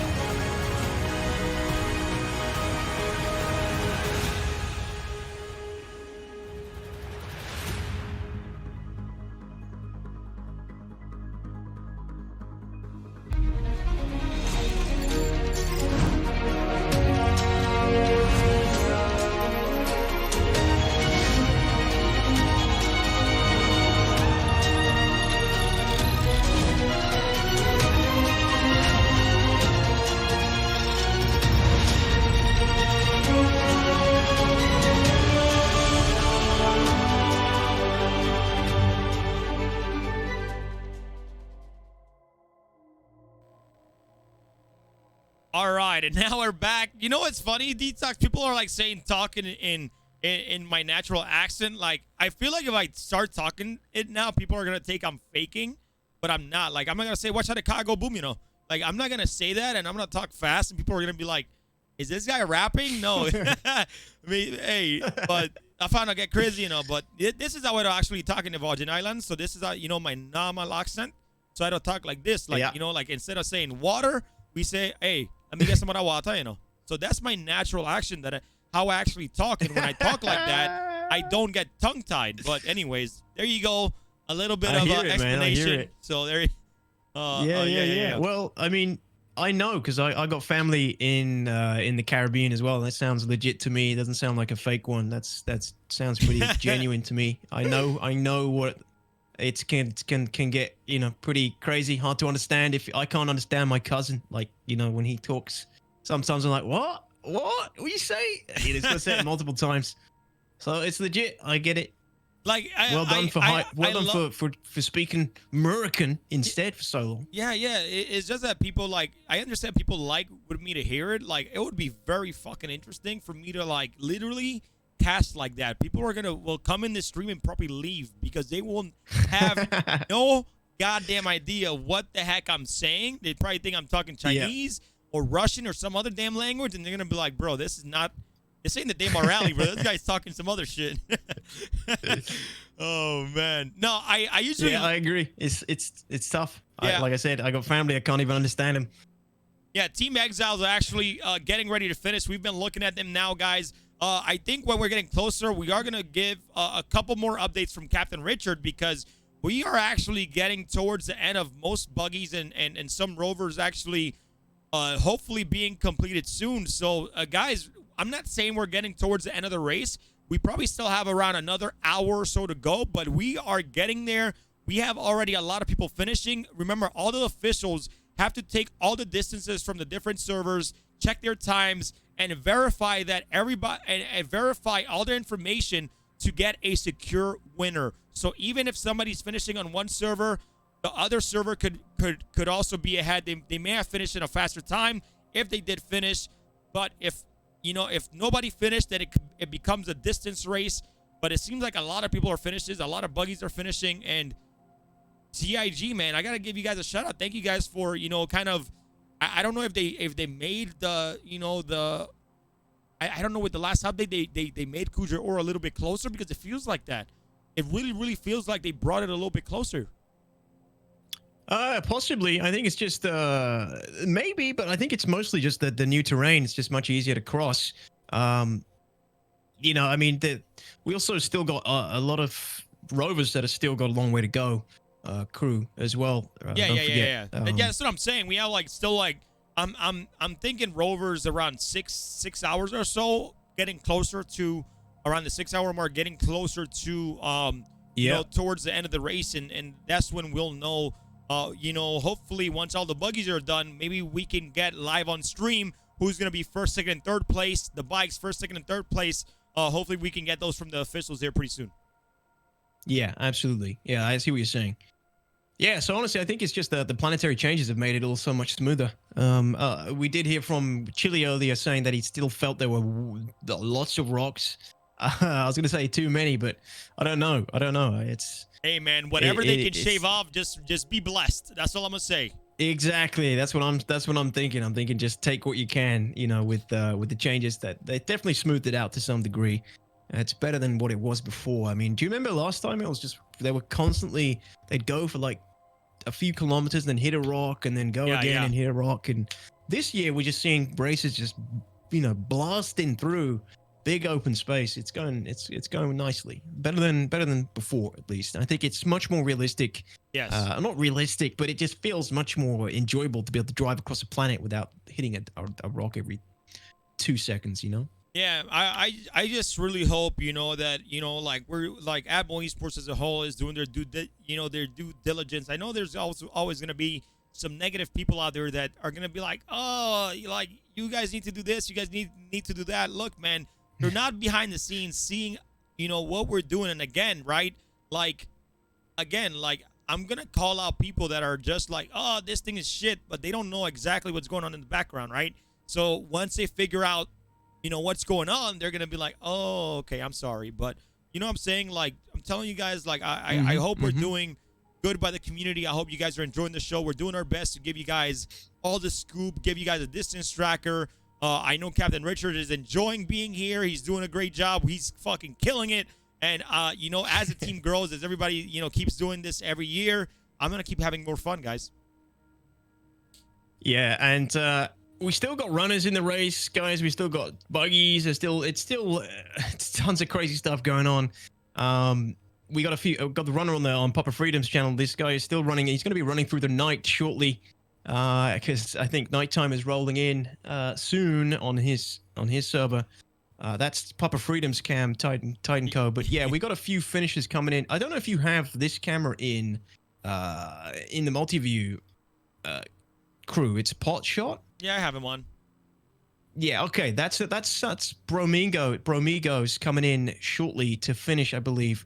You might be able to catch that finish on yeah, well, we got camera. Exiles, I believe, which is closer than Bromigo's officials. Can we check who's gonna finish first? If his Exile or Bromigos are gonna finish first, because I've seen Exiles kind of go through that tough terrain already that they have to go through before they get to Kuja Ore. So that's why I feel like they might get there first. So we'll see when Exiles finish, and then big jump from them, by the way, and then we'll jump over and see when Bromigos are gonna finish right after, guys. That's it. But yeah. Hey, so what has been your favorite part of the race so far? Do you just and then I'll go after you. Like, do you have any favorite part of the race so far for I think today? seeing few moments, but I think seeing the Idris in the distance as that cyclone came in for the first finish of the day, that was pretty tasty. Somebody actually managed, and by the way, guys, that's obviously not a player-controlled, players-owned Idris. They'd gone and stolen the Arlington Idris, which is mission apparently Idris, hard. just to bring it in to show off at the Daymar Rally. So that's pretty hilarious. I also heard they got a couple of kills on some of the third-party attackers, which is even better. Apparently, a couple of kills. The Idris guy got a couple of kills on the guys that are trying to come in and disrupt the race. So, GG getting hit by a railgun in Atmo. Nice. So that's pretty tasty too. So well played to that Idris pilot and whoever that was that crewed it, because you need to bring in multiple people to elevate you into the Idris to take it over and steal it. So nicely done. But no, that was my favorite moment. And then I just love seeing the switches. I love seeing the switches, man.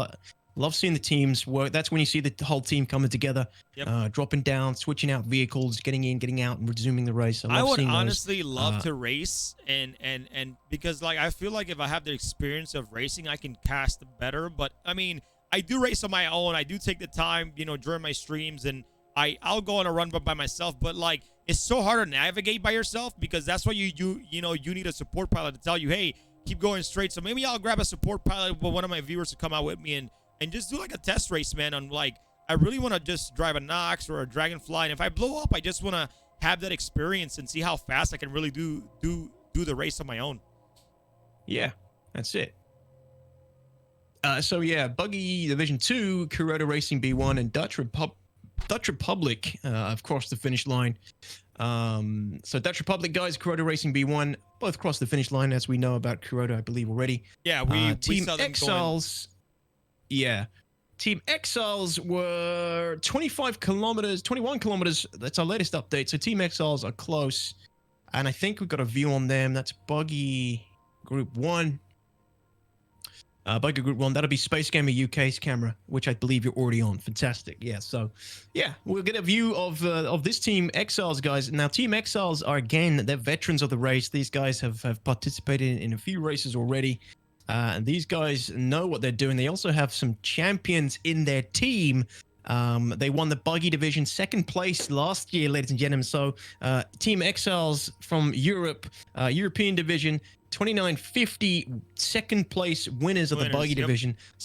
So they got some nice prizes under their belt, and their support co-pilot, Daedalus, winner of the 2950 Hurston Hurtlocker Duo Division. So they got some Atmo Esports career wins under their belts. So yeah, Exiles is a great team, man. Yeah, a great team. Their drivers, their driver is RP 2010. Co-driver is Minza. Support pilot Momotaro, and the support co-pilot is Daedalus, and they're a multinational team here coming in from the UK, the US, France, and Australia, which is crazy. Hey, shout out Momotaro, shout out Bad Token Race Club, shout out MrIbra, shout out Devajufan. Guys, we're gonna get an update here very, very shortly. Really quick update from Captain Richard. Captain Richard, are you ready? Are you there? Or let's see if he's ready. Hello. Hey, welcome back, man. Hey, Cap. We're going to throw it to you if you're ready, Captain Richard. Thank you so much for helping us with these updates and keeping the tracker, nice and ready for us. We do appreciate it, man. So, thank you for, coming on this year and being part of the team, because I hell of appreciate it, especially gives me some break from talking to too damn much. So, if you don't mind, Captain Richard, go ahead and take it away. Sure, can do. Again, everybody, my name is Cap Richard. I'm reporting live on location from Daymar, which is one of the moons of Crusader in the Stanton system. I'm starting to, like I said, get used to the weather here. It gets, just a little hot during the day. I think it caps at about 150 degrees Celsius. Getting a pretty good tan. Hopefully, you can tell a little bit. I do look like I'm glowing a little bit, maybe. All right. Well, anyways, let's go ahead and check the race standings as they are right now for all three divisions. Now, we do have a number of teams that have already completed the race. Once again, FFK Night Riders, Daedalus, hopefully I'm saying that correctly, Initiative Bike Team Omega, Mutant Motor Mob, and Pink Party Panthers. They have all completed, crossed the finish line as far as our updates are concerned. Still have the British are coming racing team Beta, Odyssey, Interstellar, Bike One, and Turbo Team. Looks like they are still in the running as well. I think. I'm not sure if they actually. I'm not sure if they had actually finished or not. Do you guys remember if they, or did they? Was that where they had almost wrecked right at the end there? So Team Turbo, they've got a couple of teams in the race. So they got the bike division, which they lost. Obviously. Okay, sorry. So all right. So it is paused right there. Okay, I wasn't sure if they had another team in there or not. Yeah, so Turbo lost the bike division. That's the one that blew up. And then they have the Buggy division. Yeah, the Buggy division and the bike division, and it's just the bike division that they lost. Unsure about the Buggy. All right, well, we'll continue on then to the Buggy division right now. Of course, it looks like we just had an update here. Looks like we may have lost some of our information here. I do know that Terada Racing B1 has crossed the finish line. That is still reporting here.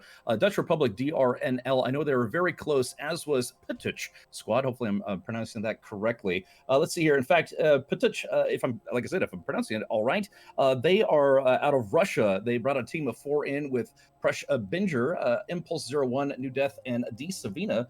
And they have a Mercury Star Runner as a support vehicle, and their main vehicle, of course, is a Cyclone. This must have literally just updated because we did have some racers that were pretty close to the end here. Let's fast forward here just a little bit. Okay, and again, we do have Bromigos and FFK Bacon of Light. They are getting close to the finish line, the 510-kilometer mark. And then in third place, we have War Machine Racing and Cathcart. Possibly coming from the Cathcart system. Team Alpha, they are also still in the running, as are a few other teams.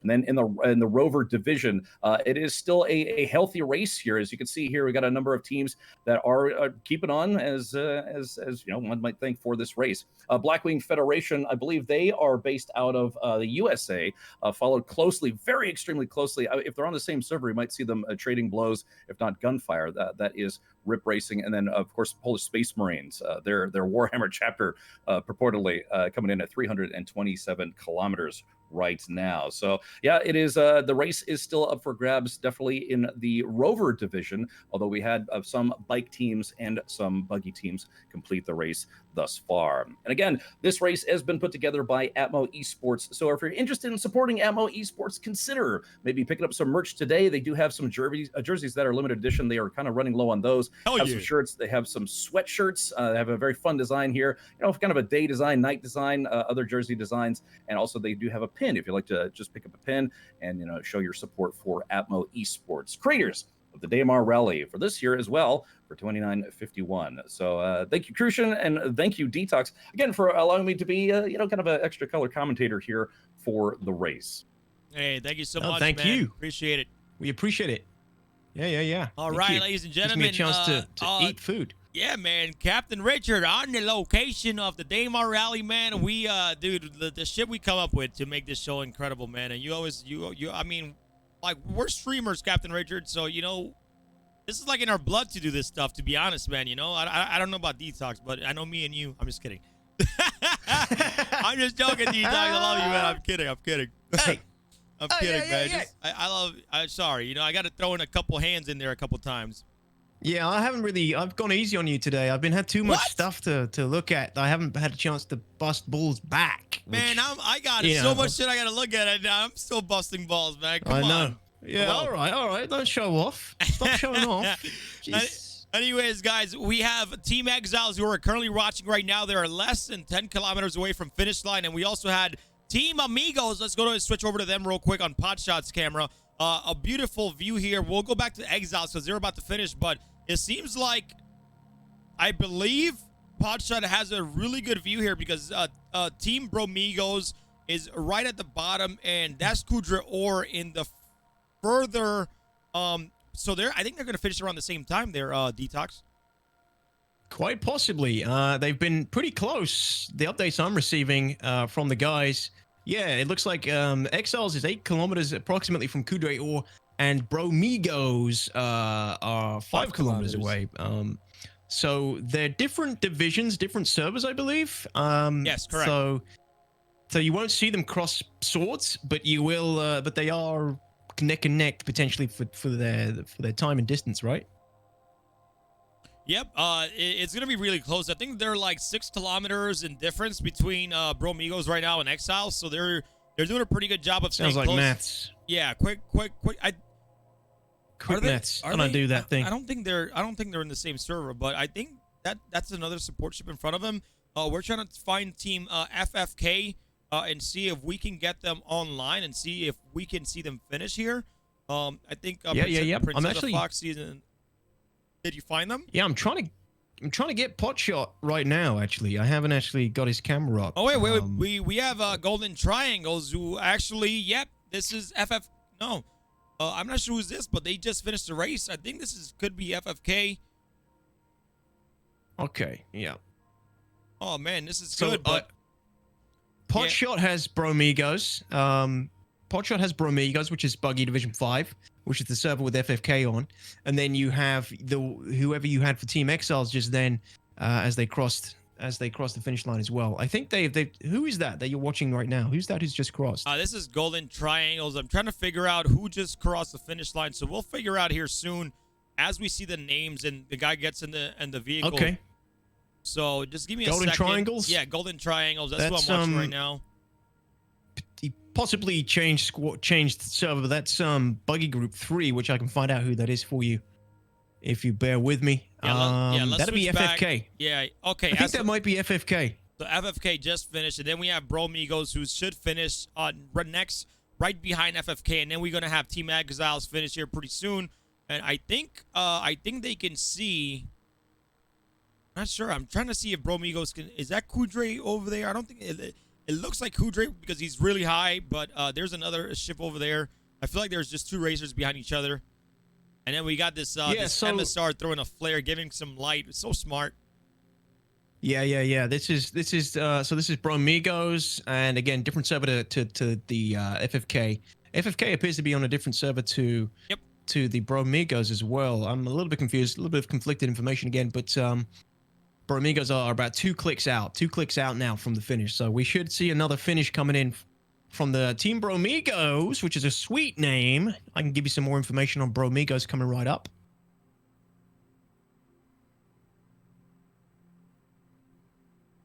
Yep, he's throwing up some flares for Bromigos here, and he's trying to kind of get, that light to see. But I think once he jumps over that hump, I think he should be safe to run the rest of the race into Kudra Ore. So let's see what happens here. Yeah. So Bromigos, ladies and gentlemen, are a brand new team. These are not returning veterans. They're an Australian team. Absolutely incredible. Well done. New team making a finish is no easy feat. So well done to the Bromigos coming in for the finish very, very soon. Their driver is Pagonda's co-driver, All-Star, support pilot Star Reaper, and support co-pilot is Herbivore. They chose the Star Runner as their support craft, and these guys hailing from Australia. To all you Australians out there. Yay! Sweet. Let's go, baby. Australia, let's go. Hey, love you guys, man.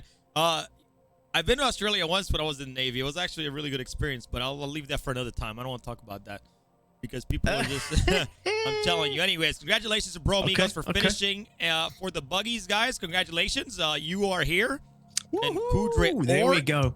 And we're going to switch over to Exiles because they're about to finish here pretty soon. If you got the flags, the Daymar Rally Twitch emote flags, throw them down in the chat. If you don't, just throw a GG in the chat or an 07 for our finishers here. Bromigos, thank you so much. Cyclone Division hailing from Australia. Wait, so, Exiles are on foot now. What is happening?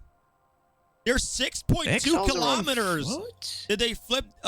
Vehicle exploded. They're now on foot. 6.2 kilometers away from Kudre. They have to run the rest of the race, guys. They could be passive. Somebody's behind them. They're gonna lose a lot of time trying to run 6.2 kilometers away, man. That is rough. But yeah, GG's to Bromigos. But this is gonna kill their time, dude, if they get to finish here pretty soon. That sucks. I'm assuming they either ran out of support craft or they lost their support vehicle, ran out of support vehicles, or lost their support craft. They had 10 spares, ladies and gentlemen. Exiles brought 10 spares. They ain't no noobs. They know what they're doing. 10 spares in the Starfarer. They would have had plenty. So maybe they lost their support craft to interdictors, or I don't know, some other unfortunate mishap. But if they're on the ground now, yeah, I don't know. That's not good. And that's gonna be definitely one tough run for them. And like, remember, if they get there, it's all about time. But if they get there, it's fine, because then they will, be see who's first, second, third place with the time, like I keep saying. But dude, this is gonna take 6.2 kilometers. It's gonna take like 30 minutes, which is it's a time killer for them. Yeah. And it could put them in a lower spot in placements, guys. Yeah. That's not nice. Poor Exiles. Sorry to hear it, Exiles. And these guys are champions of previous races. They are veterans of the Daymar Rally and Atmo Esports. Who knows? They could still, they can still finish. They can still place and potentially snag a win. But against all the other Buggy divisions who have all been finishing in pretty good times, I don't know. It's not looking good for Exiles at the moment, ladies and gentlemen. Not looking good for Exiles, which is a damn shame. We also have a few other people coming in for finishing before them, since they've now had to relinquish their vehicles and do the rest on foot. Exploded 5.9 kilometers from Kudre. So it exploded. So something destroyed that vehicle. That sucks. Thank you for the updates, organizers. We appreciate it. We also got a Buggy team called Disorder coming in. They're 6 kilometers away from the finish, Crucian. I don't think we have them on right now. I'm going to take a look at Odyssey. Let me see if there's a camera for you. Yep, I don't think there is, but we have an interview coming up. We have Mutant Motor Mob, which was one. I can't really say, guys. This is one of the first bike teams. We're not sure, because we have other servers. We're not sure if they are in first place or not. We don't know if they took first place. We have to be very, very careful in what placements people are in until everybody finishes. So we're gonna bring on I think Flare Bright from I want to say this right, Mutant Motor Mob, and we're gonna get a voice interview with them and see what their experience was in the Daymar Rally. So I'm gonna call here. I'm gonna call him and see if he can answer. Hopefully you're ready there, Detox. Yeah, ready. All right, let's swap over. Hey, how's it going? Hello. Hey guys. Flare Bright. Good evening. Welcome. Good morning is better, probably. Good morning. Good morning. You're right, actually. Wait, you are right. So you're. Where are you from again? We're hailing from Austria. That's right. That's it. That's right. Yeah, Mutant Motor Mob. You guys had a good time, right? If I recall correctly, had a pretty good time. It was a pretty good time. We were actually pretty surprised to manage it in this time. Yeah, luckily, Turbo didn't have that much luck. Dude, as they might were know. so close, man. That was such a bummer, man. I felt like even the camera that was following, them was like, oh, that sucks. You guys were so close, but can you, Fairbright, man, take it away. Tell us, what was your experience with the race? How do you feel about it? Do you guys think you guys got the best time? Just explain your experience here. It's been fun. I mean, we've been training a lot the last three and a half weeks, doing basically daily runs, at least from Shubin to Kudry, from Shubin to Iga. And in the last 3 days, we've basically run the whole last 100 kilometers to Kudry, because this is kind of a, pain, let's say it this way. Overall, Yes. It's been really nice. It's been a lot of fun. It's been a hell of an exhausting experience. I didn't think it would be this tough, even though it's been only about 3 hours for us to run this whole gauntlet. But yeah, we're happy, we're glad. We're having beers now, enjoying the rest of the lovely. stream, watching the other divisions, seeing what's happening, seeing who's coming in. Yeah. And you guys took a Constellation Andromeda as your support ship? Yeah, Is that by true? mistake, more or less. Yeah, tell us why you made that decision, because we don't see many of them. Can you fill us all in why the Constellation Andromeda was your choice and why you regret it? The advantage we've seen for the Constellation is the lighting in the night. True. And the cockpit view is pretty good as well. The disadvantage is this thing bugs out like nothing else. Oh yeah. We basically made a second driver switch about 100 kilometers before we reached Kudry, and we still had 2 bikes, which then just got left behind and bugged out and basically destroyed the whole cargo bay. And yeah, well, tough luck, but it worked out in the end. Overall, we tried to change it to a Valkyrie because we managed to grab one rather close before the actual start, but at that point the settings were locked, or the support vehicles were locked in. Yeah. Overall, yeah. we can't really complain about it. It's done its job. It was really good. Our primary support pilot did a really good job running us through the whole parts where we had issues, where we could have gone and died on God knows which crater we might have ended in. So no, it was really good. Yeah, no, well done. I mean, finishing a race is a huge feat in its own. Yep. And, you know, doing it with having a Connie Andromeda to begin with as your support ship as well is pretty impressive. So, well done. The Connie has been a thorn in many owners' side for a very long time. It's one of my favorite ships, but it's just been so unloved for so long. You know, it's more dangerous to its owner than anything else. I do love the ship. It just needs too, some love yeah. from CIG. It does. It just needs a little bit of literally just needs a bit of love on many different aspects of the ship to make it perform better. Absolutely. As it should. Yeah. Yeah, man. So well done, guys. Well done, Flare Bright. Thanks for coming on, and thank you to your team for taking part. We appreciate it. Austrians, Thanks for congratulations. having me. Let's see how you do in the end. You might have a good place. You might have a good place in the race here. Hopefully we do. And well, thanks you guys for actually taking care of everything around it and making it possible to have this kind of fun event. Yeah, man. I mean, we really appreciate that, and just like I've been saying in all stream, thanks to the staff, the camera crew guys, we couldn't do this without you. Like, I'm not an integral part here. You guys are everybody here at Atmo Esports. It's an integral part to be able to get this done and run things the way they are. So shout out to everybody here, because man, it's been a great day so far. I've been enjoying myself. I hope Flare Bright, you've been enjoying the stream. I know you guys got done with the race pretty quickly. 3 hours is actually pretty damn good time for the land. Super quick. Yeah. So with the Planet Tech, how do you feel about the rocks? Were you okay with it? This time? Yeah. This time, absolutely yes. We basically while practicing, we had a lot of issues with ghost rocks where we just stopped and started driving again and just exploded. Oh, and man. After about 5 or 6 seconds, you just had this rock spawn in front of you. It's like, I didn't see that one before. But this time around, I have no idea why. Maybe it's the servers. Maybe it's because it's one group of users on a single server. No clue why.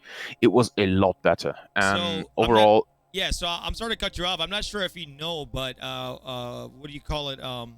Discolando came on the stream, and he said that a lot of the Planet Tech guys that work at CIG, they actually gave Daymar a little bit less rocks.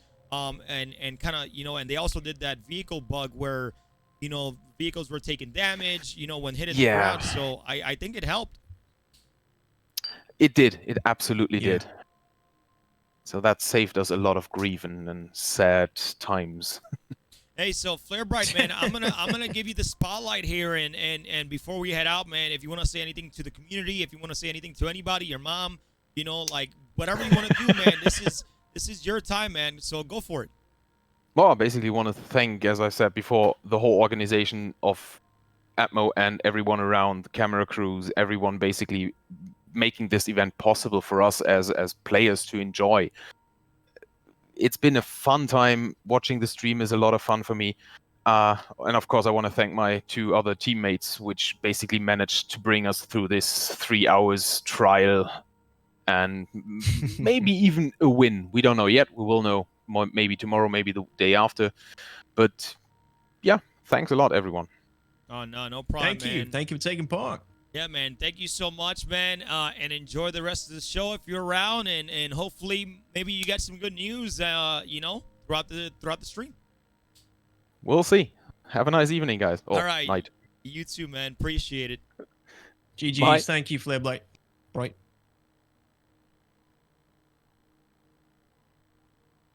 All right, DTOX, man. While we, there's a couple of cameras taking some breaks. We still have some buggies that need to finish. We got obviously rovers. We still got some bikes that are currently racing, guys. We're gonna keep bringing you guys this coverage here pretty soon. We're gonna go ahead and take an ad break, and I need to show this one more time, because it's just such an incredible trailer. If you guys haven't seen it yet, guys, the Stanton 7 is gonna be coming up. That's gonna be our next big event at the end of February, guys. The Stanton 7 is a huge, massive racing league. You need to qualify. So if you guys are getting ready, if you guys are already racing the Daymar Rally, we have another event for you. So if you guys qualify, the top 16 teams will go at it in 7 races, and whoever has the most points at the end will be the winner of the Stanton 7. And I'm telling you, trophies are going to be incredible. The merch is going to be incredible. It's going to be a great time. But let's check out the Stanton 7 trailer made by the Arts and Crafts team. Hasgaha, Uta Riley, and Damn Shame. You guys killed it with this one. But check it out, guys. We'll be right back. Sick. Yeah, man, it is, dude. We'll be right back, guys.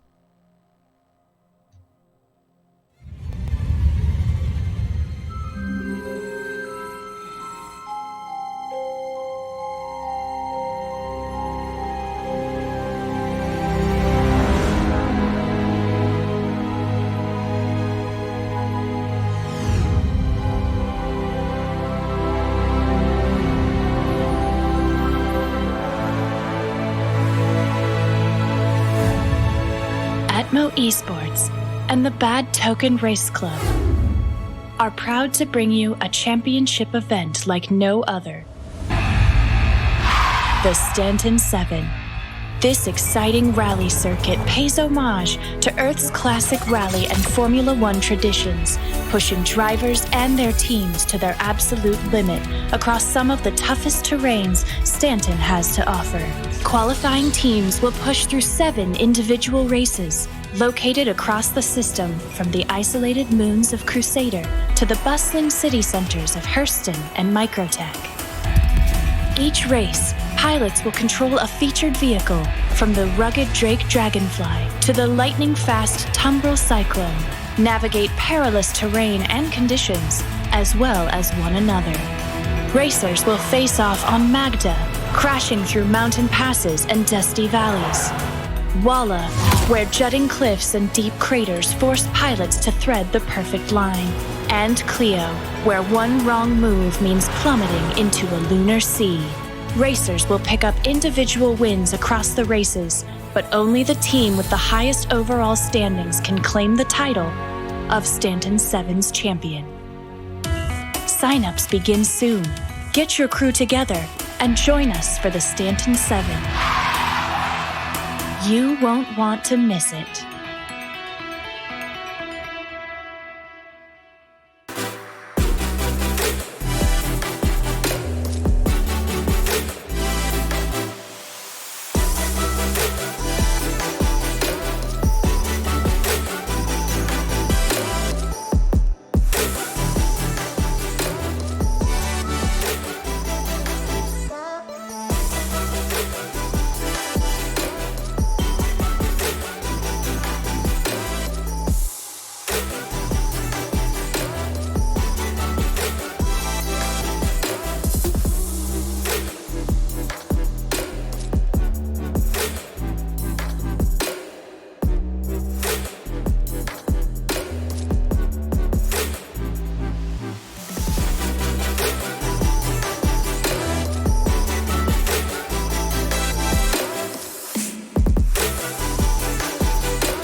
Servus.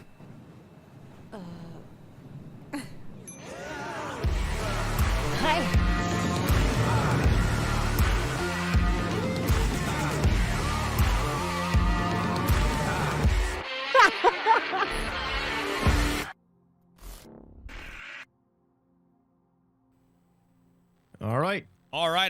back, guys. I believe we have GamerUK, who has Exile, who is currently finishing on foot.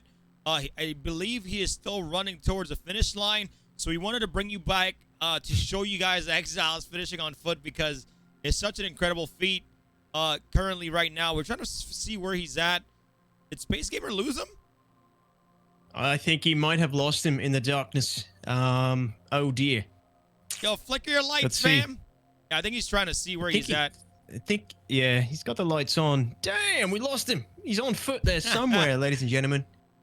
So this is Team Exiles finishing on foot. Unfortunately, they lost their race, their vehicle about 5.9 kilometers out from the finish line, which is just seems to happen a lot. And that's because the terrain up to Coudray Ore is treacherous. It's some of the worst terrain you have to get around throughout the whole race. There he is. I think we found him. He's already at Coudray Ore.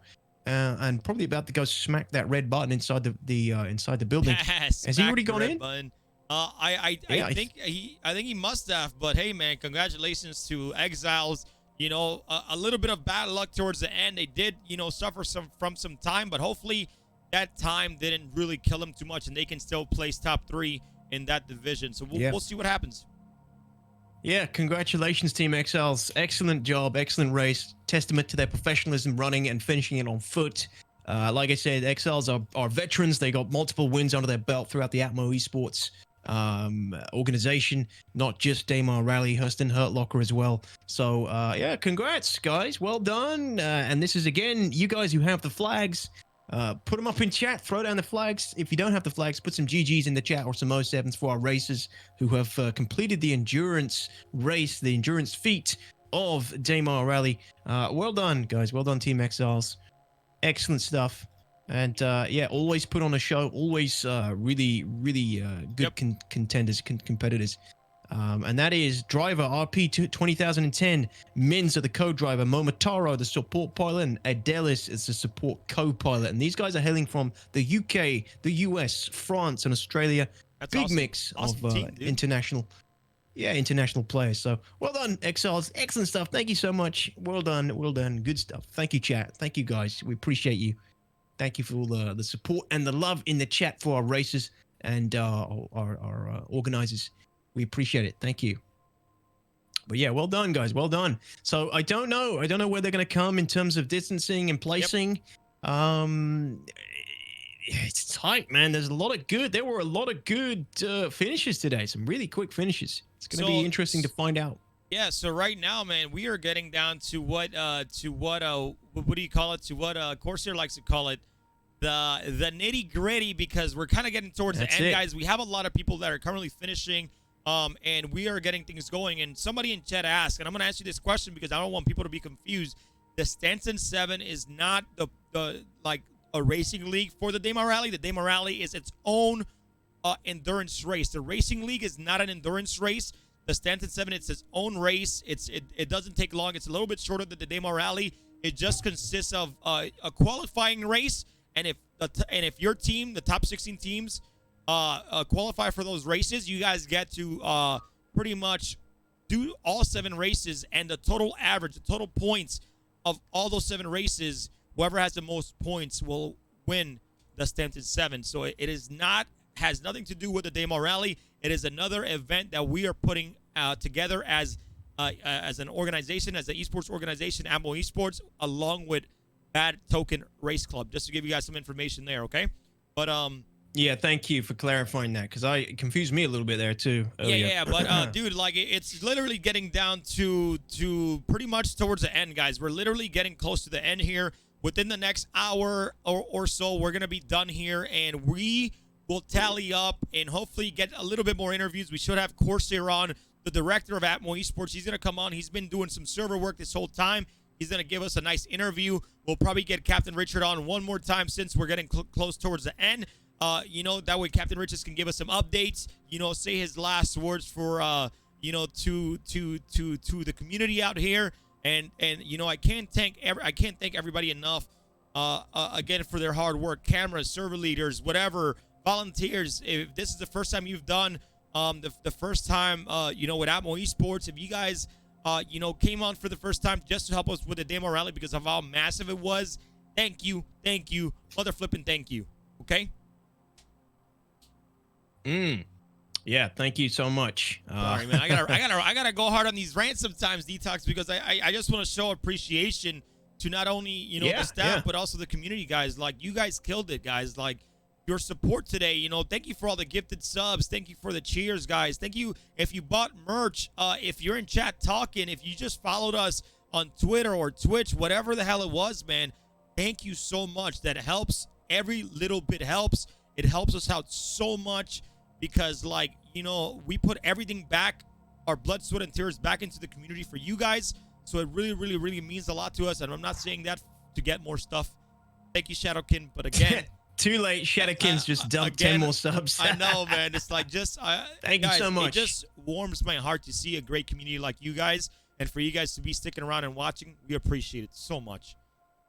Yeah, thank you so much, guys. And I've been seeing a lot of really positive feedback in the chat all day. People saying they're amazed at what we're already doing with these kind of events and what the community is already doing. And you guys and everybody who's finished the race or comes out of the race, they come into the chat and they say they enjoyed it and they appreciate everyone and thank you for putting it all on. You only got to listen to the interviews with the racers. Always love those interviews because they really tell you that how much they enjoy it. And to those guys that are asking why we don't have video on the interviewers, guys, it's just because these are racers. We don't I don't want to put them on a video after a 3-hour race, man. I would be tired, but I would be like flabbergasted at that point, man. I can't, I can't just.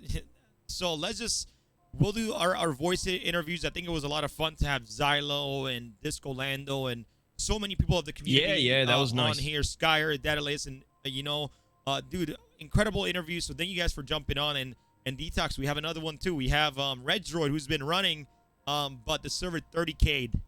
So it's unfortunate, but at least they got some extra distance. So let's go over and get a Red Droid on a call and interview him and see what his experience was on the Daymar Rally.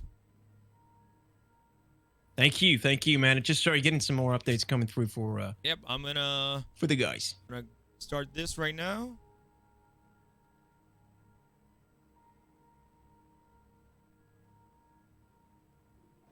Hey guys. Hello. Hey, Red Droid, how are you, man? Hello. I'm good. I'm good. How are you guys? I am good, man. Not too bad. Yeah. We are pretty much getting towards the end of this, man. I thought it was gonna be at 12 hours, but we're having pretty good time.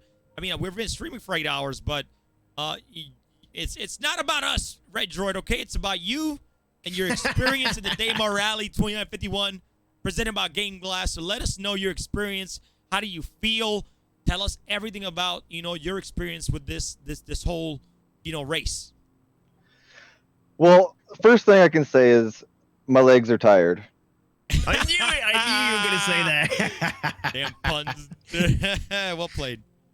So it was a blast. The whole organization coming up to it was fun. Getting to interact and talk with everybody was a great time. Yeah.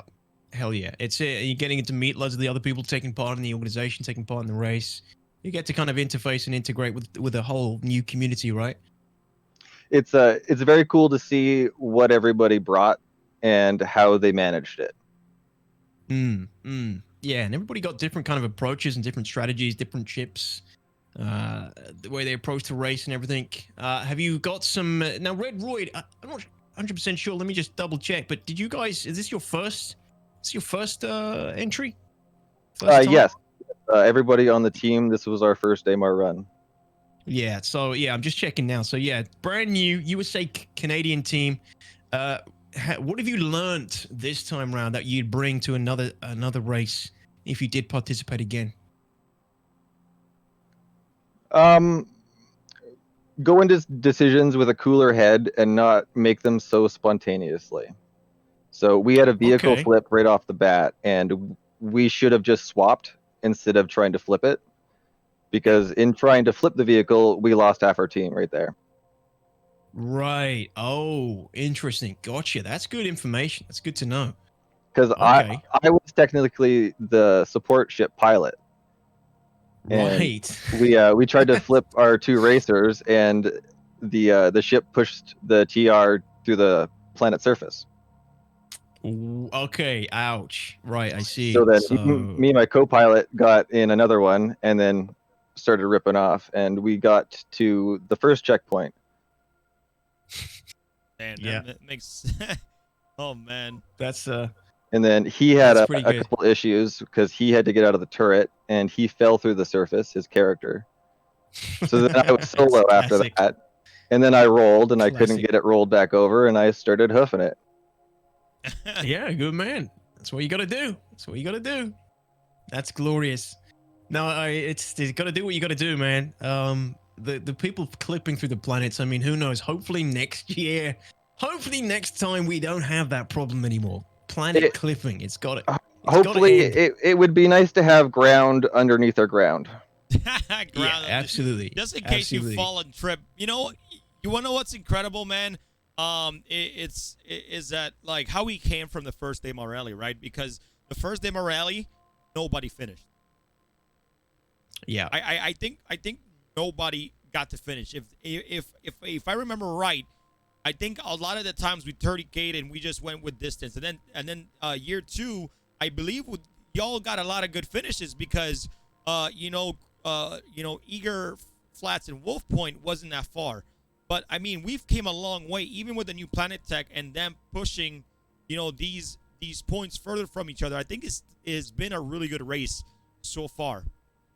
Well, like I've watched a lot of the rallies, and with you guys pushing the checkpoints further and further each year, it doesn't seem like a longer race even. No, it doesn't, does it? It's weird. It's not weird. I mean, we know why, but yeah. I feel like if you're in the race and you're just racing, I'm pretty sure the same thing with Red Droid. I don't think you worry about time. You just worry about not hitting a goddamn rock and blowing up. I'm pretty sure. Well, see, that's funny because as soon as I got behind the wheel, I didn't care about a rock. I was just yeeting over everything. Oh, I see.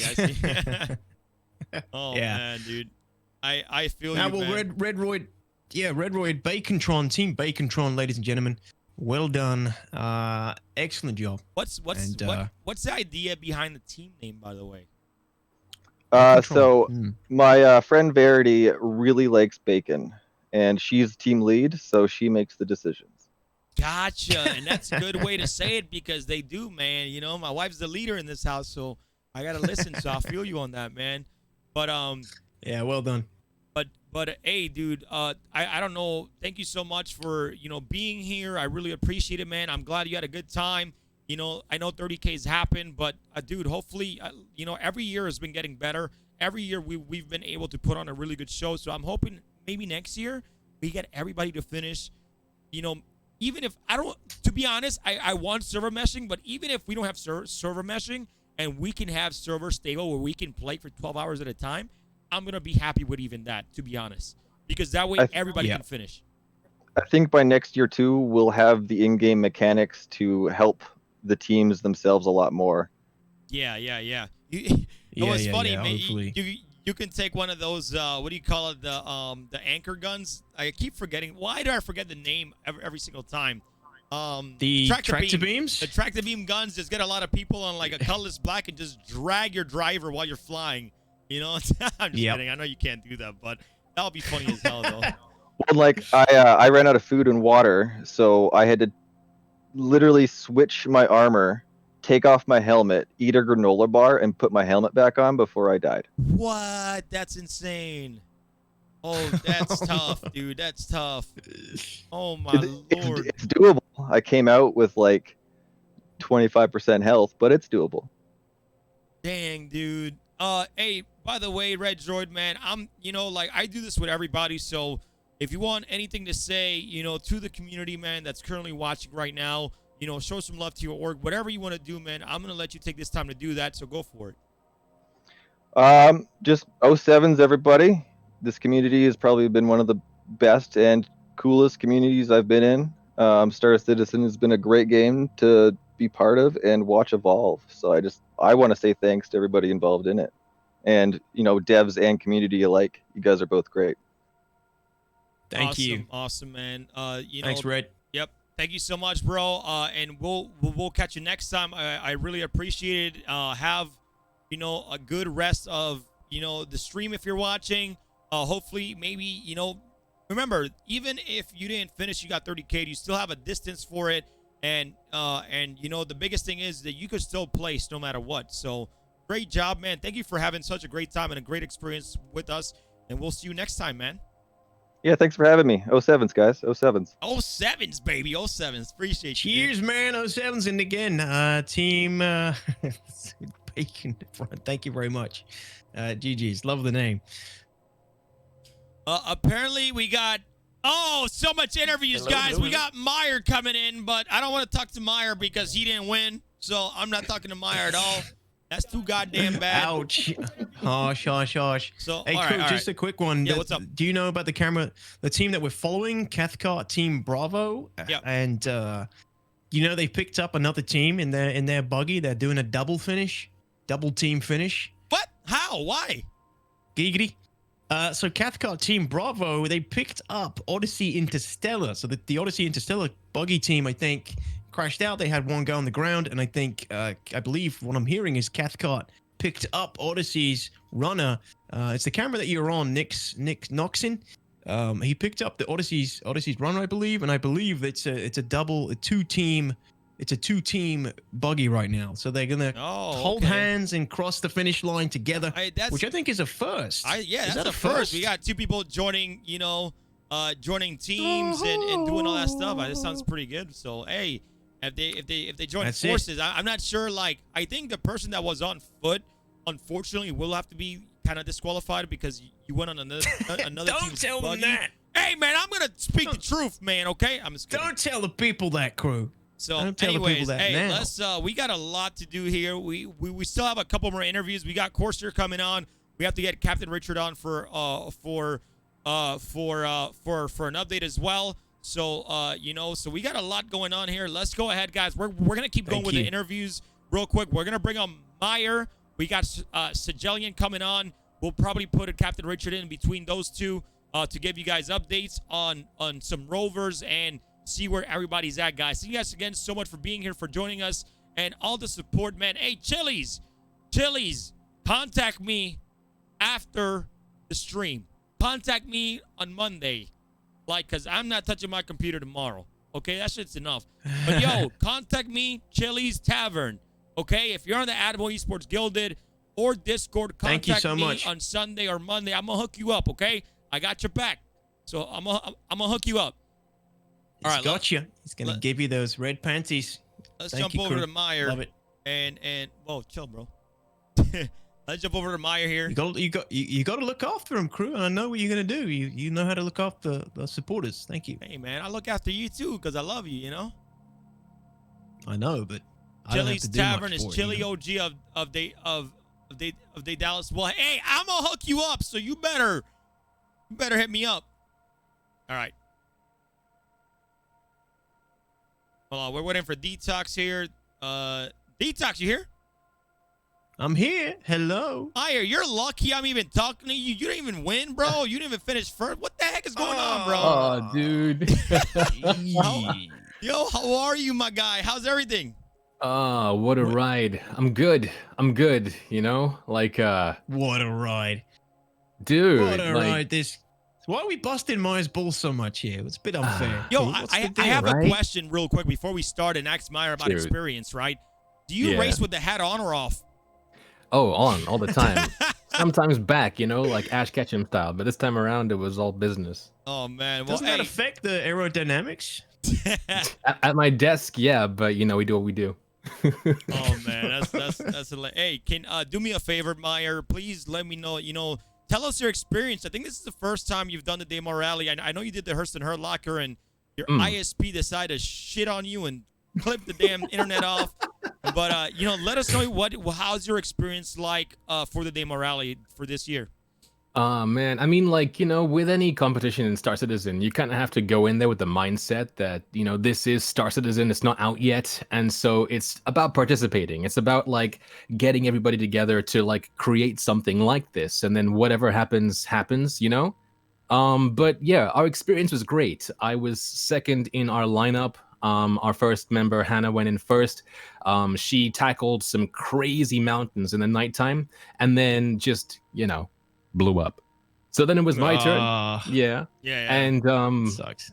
yeah, our experience is really awesome though. Like so many crazy things happen. Like once Hannah blew up, we had to like change, change drivers. I had to go down, but then we had an issue with the Starfarer's doors opening. We had no idea why like the shutter doors weren't opening. Turns out Hannah left a bottle of water in the door, and so the door is jammed because a bottle of water. Way. Yeah. So Really? we figured this out pretty fast, and then I got out, and I think that we managed to maintain second place for like at least an hour and a half. We're like at least the second vehicle there, but like I you said, were doing good. We're doing okay. We're doing okay, and I don't mean to brag, but I had my co-pilot, scanning me every 5 minutes, and I was at like 99% HP. Not to brag, Dang. but yeah, that's good. I thought you were going to say scanning you and taking pictures. Like, I need a picture of this element of race, I had to stop and pose, posing as you go. Had my co-pilot take some pictures because it was so easy, I have to show you the immense love because, for you to come on and take, either, your org or your viewers and jump on these, these events, man, we really appreciate it because, if I wasn't casting this, that's what I would be doing as well, right? It's oh yeah, you can record your race, make content, and share your experience, and that's something that is valuable to us content creators. So and you do your own little races. I've been watching you because usually I'm lurking because I'm fucking my face deep in work, but dude, I really appreciate that, and thank you for by you doing that, you're helping yourself create content, but you're also helping us. So thank you. Oh yeah, 100%. I mean, like this is a once in it's an annual competition, so you have to be there. I mean, it is at this point in time in Star Citizen, this is the community. So you have to show up, even if it's 6 hours long, and you can die in a split second. Our race was great though. I mean, I think we would have stayed a bit longer, but sadly, like I said, these things happen. As I think nighttime came, I hit a rock I didn't see. I flipped upside down, and then my support ship started landing. As it was descending, our server didn't 30K, but everybody crashed out. So what happened was, my support pilot crashed out first, and then because of that, his Starfarer went through the Earth as I was underneath it. As a result, the brand new feature that CIG just released, Engine Backblast, backblasted me through the Earth. So I was falling backward. Damn, it was all over in a heartbeat. We lost my support pilot and myself at the same time. But it's been great just watching and listening to you guys and everything else. And as I say, it's a shame we didn't get to complete, but at the same time, it is what it is, and it's a great event. I'm looking forward to seeing who wins. It is what it is. Yeah, man. Absolutely. Yeah, it's freaking. It seems the planet eating has once again taken many races' lives by eating them. Daymar is hungry, man. It is. Daymar is hungry, as everybody says. Daymar is hungry, and Daymar wants blood. Also, it's the home of the low flyers and the home of the racers, and it just gobbles them all up. It's a killer, man. It's an ugly planet. It's a buggy planet. It's a planet hostile to life. So we will hopefully, who knows? We'll see some improvements with the gobbling of races in the future, hopefully, because that is one of the big killers for our races. But other than that, there's plenty of other hazards to worry about as well. That's right. Well done, Maya, and thank you for being an awesome member of the community, my friend. I appreciate it. Looking forward to hanging out with you again some point in the future. Share a brewski. Meyer, did we ever hang? I'm pretty sure we saw each other in previous Citizen Cons. No, were you there in Austin? I was, but I was working in Austin. I said hello to you though. I mean, you probably don't remember me because I'm, Who you again? Oh, I see you in the stream. Yeah. Yeah, I'm gonna trip you next time I see you. I'm just kidding. Uh-oh. I'm just kidding, man. Hey, seriously though, man. I know we got the Stands at 7 coming up.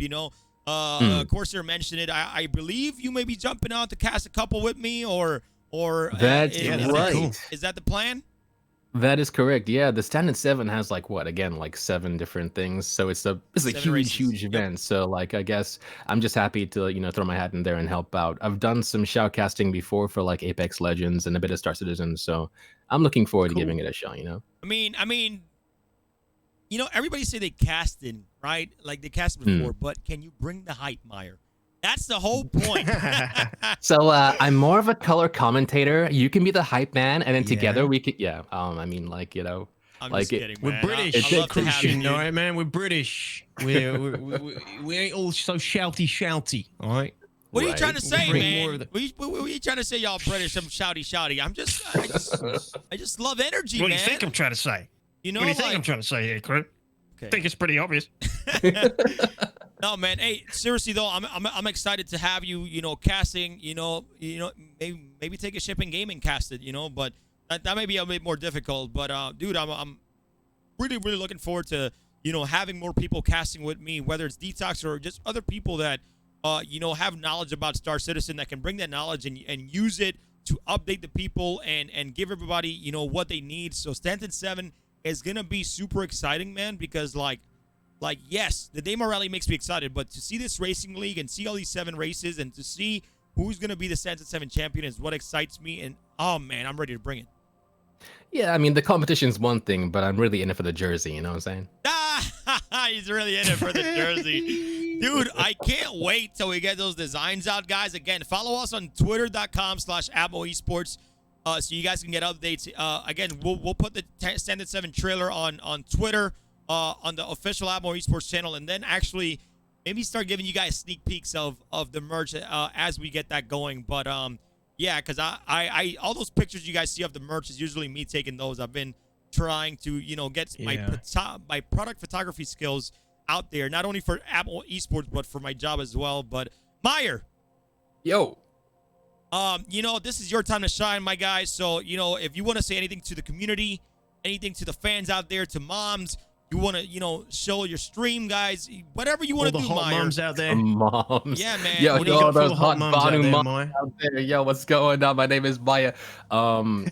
Hey, just this is your time, brother. Take it away, dude. Okay, well, thanks for hearing me out. My name is Meyer. I'll be helping commentate and stuff in the Stanton 7. You can find me on twitch.tv/Meyer, where I do like RP sometimes, like just general Star Citizen variety gameplay stuff. Yeah, just check it out. We've got an org called Redshift. We ran together with our org, and I don't know. I don't really do this self-promotion stuff very often. So chill it, bro. Chill it. Chill it. Because we're British again, Meyer. I'm standing up for us here. It's not in our blood. Hey, we don't do it. DTOX paid me. I'm gonna. You know what? I'm gonna throw you under the bus, DTOX. You paid me to play that mobile video, bro. I'm just kidding. How many credits? No, he transferred me like 3 million at UEC. He's like, yo, take to the mobile bank, bro. And I just you better play this video. You better play my org video. And then we're gonna get and then we're gonna get what do you call it, 3.13, and all my money's gonna go away. So thanks for that. Scammed again. Hey, once again though, Meyer, seriously appreciate it, man. Look forward to commentating with you and being there with you and getting this party started for the Stanton 7, man. Of course, man. Thank you so much, brother. Appreciate it. All right, man. Take it easy. Peace. Thanks for having me. Cheers, Meyer. Take it easy, man. Catch you soon. All right, ladies and gentlemen, Meyer from Redshift and a great content creator, guys. If you guys haven't followed him, go give him a follow, guys. He definitely deserves it, man. Awesome race today so far, guys. And I want to check if my man is ready here, Captain Richard. I'm not sure if you're ready right now, or do you let me know if you're ready. If not, we can wait a few minutes as well, because I know that I didn't give him a warning to see if he's ready or not. So. He might be. Captain Richard. Calling yeah. Captain Richard. Hey, like 1 minute. He said a minute, man. He said Relax, 1 minute. man. You're like calling him out like that. Whenever you're ready, just let me know, guys. We're going to get some updates for you guys. See if there's any updates here. DTOX. He's been, yeah, go for it. Sorry, yeah. Captain Richard's got that 4th burrito, Torpedo Burrito, unofficial sponsors of the ammo event today. Captain Richard has been forced to eat at least 5 throughout the duration, so I think he's just consumed his 4th and might be depositing his 3rd as well at the same time. So he'll be back with us shortly, ladies and gentlemen. Hey, we do apologize. We have PrinceznaFoxxy here on camera taking a picture of a team on a Cyclone RC, a pretty good picture of a team where everybody's looking pretty good, man. It's very, very nice. I think this is she put Kudra or as location. So I don't know what team this is, but hey, man, if they did finish the race, congratulations to them. It's been great so far.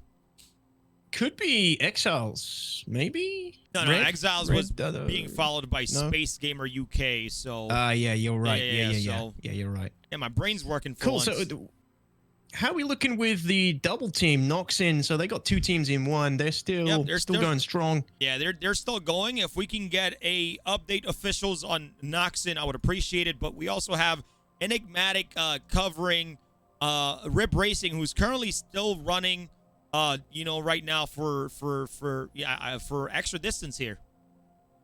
Yeah, did you get the update about the Rover division? We got Rip Racing on foot, we got Polish Space Marines on foot, and Team SashMiram still in their Rover. So Team SashMiram might be looking pretty strong with multiple teams out on foot at this point. Yep, we are looking at Team SashMiram right now here with the Rover. But guys, we are ready. We have Captain Richard that is going to be giving us some updates here.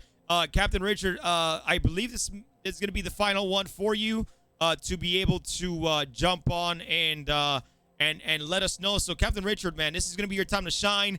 Let the community know after you get your updates. Let them know anything you want to know, man. But I want to say personally, Captain Richard, thank you so much. You've helped us a ton. Take away some camera time from us so I could eat. I literally ate in 4 minutes while you were talking. So I just, man, I swore, it was a good time. So thank you so much for being here, man. We appreciate you actually being here with us for this whole stream time. Seriously, man, thank you so much for putting in the time and doing this with us. So, for the last time, only for this year, hopefully we have you next year again. Captain Richard, take it away. All right. Well, thank you, Crucian, so much. I do appreciate the kind words. DTOX, a pleasure working with you as well. It's fun. It's been very fun doing some kind of sideline reporting, again, live on location from Daymar. I tell you what, the biggest thing here is, I've played a lot of Star Citizen, a lot of it, but I don't think I've ever experienced this kind of day-night cycle this many times. It already feels like it's next Friday for me. But yeah, it's honestly been quite fun watching the racing and just getting to hang out and see all the action. I think one of the funniest things, honestly, is people trying to continue the race on foot. That shows some real dedication. I like seeing people jumping off of ledges trying to keep going. But yeah, let's go ahead and check out the tracker now. Now, if I understand correctly, everyone from the bike teams have checked in at this point, and I believe all of the bike racers have basically concluded whether they crossed the finish line or not. Again, we don't know our final standings for confirmed who the final winners were, first and second and third, but this is apparently the final listings for where all the teams had ended up for the bike division. Again, we're still obviously have some rovers running around. We have had not rovers, I'm sorry, buggies who have actually crossed the finish line. We do still have some, including some very, very kind individuals who are picking up some people along the way. It's actually really, really nice to see that. I did see that apparently Isle of Hope racing team, I Hope RT, has also crossed the finish line, and we've got folks in Disorder and Jackals, Les Semi-Crustilants. Hopefully I'm pronouncing that correctly. I'm not sure if they are, if they've stopped or if they've concluded or if they're still going. Hopefully they are still in contention to at least finish the race. And again, as mentioned previously, Romigos, Bacon of Light have crossed the finish line. I haven't seen a lot of progress here for any of the other teams, so I'm guessing these are probably where they ended up as far as the race is concerned. We'll have to see if maybe Cathcart Team Alpha is still going to be able to finish the race and cross the finish line. But yeah, now I understand. DTOX, did you just say that Rip Racing was actually trying to finish the race on foot? Because I still had them actually being in the lead as part of the Rover team, but you said they're on foot now? It would seem so, yeah. Recently, I think they've only recently just been relegated to foot patrol in the race. This is a recent update from one of our organizers. Yeah, Rip Racing on foot. So is Polish Space Marines. They're also on foot at the moment. So yeah, it's just that happens. 1 minute you can be in the lead, 1 minute looking really strong, and then suddenly you've lost your vehicles and you're on foot. You're on no support craft. It happens. So yeah, Rip Racing, hailing from Australia, the Australian team. I don't know who it is exactly on foot, but yeah, it's another foot runner. Once again, I've never seen so many in a race, and I think that's testament to the fact that these races are lasting longer and longer every year.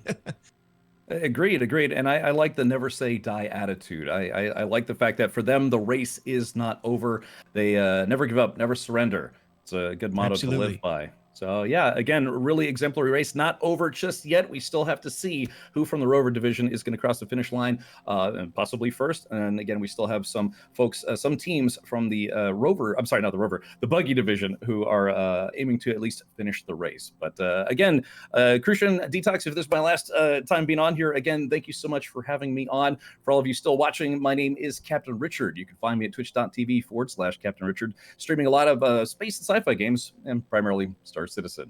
So again, thank you so much, guys. It's been really awesome. Also, quick shout out to Corsair. Corsair, thank you very much for having me and getting to do some color commentary for the Daymar Rally 2951. Thank you so much, Richard. And again, man, I can't tell you how much I appreciate it. You know, he took like just a small segment like that really took a lot of my hands, because if not, I would be talking the whole time and playing more ads, and you really did that relief for us. So thank you, man. I can't say it enough, man. Always a pleasure to have you. Always a pleasure to see you at events. Hopefully once, you know, COVID is done, we can get back to events, and, you know, I'll give you my you know, a big usual hug like always, man. So really, really appreciate it, man. And, you know, we look forward to hopefully having you next year, or maybe some other events as they roll along. Sounds good to me, man. Sounds good to me. All right, guys. Well, Yeah, thanks, Cap. Captain Richard, Pleasure. man. Appreciate you. And guys, we got a few more interviews that are gonna happen. We have Sigelian, which we're supposed to have earlier, and then we're gonna have the director of Admiral Esports. We're gonna have Corsair on here, you know, to be, you know, just we're gonna have him on video this time to give us some updates. Maybe he could give us some placements, you know, as a director.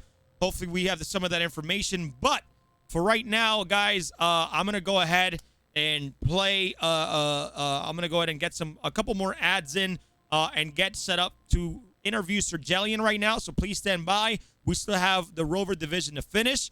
We still got some other placements to do, and I hope you guys are enjoying yourselves here today, guys. You guys, incredible support. We appreciate it, guys. And we will be right back. Anything you want to do before we take it away, Detox, or say? No, just make sure you go check out Captain Richard on Twitch. He's one of my favorite streamers. Everybody. No, that was me, bro. The What link the is fuck? in. What? What? I thought I was your favorite. Sorry. Oh shit. Wow, bro. Wow, this bro. is awkward. But do please go check out Captain Richard, guys. One of my favorite streamers. Very funny, very entertaining. One of the OGs of the Star Citizen content creator I have circuit power. as I well. can turn off your camera, bro. I'm just kidding. I'm just kidding. Hey, look, man. I'm just. Look. All right, Captain. We'll talk to you later about that crew. We're gonna have obviously some words after the stream. Oh man, I'm sorry if I scared. hurt your feelings. I'm Bro, sorry if I hurt like, your feelings. you wanted to put a teardrop in your face, bro. I don't want to talk to you. You gonna shaft me. Oh man, I've killed many people. Oh man. All right, guys, we're gonna go take it away here, guys. And again, thanks everybody for being here, guys. Right after these messages, right after these ads, we're gonna bring on Sigelian and get you guys an exclusive interview with Altama Energies. Thank you.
right, and we are back. Always a great video by the Mobile Infantry. I'm pretty sure Corsair's going to come on. Industries. Yeah, Industries. Mobile Industries. I know it's confusing. I'm sorry. I know it's confusing. Bro. Right, you used to say infantry. That's why on your stream. Yeah, that's because, hey, look, let me clear this up real quick, all right? A Mobile Infantry was our Twitch community in the beginning. And then when we transitioned to the in-game organization, it became Industries, all right? It's confusing. Gotcha, There's some confusion there with the branding. Gotcha. All right. All right, no worries. We are currently trying to kill everybody who mispronounces it. You're next on the list. Well, I'm already on your list with your one teardrop. So anyways, we have Sajelian here, guys, from Altama Energies, who created that beautiful org ad that you guys have been seeing throughout the day today. Sajelian, how are you, my friend? Yo, what's up, Crucian? Yo, Captain Richard is your favorite streamer? I thought I was your favorite streamer. Oh, shit, dude. Dude, weren't you just on my stream like 3 days ago? Like, I thought we were tight. Damn. That means that if you're in somebody's chat, that means they're your favorite streamer, Crucian. Kind so of. What's going on? I mean, Also- yo, he gave me $20. So that means I'm his favorite. Okay, that's fair enough. I would do the same thing. Let me just also say that video was the work of Miguel Johnson and Shauzen. You know those guys? Yes, Shauzen. Yes, I know Shauzen. yeah. I don't know who the heck Miguel Johnson is. No offense, I just don't know. Yeah, well, he's up and coming, a Star Citizen exclusive composer. He's got a SoundCloud. He puts out awesome music. It's different than Uther Riley, and I think it's so cool that we got these music composers in our community. Dude, I'm about to start a damn Star Citizen orchestra. Get Miguel and That's a Uther Riley great together, idea. and bro, just kill it, dude. Yeah, I want to play the cowbell. Okay. I got you, man. I'll see Yeah. you. I'm not a conductor, so that's definitely not gonna work for me. So I'm sorry. But hey, Sajelian, you're one of the sponsors, Daymar Rally. You've been sponsoring us. You were the president sponsor last year. You've been helping us for 3 years now. But let's talk about Altama Energies. What is Altama Energies? What is the org about? Tell the viewers out there who wants to know. You know what, Crucian? It's a big question. And when you ask me that, I kind of want to say in what context is Altama Energy? Because we don't have a fuel mechanic in the game right now, in case you haven't noticed. Or, it's hit and miss to even refuel your vehicle at an outpost. So there's not a lot of gameplay to play with there. But I try and network. I try build a community while adhering to role play standards. Yeah. Because ultimately that's the direction we want to move in. And over time, there are people who kind of are associating, and we got economists and there's some chemists, physicists, there's aeronautical engineers. There's all these really interesting people that seem to be collaborating in Ultima right now. So I don't really know what it is, to be honest with you. I mean, I look at it like a brand, because that's all we really have right now. Yeah, so yeah. I have fun with that. What can I say? But the thing is, you tailor that brand so well, dude. Your cosplays so futuristic, everything you do, man. And like when I watch you stream, because I do hit, here and there when I'm trying to catch everybody at the same time. But when you stream, right, you're mostly trading, but it's so interesting to watch you trade, because you bring in some element of oh yeah, this should cost more over here. This should cost more over here. And I'm like, how does he know this? I don't even know this. He knows his shit. Yeah, exactly. So there's a level of IQ that I just don't have that you have. No, man, it's all my community. It's all my community. It's the best thing about being a streamer is you get to hang out with all these really smart people, and they kind of just dump their knowledge onto you. So as long as you're not a jerk and just absorb their knowledge, you can become super smart, and it's awesome. You can become more powerful than anybody would ever imagine. That's right. Even you, Crucian. Even you can do it.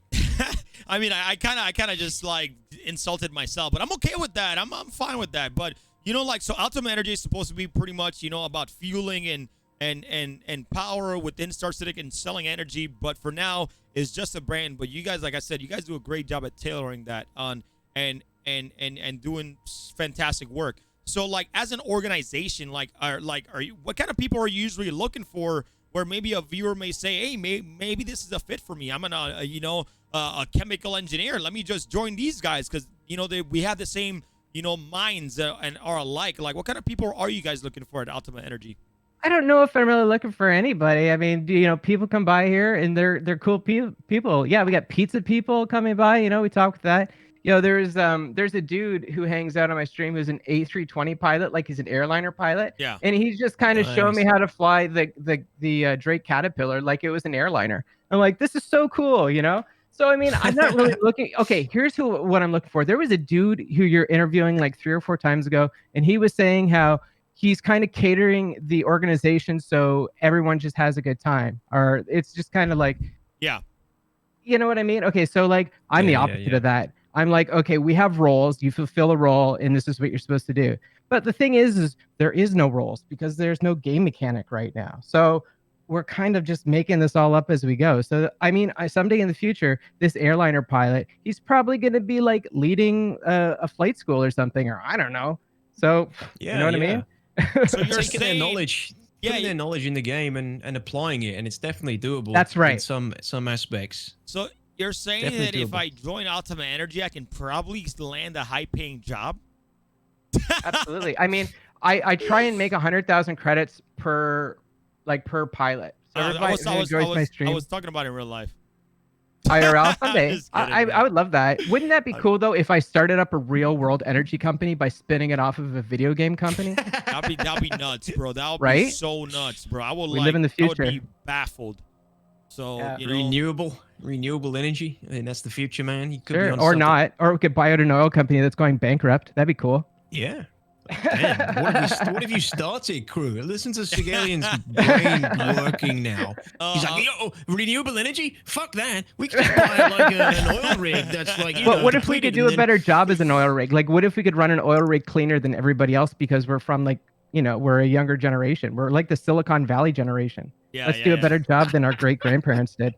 I feel you, man. Like, but you know, like for some reason when you know I'm in the gaming industry right now, I just love the crap out of it because like I put my own effort and people you know acknowledge that effort. You know, it's not like bigger. You know, I'm not shitting on bigger companies, but bigger companies sometimes when you put in a lot of effort, there's no rewards because there's nowhere to go. There's no way to go up, and you're just stuck in the same place. So you know that's why I like about where I'm at right now. You know, with AstroGaming. So.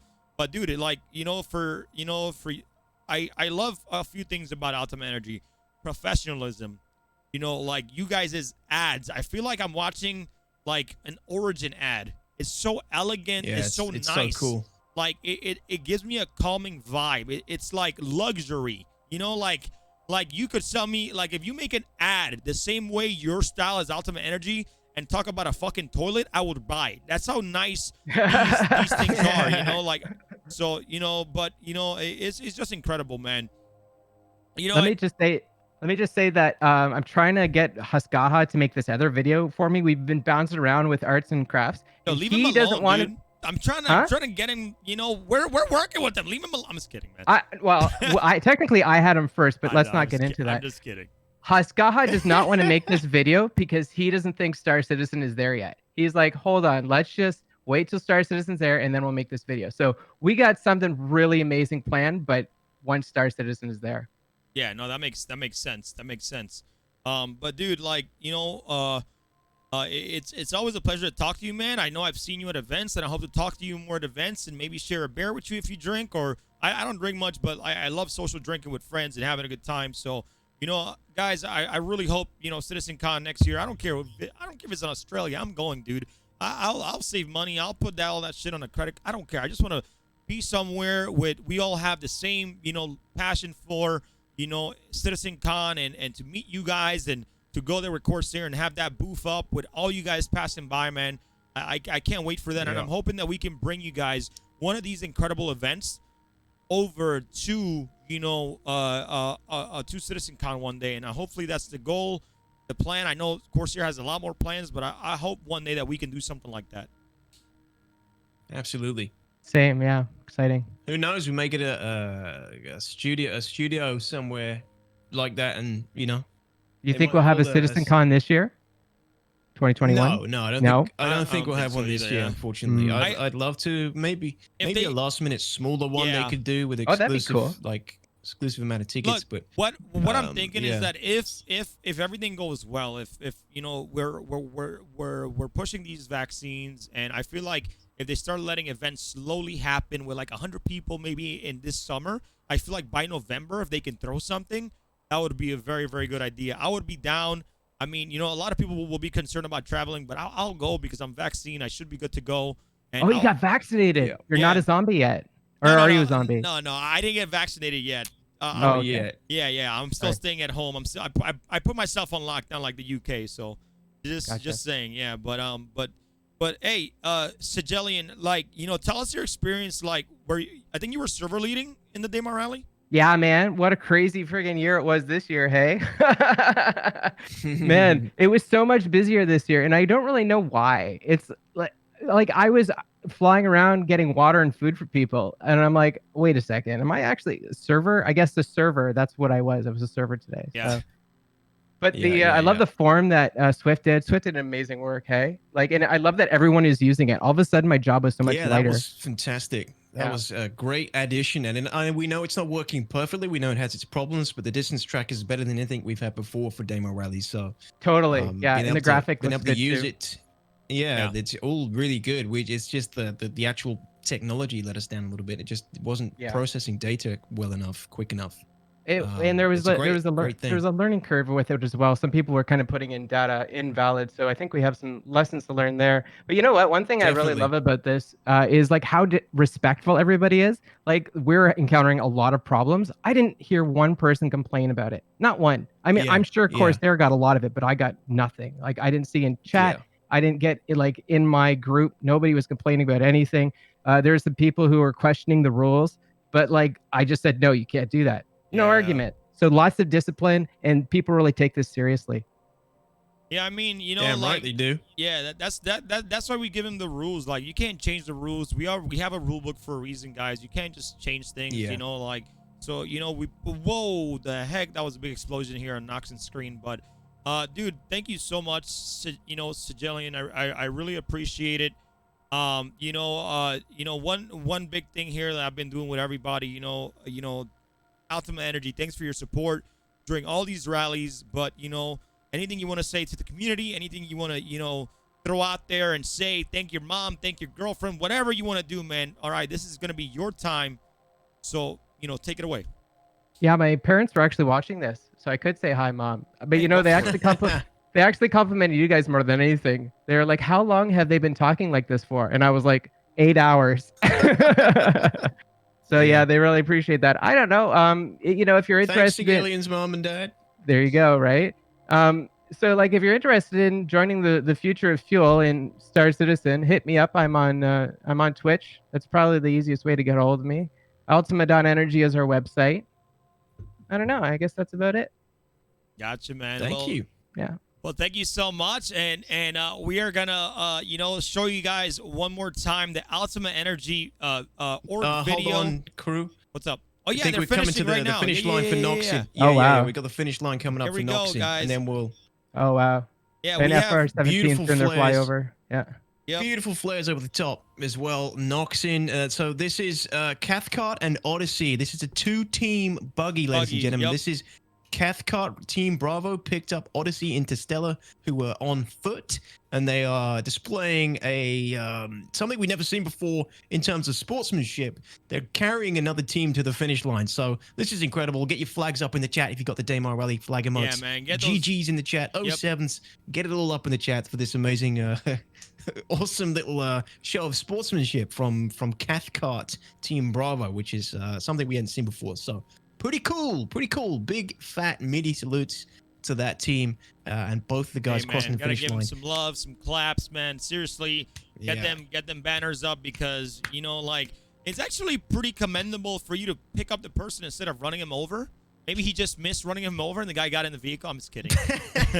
I would have run the guy over for sure. Yeah. It's the filthiest race, man. I just, you know, felt his crush under my wheels and thought nothing of it.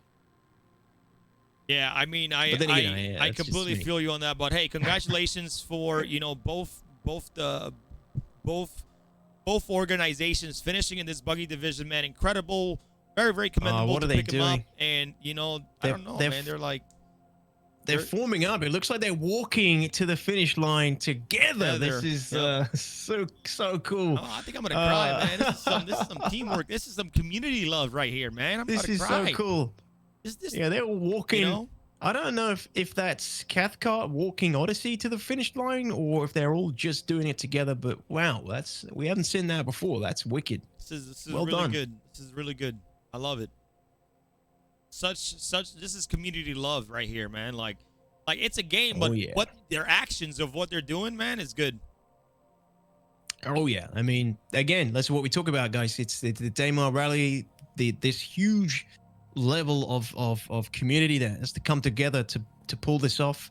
People want to make relationships, want to build friendships and relationships. You know, even if you kick your opponent's ass and beat them in the race, or whether you pick them up when they're fallen and running to try and finish themselves. You know, you're building those relationships and building those stories throughout Star Citizen's history. And yeah, that's what it's all about. So again, if you ever want to be part of this kind of thing, you know, this is a great example of what you can experience in the race. It's so funny. They all walked in together, shut the door, roll the credits. GG. So funny. Love it. But then again, yeah, I mean, I would have run the guy over. Yeah, it's Carmageddon style. You know, I probably would have been like the guy from Lord of the Rings when he's on the Mumakil, the big elephants, and he crushes the guy under his foot, and he's like, yeah. I'm so impressed that you know what those things are called, by the way. That's amazing. Oh, it's the nerd. All right, that's man. the Well, nerd in me. Sajelian, thank you so much again, man. We're gonna play the ultimate video real quick, and then after this, we're gonna bring in Corsair, director of Ammo Esports, and we're gonna have a chat with him to see his experience with the race, maybe get some updates there. But thank you guys so much for watching at home, guys. We really appreciate it. We'll be right back after this quick video from Ultimate Energy, one of our sponsors for the Daymar Rally 2951, presented by Game Glass. Yeah, Sigelian. Thanks, Sigelian. Take it easy, man. Thanks, guys.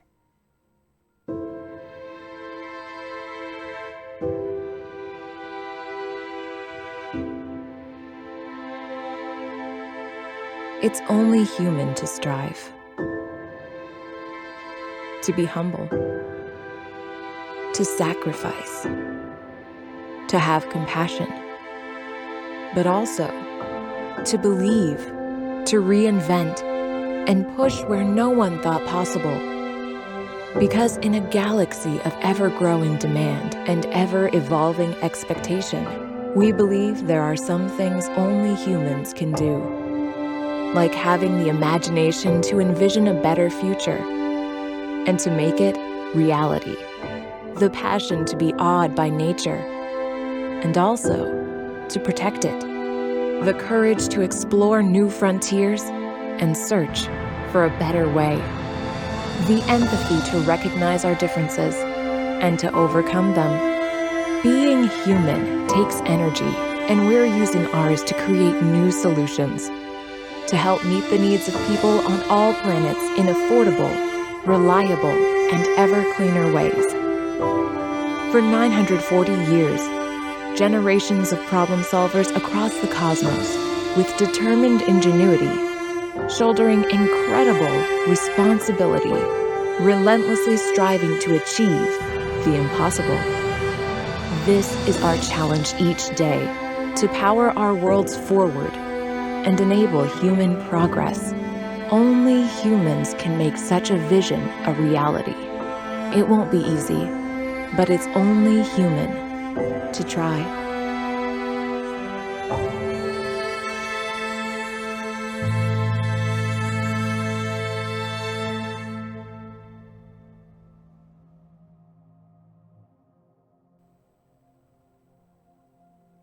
All right, ladies and gentlemen, and we are back. Corsair, are you there, sir? Hey, yeah, I can hear you, Corsair. Yeah, I can't hear him. What's up? That's You can't the hear thing. him? Yeah, can you disconnect and reconnect real quick? Yeah, his green light is on for me the whole time, so when that happens, I think it bugged out. So I think he needs to disconnect and reconnect. Yeah, it's on for me too. Yeah, we'll see if we can reconnect it. Hold on.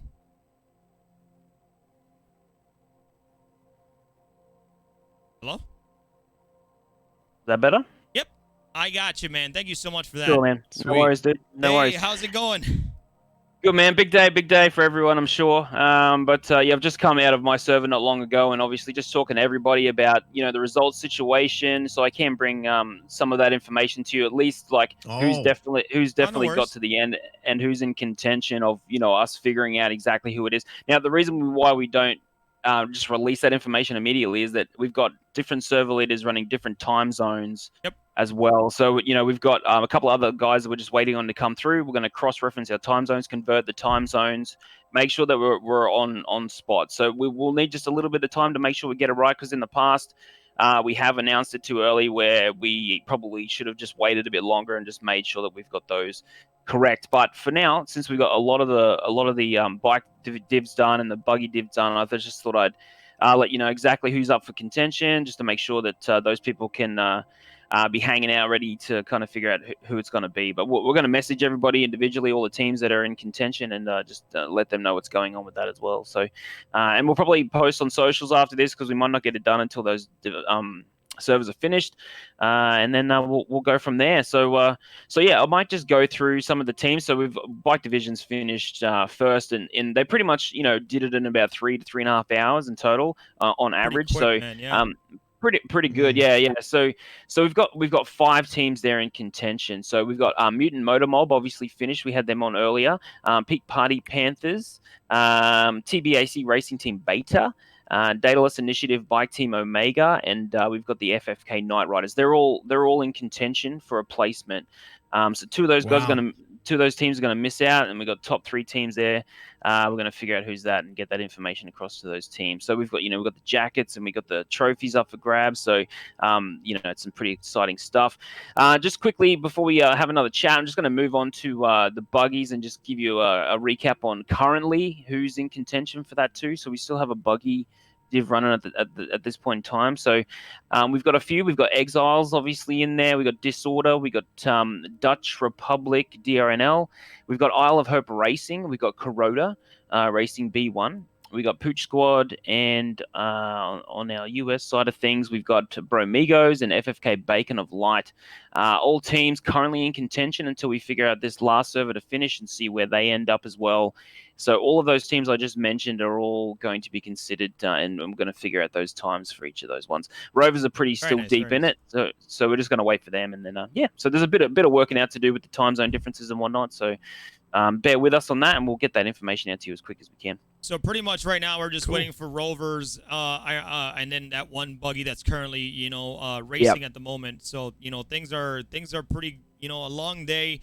Obviously. It's been a long day.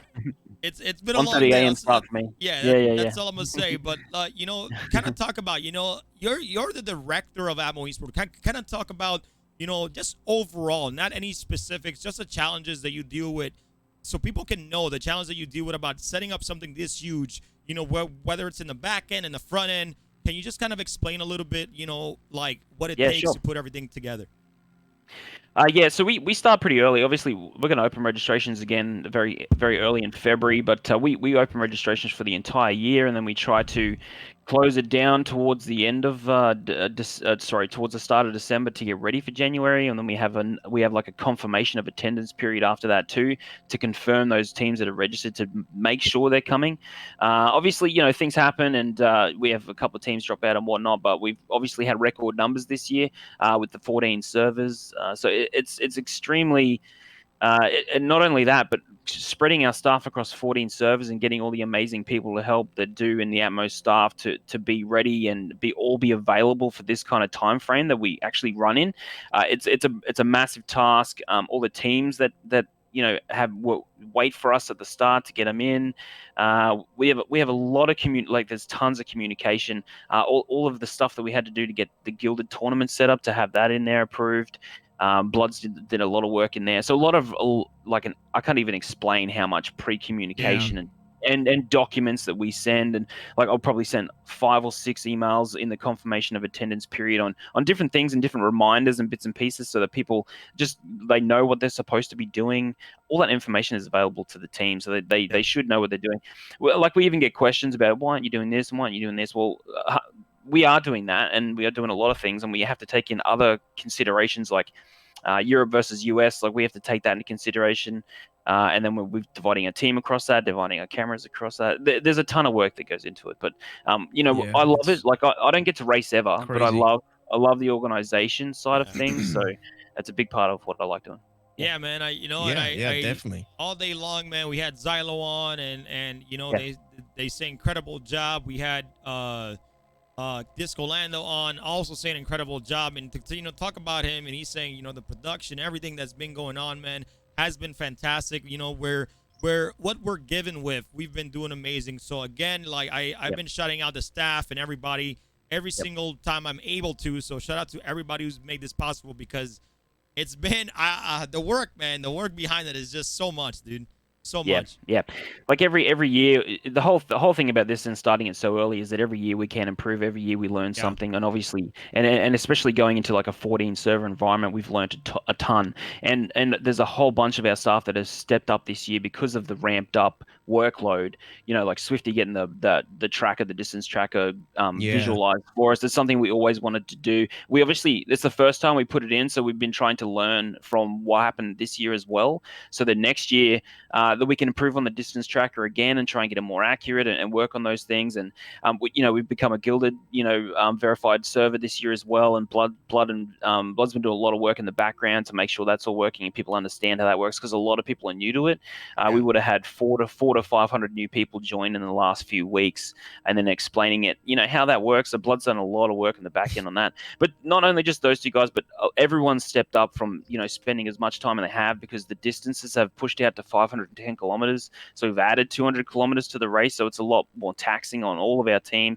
You saw how many cameras we're running. Like that's a very coordinated effort from our guys, and they do such an amazing job. We have such a great group of people that are so friendly and so willing. Obviously Crucian and I have been working on different stuff on the front end, and Crucian does the broadcast. We've got DTOX coming in here to help out with a bit of chatter for crew as well, because that's a tough job too. There's so many people I could like individually name and say thank you. Like, people like Ibra and Diva, and there's tons, like Shipwreck and Papa Fred. Like there's tons of people. I could go on forever. So yeah, I'm so appreciative, and it's really hard to like name everybody on here, but I won't go and do everybody.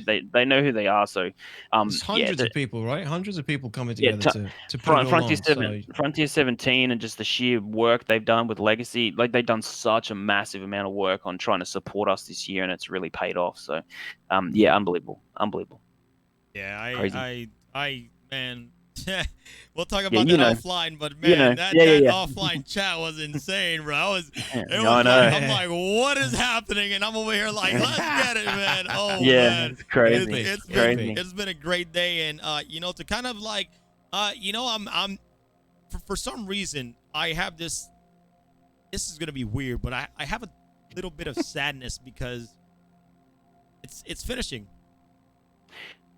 It's coming close. I mean, we still got races. We still got runners. Can I just say one thing? Actually, when you're speaking of sadness, I heard Rusty Strider passed away recently. Oh yeah.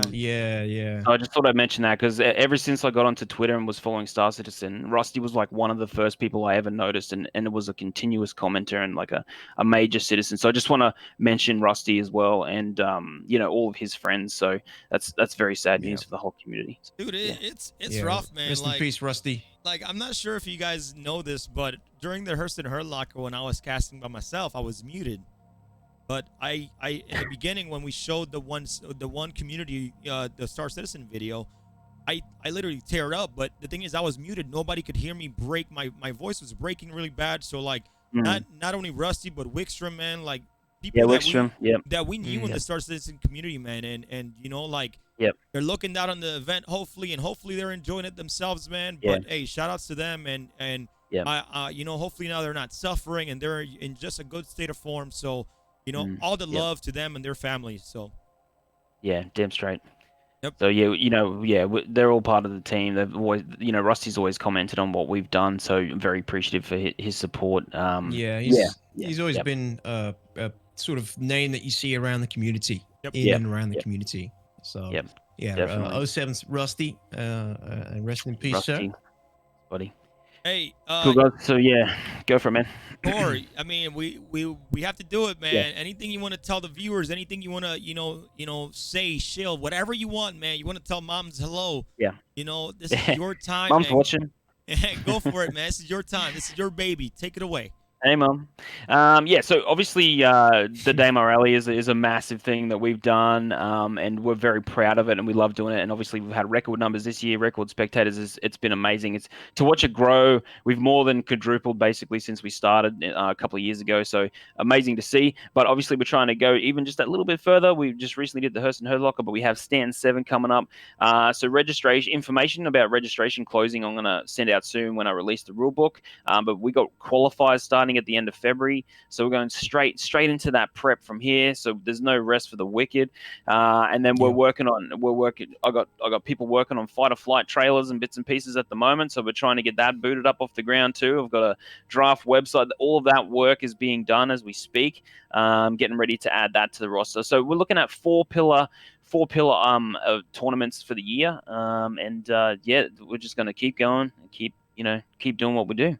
Yeah, I mean, you're just flat out all year. I mean, how much time are you going to take off after today? Yeah, well, work's about to hit me hard. I just had a month off to do this. I go back to work tomorrow, which is a bad decision, but that's bad, man. It's real bad. I got a big rough February coming. I have to get back to it, so I got to fit that in as well. But I love what I do, so it's good. Yeah, for sure, and it shows. It shows, Corsair. I mean, seriously, you put in so much time and effort. Thank you. Yep. Like you said, actually, I'll mention one real quick thing. Like you mentioned, I'm really looking forward to getting back to CitizenCon, and what we'll do as well, when CitizenCon does come back on, we've got quite a few things we want to do at that point, but we're going to schedule a time during CitizenCon, and everyone who has a Daymar Rally or Atmos shirt or any tournament shirt, we're going to set a time, get everyone together if you're wearing it at CitizenCon, and get a gigantic big group photo. Yeah, get a massive group photo. Sweet. So when that's back on, we're going to hook that up and try and get the Atmo community together and get a nice big photo. I'd love to do that. Oh, that'll be fantastic. I'm down for that. That sounds like Absolutely. a great time. Hopefully, wherever it's at LA, I'll go anywhere this time. I just want to get out of my house, bro. But I want to do it safely. Don't we all?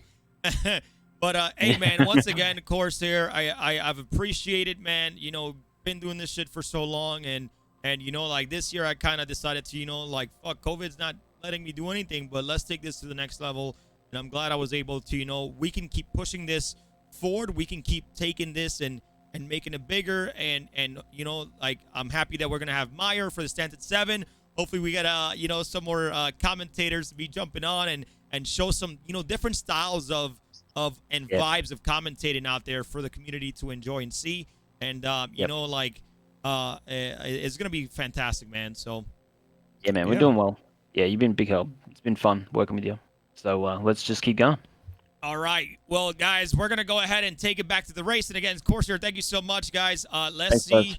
We have currently Papa Freedom, who is currently following Polished Space Marines. I think they're in the Rover Division, currently running in this time. And we are back on the race, guys. We're going to get some updates for you right now as soon as we're able to get them. Officials, if we can get some updates here. We're down to 8 cameras right now. There's a lot of people actually running currently. I don't think there's so many people on foot. It's crazy. Yeah. We also got a quick update. Gonna update the guys, the team, the organizational team, what it has to bring to everybody. So Team SashMiram, there's been an issue with the distance tracker. Team SashMiram were kind of relegated to the bottom because there were some issues with their information transferring to the distance tracker, and I think the assumption was made that they were out of the race, but they are not. Team SashMiram are still in the race. They're going strong. They're one of the rovers. They're part of the Rover division, and they're hailing from the USA. They are returnees, so they've been part of Daymar Rally before.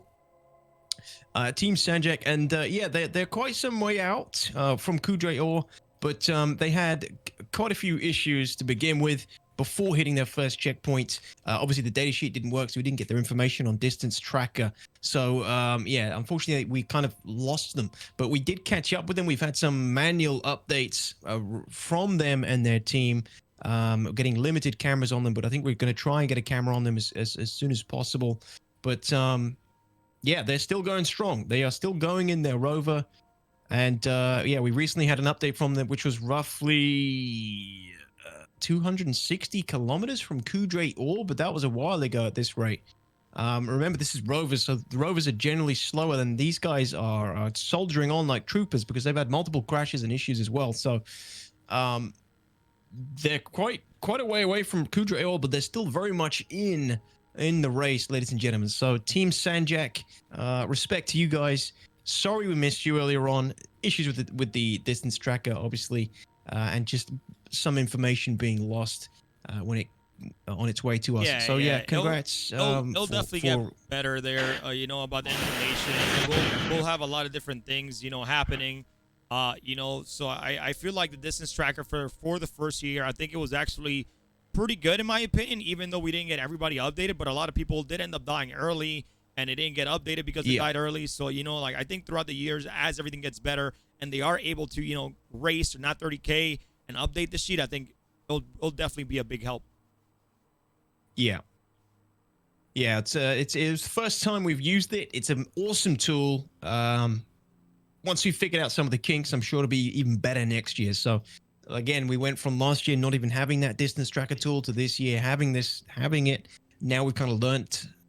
We'll hopefully learn from our mistakes and learn from the issues that we've encountered with it and have an even better one next year. So it'll be like much more reliable, hopefully, and people will have a better understanding of how to use it. So, yeah, pretty cool.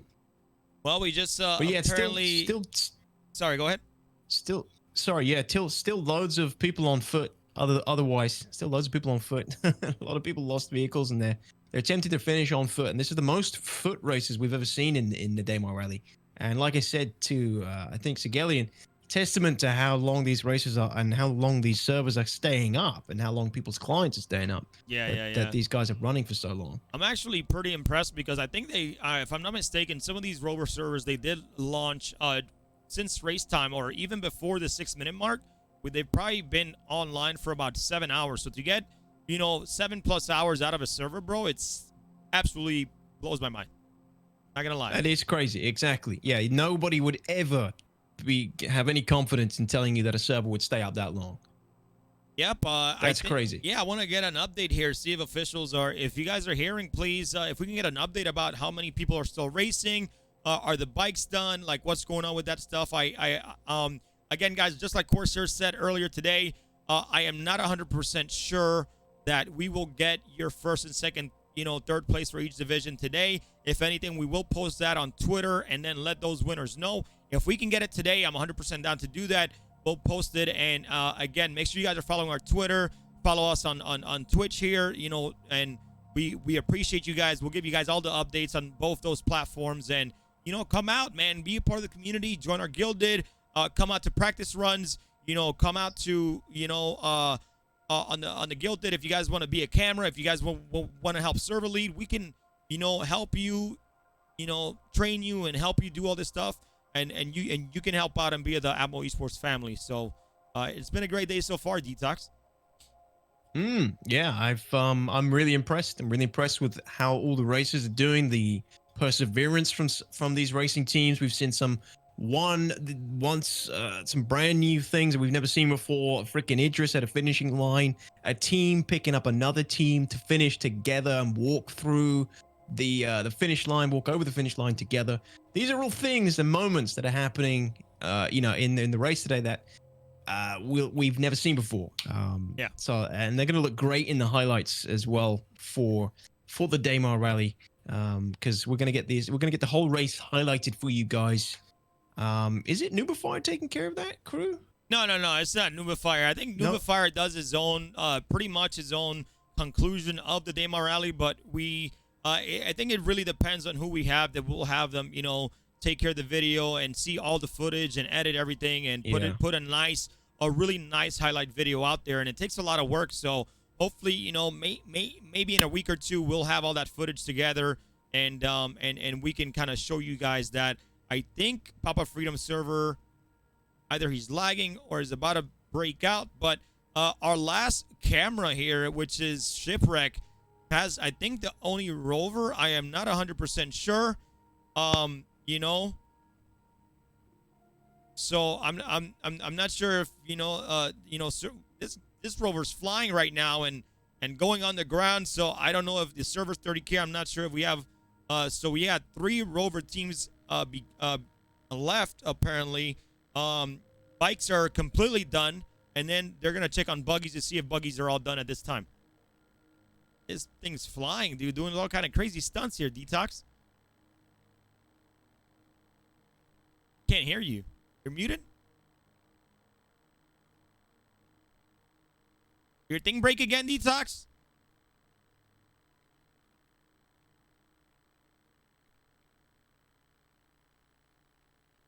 Yeah, I can't hear you. Sorry.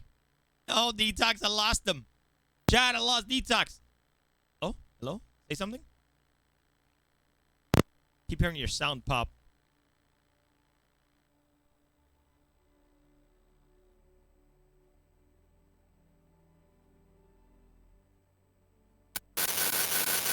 Oh, whoa, whoa, whoa, whoa, whoa. Ow, ow, ow. That hurts. Maybe disconnect. Try Sorry. Oh, there you go. There you go. Sorry.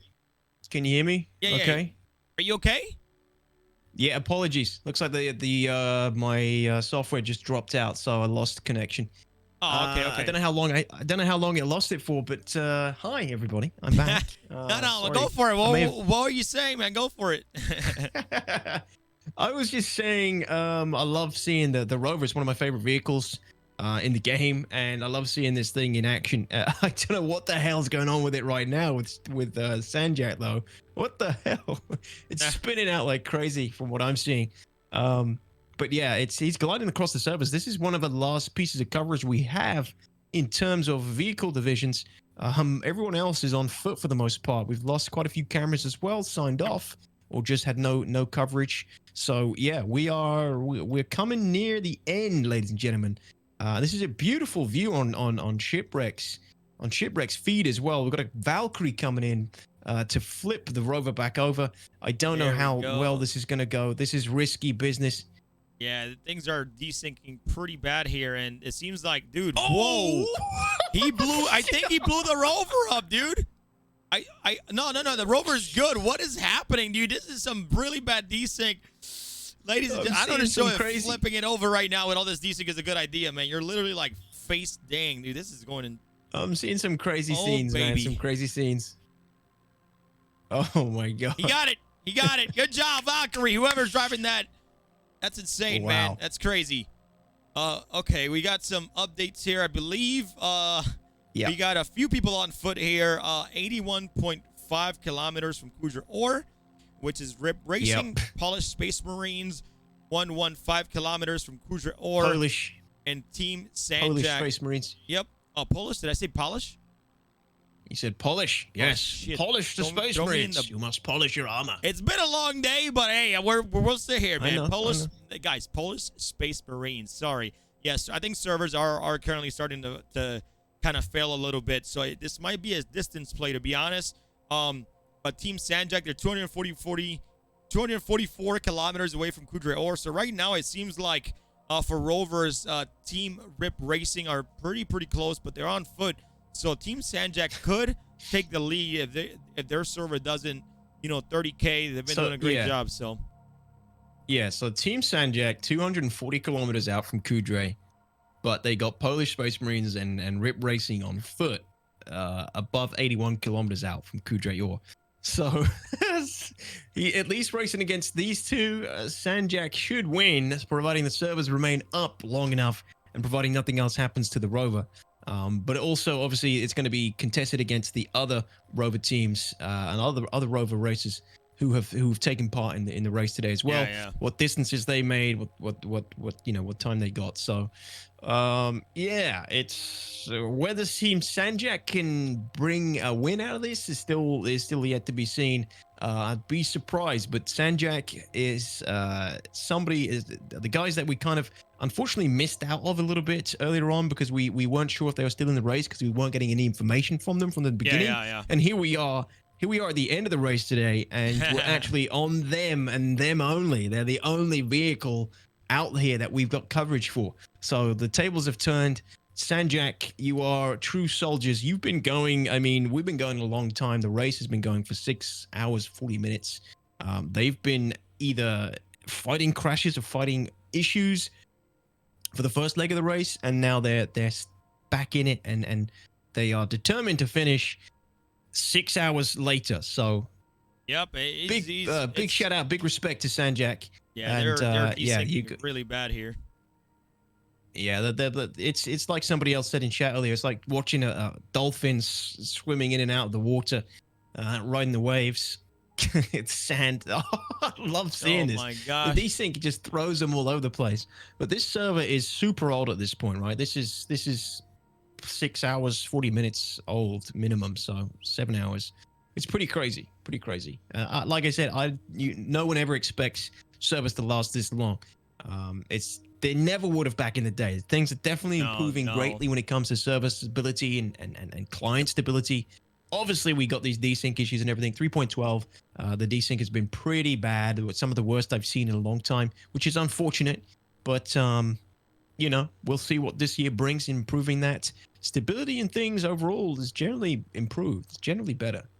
Yeah, so right now we got a little bit of update because I know that some of the runners right now that are currently running, which is these two teams over here. We got Team Rip Racing, and obviously you see Team Polish Space Marines. Guys, they don't have infinite water. They don't have infinite food. So, and the surface temperature will definitely get them out of the race. And, you know, they won't last that long, you know. So let's see how long they last. But it's really up to Team SashMiram to make up that ground as much as they can to kind of, you know, again, placing is all about going to be distance. But if they're able to finish, that would be the best position that they can be in to place maybe top 3 in, you know, the rover division. So it's been a long day, but it's been a really, really good day here. You know, watching all these racers and watching all the action happening, you know. But you know, DTOX, the most fun part is when we get that server mission, we have everybody in one server. Imagine the firefights that are gonna happen. Be amazing.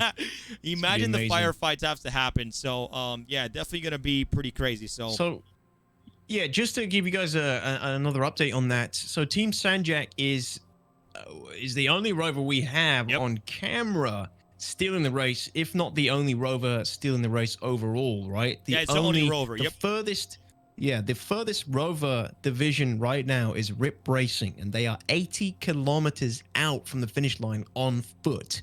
This is from the rover division. So Team SashMiram has got to cover 200 kilometers to take the lead, in 120 kilometers to get in front of, well, at the moment, to get in front of Rip Racing and take the lead. And if they finish, they could be the winners here for the rover division. So, this is actually quite exciting. This is the last race of the night, the last division. And this rover, while the only rover alive, is racing against 2 guys on foot for the win here. So yeah, exciting, interesting. It's the only rover alive, which is pretty cool. Yeah, man. You know what's funny? Like, nobody in the rover division has finished yet. So if SashMiram can, you know, persevere here and take it easy and finish, this could be theirs. I don't think I've seen a rover finish today. I don't want to, you know, get anybody excited, but if they can get this server to survive them and also finish, bro, this could be their win. So, you know, SashMiram, stay concentrated, keep racing, and you know, it's been an incredible day so far. And to let you guys know, we do have some giveaways going on. I gotta mention those. I haven't mentioned those in a while. We have some giveaways going on by Gamer Advantage, Astro, and Game Glass, guys. So if you have been talking in chat this whole time, we've been streaming for 9 hours and 41 minutes. If you've talked in channel at least once, you automatically get into these giveaways. I have a bot in the background running, and then we will get some winners and contact you guys and get you these prizes out to you guys. So we've been doing a lot of stuff today. We've teased out the Stanton 7 trailer. Incredible work by Hasgaha and that arts and crafts crew, because that Stanton 7 trailer definitely brought some hype to the Stanton 7 coming up in the end of February. So yeah, guys, all you have to do is just say hi once, and you guys can go back to lurking or whatever you want. So that way you can jump in getting that giveaway. Dude, we have a ton of entries, DTOX, but damn. But yeah, I can imagine. It's going to be interesting seeing those entries. It's been very busy today in the chat, so thank you, everybody. Yeah, man, it's been a great day. So Yeah, we'll yeah. So see. just getting. Yeah, go ahead. No, just getting some more updates. Sorry, there is a team. Still getting some updates coming in about the Rovers. I think there are still some other teams in the race, or some may have even I thought got it was further. just these three. So yeah, so you carry on, crew. Sorry, I'll get some more information to you guys regarding the Rovers again in a minute. yeah, just no to worries. confirm with let's Corsair. let's go over kind of like the rally course and the races. But first of all, let's check out, guys. Again, we have what I'm wearing, what DTOX is wearing. Let's kind of talk a little bit about the official Daymar Rally merch by MetaThreads. So please, guys, if you guys haven't done so, one of the giveaways are, if for any 2 people that buy merch, we'll randomly pick those, and you guys will win a Astro A40 TR headset that will be pretty much themed Daymar Rally. So if you guys want to check that out, guys, exclamation mark merch, not Merc, in the channel, guys, and go grab yourself some Daymar Rally gear. All those funds are going to go towards pretty much helping get more events in the community, getting more trophies for like the Stanton 7, helping us with the website, things like that. So please go ahead and jump on that if you are, if you have the availability to do so. So, the next thing is going to be is the rally course. We're going to show you guys what everybody has raced today, from Shubing Mining Facility to Eager Flats, the first checkpoint, and then from Eager Flats all the way down to Kudra, roughly around anywhere. I think 519 kilometers is the exact distance from Eager Flats to Kudra, or that has been the race map for today. So it's been a really, really long race. It's been a really, really just long drive for these racers. But hey, man, it's nice to see people finishing and doing such a great job on here. So, and then to show you guys exactly what these teams are fighting for, we got, for first place, we'll get a C2 Hercules and a pretty much a Daymar Rally 2951 championships bomber jacket that will be exclusive just to the winners. And then we have obviously the Daymar Rally trophy made by JRD+F, and then we have second place that will be winning a Valkyrie for their team, and each member will be getting an official Daymar Rally jersey. And then for third place, obviously the Cyclone RC, and then we will have everyone on the team getting a Daymar Rally jersey as well, and get all their gamer tags on the back. So some really cool prizes on there for us.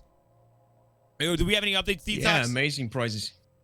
Yeah, super awesome prizes, big prize, and that's why not just that reason, but a lot of people taking it to the bitter end as much as they can to potentially win some of these glorious prizes for the race.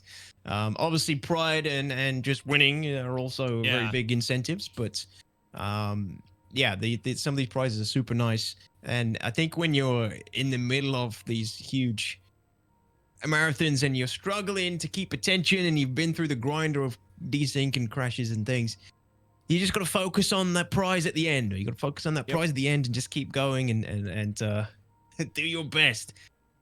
Yeah. So yeah, we're just. Sorry, go ahead. We're just still getting some more information. So the Rovers, there are 3 current strong positions. SashMiram is still the only rover that has potential to come in and bypass all the other rover divisions and potentially come first with their added speed, since they actually have a functioning rover. All of the teams are either out. All of the teams in the rover division are either out at the moment, or they're currently on foot running in the same server as SashMiram that we're following right now, following just then in the rover.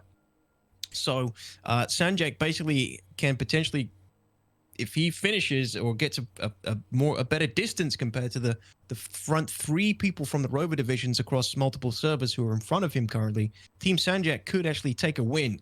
So yeah, this is exciting because SashMiram could quite well be a first place winner right here. It just that we got to just pray that he doesn't crash, doesn't lose his vehicle, or the server doesn't decide it's had enough. If none of those things happen, SashMiram might actually win this. So yeah.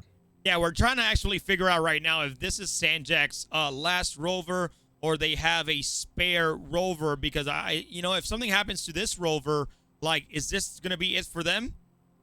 But do they have a spare? Yeah, that's so we're trying to figure that out right now.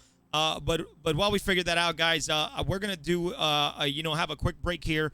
We're gonna play the Stanton 7 trailer for you guys one more time because we absolutely love this trailer, guys. The Stanton 7 is a racing league that's coming the end of February, guys.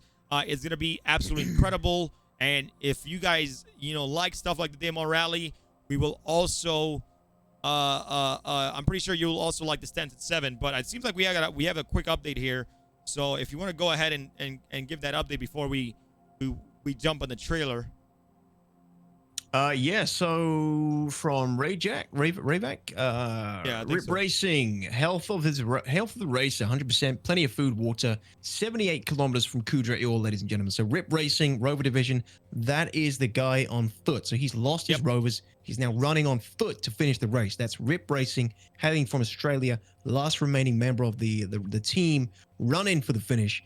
That's nice. And then the Polish Space Marines, the health of race is looking good. He's looking good again. Another guy that's on foot, plenty of food, water. He's 110 kilometers from Kudra'il. Still got 2 Ursas in their support ship, although damaged and previously abandoned. So the hope is that they're charging in the ship. The hope is that they're charging in the ship. And then Team SashMiram, who we've seen in the rover, Fortuna, the green one that we're watching right now. Yeah, as we just gave an update on them, everything looking good for them. Health of racer, 100%, plenty of food, water. They are now 230 kilometers from Kudra'il, and they do have their second rover still in their support craft in the Andal Valkyrie. So they actually got 2 rovers, man. So they're doing good. They're looking good. They could potentially pull out a win. Yeah, assuming Rip like Racing doesn't manage to run. Yeah, 78 kilometers. Stopped. I'm not 100% sure why. Maybe they're taking out their spare right now. Let's see what happens. I think he's getting out of the vehicle for some reason. I'm not 100% sure what's going on here, but they currently stopped. So we'll see what's going on here. Maybe some damage dealt to the rover that we're not seeing. Rip Racing said he may have crashed. I'm not 100% sure.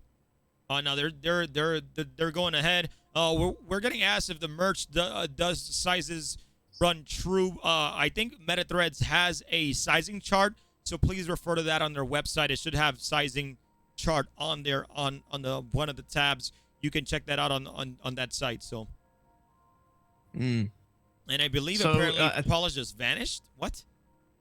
Polish just vanished, so maybe fell through the planet. The Polish Space Marines, that's one of the runners. He may have fell through the planet near the 110 kilometer mark. Oh no! Rip Racing is just running into the wall. You see that?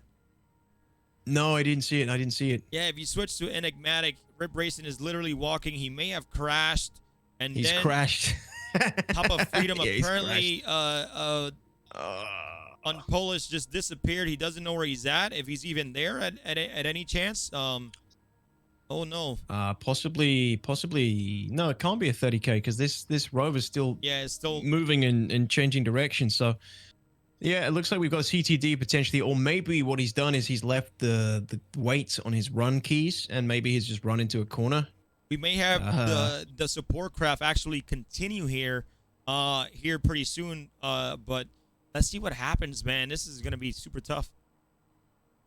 I mean, see, again, Team SashMiram going strong, just hitting those dirt jumps like it ain't no thing. He's still very much in the race. Doesn't seem to have any problems. Still got that fresh rover back up in the Valkyrie as well, which is great.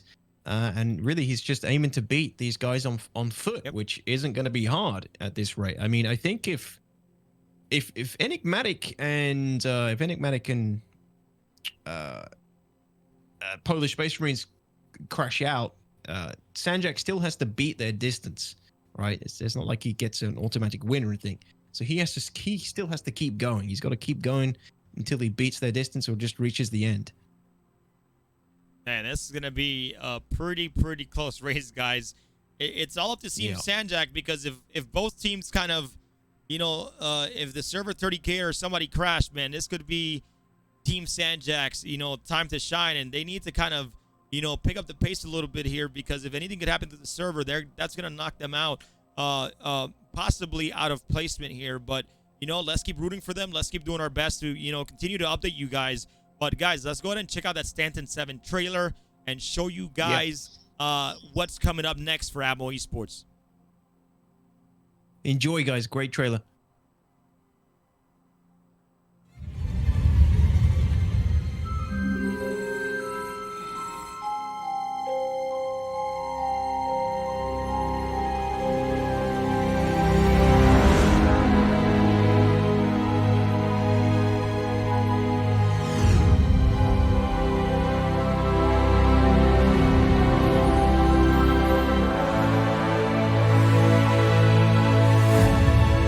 Atmo Esports and the Bad Token Race Club are proud to bring you a championship event like no other. The Stanton 7.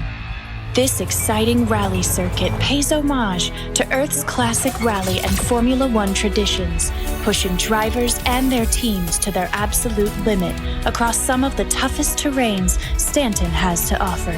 Qualifying teams will push through 7 individual races, located across the system from the isolated moons of Crusader to the bustling city centers of Hurston and Microtech.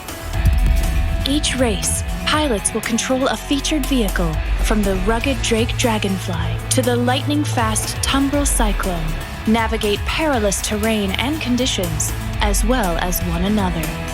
Racers will face off on Magda, crashing through mountain passes and dusty valleys. Walla, where jutting cliffs and deep craters force pilots to thread the perfect line. And Cleo, where one wrong move means plummeting into a lunar sea. Racers will pick up individual wins across the races, but only the team with the highest overall standings can claim the title of Stanton 7's champion. Sign-ups begin soon. Get your crew together and join us for the Stanton 7. You won't want to miss it.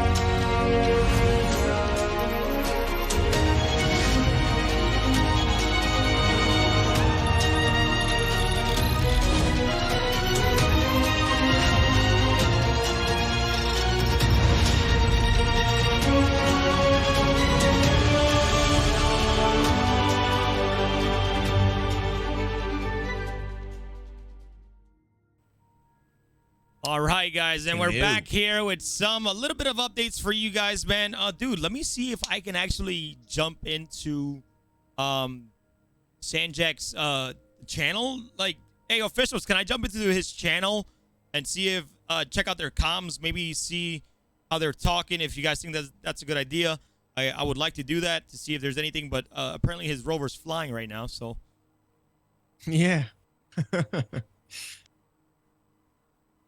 Yeah, so Team SashMiram, ladies and gents, they are returning races as well. These are not fresh. This is not fresh meat. They're the American team.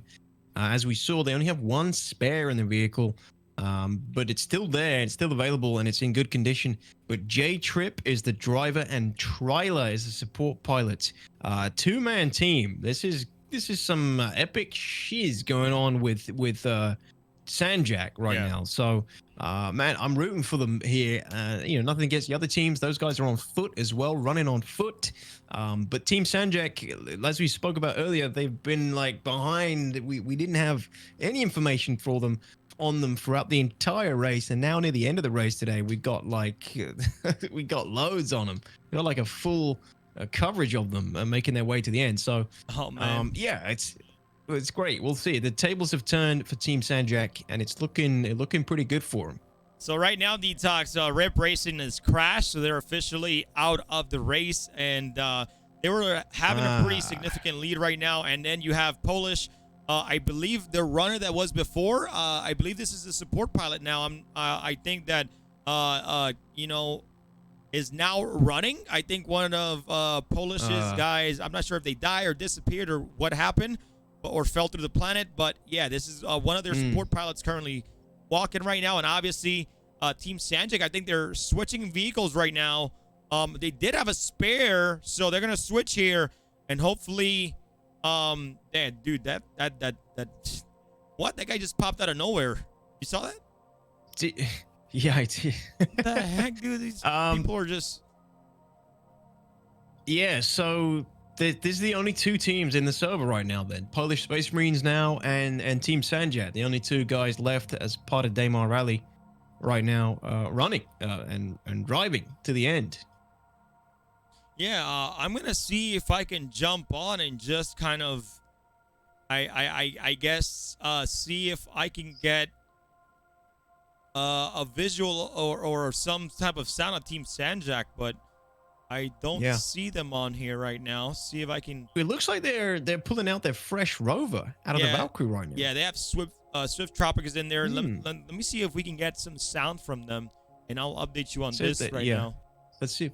All right, yeah. So, ladies and gents, we'll see if we can get an interview with Team Sanjak. That's the team we're looking at right now. The ones that we keep speaking about. The last rover team in the race with a vehicle. Let's see if we can get a. Do you want me to just want to let you know that you're live on stream? Crucian is now on the channel. Two crew there. That's just leave the other one, Tyler. Just leave it. I think it's broken. So let's just go. Maybe the information just hasn't been updated. I don't have the full team listed, but yeah, it makes sense. Two people. It's hard to do this with two people only. Yeah, so right now they were talking, I think their spare vehicles in their Valkyrie right now, DTOX, actually were damaged from before. I think, I'm not sure if you put it in the cargo space, it repairs itself. We're not 100% sure, but you know, when the game develops, what's going to happen is that the support co-pilot, once they put vehicles in, will go to the back and repair with their repair tool or however they want to do it, and hopefully give that health back to those extra spare vehicles that they're going to be flying with. But that would be awesome. Yeah, but right now, guys,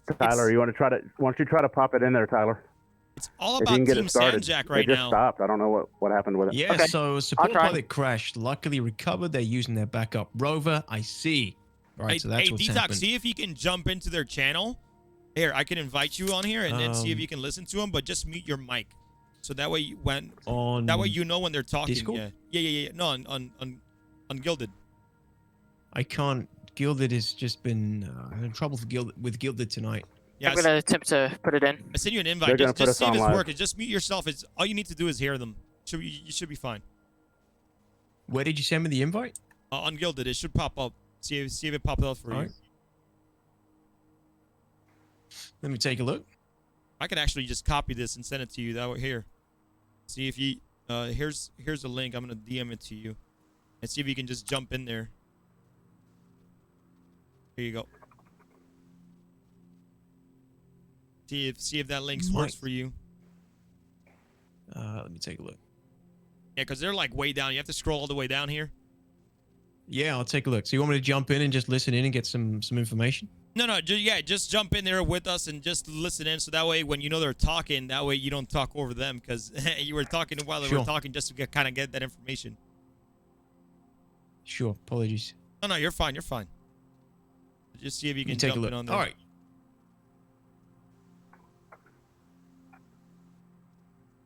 See if that works. Yeah, I think the power is too low. I don't know what happened. Okay, I think we have to leave it. Yeah, just follow me. Just leave it and let's go. Yeah, I'm in. So I'm muted. I'm in. Yep. So if you can hear them right now, they're talking about the power being too low. I think they're trying to either recover the other vehicles right now, but you know, let's just listen in to see if there's anything credible that happens.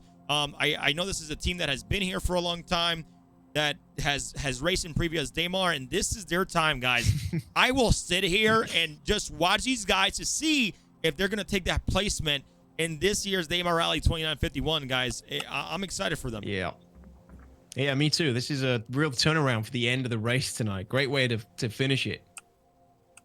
Are you on your way, Tyler? Yeah, I'm on my way. Okay. Listening to these two guys, they're very. I don't know if is it coming through on stream?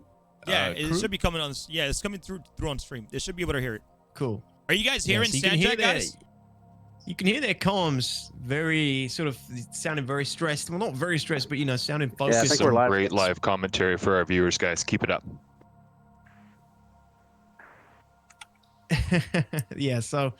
Yeah, like we said earlier, it's the team that we barely got to see much of, and now we're getting. Okay, now we're getting. If we're live, I'll go ahead and just say I'm J-Trip. I'm the driver, and we really started. We started today in a very bad position. We actually started the race about an hour and a half late because we had server issues getting in, and we almost gave up, to be honest with you. And we just stuck with it and finally got in. Yeah. Turn around real quick. Yeah. So we're just trying not to blow up at this point. I think we are. Yeah. So cool guys. We just put them on blast. Yeah, I know. So sorry about that. We were just trying to listen in, guys. But like, I'm not. You know, thanks for doing so great. You guys almost gave up here, but at the same time, like, you guys are pretty much the last one in a rover, and depending on how far you go, this could be that chance for you to possibly take a win here. I'm not gonna say that it's gonna happen, but if you guys once the server stays aligned, you guys have been doing great. We're just trying to jump in here and listen to your comms and see what you guys talk about when you guys race, because usually I'm not here. I'm usually casting, but yeah, man, you guys have been killing it so far. Yeah, so the thing is that we were newcomers last year at the 2950 Daymar, and we trained all year last year, and you know how it went. We were 20 or 30 miles into the race last year, and then we got griefed out just like everybody else did. And then this year to turn around and have server issues right off the bat this morning, we were just about, I mean, I'll be honest with you, I was pulling my hair out, and we just decided, hey, we're going to try to stick in there. We're going to stick with it and just finish. I told my partner that, hey, if we can make it past 30 miles, we did better than last year. So yeah. Yeah, no, I awesome. Can you unmute on that end, DTOX, and see if you can talk to him? Yeah, sure. Yeah, Let's see if they can. Yeah, see if they this can hear works me. now. Hey guys, can you hear me? Follow me to the right. Yeah, I can hear you. Hey, welcome. Good. We had some issues earlier. Sorry, I won't interrupt. No, go for it, man. Okay, I thought they were just communicating. Yeah, SashMiram, it's definitely. Let's hope you guys can make it past. At least what you did last year. You have, but you're in potentially. You're the only rover going, so you could potentially bring either a really strong placement or potentially a first place. So keep it up. No pressure. Got the whole Ammo Esports viewership watching you right now. Don't crash. Don't break the ship. Yeah, don't blow up. so just a fun fact. Tryler is actually my son in real life, so this is something that we enjoy together. Wow. And oh, that's so cool, man. Yeah. Damn. So my daughter and her mom are out doing stuff today, and we set aside this whole day just to do this. And after the terrible start that we had this morning, we thought, man, we just we kind of bummed out. We were bummed out, but we just worked with your crew, and just they let us get back in. We finally got back in, and we just thought, well, hey, if we can finish the race, that's something. That's so amazing, man. Choking me up. Father and son team. That's so great. I'm crying. Giving me the That's feels. great. That's cool, man. I'm rooting for you. You're going the wrong way. Could you follow me to the right? Yeah, keep me straight. It's amazing. Yeah, well, good luck, guys. We're rooting for you. The whole everybody watching's rooting for you. Good luck, father and son team. Yeah, we're just trying not to not to blow up, man. If we can just get close, we'll be happy. But if we can win, that would be icing on the cake. Yeah, we won't distract you anymore. Yep. But yeah, good luck, guys. So thank you. Yeah, last thing here is like, is the rest of your team either dead or desynced, or was it just you two this whole time? No, we always operate as just a father and son team. We're just a two-person team, and we did decide this year, though, we're definitely going to try to get more crew next year. Gotcha, man. Yeah, it would definitely help a ton, guys. Well, hey, I'm gonna like DTOX said, I'm gonna let you guys race. You guys do your thing, and hey, best of luck, guys. Yeah, thanks a lot. Sun Team. Dude, that is incredible, dude. I am absolutely baffled, bro. Like having a 2-person team, crazy. They could possibly grab this and take the win if they get far enough before the server or anything happens. You know, I don't want to jinx it, but that's pretty awesome, guys. To have a father-son team in a race like this is what we do. We're bringing families together, DTOX. I can't believe it. Man. We're giving these guys, you know, the rest of the family's out, and these guys have put this time aside the whole day. They've been practicing, obviously, as well, on the lead up to this. So it's obviously something that they prepared for. And again, we always talk about it. This is kind of like what Daymar Rally does and what Ammo Esports does. It gives tons of people so much reason to keep playing and taking part in something huge in Star Citizen, whereas they may not have even played the game. So it's an amazing thing, and the fact that these father and son team are coming together to do this as well is pretty awesome. Yeah, I think in a few minutes I'm gonna have to land for some food. Okay, Roger. Oh damn! So the pilot has to land for food. We just heard him there. Yeah. They're just registered there. It's going pretty well, guys. I don't know if we're still live on their channel or what. Don't tell him. Don't tell him, chat. Don't tell him. Don't tell him. Don't tell him. He's like, we don't know. You don't need to look. Stay in game, bro. We just want to hear the we don't like. Don't say anything because I don't want them to know we're here. We just want. Here we are. That's fine. Oh no! We won't tell all of our secrets. They know. They know. They know. They know. Why? They know we're here. They're watching the stream. Oh, it's We're doing all it for right, the man. content. We're doing it for the content. No, man. They're like, yo, we see you, brother. We see. Okay, man. They're peeking. They're peeking. Oh, guys. Well, no peeking. Guys, this is the last rover, and let's go kind of see. Wait. Okay, we're 221.3. 221.3. Is Papa Freedom following this guy on foot? Oh no, he's not. He's in a yeah. ship. So. Okay. Oh, he's in a ship. Yeah, Shipwreck on SashJak with amazing views as well, and then Papa Freedom is Polish Space Marine is following him on foot as well. Who I don't know where he is at this point distance-wise, but oh yeah, he is following him on foot. What in the world? The guy's a trooper, man. Freedom's ship ran out of fuel. That'll be why. Papa Freedom's camera ship has run out of fuel, ladies and gentlemen. So he's now providing cameraman support on foot. That's awesome. That is the most legit thing I've ever seen. How are you doing on fuel? That's awesome. I got 60 well done, Papa. hydrogen fuel left. Till the end. Okay, good. Yeah, I got a while. Somebody get that man another ship. Oh, that's too funny. That's fantastic, guys. Can we get an update on SashJak and how far they are? I really would like to know how much kilometers per hour Team SashJak is covering right now, because I'm hoping that they can get there, bro. Father, some team win this, bro. I would be bragging all day long, man. Do you want to, Crucian? Do you want to bring in one of the Mobile What's your team cruise members control who crashed out early on in the race for an interview? They're available. What was that? Let's I couldn't hear you. ask. Are you still going like 25 the big kilometers channel per if hour? it's okay, you know? Yeah, 23.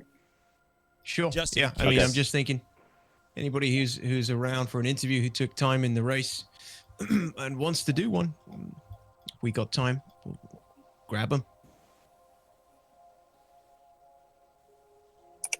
Oh damn! Just closed a bunch of stuff I didn't mean to close.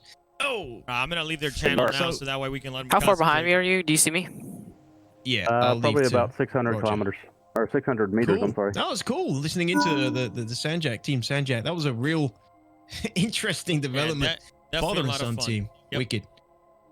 Yep, definitely. So now, yeah, we literally have two cameras, ladies and gentlemen, covering.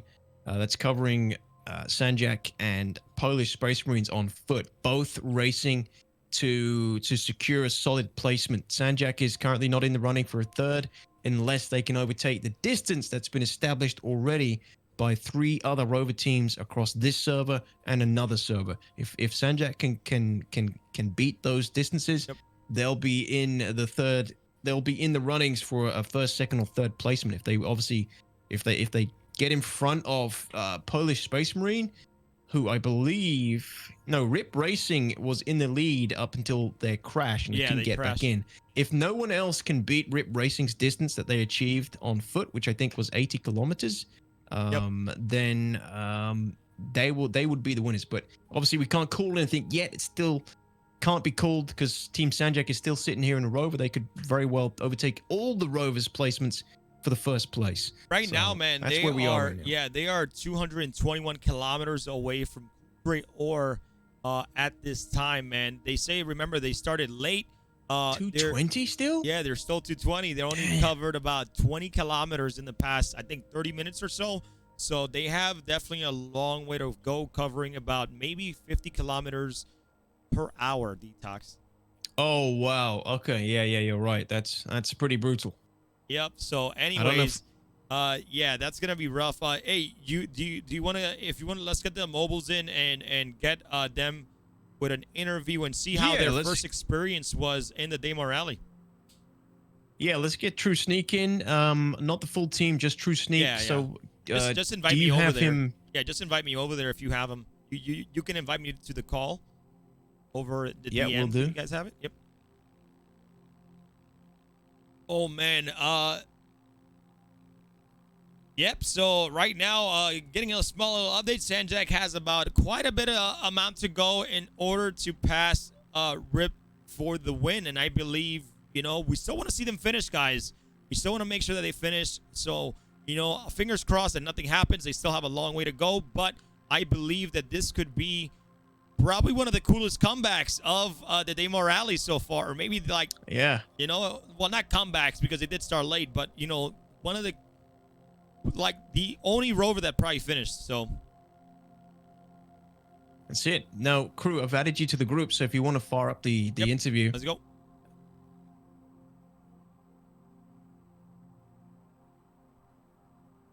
Hello. Hello. Hey, Sneak. True, what's up? What's up, Sneak? Oh, you know, just living the dream, dreaming to live. That's about it. True Sneak, congratulations on your event participation in this year. It's the first time you have taken part of in Daymar Rally, right? It's correct. My organization's team, the mobiles. The True Sneak, GT Matt, and Zardas did an amazing job up until what happened, True? So at the point we were about 2 hours and 15 minutes into the race, we were 280 kilometers in. We were on a really good course, really good pace. And at that point, I received a 20K11, which almost always for me, whenever I did it, that is before 30K happens. I warned my team, and they were pushing for like the next 2 minutes as hard as we could to make sure that we got enough distance. And as soon as we got that distance, we marked it, updated in the tracker, and then sure enough, 30K happened. Just like that, the whole server dropped. So, you know, it's exactly what everyone in the Daymar Rally hates to hear. Every racer on that server, I'm sure, was really, really heartbroken, but that's how it works right now. And unfortunately. Yeah, absolutely. But I was still really impressed with our teamwork, the support from the mobiles. All of the work that we put in really showed, and I was happy with our progress. Yeah, me too. I mean, you were looking really good time-wise in your test runs, in your practice runs. You were looking incredibly strong, right? You were potentially hitting some first, second, or third place placements on your distance covered beforehand. So yeah, it's unfortunate. And that's the thing. That's what it comes down to: luck as well as skill in beating and perseverance in winning the Daymar Rally, ladies and gentlemen. And unfortunately for the True Sneak and GT Matt and Zardas, the mobile and mobiles team, and unfortunately for me, I'm not going to be able to put that trophy up in my house now. Yeah. So there will be lashings for the team, which I'm sure will make you all feel better. Just don't hit my driving hand, you please. Brought I need that one. Shame to the mobiles. I'm just kidding. You brought shame to the mobiles. There must be lashings. It's not often that DTOX lets his people go mobile, so we really brought shame to him by not doing well. I know. I made a lot of. I had to pull a lot of strings for that, True Sneak. I had to pull a lot of strings for you guys. So to be honest, man, it's like for your first time. I feel like if you I'm not sure if you guys practice or not, or came to a practice yourself. Like even like a little bit of practice would definitely help a ton. But like for all these other racers that finished, they practice so much. Like they are all over practice every 2 weeks, so they practice a lot. But I think for the first time that you guys, raced, you guys did really, really well. Yeah, so one of our members had done a solo run last year, and had actually got he started 15 minutes late and still came in and like overtook 2 people before he crashed out. So we had some experience on our team from the previous year, but I believe from October until January, for 4 months solid, probably about 3 days every week, I was on the ground in Daymar running just nonstop. I could actually, and I'm sure other racers can do this too. This is not a brag. This is just the commitment level that racers have for the Daymar Rally. Yeah. I could, without a marker, from the first checkpoint, from Shubin to Eager, navigate with no marker whatsoever. So it's one of those things. You get to where you know the route, you know those rocks. You've taken this path before. I mean, you've done it 50 times. Yeah, that's why you do recon for us, right, True Sneak? That is why I pathfind. Yeah, he's good at finding stuff. True Sneak's good at finding stuff. Yeah, wicked.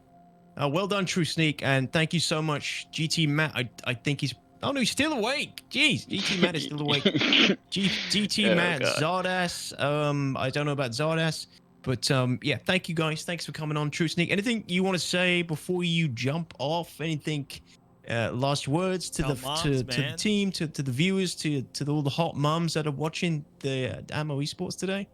No, it's really just the team that we've had. I really thank GT for his support and his work and his knowledge, as well as Zardas really coming in clutch. We had an early death that we didn't foresee, and he immediately just took over and started running with it. So big kudos to those guys. And I really appreciate all the support that our organization has given us. The mobiles are just fantastic for that. And at Mo Esports, you guys put on a bang-on event. It's phenomenal. It really was. All in all, with 30Ks or whatever, it didn't matter. You guys just did a really great job. Thank you, man. Well, hey, we appreciate it a ton, man. Sneak, great job. Whether you finish or not, the matter of the point is you participated, you had fun, you had a great job. Maybe you guys jump back on next year and probably prevail next time. You never know what's gonna happen. So thank you so much for joining us, man, and we do appreciate it. Thanks, True. Yeah, thanks. You guys have a good night. Thank you, man. All right, brother. Well played. GG's. Catch you soon.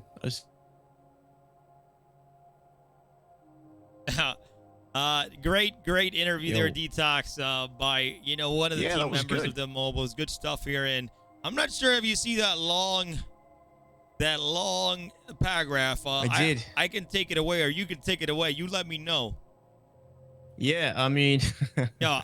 All right. I'll grab it. I'll grab it. I'm not sure. Oh yeah, you grab it. Okay. You go for it. So if you like. we get a little bit of information about Team SashMiram, who we're currently watching right now, guys. For those of you guys that are still up at home and are not passing out on us, guys. Okay, we still got a race that we got to cover. We still gotta support, the Polish runner that's on foot, and then we got Team SashMiram, So, but anyways, a little bit of information with Team SashMiram. They say Triler and his dad, which is I believe J-Trip, loved space. They thought of the vastness of it all and all aspects, even the small things. Having the chance to be a part of something bigger and part of the community is a valued experience for them both. Here being a valued, part of Star Citizen. They found Star Citizen when his dad J-Trip bought the game in 2014. Fast forward to 2019.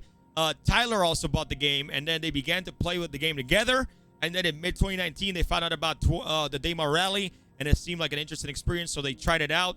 Haven't enjoyed it so much for the first time back in 2019. They came back for more, and the rest is history, being made in Daymar Rally. That is hella cool. They're currently averaging 22.65 kilometers per hour, and they are 215 kilometers away from Kudra Or. That is a badass story. Thank you so much for that, Rayvac. That is fucking cool. I love that. That is incredible, SashMiram. We're rooting for you, man. If you're listening, keep going. Stay vigilant. Head on a swivel, all that good stuff. Keep it going. Yeah. Impressive stuff. An amazing story behind the Team SashMiram, the father and son team. who found Daymar Rally last year and are now taking part again, and they're potentially going to be winners here, depending on if they make it to the end. I feel like stories like these are so cool, man. I really just I just love it, man. Just seeing stories like that about the community, you know, and things. Yeah, exactly. That's the standout thing. It's a standout thing when you do these when you during these Daymar rallies, the little stories that pop out throughout the community, things that will go down in history throughout the community, and people will remember and talk about. It's great to see. And yeah, some people are asking who won and things. We don't have confirmation yet on all the divisions of who won. All that information needs to be tallied up and put together. Might be a little while until we get that. So yeah, sorry guys, we won't have any confirmations yet. Obviously, everything is still a little bit up in the air. We've got multiple divisions, multiple teams who are all finished. All the times and distances need to be tallied up against each other, and then we can give you guys an idea of winners of certain divisions. But we definitely can't give you an idea of the Rover division yet, because that's the one we're watching right now. It's not over yet. Rover division is still going. So yep. We're trying to figure out how far Polish Runner is away from currently from Kudra Or guys right now. So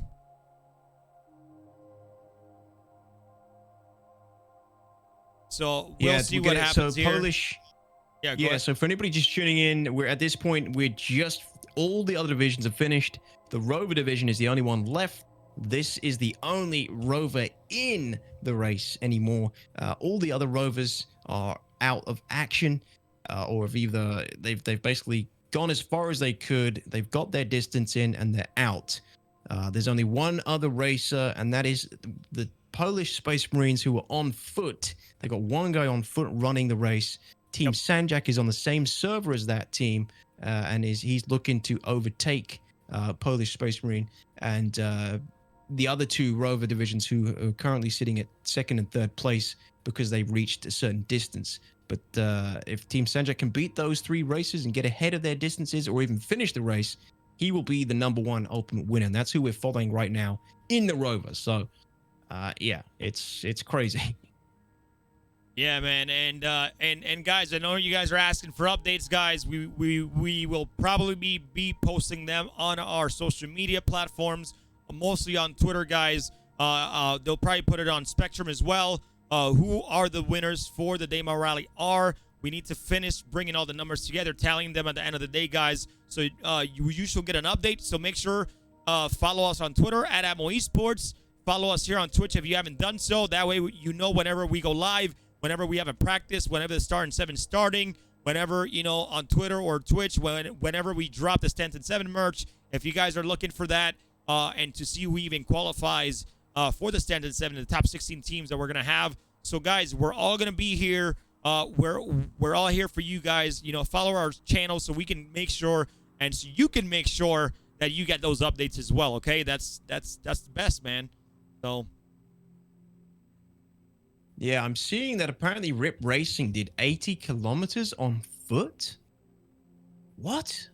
That's a lot. Rip running, man. Hashtag I'm seeing Rip some running. people that's what I'm seeing some of the racers talking about. Rip Racing did 80 kilometers on foot. That's ridiculous. Surely not. Oh man, this rover scares me every time it clips into the planet. Yeah. Yeah, this rover basically has the entirety of Daymar attempting to eat him at any moment. I can't believe he's managed to go.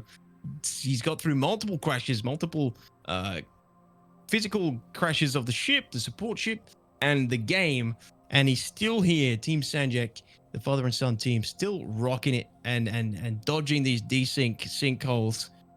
Yep. And everybody's been dodging these all day. It's been like watching you know, dolphins and whales jumping in and out the ocean. The sea of sand, known as Daymar. All right, DTOX, we're going to take a quick ad here break, and we'll be right back with more updates for you guys. We're going to also get you guys some updates on see where the Polish runner is and how far he is from Kudra Or. So, guys, please stick around, guys. We're going to have those, hopefully, if we don't have those placements for you at the end of the stream, we're gonna have them for you on our social media channels, guys. So we will be right back. Thank you guys so much for hanging out and watching, guys. Thank you guys for sticking with us throughout the time. It's been an incredible day so far. We really appreciate it, and we're gonna get it going, guys. We'll be right back. We'll be right back. I gotta find my button. There we go.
Servus.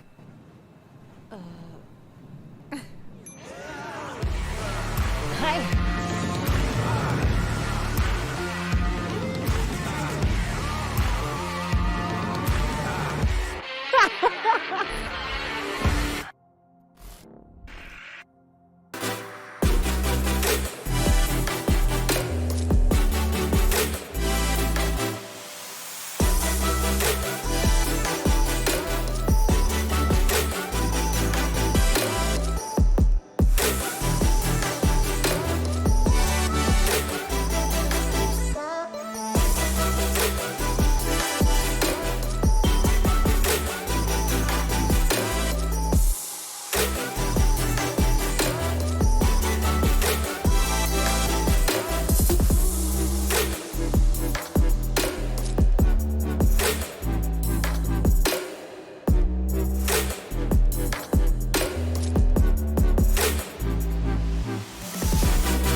Yep. I'm an idiot. Yep. Anyways, no. Yeah, no, you're muted. Nobody knows what you said, so it's all good. You know, we didn't kind of, you know, reveal ourselves. Yeah. Sure. All good. Yeah, welcome back, everybody. Yeah, we were just talking about food, getting food, feeding ourselves, nutrition. Yeah, sustenance. Yeah, well, we got Corsair with us though, right? As well. Yeah, he should be coming on as soon as we get his feed here in a second, so that way you can kind of finish up eating if you want. You know, it's the last stretch here, so it's up to you, man. I'm probably okay. Okay. I'm probably okay for now, but if you want to put him in my place, in my camera place, I'll stretch my legs. Yeah, I'm just I'll do waiting another quick mobile stretch. Yeah, I'm just waiting once for his he's, feed so we can do that. Once he's back. But yeah. It's been a long day. It's been a long day, absolutely. This is kind of what we expected though. We did expect this kind of length to the rally and totally on account of the Rovers, because the Rovers are obviously the slowest division. They're the ones that take the longest to finish, so Yeah. I mean, this is the last. Again, this is, you know, for those of you guys that are currently watching, like, this is the last Rover team going on right now. You know, and literally SashMiram depends on their, you know, on how far they get. Could take this all.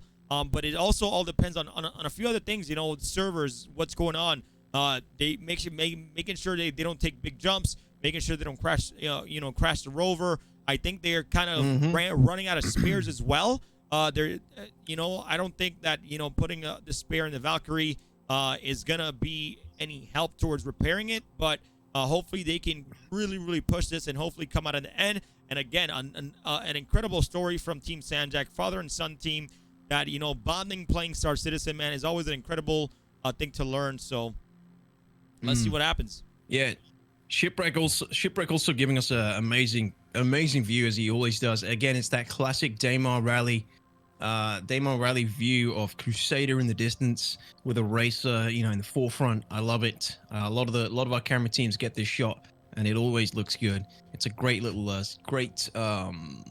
silhouette kind of the rover when you can get it on the edge as well. Super cool.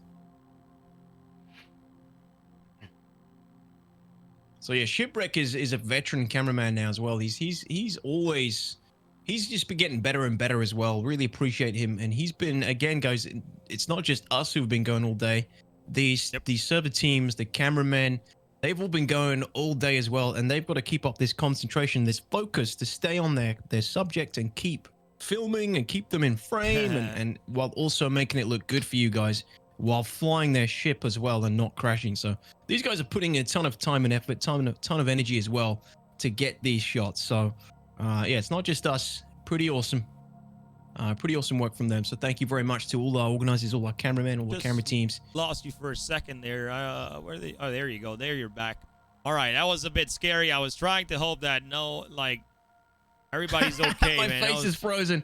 Yeah, I think like I've been taking this load on this PC for so long that you know, we're gonna get Corsair in here with us to kind of just you know, just talk about, you know, sponsors and commentaries and why we do things. And so give me 1 second, guys. Let me put him on the stream here.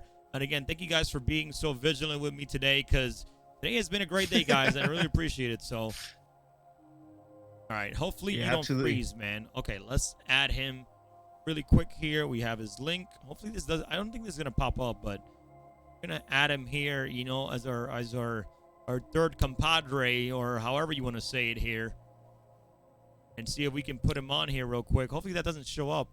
Oh yeah, it is showing up live. Anyways, it's fine, guys. You guys are gonna see a little bit of editing, or maybe I'll do it in another scene here, so that way it's not an issue. So give me 1 second, guys. There we go. Give me 1 second.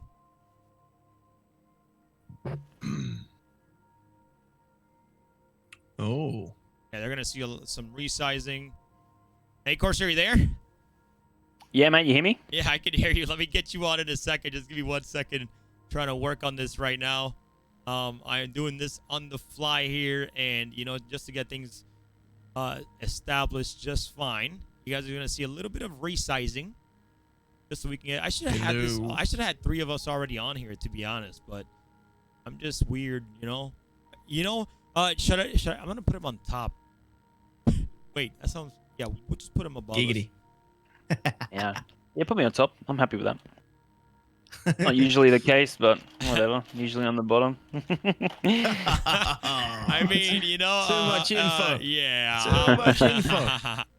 It's all good. Everybody's gonna be like, "Yo, what's going on with crew?" Don't worry, guys. I got this. Okay. This is some after dark Daymar Rally vibes happening right now. So don't look at the stream, bro. This is some Daymar Rally after dark stuff happening. Trust me, you guys are be impressed here in a second. This is how we do things live. What the hell? Mini crew on stream. Hey, what are you trying to say, mini, bro? Take it easy on me, man. What is going on, Oh, man? what are you doing to me? You moving me as well? Being the managing director of Ammo, I thought I'd have a spot. Yeah, I got you. I'm bringing you in. Don't worry. No. I'm doing this right, guys. Okay, take it easy on me. All right. Sorry, I was just going off your professionalism comment. Oh yeah, that's true. That's true. Oh, did somebody say that? No, you said it. Did I? Oh man.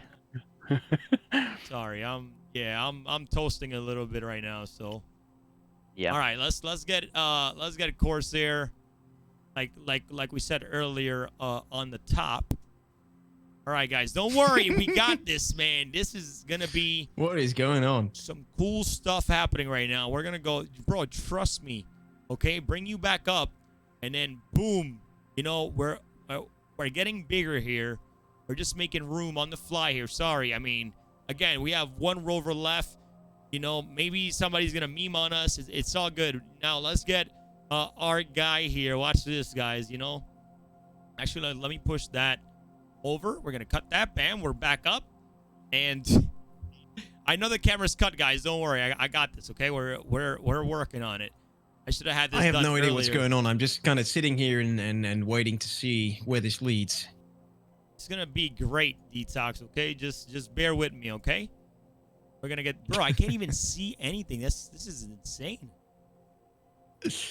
Oh, we're back. Are we back up now? Because obviously it's delayed. I can't actually see what's going on with the stream. It's back up now. I'm just doing it on the fly. That way we can get another person Okay, here, okay. Corsair, to kind of join us and talk about everything. Bam. We gotta. Everybody's gonna be like, "What's going on here?" Don't worry, guys. We're just getting another person on here. You know, again, this is Daymar Rally After Dark. Daymar Rally late night broadcasting. Yep, 10 there we hours go. and Look, 40 minutes into the bam. broadcast. And now we're gonna bring in a bam. We got the beautiful man here himself, and then we're gonna just bam. Well done. Yeah, you Good know, job. you look good, man. Don't. Too big, man. Too big. No. I got you. I got you, bro. I got you. You put him in, same size. yeah. Same size. Don't worry. Oh, over watch the top these. of you. That makes sense. Yes. Yes, that's what I'm saying here. And then this is professionalism. I'm in front. I'm in front of yours, man. And then bye. I love the green. Love the green. Fix screen. this a little bit here. Get you a little bit greened out, and bam, man. Look at you there. We got him, boys. We got him. Look, he's right there. Oh, man. Green screen looking good. Everything looking good. Why weren't you here the whole time, Corsair? That looks like you were meant to be there. Dude, he was busy server running, man. He was busy. No. He should have been here the whole time, casting as well, providing all that extra stuff as well. Buggy's went probably a bit longer than I thought, but there's still a few more Buggy servers running after I left as well. So yeah, it's an endurance race, that's for sure. Dude, really? I thought they'd all finished. It's an after I got out. Yeah, it's endurance race for everybody, for casters, for cameramen, for rovers. It's an endurance race for everybody, man. Yeah. Oh. Yeah, cool. So it looks like we're running with the father-son team. Hey, we're good to go. See if we can make it. So when I'm looking at the distance tracker here, they're probably it's not actually up to date, but Ravak's got some data there. But last time I checked, it was probably 122, probably a little bit better than that now, probably closer to the 100 mark ish. So they've probably got around 100-ish, 105 kilometers to get ahead of RIP.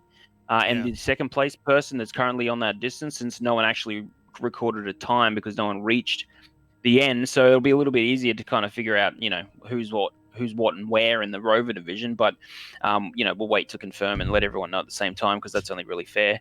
But yeah, it's pretty cool having the father and son team there. And then for me, RIP being from Australia, Jen Desperado and Jed Heller, and I'm pretty keen on them too, getting a place. So. But at this point in time, they're at least guaranteed second, I would say. Depending on how SashJak go. So from what I can tell from the distances that I can see on the tracker, looks pretty good. Well, that's good. It's confidence in a potential good second place win there, guys. Yeah, well, out of 29 countries, there's Australia's only got two teams, I think, 2 full teams in the rally. So pretty keen on RIP doing pretty well as well. Damn, so that's great news. It's been insane here, man. I kind of want the father, son team to kind of, they started late to somehow pull it off. I hope the servers, let them pull it off. I'm down to watch this father son team, take it if possible, man, because that'll be a cool story to put up. Yeah, definitely. They still got a pretty good chance, so we'll see how that goes. But this isn't also made only doable by the staff as well, and obviously we have all of our fantastic sponsors. Game Glass presenting Daymar Rally this year. We had JRD+F, AAWA, Ultimate Energy, Daedalus Initiative, and Talons Out of Haven as well, so supporting us throughout this year, and a couple of those sponsors are also supporting us on other tournaments too. So there's a lot of dedication from the sponsors throughout the entire year's tournament calendar. So we're pretty happy to be supported so heavily by the community and other people who aren't even community members really. So it's been a pretty amazing year for Atmo, that's for sure. Yeah, I think it's been great. And then obviously we got Stanton 7 coming up, man, and dude, that trailer has already brought so much excitement, man. Like people were like, let's watch it again, encore, man. Like, dude, they killed it. I think offline when you gave it to me, I think I watched it probably like 30 times, man. Not gonna lie. Well, I don't think anything's quite been done like that with the system traversal and all of that stuff at the start with the intro, and a little bit of kind of like a Star Warsy vibe at the start there, which is really cool. So, like Bad Token Race Club helping us out with that. So, they're all very happy with how that's all turned out. So, it looks amazing. Super happy to get it up on YouTube. What's happened to SashJak here? Are they just stuck on a rock? I think they're stuck on a rock. No, I think the server's gone. Oh, is it? Oh, the ship isn't moving above them. That's not good. I think it's either shipwreck, crashed. No, something's happening. So there's still movement. I think desync. No, I wanted to see them take it. Let me see. Let me hear about another camera on foot. Wait, the ship's moving now. Papa Freedom. Papa's on foot. Freedom. I think it's just a brain fart. I think it's had a big. It's not a 30K. That's like a big. Maybe the driver ended up disconnecting, and hopefully he can connect back, or maybe because the support ship will have to come down. Maybe, or no, he usually has to take oxygen too. So. Yeah, that was sometimes the servers do that. They have these big hiccups where everything just stops and then it starts again. It's not a good sign. It usually means what the hell? What am I seeing? What is going on? We've been pretty lucky with the servers today. So it took us 7. Whoa! It is Xylo. Is it Xylo? We're getting reports. Is it? What? Yeah, but I just saw the cars flip around and blow up, and then they reappeared again. What? No, I think the rover's gone. I think he lost his rover. Whoa. Doesn't look good. Where's he taking damage It looks like. I think he destroyed maybe he was inside the Valkyrie and there was desync and maybe it crashed. Maybe. The Valkyrie's still there. The Valkyrie's landing. Let's see if it comes out. I think the rover might be inside the Valkyrie here. That's hilarious. That's some pretty crazy. This is a good point actually. They were discussing. When I was in chat with them in the server, they were discussing going up ahead and dropping off a spare ready to transfer immediately. So basically, your support craft will go, up 5Ks ahead, prepare the spare vehicle. and then as the racer passes that location, they switch and then they continue to go. So you don't wait for the support craft to come down. That's It's a already good done. tactic. So I haven't really seen the tactic too much, and they brought it up in chat earlier, and I think they might be doing it. So that was pretty. I thought that was pretty cool. But some simultaneous looking damage there, but it did look like a desync issue. I'm just watching the stream up here as well. I think the rover had gone inside the Valkyrie, but from Shipwreck's perspective, it was totally desynced, as if the rover was still on the ground. I think the rover's going to be inside the Valkyrie when you see it come out. And doesn't mean that they've taken some damage for sure. They've definitely dude, that Valkyrie looks beat up right now, really, really bad. Yeah. That Valkyrie ain't looking good, and I bet the rovers looks equally beat up inside too. Yep. I'm not sure. It's now taking off. Nothing's come out. Yeah, he's gonna Let's have just wait and to. see. Yeah, he's gonna have to break it down. Support pilot's gonna have to pretty much come out and take whatever rover or take because the other rover's gone. Like where's he going? I think it's inside the Valk, but I could be wrong. I think DTOX might be right. Let's see. Well, they're taking off again. We might not be able to see it though. We might have issues with the connection between Shipwreck and the team. So let's just see what happens. Well, it's funny. We're just talking about that, and then bam. And we still have Polish runner, guys. Hashtag Polish runner for this year's 2951 Daymar Rally. I can't even know what year it is anymore, man. We're deep. We're deep in. Dude, I feel like I'd rather say 2951 than 2021. Yeah. Here we go. Look, I think Summit's coming out now. Oh, he has to run. And there's no rover inside. Yeah, the rover desynced off. That's why he did the damage. Yeah. What? The rover desynced inside. All the rovers desynced, so now he's taking damage. Now he has to run. Oh my God. 200. What is he going to run? 120 something? Yeah, probably about 100-ish. 100-ish. Yep. That's going to be a long time. Yep. You still want them to win? Just saying. I mean, I want him to win, bro. I want him to win, but you know, I want him value to win too. I value my life too, man. I want him to win too, but man, that is gonna take them all. It's gonna take them another 24 hours. Yeah, something crazy. Yeah, let's see what they say. Yeah, let's see what they say. But you know, DTOX, in core, like I think it was, you know, that vehicle's all despawned and that vehicle did damage to it while it was inside, but I don't know how all of a sudden that just happened, man. Crazy. It's the build. It's the build we work in. It's the build we race in. So yeah. Yeah. The thing is, we're seeing what Shipwreck is seeing. We're not seeing what Team SashMiram is seeing. So what Shipwreck is seeing is different to what they're experiencing. So what they probably did was they probably picked up the rover. They probably put it inside the Valkyrie. They probably did everything how they thought they should, and it was all going well on their game.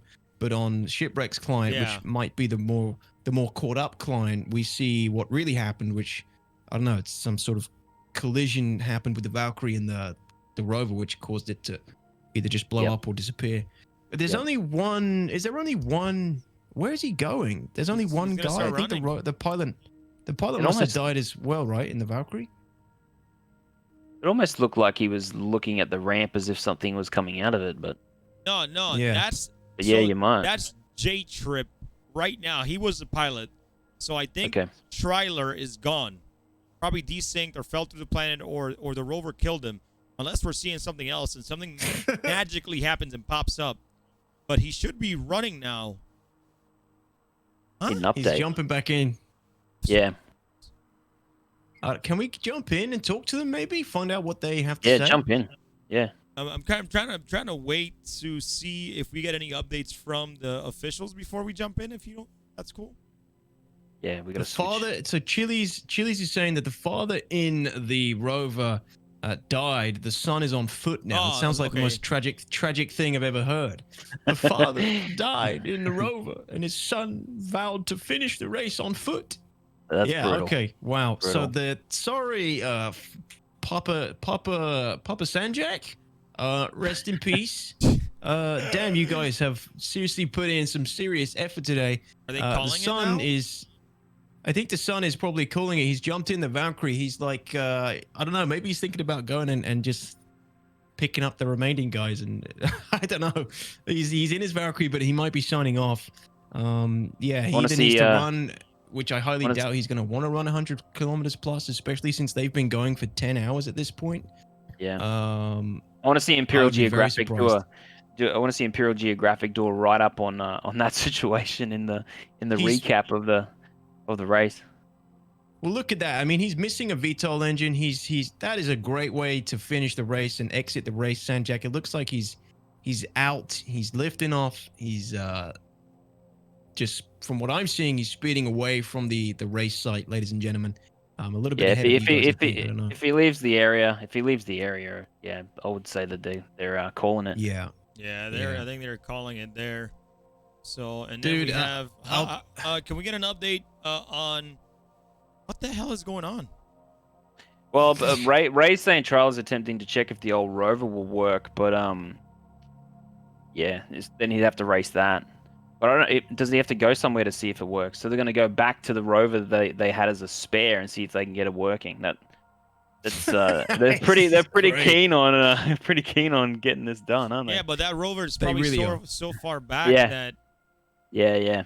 Wait, why is he? Why is they'll lose their Polish support ship? Why is Polish getting another vehicle? I don't think they didn't have another vehicle. Polish can't get another support craft if that's what they're doing. Yeah, it looks like you can't do that. There's only one support craft. You can't get more vehicles. You can't get another support craft. Yeah, it looks like he didn't have. Yeah, they got 2 rovers in here. No, not gonna happen. Papa Freedom's like, no, you're not allowed to do that. That's hilarious. Sorry. Stop. You can't Disqualified by get a new shooting. ship. That's so funny. Yeah, sorry guys. So let's just see if Polish have done this, we'll basically have to disqualify them at this point if they're going to try and do all this stuff. Well, at least we'll take him at the distance anyway. We won't completely remove them from the race. We'll take him at the distance. Yeah, that's right. He's going. You know what I mean? Yep.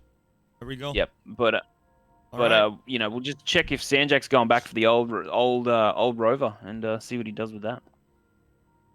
Put that gun down. The damaged. They still got the damaged one. Assuming he hasn't left. I mean, has anybody spoken to them? Should we get an update? Just make sure he hasn't left the race. Yeah, officials need to be there. At least we got a beautiful view. But my man, GoldneTriangles giving us a view of damn, this is sexy. Yeah, we got Golden in. So at least we have him up so we can see Golden. Just keep it up. Don't leave yet, okay? Please don't. But poor guy. Yeah, he's gonna have to be.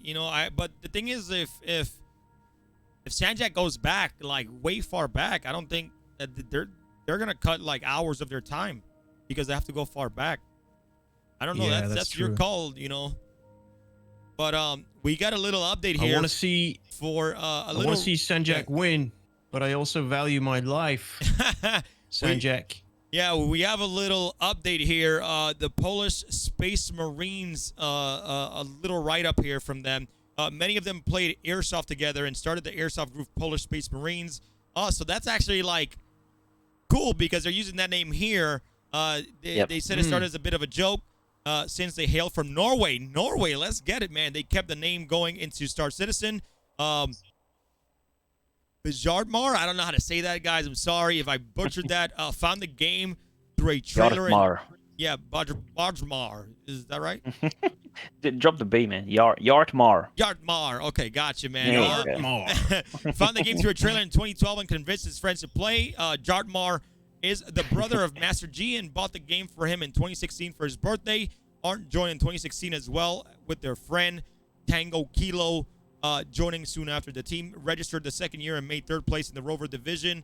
Last year, the general group idea is centered around peacekeeping, with ship preferences toward versatility and the ease of use. The Polish Space Marines will be back in the next rally. Hey, well, don't screw it up with this little cheesy nice ending statement. Second ship, guys. We'll take you. Yeah, really good ending statement. We'll take their distance. I mean, they might still be in a damn good position to place in this. So, Yeah, man. It's been a great day, man. 11 hours of broadcast. We have been doing great. All of our sponsors, thank you so much. CIG, appreciate you guys, man. You know, it's been a very eventful day. You know, I've been standing for more than 11 hours, but I've been trying I don't know how you done that. Bro, like the standing desk, bro, get one. Standing desk goes against the immobiles, man. I don't know how many times I gotta tell you. Well, when when you keep standing up with a numb butt, you know, I mean, that's exactly why I'm standing. I'm sitting at my standing desk. I don't need the butt for much, man. I don't need it. Just So what's the call here? That's all you need a butt for. What's the call here, Corsair? Ray's just giving us a quick check-in on what SandJak's doing there, and we'll just wait on that. And then we got this beautiful shot here. So with any luck, we can come out on this one and finish up for the day. Big ass day, but we got to give him the benefit of the doubt, right? He's allowed to go back to the spare. It's the last team. He just lost his dad, Crucian. He just lost his dad, and you just want to cut him. Oh my gosh, man. Hey, look, man, I understand, but you know, if he's gonna, you know, run. Hey, I was going for the Australians. I don't mind. I was going for the Aussies, man. But well, hey, man, they RIP'd themselves, and then we got Polish trying to jump in another. So you know, it's just. But Shipwreck apparently ran out of gas, so now he has to, I think, come back. That's why he has that feed. Right. I don't know what's going on with Freedom. He's still there following Polish Marines, but I mean, they already jumped in there and try to go, so I think that's going to be it for them there. So, yeah. So let's see what happens here. Real awesome ending with Team SandJak as well. Definitely, not an 100%. awesome ending, but it was nice to have that last bit of hope to carry us through on the last leg of the race there, the last division, Rovers. It was nice to have that awesome lift the little, spirits. Yeah, lifted the spirits and have something and somebody to root for. I mean, obviously we had the guys on foot as well, Rip Racing and the Polish Space Marines. They're looking pretty good for a placement at this rate. But this Team SandJak is definitely one I'll remember. Father and son team playing together for the day, practicing all year. That's such a good good feels moment, man. Well, J-Trip's been a pretty big regular with the practices we've had. He's been around the traps with the Atmo team for quite some time. So, it's definitely worth giving them the shot. So it does sound like they're heading back to try out the old rover. I would have thought they would be back there by now. We might know the situation since it hadn't really traveled that far. So with any luck, we can find out soon, and we can go from there. But hey, Corsair, you should take me to the car rally as a father-son trip. You know. Yeah, man. Wait, I'm a long way away, but you know. Well, the father. Hey, pays can for I be on the everything. bottom? That's the whole point. The father has to pay for everything. Can I be on the bottom? So, oh my gosh. for the final standings, We're delirious. that will We're be delirious. announced on social media, right, guys? All the winners and placements will be announced on social media, ladies and gentlemen. Sometimes we can announce. Sometimes we can get some kind of ideas on stream, right? For some of the people, for some of the races. Look, the Rover division will be the easiest one to look at because it's all distance based and there's no times, and definitely RIP Racing were definitely in there with a chance, big chance. Polish Space Marines are also in there with the massive chance, and we've also got what do we got in here? I need SandJak to update, but let's see what happens because we do have Splinter, like I mentioned earlier, from another server that had a really large distance as well, along with Catcom, Sleipner, and Alpha Centauri. So it's worth us just taking the time and making sure we're all good. Announce that together with the others, so it's fair that they all hear at the same time, and we don't, I think it's just a bit fair if we do it that way. But getting the time zones crossed and checked, it's a bit tricky. We were having a quick chat about it before. I was trying to get some of that done for you guys earlier, but we made the decision to just wait till we shut the stream down, get it done together, because there's a few of us that run the data. Yeah. So we'll do that together and make sure we're all on the same page. Yeah. So do you want to release the winners tonight? We'll make a statement, and I'll talk to Swifty, and I got a couple other people jumping in on that, and then we'll announce it in all our comms and Twitter as well, and get that information out exactly what we're doing. But we won't make you wait too long, I promise. Yeah. We'll, I'll definitely stand by after, and that way I can make my social post. That way, hopefully, hey, Xylo, if you're watching, man, you can, give some love. Maybe post it on what do you call it, on the Spectrum. You know what, man? Like, there's so many platforms. Like, I want to use Spectrum more, but there's just so many platforms that we've been using, man. Discord, Gilded, and I just can't keep up with Spectrum sometimes. I would love to. But dude, there's so much going on, man. But One thing we used quite heavily in Spectrum this time around was the Friends reports? Manager. Oh, okay. No, we did plenty of reports, including direct reports. But we used the Team Manager because we had to try and invite everybody to everybody's 14 server parties beforehand, and then cross-reference it. But you can go in a Team Manager and see who your invites are still out, who you've got on your friends list, and just check everything and make sure you got it all on board. So that was actually extremely helpful. It's a great update. The new party system is a massive improvement on what we used to have to use beforehand. So man, you'd know DTOX for sure. Previously.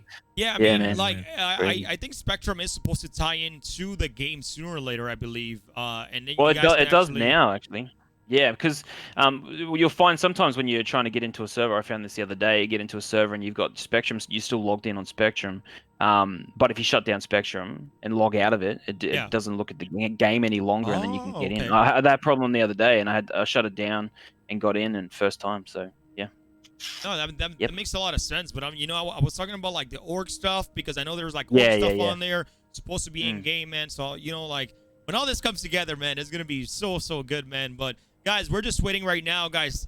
Take a beautiful look at Daymar and Crusader, and we're just waiting for some updates to see what happens if team, I forgot, SashJak, there you go. SashJak. Yes, if Team SashJak does get the older rover running, then we will probably see if they can continue. If not, we're probably gonna call it, but we're gonna make that decision here pretty soon. We're just waiting and standing by to see what's going on here. So we'll know soon, guys.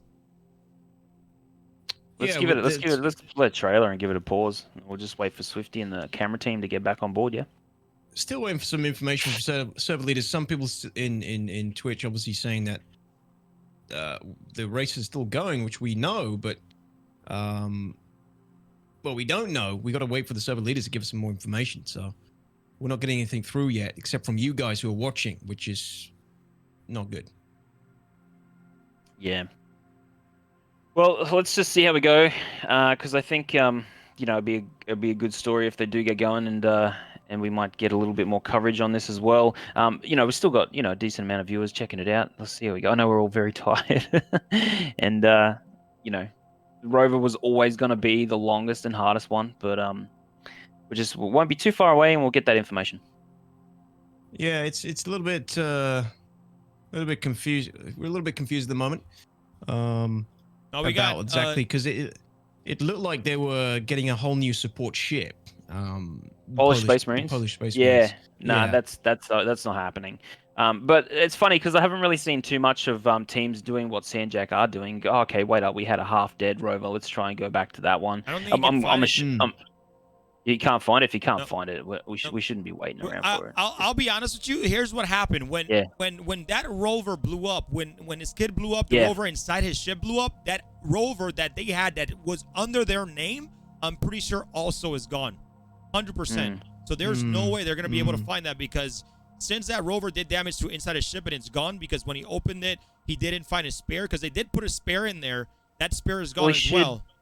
He should still have a pip on it. If he's got no pip, he would have a pip. What? He found it. He's okay. No he blew way. up. It's oh over. my god, I've seen it. Oh man, he literally. Are you kidding me? No, Are you kidding me? bro. What? Insane. What in insane. the world? No, brother. His ship had so much. Oh my gosh. Oh man. The story comes to an end, ladies and gentlemen. Hashtag Team SashJak. The finale of the 2951 Daymar Rally. What in the world? Rest in peace, mate. Join your father in heaven. He went out with a bang. More like he went out with a bang. Dude, SashMiram, we love you guys. An incredible father-son story, man. We thank you so much for participating, but that was just some shit luck. Crazy.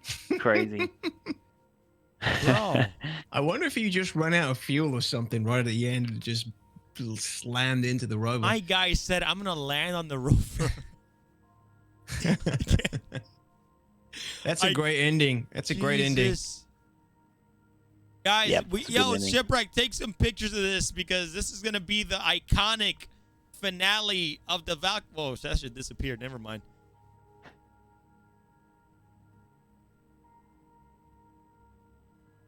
Yeah, I'm just double confirming. I'm just double confirming on the Polish Space Marine situation. Yeah, me too. Yeah, well, thank you. Just waiting on confirmation about the Polish Space Marine team. They're the last team in server and in the race at this point. Yep.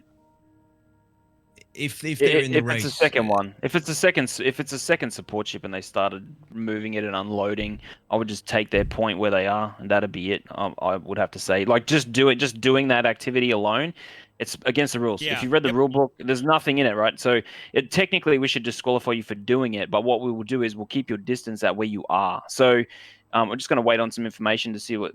I just want to make sure that is definitely the second support ship. I'm assuming it is to because be honest, they're running. I would just keep the distance because to get disqualified, that would suck. What the heck? Yep. You guys see my screen? We got a.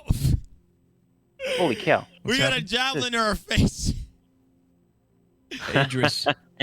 What? We got a javelin. An Idris, my bad, dude. Guys, I've been up for too long. Okay, I'm sorry.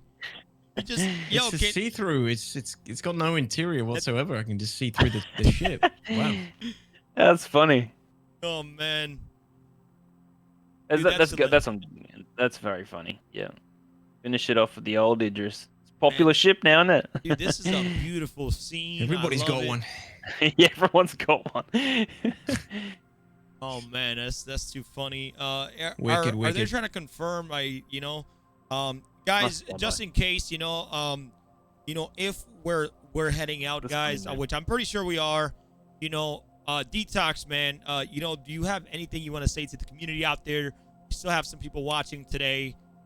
This is your chance, baby. You know it. Go ahead and go for it, man. Yeah, thank you. Thank you so much, ladies and gentlemen. For some of you I've watched have been here from the beginning of the damn show to this point. Thank you so much to all you guys who've been watching and supporting all day, joining us all day, keeping us going, keeping the energy going.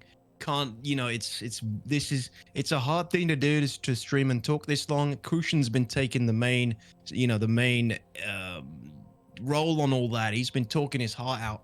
I've just been here co-casting, providing as much interjection and extra information as I can. It ain't easy to do that for a long time. It's even harder to do it when the chat energy is low as well. So your energy that you guys have, I ain't gonna lie, bro. The Hurston Hurt Locker was definitely a feat, but I would always love to have it. Just like we do get some casters on and we try them out, but we need some people that can put in the time to practice with each other, to know when to pause with each other. And I think me and you do it so well, DTOX, because we're content creators ourselves, and we kind of know when to hold off, when to let the other person go. Sometimes I know I can get runny, but I know when to shut up. If that makes sense. Yeah, for sure. Can you be quiet just for a second? Can you just shut up, crew? Because I'm just actually talking and you're interrupting already. Bye, guys. One thing, totally, guys. man. Sorry, man. So basically, we got Frontier 17. Look, this is a bit of a tradition. All right, we got Frontier 17 lining up. We're going to do a bit of a flyby with those guys. It's going to be on Shipwreck's camera. We're going to let them do that because they deserve it. All the work they've put in today, you have no idea what we went through before we launched servers, what they did. So can we just give them that time? We can run the stream out with Frontier 17 doing a flyby on Shipwreck server. And I think that would be a great way to finish it off. Yeah, man. And a lot of, again, guys, this is the last thing I'll say before this. Incredible support from the community. Thank you guys so much, man. It means a lot. I know Corsair is going to be happy. I don't know what the heck's going on. We've had like 18 million hype trains throughout the day today, man. Hey, Shadowkin, do me a favor, man. Hit me up as well. I'm going to hook you up as part of Amo Esports, bro. If you want to send me a message on Discord I'm on the show. or wherever, man, hit me up and we'll hook you up for being so supportive to us, dudes. Because like I'm not gonna let all those gifts to the channel and to the and to Ammo Esports not go unnoticed, man. So hit me up, Shadowkin. We'll take care of you, man. I'm on his stream next week, man. So yeah. Oh, and, really? Again, can I just? Yeah. Well, you can take care of him then. Yeah, man. All Yeah, sorted. cool. No, we'll both take care. We'll both. Yeah, can I just say again, thank you so much, everybody. Thank you, everybody from the community. Thank you for all the support. We really appreciate it. It's been an amazing day. We'll have all the winners and all that information come to you guys out on the social media outlets, out on Guilded, all the communication platforms as quickly as possible. Everybody has to tally up all the times, the distances, and everything. And then we'll give it to you guys. So we try not to keep you waiting too long. If this is going to be the end, my name is DTOX. I am a Star Citizen content creator primarily. I got a YouTube and Twitch. I'm a lot more behaved on this stream than I am on my stream. So if you come over to my stream after this, you probably get a different DTOX. But this is me trying to be professional for you guys and hosting for Atmo Esports. But thank you for all the love and support. Appreciate it. And that's get my piece in. Yep. Thank you, guys. Thank you for coming by, man. DTOX, appreciate it. Always a pleasure, whether it's once a year or twice a year, man. We love having you, bro. And thanks for helping me out, because if not, I would probably be out of breath talking for 12 hours. I probably won't have a voice for the rest of the year. And then my man pretty much Corsair is going to be down a man. And because I have no voice or my Adam's apple fell off or something, So and of course, thank you to the real heroes, all the people behind the scenes, all the organizers, everybody who makes this happen and puts in tons of effort, meetings. Corsair, just bleeding his life force to make all this happen. Thank you very much. Thank you guys. Yeah, thank you guys. I'm of Corsair, but these guys got a lot of work to do up the front end and be the face of what we do, and then everyone in the background. Thanks to the whole team. Everyone's really stepped up and very excited about everything that's coming and everything we've done today. So thanks to everyone for spectating. It's really very much appreciated. The support's been insane. We've hit some big numbers today, so we're pretty happy. So yeah. Yeah, man, it's been a beautiful day, guys, and we're just waiting for standing by for Frontier 17 to give us their famous I was gonna say drive-by. Their flyby, their famous flyby they do. I'll probably take off the cameras. I'll probably get things prepped right now. I'm gonna take off all their alerts and sponsors. I want to get a fresh, clean look with you guys with just the Daymar Rally logo presented by Game Glass up top. So once that all starts, you guys are gonna see the cameras kind of fade out a little bit. But man, it's been an incredible day so far, guys. Thank you guys so much for being here, man. Thank you, community. Thank you. I don't know how much times I'll make a Spectrum thread of just saying thank you like 60,000 times so you guys can understand how much we appreciate it, guys. I'm always humbled by stuff that happened in my own stream, but I'm always humble about what happens here for Ammo Esports because I care a lot about this, and I'm always here for y'all, okay? So, and after this, I'll probably have to stay up because I want to make that social post for you guys. I want to make that social post. I want to know who won too. That's like I'm not gonna be able to sleep if I don't know who the hell won. It's 5 a.m. here, so. crew. Don't talk to me about staying up. No, you staying up too, bro. You need. I'm just kidding. You can find out on Twitter, man. You're fine.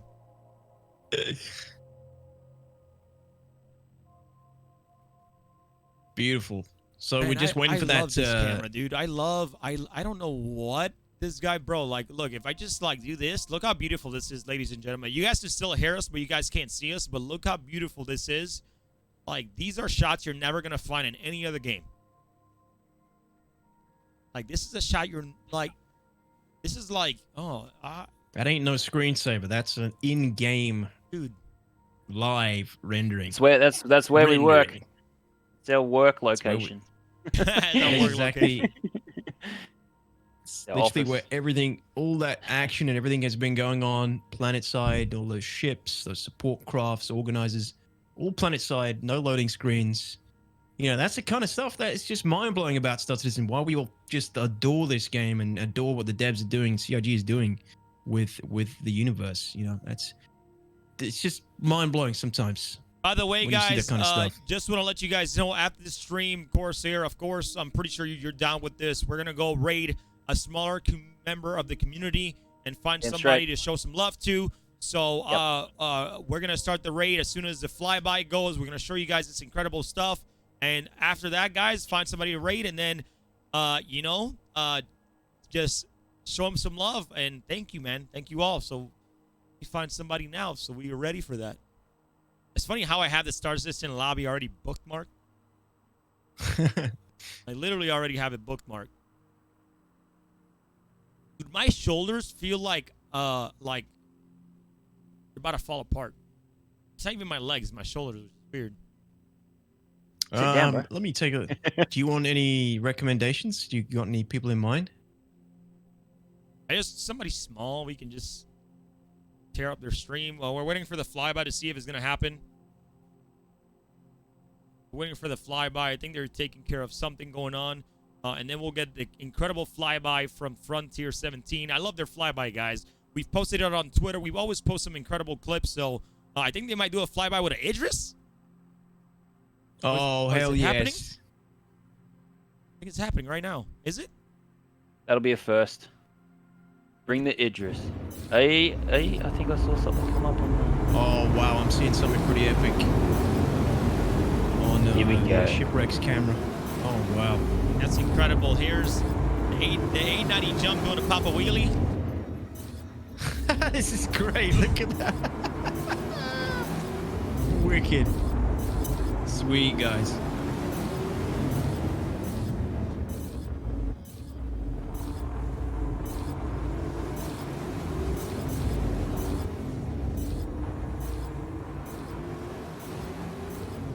Oh, what a beautiful, beautiful view. That was incredible. Love it.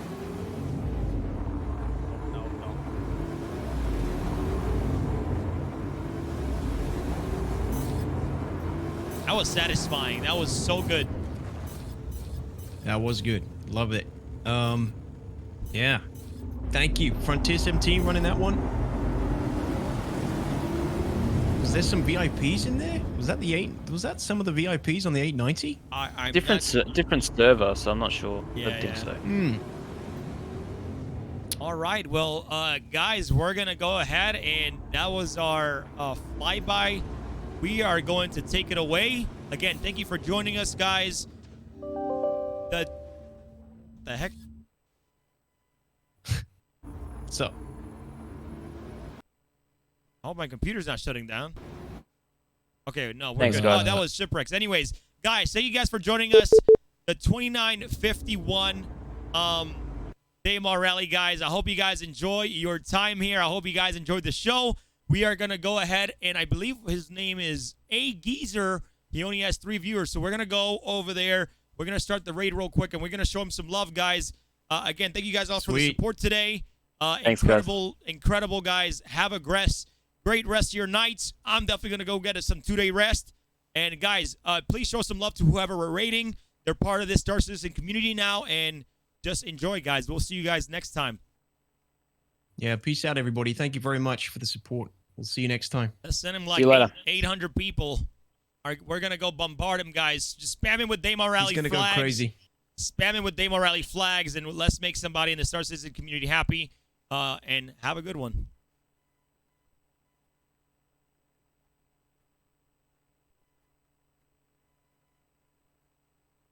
All right, here we go. Thanks, guys. Thank you. Cheers, Corsair. Cheers.